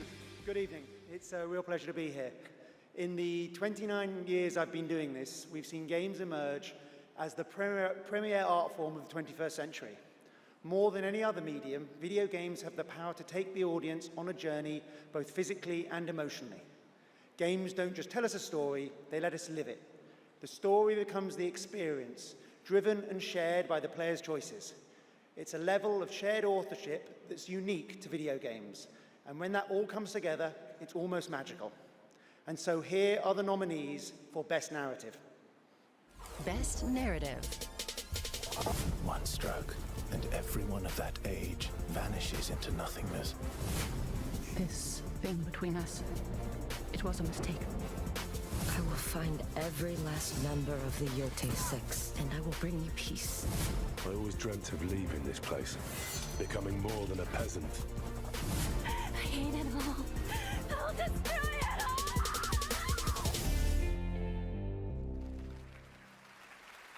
And the Game Award goes to Claire Obscure. Of course! Of course! Why are we even doing this? Look, I ain't even hating. They probably deserve it. They probably deserve it. They probably do. But can we... Don't speech it up, please. Come on, guys. You've won like 10 awards now. Just say thank you and... Just do as Ricky Gervais says. Get your award. Shut up and go and sit down. It's 3 AM here, Jeff Keighley, man. Come on, man.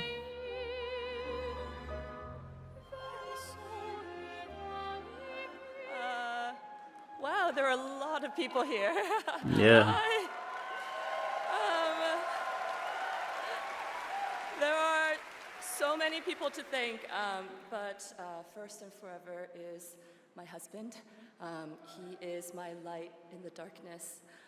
Thank you to our beautiful player community.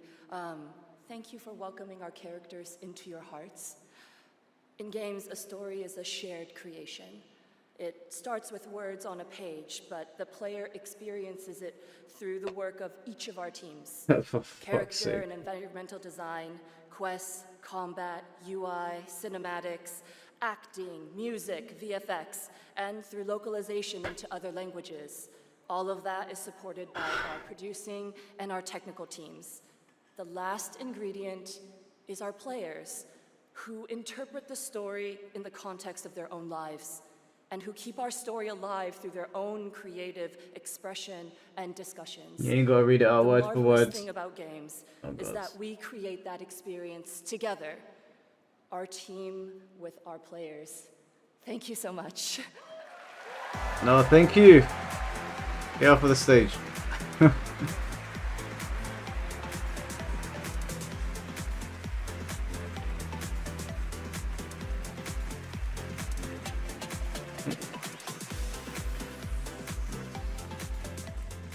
For a limited time only, Prime members can go to Amazon.com/The Game Awards to save 20% on the new active play system, Next Playground, bundled with a 12-month play pass and travel case. Next, I have the honor of announcing a world premiere. The next game from a small studio in Uppsala, Sweden, Neon Giant, known for The Ascent. This is No Law.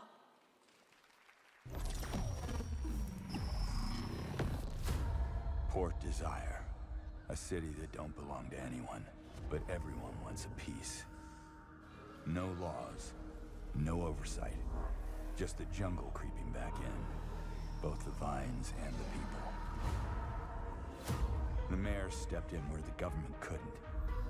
Said the city needed order, and they'd be the ones to bring it. Keeping the peace on their terms. What is this, Mad Max or something?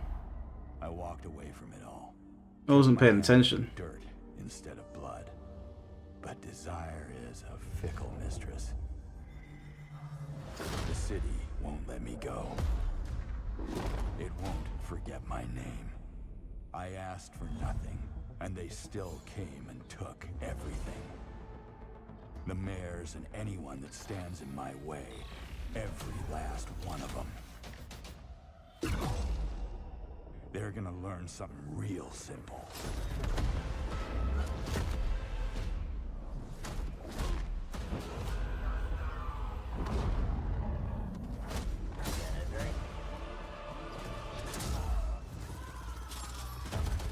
Man, this Game Awards, I gotta say, kind of underwhelming. We got Tomb Raider, we got Leon in Resident Evil. What else have we got? Nothing. We'll all be looking forward to that, and good morning to everyone in Sweden and Europe. I know Don't it's a late piss night, me but off. we got a lot more show for you, but coming up, we've got more awards like Best Game Direction. Todd Howard is here to present that from Bethesda, and more announcements, including one I promise you that nobody could have anticipated. But right now, Soul Calibur. Game Awards, get ready to get on your feet. Earlier this year, Netflix's Devil May Cry brought Capcom's iconic game franchise to life as an exceptional animated series nominated tonight for Best Adaptation. The show also featured a #1 single from our next performers who just announced their 2026 World Tour. Here to perform Afterlife, please welcome Evanescence. Yeah, let's go. Love me some Evanescence.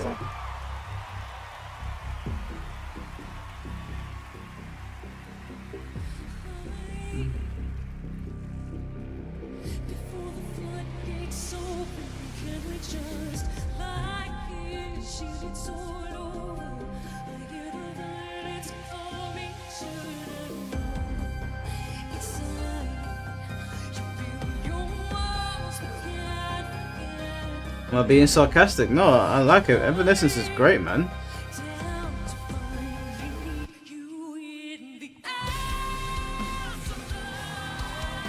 Listen to her voice. Her voice is incredible.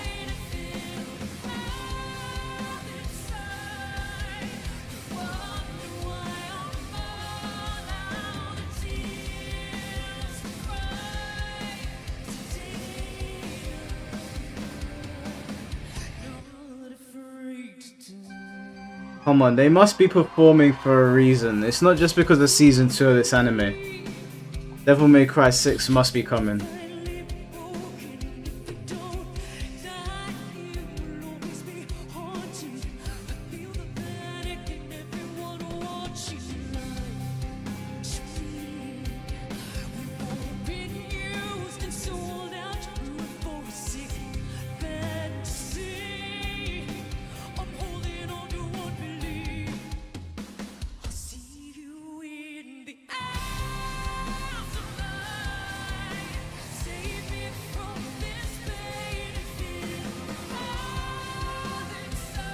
Song goes hard, man.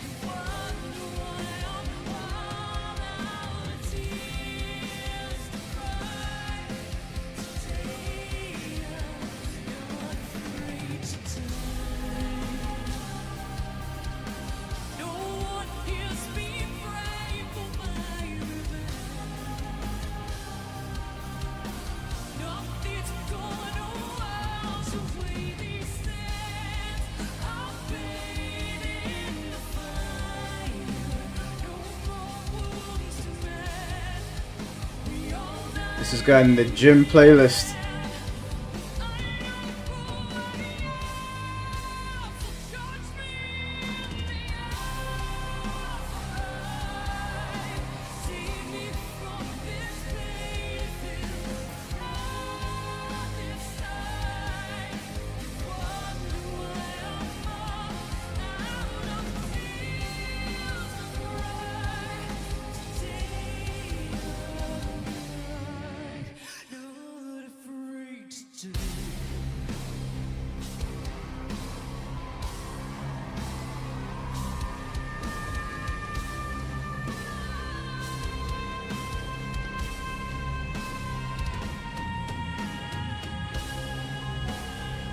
Crazy vocals.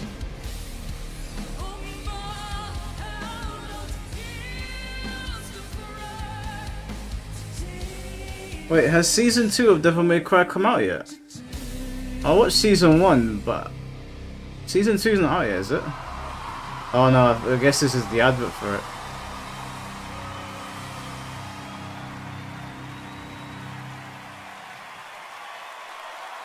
Come on. Come on, Devil May Cry 6. Oh, you son of a bitch. So good. Talk about a performance. Devil May Cry Season 2 will premiere on May 12th, 2026, only on Netflix. Give it up one more time for Amy and Evanescence. That was incredible. All right, there is more Game Awards ahead, including more new game announcements and, of course, Game of the Year, presented by last year's winner. Which game will take home the trophy this year? Stick around to find out. Lauren Balfe and the Game Awards Orchestra are tuning up. Oh, so we don't have that much longer left. I thought you said we got plenty more to go. Oh look, swords. Did you see that? There's swords everywhere. A tale of swords, and I'm not even know what I'm talking about anymore. Oh, I heard about this game.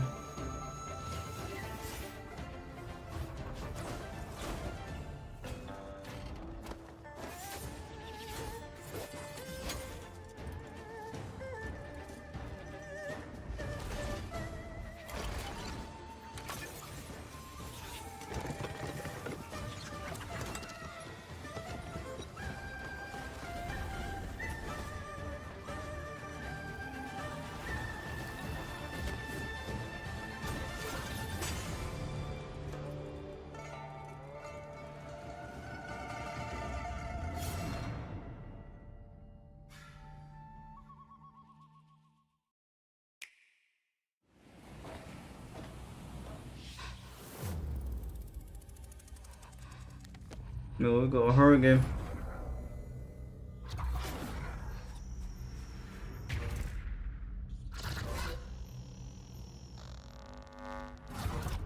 This Demonologist. Demonologist Part 2. Oh, I think it is. This is Demonologist. Oh, Phasmophobia. That's close enough. If you give a gamer a game, they're gonna want to play it. If they play it, they might love it. If they love it, they'll want to play other games they love too. So you'll build them a place to discover more cool games. More than that. Perfect. But then they'll want to play those games anywhere and everywhere. Like here, here, here. Or even on this beast. And if they can play everywhere, they're basically the same game. They're very good. I must say, those are good games. Home base that tracks all their play, no matter how they play, with one souped-up profile to rule them all. Whoa. So, if you give a gamer all the games, the freedom to play anywhere and everywhere, and a U-tab to keep it all in one place, they're definitely gonna wanna go play. 47. An urgent threat has God damn, we've been streaming for 8 hours, guys. One that can have catastrophic consequences on a global scale. Careful.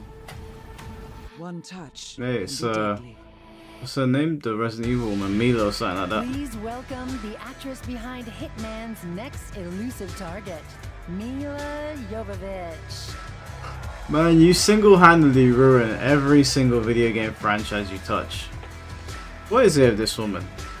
I don't even think she's like a terrible actor. It's just they cast her in Resident Evil, then Monster Hunter. And Hi, Los Angeles! And hello to gaming fans around the world. I'm thrilled to be making my debut in a video game as the next elusive target in Hitman World of Assassination. The hunt begins February 2026. Now, I'm happy to present the Game Award for Best Multiplayer. Modern multiplayer represents a monstrous challenge in game design. I mean, imagine having to develop games that account for the absolute unpredictability of thousands of live opponents, or even worse, the persistent dumbness of a human teammate. It's no easy task. And tonight's nominees all pull it off in their own inspiring way. Here they are. Best multiplayer game.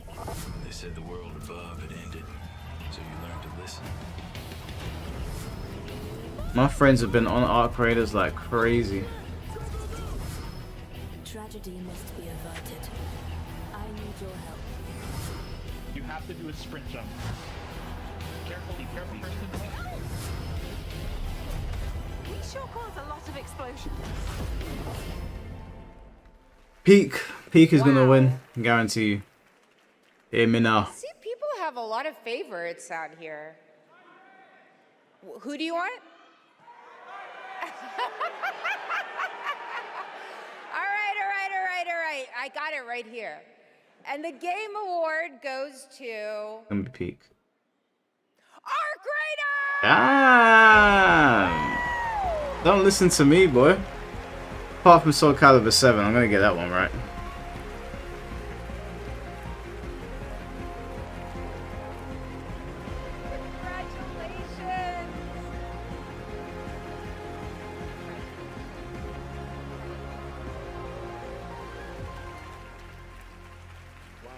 Incredible with this list of nominees.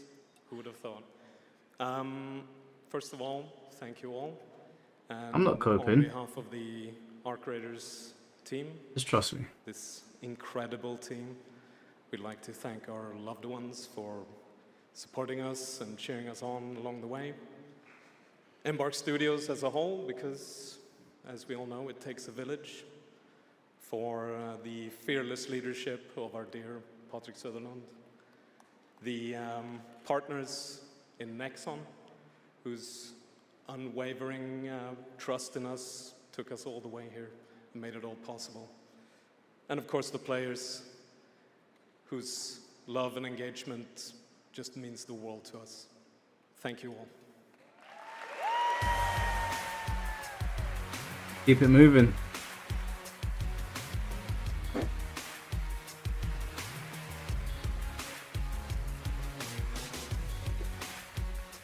Congratulations, Arc Raiders. You know him from the Marvel Cinematic Universe and Stranger Things. Please welcome to the Game Awards, David Harbour.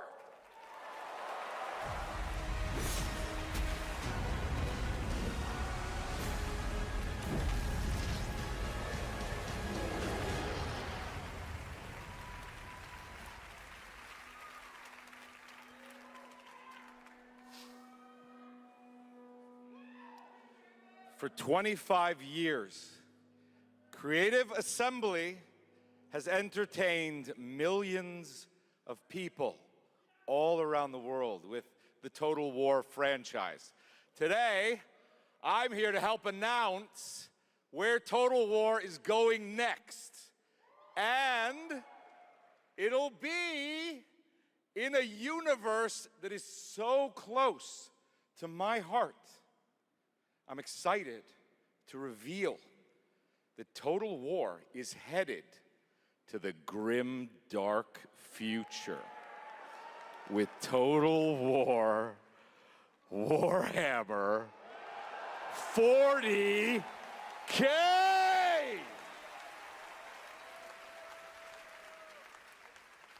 Some of you may know this, but some of you may not know this, but I am a huge fan of tabletop gaming. I've painted endless miniatures, spent a crazy amount of time dropping dice under a table. Of course, as you might expect, I'll be in the game. It connects to some of my favorite aspects of the universe, but more details on that later.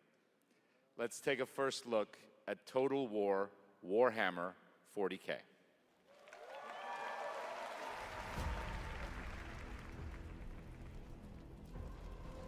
In the grim darkness of the far future, every soul's survival hangs by a thread.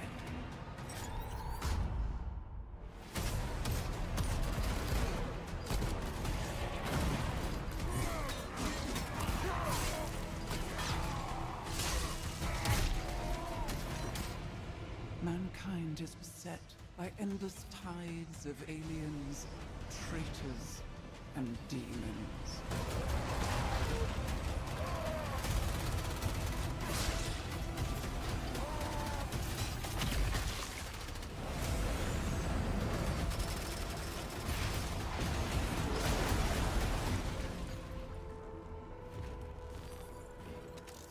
Across countless worlds, battles rage.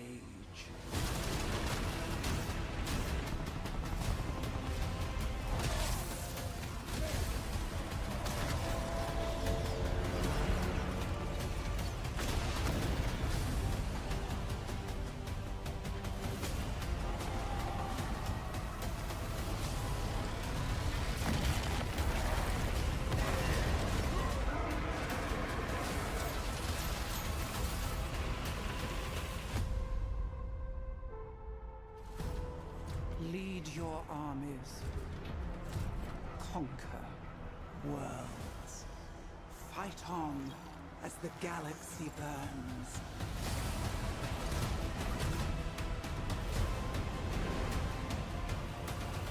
For there is no peace amongst the stars. There is only war.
Man, they gotta stop with these CG trailers, man. Fuck you know.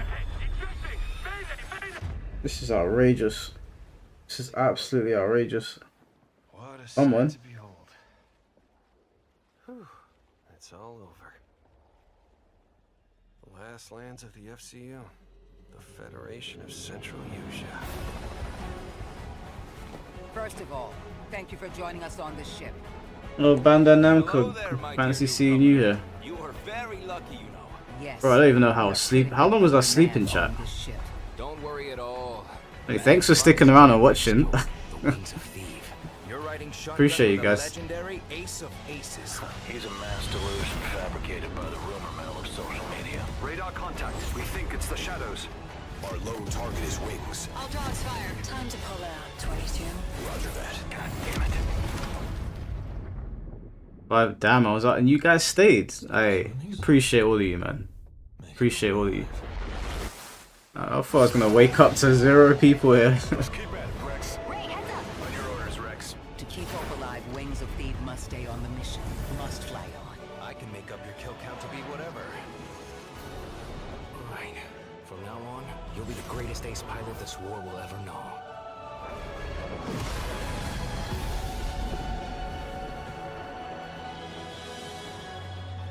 I like Ace Combat.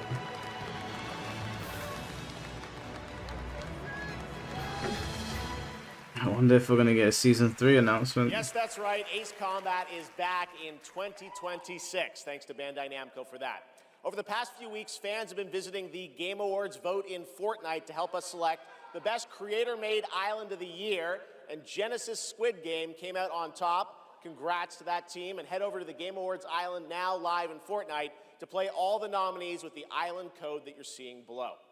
All right, next, from the creative minds at Fuse Games, some of the key folks behind Burnout and Need for Speed, comes an all-new racing experience. I want it back. The way it was before the Empire shut it down. Massive engines. Lightning fast. Lives on the line. The pilots were incredible. Best of the best. More Star Wars. The Star Wars racing game. By one beautiful dream.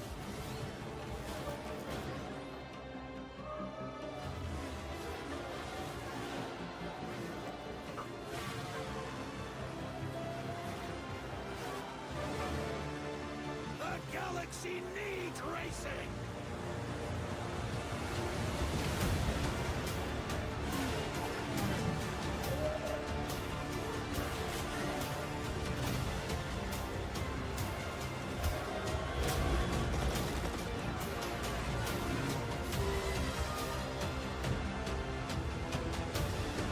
Did you miss anything? Nope.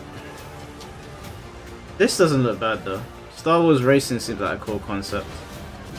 God damn, you can blow people up.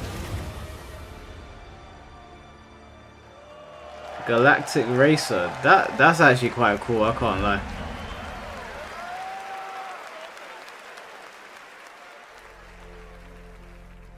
Wait, is it, did you say it's VR? I hope it's not.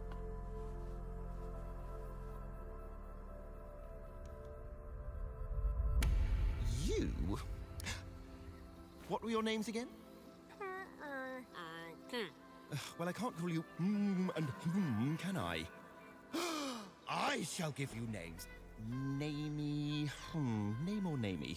Yes, Naomi. Mike, you can't advert answer that question. Which are napping stuff? It's a feeling of destiny.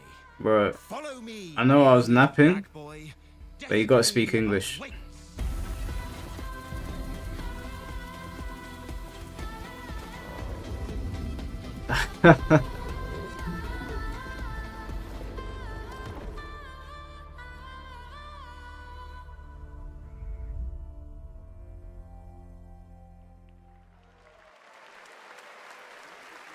Such a beautiful game. That was Out of Words, a stop-motion co-op game being developed over in Denmark, and it's a great game coming next year. And now, I'd like to welcome back an icon, a legend who pushes entertainment forward with each of their new projects, someone I consider a dear friend and a friend of the show. Please welcome Miss Piggy. Oh my god, fucking... I'm so sorry. I am so sorry. Oh my god. I will not be performing a song this evening. No. So sorry. It's all because of my accompanist. My accompanist. This dog was late, as usual. Hey, sorry, I lost track of time. I was out taking myself for a walk. Oh, ha. Same old excuses and jokes. Hey, they liked it. Let's go. It's time for you to sing, pig. Sing? Sing what? We haven't rehearsed anything. And where's the grand piano, huh? Yeah, wouldn't fit in my hatchback. Listen, what are you worried about?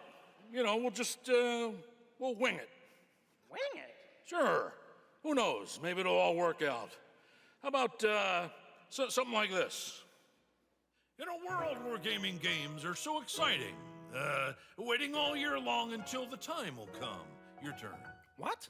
I can't just make up any words without some meaning. Pretty good. This is stupid. This whole thing is really dumb. Hey, you got it. So if you're looking for some friends, just stick around. Oh yes, the Game Awards will... Never let you down? Good luck. Excuse me? As we all now come together across the Great Divide. Oh, from Tokyo to London, we're all watching side by side. So if you're looking for some fun, the time is now. Here we go. Oh yes, the Game Awards will never let you down. Yeah, we'll see. What? Go ahead. It's a night of magic and online chats galore. Exactly. It's a shame that host Jeff Keighley's such a bore. Hey! Kidding. All the trailers and celebs and big awards. Really rigged. Oh. Don't forget about all our friends on Discord. Oh boy, I'm getting so excited about this wonderful world of gaming. Well, here's some awesome titles you simply can't ignore. I can't fucking believe this. It's coming up to 4 AM, you son of a bitch. You guys keep score. Oh, there's Mario, Minecraft, Legend of Zelda, Miss Piggy, go. Kong Bonanza, Kingdom Hearts Peak, Shovel Knight, Fortnite, Overcooked, Tomb Raider, and Tomodachi Life, Indiana Jones, Marvel Robinson, Shenmue, Fall Guys, XCOM, Undertale, It Takes Two, and I know you've all been waiting so long for the delayed release of Hollow Knight Silk Song. Whoa. Glad I didn't have to do that. 1, 2, 3. So when I'm Princess Peach wearing my super crown. Oh yes, the Game Awards will always let you down. Stop it. Your turn. Oh, I can't think of anything now. I need to know. Oh, the Game Awards will never let you down. But the pig just did. You'll have a place to wear your sparkly gown. Everyone. Oh yes, the Game Awards will never let you down.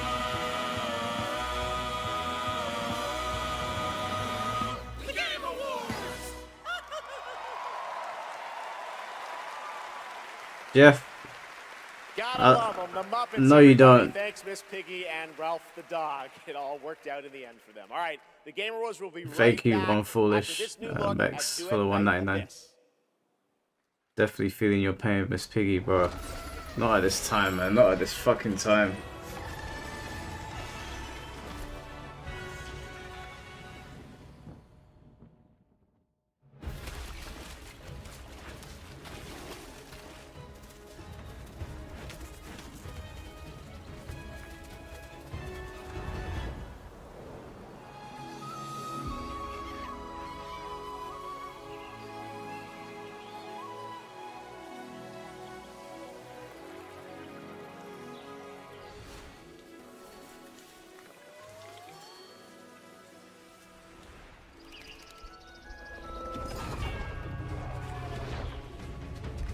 Guys, we're suffering here. Get this Fin T game off of my screen. Fin, what's going on?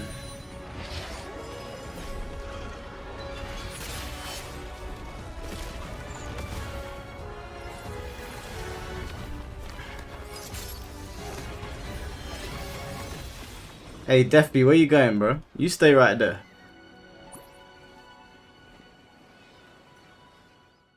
Oh, Christ.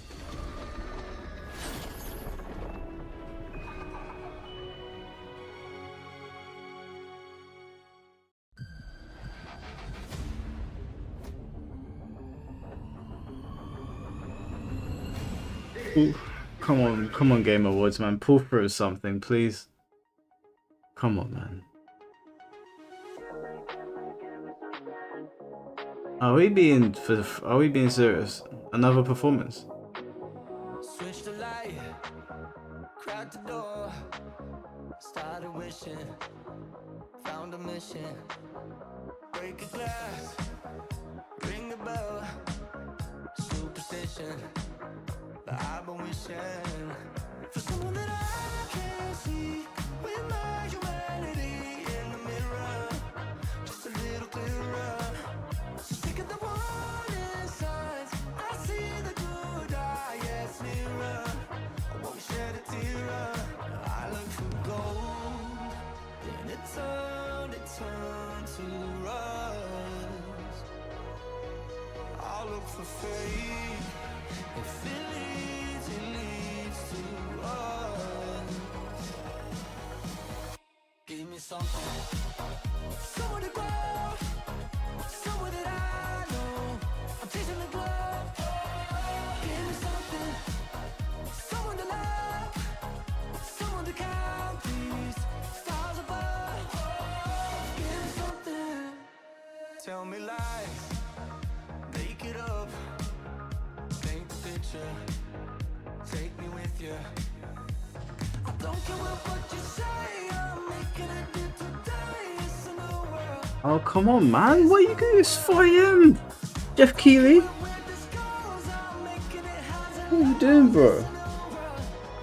It's a new world. Give me something. Somewhere to go. Somewhere that I know. I'm chasing the glow. Give me something.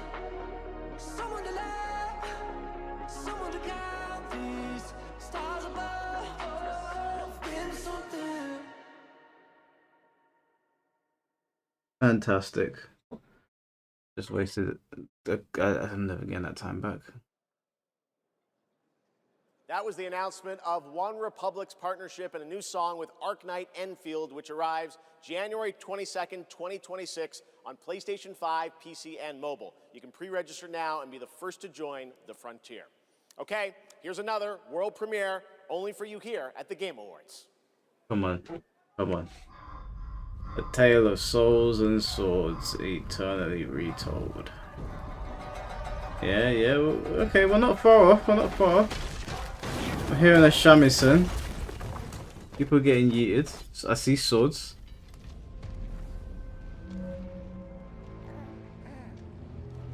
I see a swordsman.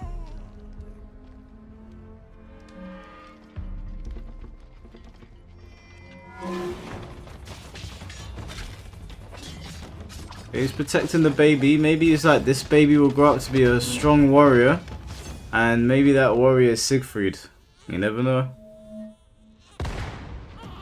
Oh my god, I thought he shot the baby.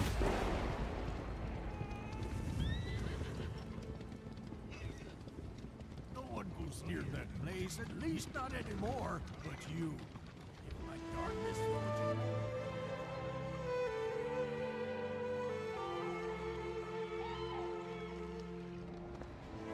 I knew it. You'd never break so easily. But why did you come back? The Order's blades are coming. They failed once, but they won't fail again. Yeah, this is Phantom. This is a day one.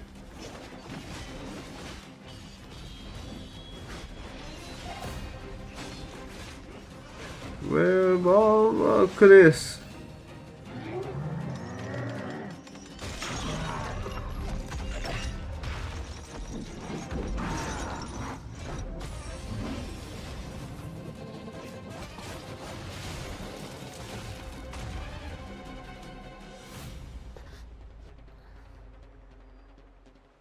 Please, take it. Save our people. The girl's nothing but a shell now. She'll never be the same. You broke my blade. But we broke your spirit! Phantom is movement, striking from where none expect.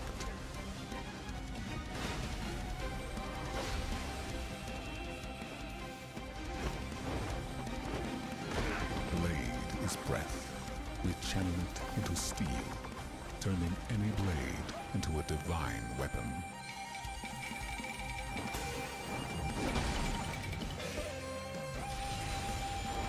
Man, it looks fucking cool.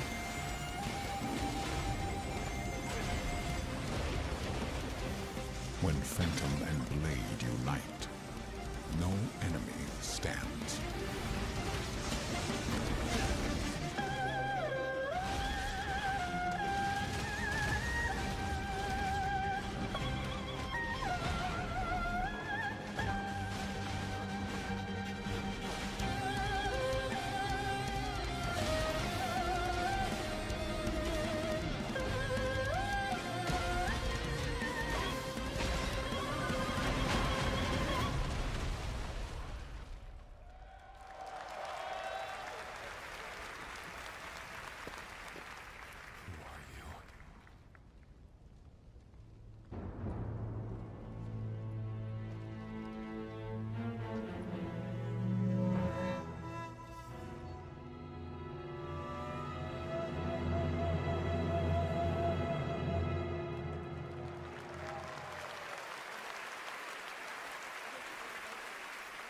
Phantom Blade Zero looks incredible, and I cannot wait to play that on PlayStation and PC when it comes out next September. Damn, no Now to Xbox. present our next award, few creators have changed the landscape of games the way this man has. From the Elder Scrolls to Fallout, his games have helped define our industry and shape the way we explore digital worlds. Please welcome the studio head and creative director at Bethesda Game Studios, Todd Howard.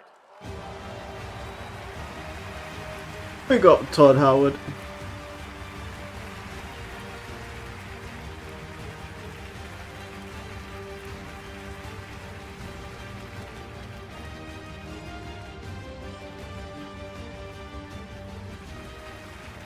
Game development is the ultimate team sport. And it doesn't matter if it's a team of 10 or a team of hundreds. Art, design, audio, engineering, and more have to come together as one. Game direction is that glue. And the games that have had them all come together, well, they touch us. They become a part of us. And that's why we're here tonight, to honor them. Here are the nominees for Best Game Direction. Just give it to Best Claire Game Obscure. Direction. Everyone vanishes into nothingness. I couldn't protect you. I found something new to live for. Time itself is against us. Holy crap!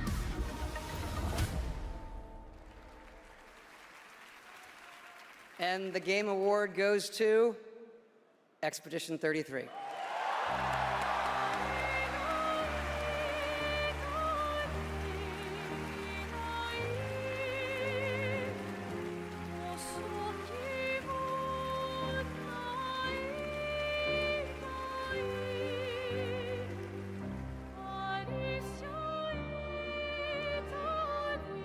Wow. Hello.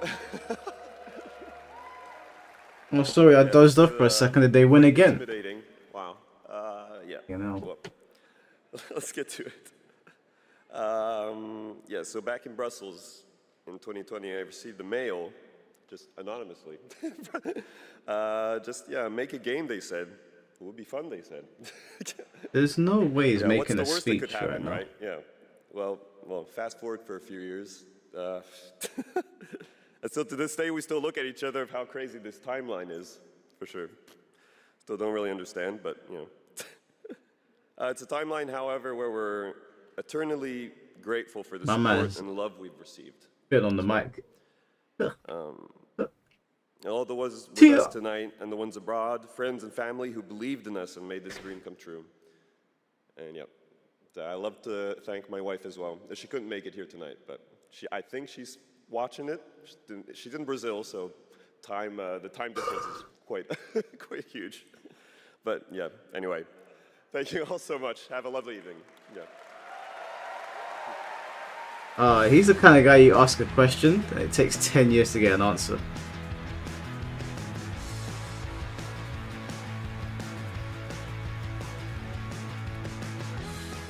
Congratulations, Sandfall, a big night for independent games. All right, we've come to a very special point in tonight's show, especially for those of us who have been playing games for decades. Over the years, there have been many games, characters, and franchises we've all wished would return, and certainly many I'd hoped that would be ready to announce at an event like this one day.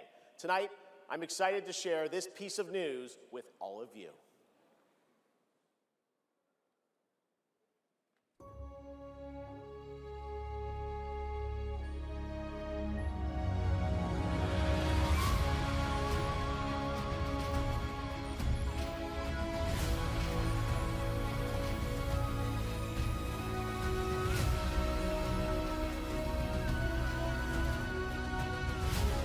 The world needs you again.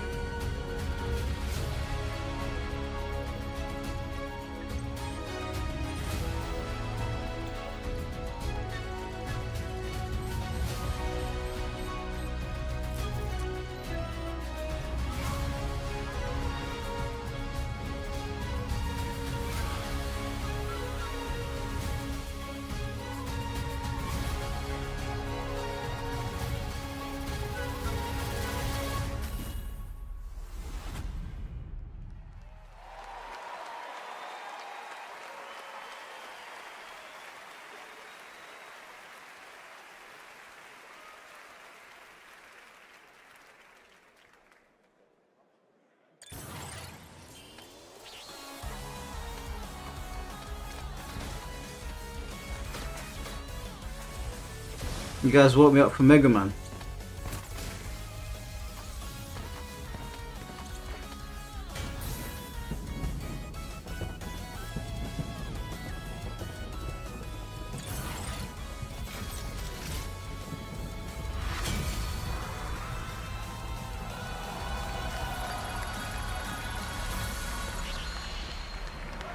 $2027, bloody hell.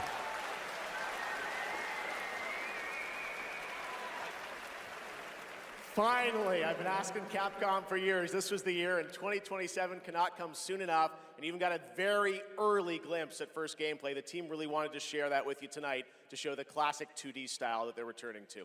Coming up, Game of the Year, but first an exclusive new look at the Super Mario Galaxy movie coming to theaters next April. Damn. No Soul Calibur. I'm so sorry, guys. My inside source lied to me. And I'm gonna be taking my father now. Hi, I'm Luigi.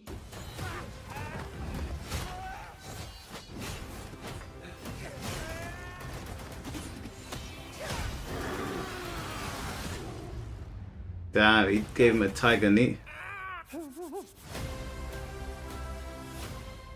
Nice going, man. Hey, guys, I'm sorry, man. I'm sorry. You'll be able to rid us of this crucible. The light, who traverses time.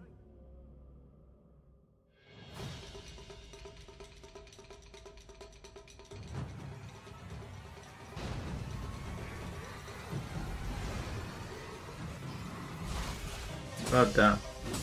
What is this? This is another Chinese game.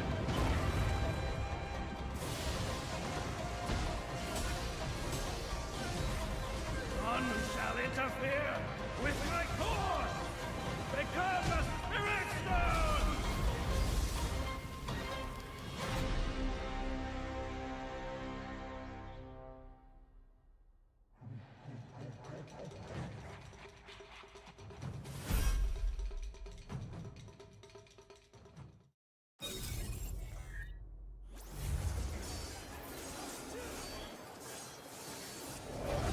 This war has an inevitable conclusion, one that is only a matter of time, and the culmination of my journey.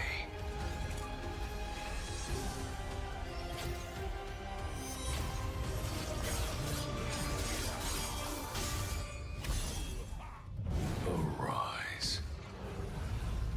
Join me in shadow.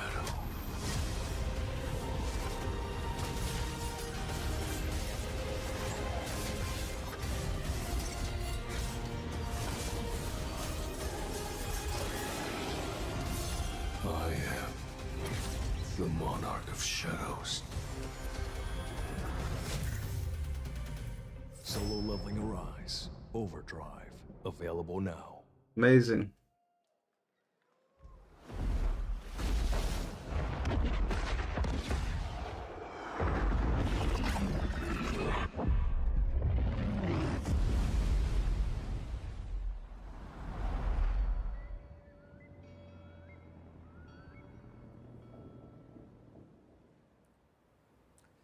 You know, sometimes our last reveal at the Game Awards is a teaser for something years and years away.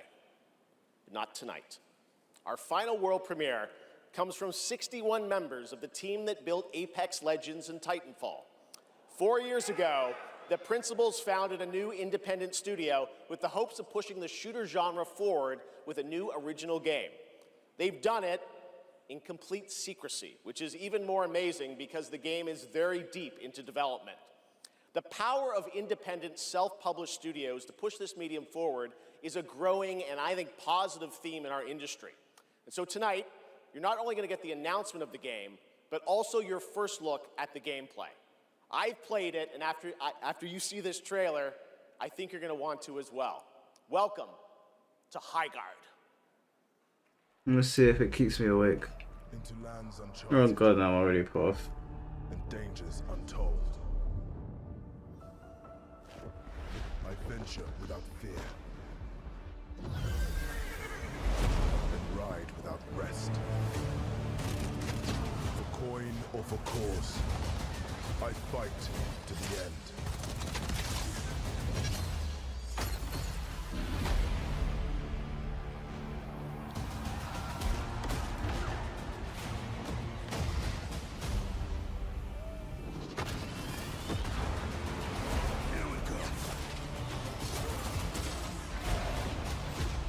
Bringing the heat.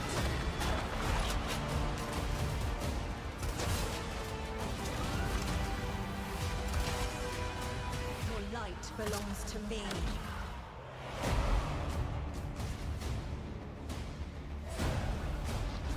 Moving in for the attack. Shield breaker forming.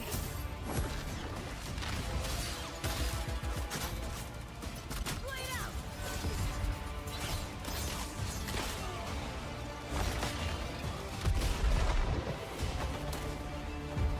Strike fast. Siege tower coming in.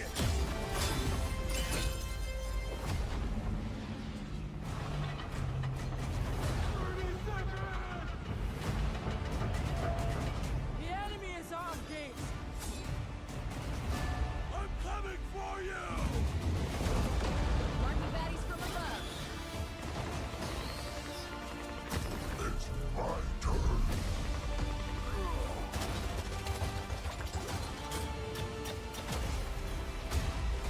I am the coming storm.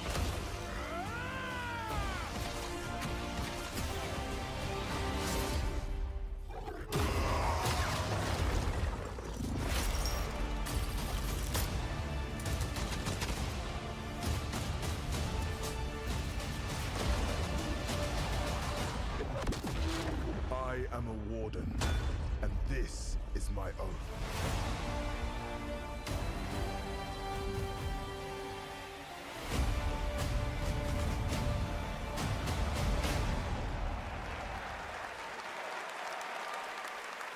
Pretty crazy, that's right. High Guard launches in just 7 weeks on PC, PlayStation, and Xbox. It is insanely fun to see, fun to play, as you saw in that trailer. And now it's time for our final award. Last year, Astrobot took home Game of the Year, and so the tradition goes, this year we're lucky to have that game's director present Game of the Year this year. From Team Asobi, please welcome Nico Doucet.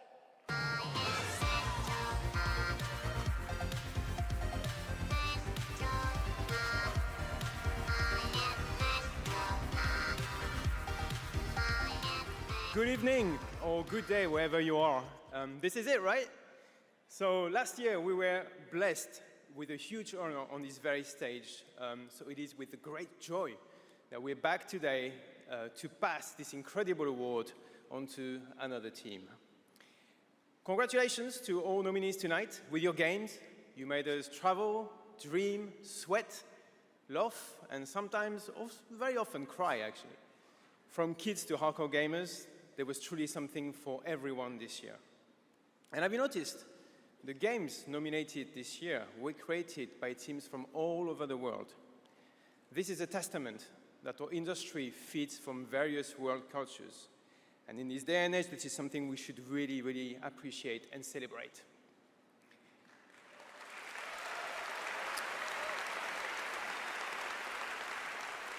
And also, each of these games had amazing music. So without further ado, please enjoy the nominations for Game of the Year, courtesy of the Game Awards Orchestra. Maestro, take it away.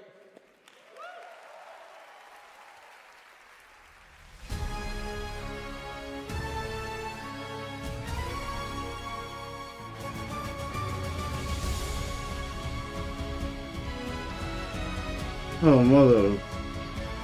Oh.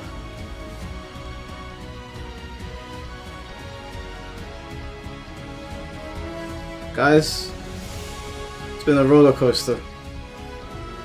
And by roller coaster, I mean it has been all downhill. After Tomb Raider, it just went downhill.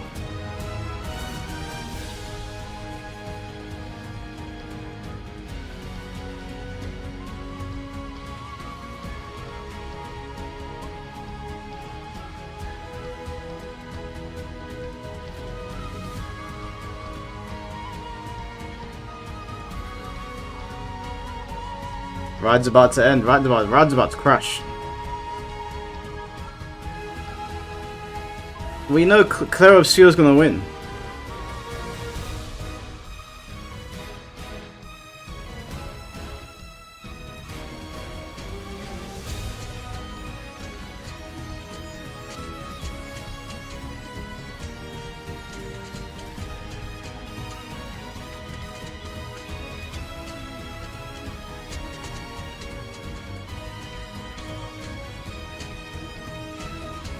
Bro, I feel like I've been here for so long, I forgot the cast of Street Fighter even came out.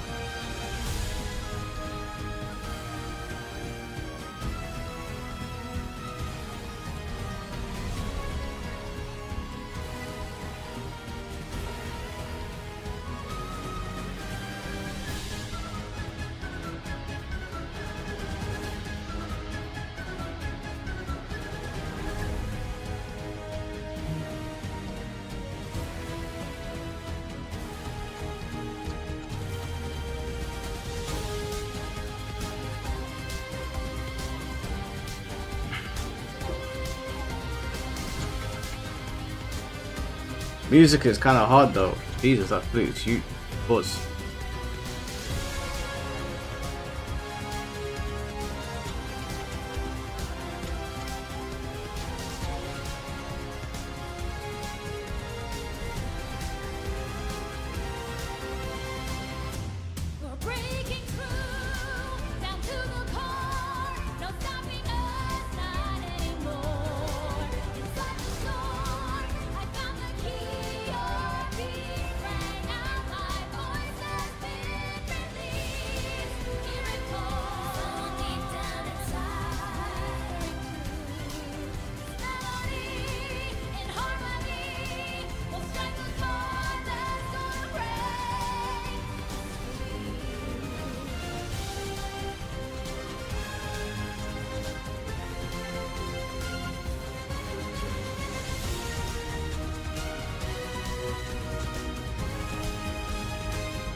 They're very good at what they do, I must say. You gotta give them that. They're very good at what they do.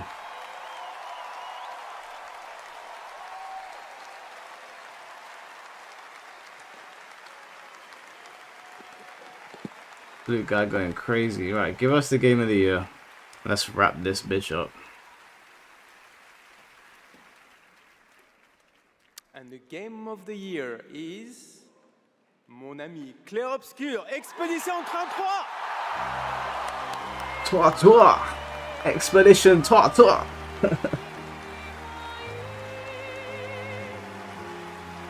Here's a tip to represent my suffering to 4 AM with you, brother. Hey, listen, I appreciate all of you sitting here whilst we watch this shit show.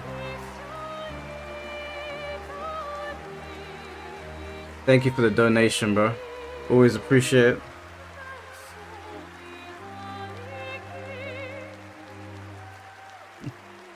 Expedition Toi! It sounds like a special move.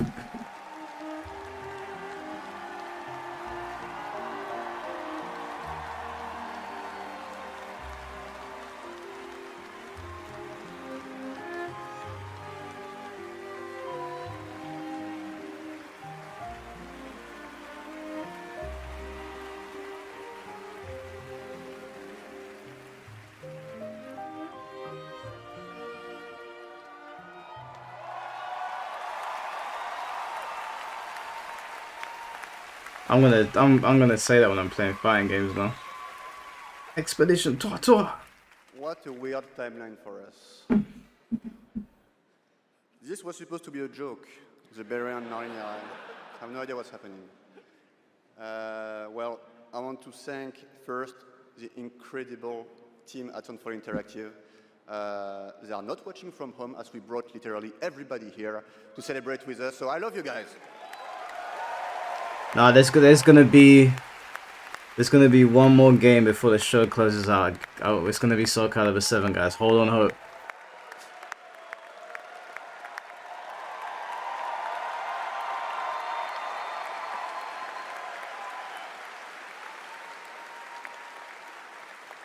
I also want to thank Kepler Interactive, our publisher, but also our localization teams, our playtesters, our wonderful cast for both motion capture and voice, and all the people who worked on this game to make it happen. It's really a teamwork.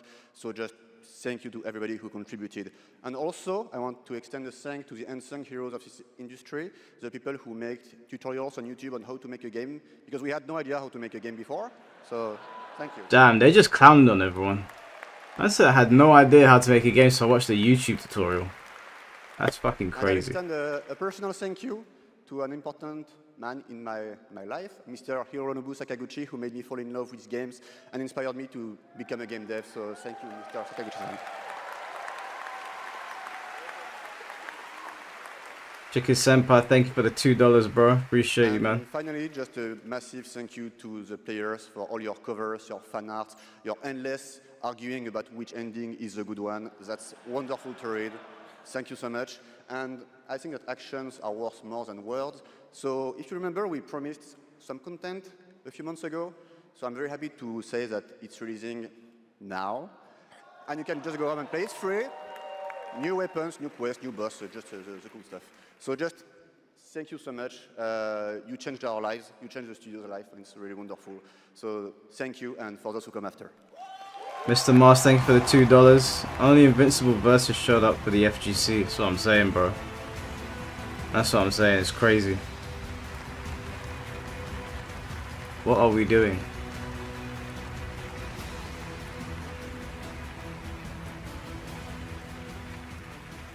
Congratulations to Sandfall, an amazing Game of the Year winner, and that is going to do it for the Game Awards 2025. Thank you all for watching, voting, and being a part of this community. And congratulations to all the nominees, winners, and teams who debuted new games tonight.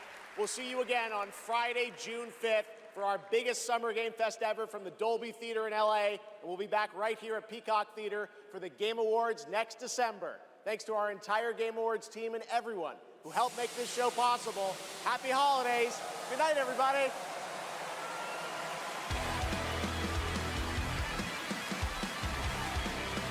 Well, guys,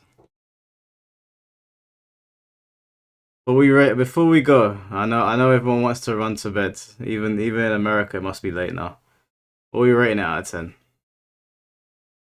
I'm gonna say that was a 4. They get 2 points for Tomb Raider and 2 points for Leon Kennedy, and that's it. That's a 4. Nothing else is gonna happen, is it? Yeah, that's a 4. That's a 4. But do you know who's not a 4, guys? All of you that sat here with me and watched me sleep for the last hour or 2 hours. You guys are not a 4. You're all 10s. You're all solid 10s. Pause. Don't clip that, Urban Boy. But well, another year, another disappointment. What can we say? We kind of sign up for this shit. We torture ourselves every year. What we done this? How many years in a row have we done this now, guys? We're gonna do it with the Summer Games Fest as well. Like a bunch of fucking idiots. Well, it is what it is, I guess. But at least we got each other, right? We had a good laugh with Finn earlier. I'm sure there'll be plenty more laughs to be had. Thank you all for the donations once again. I appreciate all of you. We're all in this together, right? We're all idiots together. So terrible stream. I'm sorry, bro. Wasn't much that I could do, but yeah, no, I appreciate all of you. Thank you all for the donations. And yeah, where's my stream? Where's my end? I'm so tired. I can't even see where the end button is. Oh, there we are. All right, guys. Well, I'm gonna head to bed because I have work in. I'll be up in 2 hours. No, I'm joking. I gotta be up in 4 hours. I gotta go drive somewhere, and 4 hours of sleep is okay. But yeah, thank you all, guys. I'll see you all very soon. Take care of yourselves. I'll let you know when the next live stream is. Take care and peace.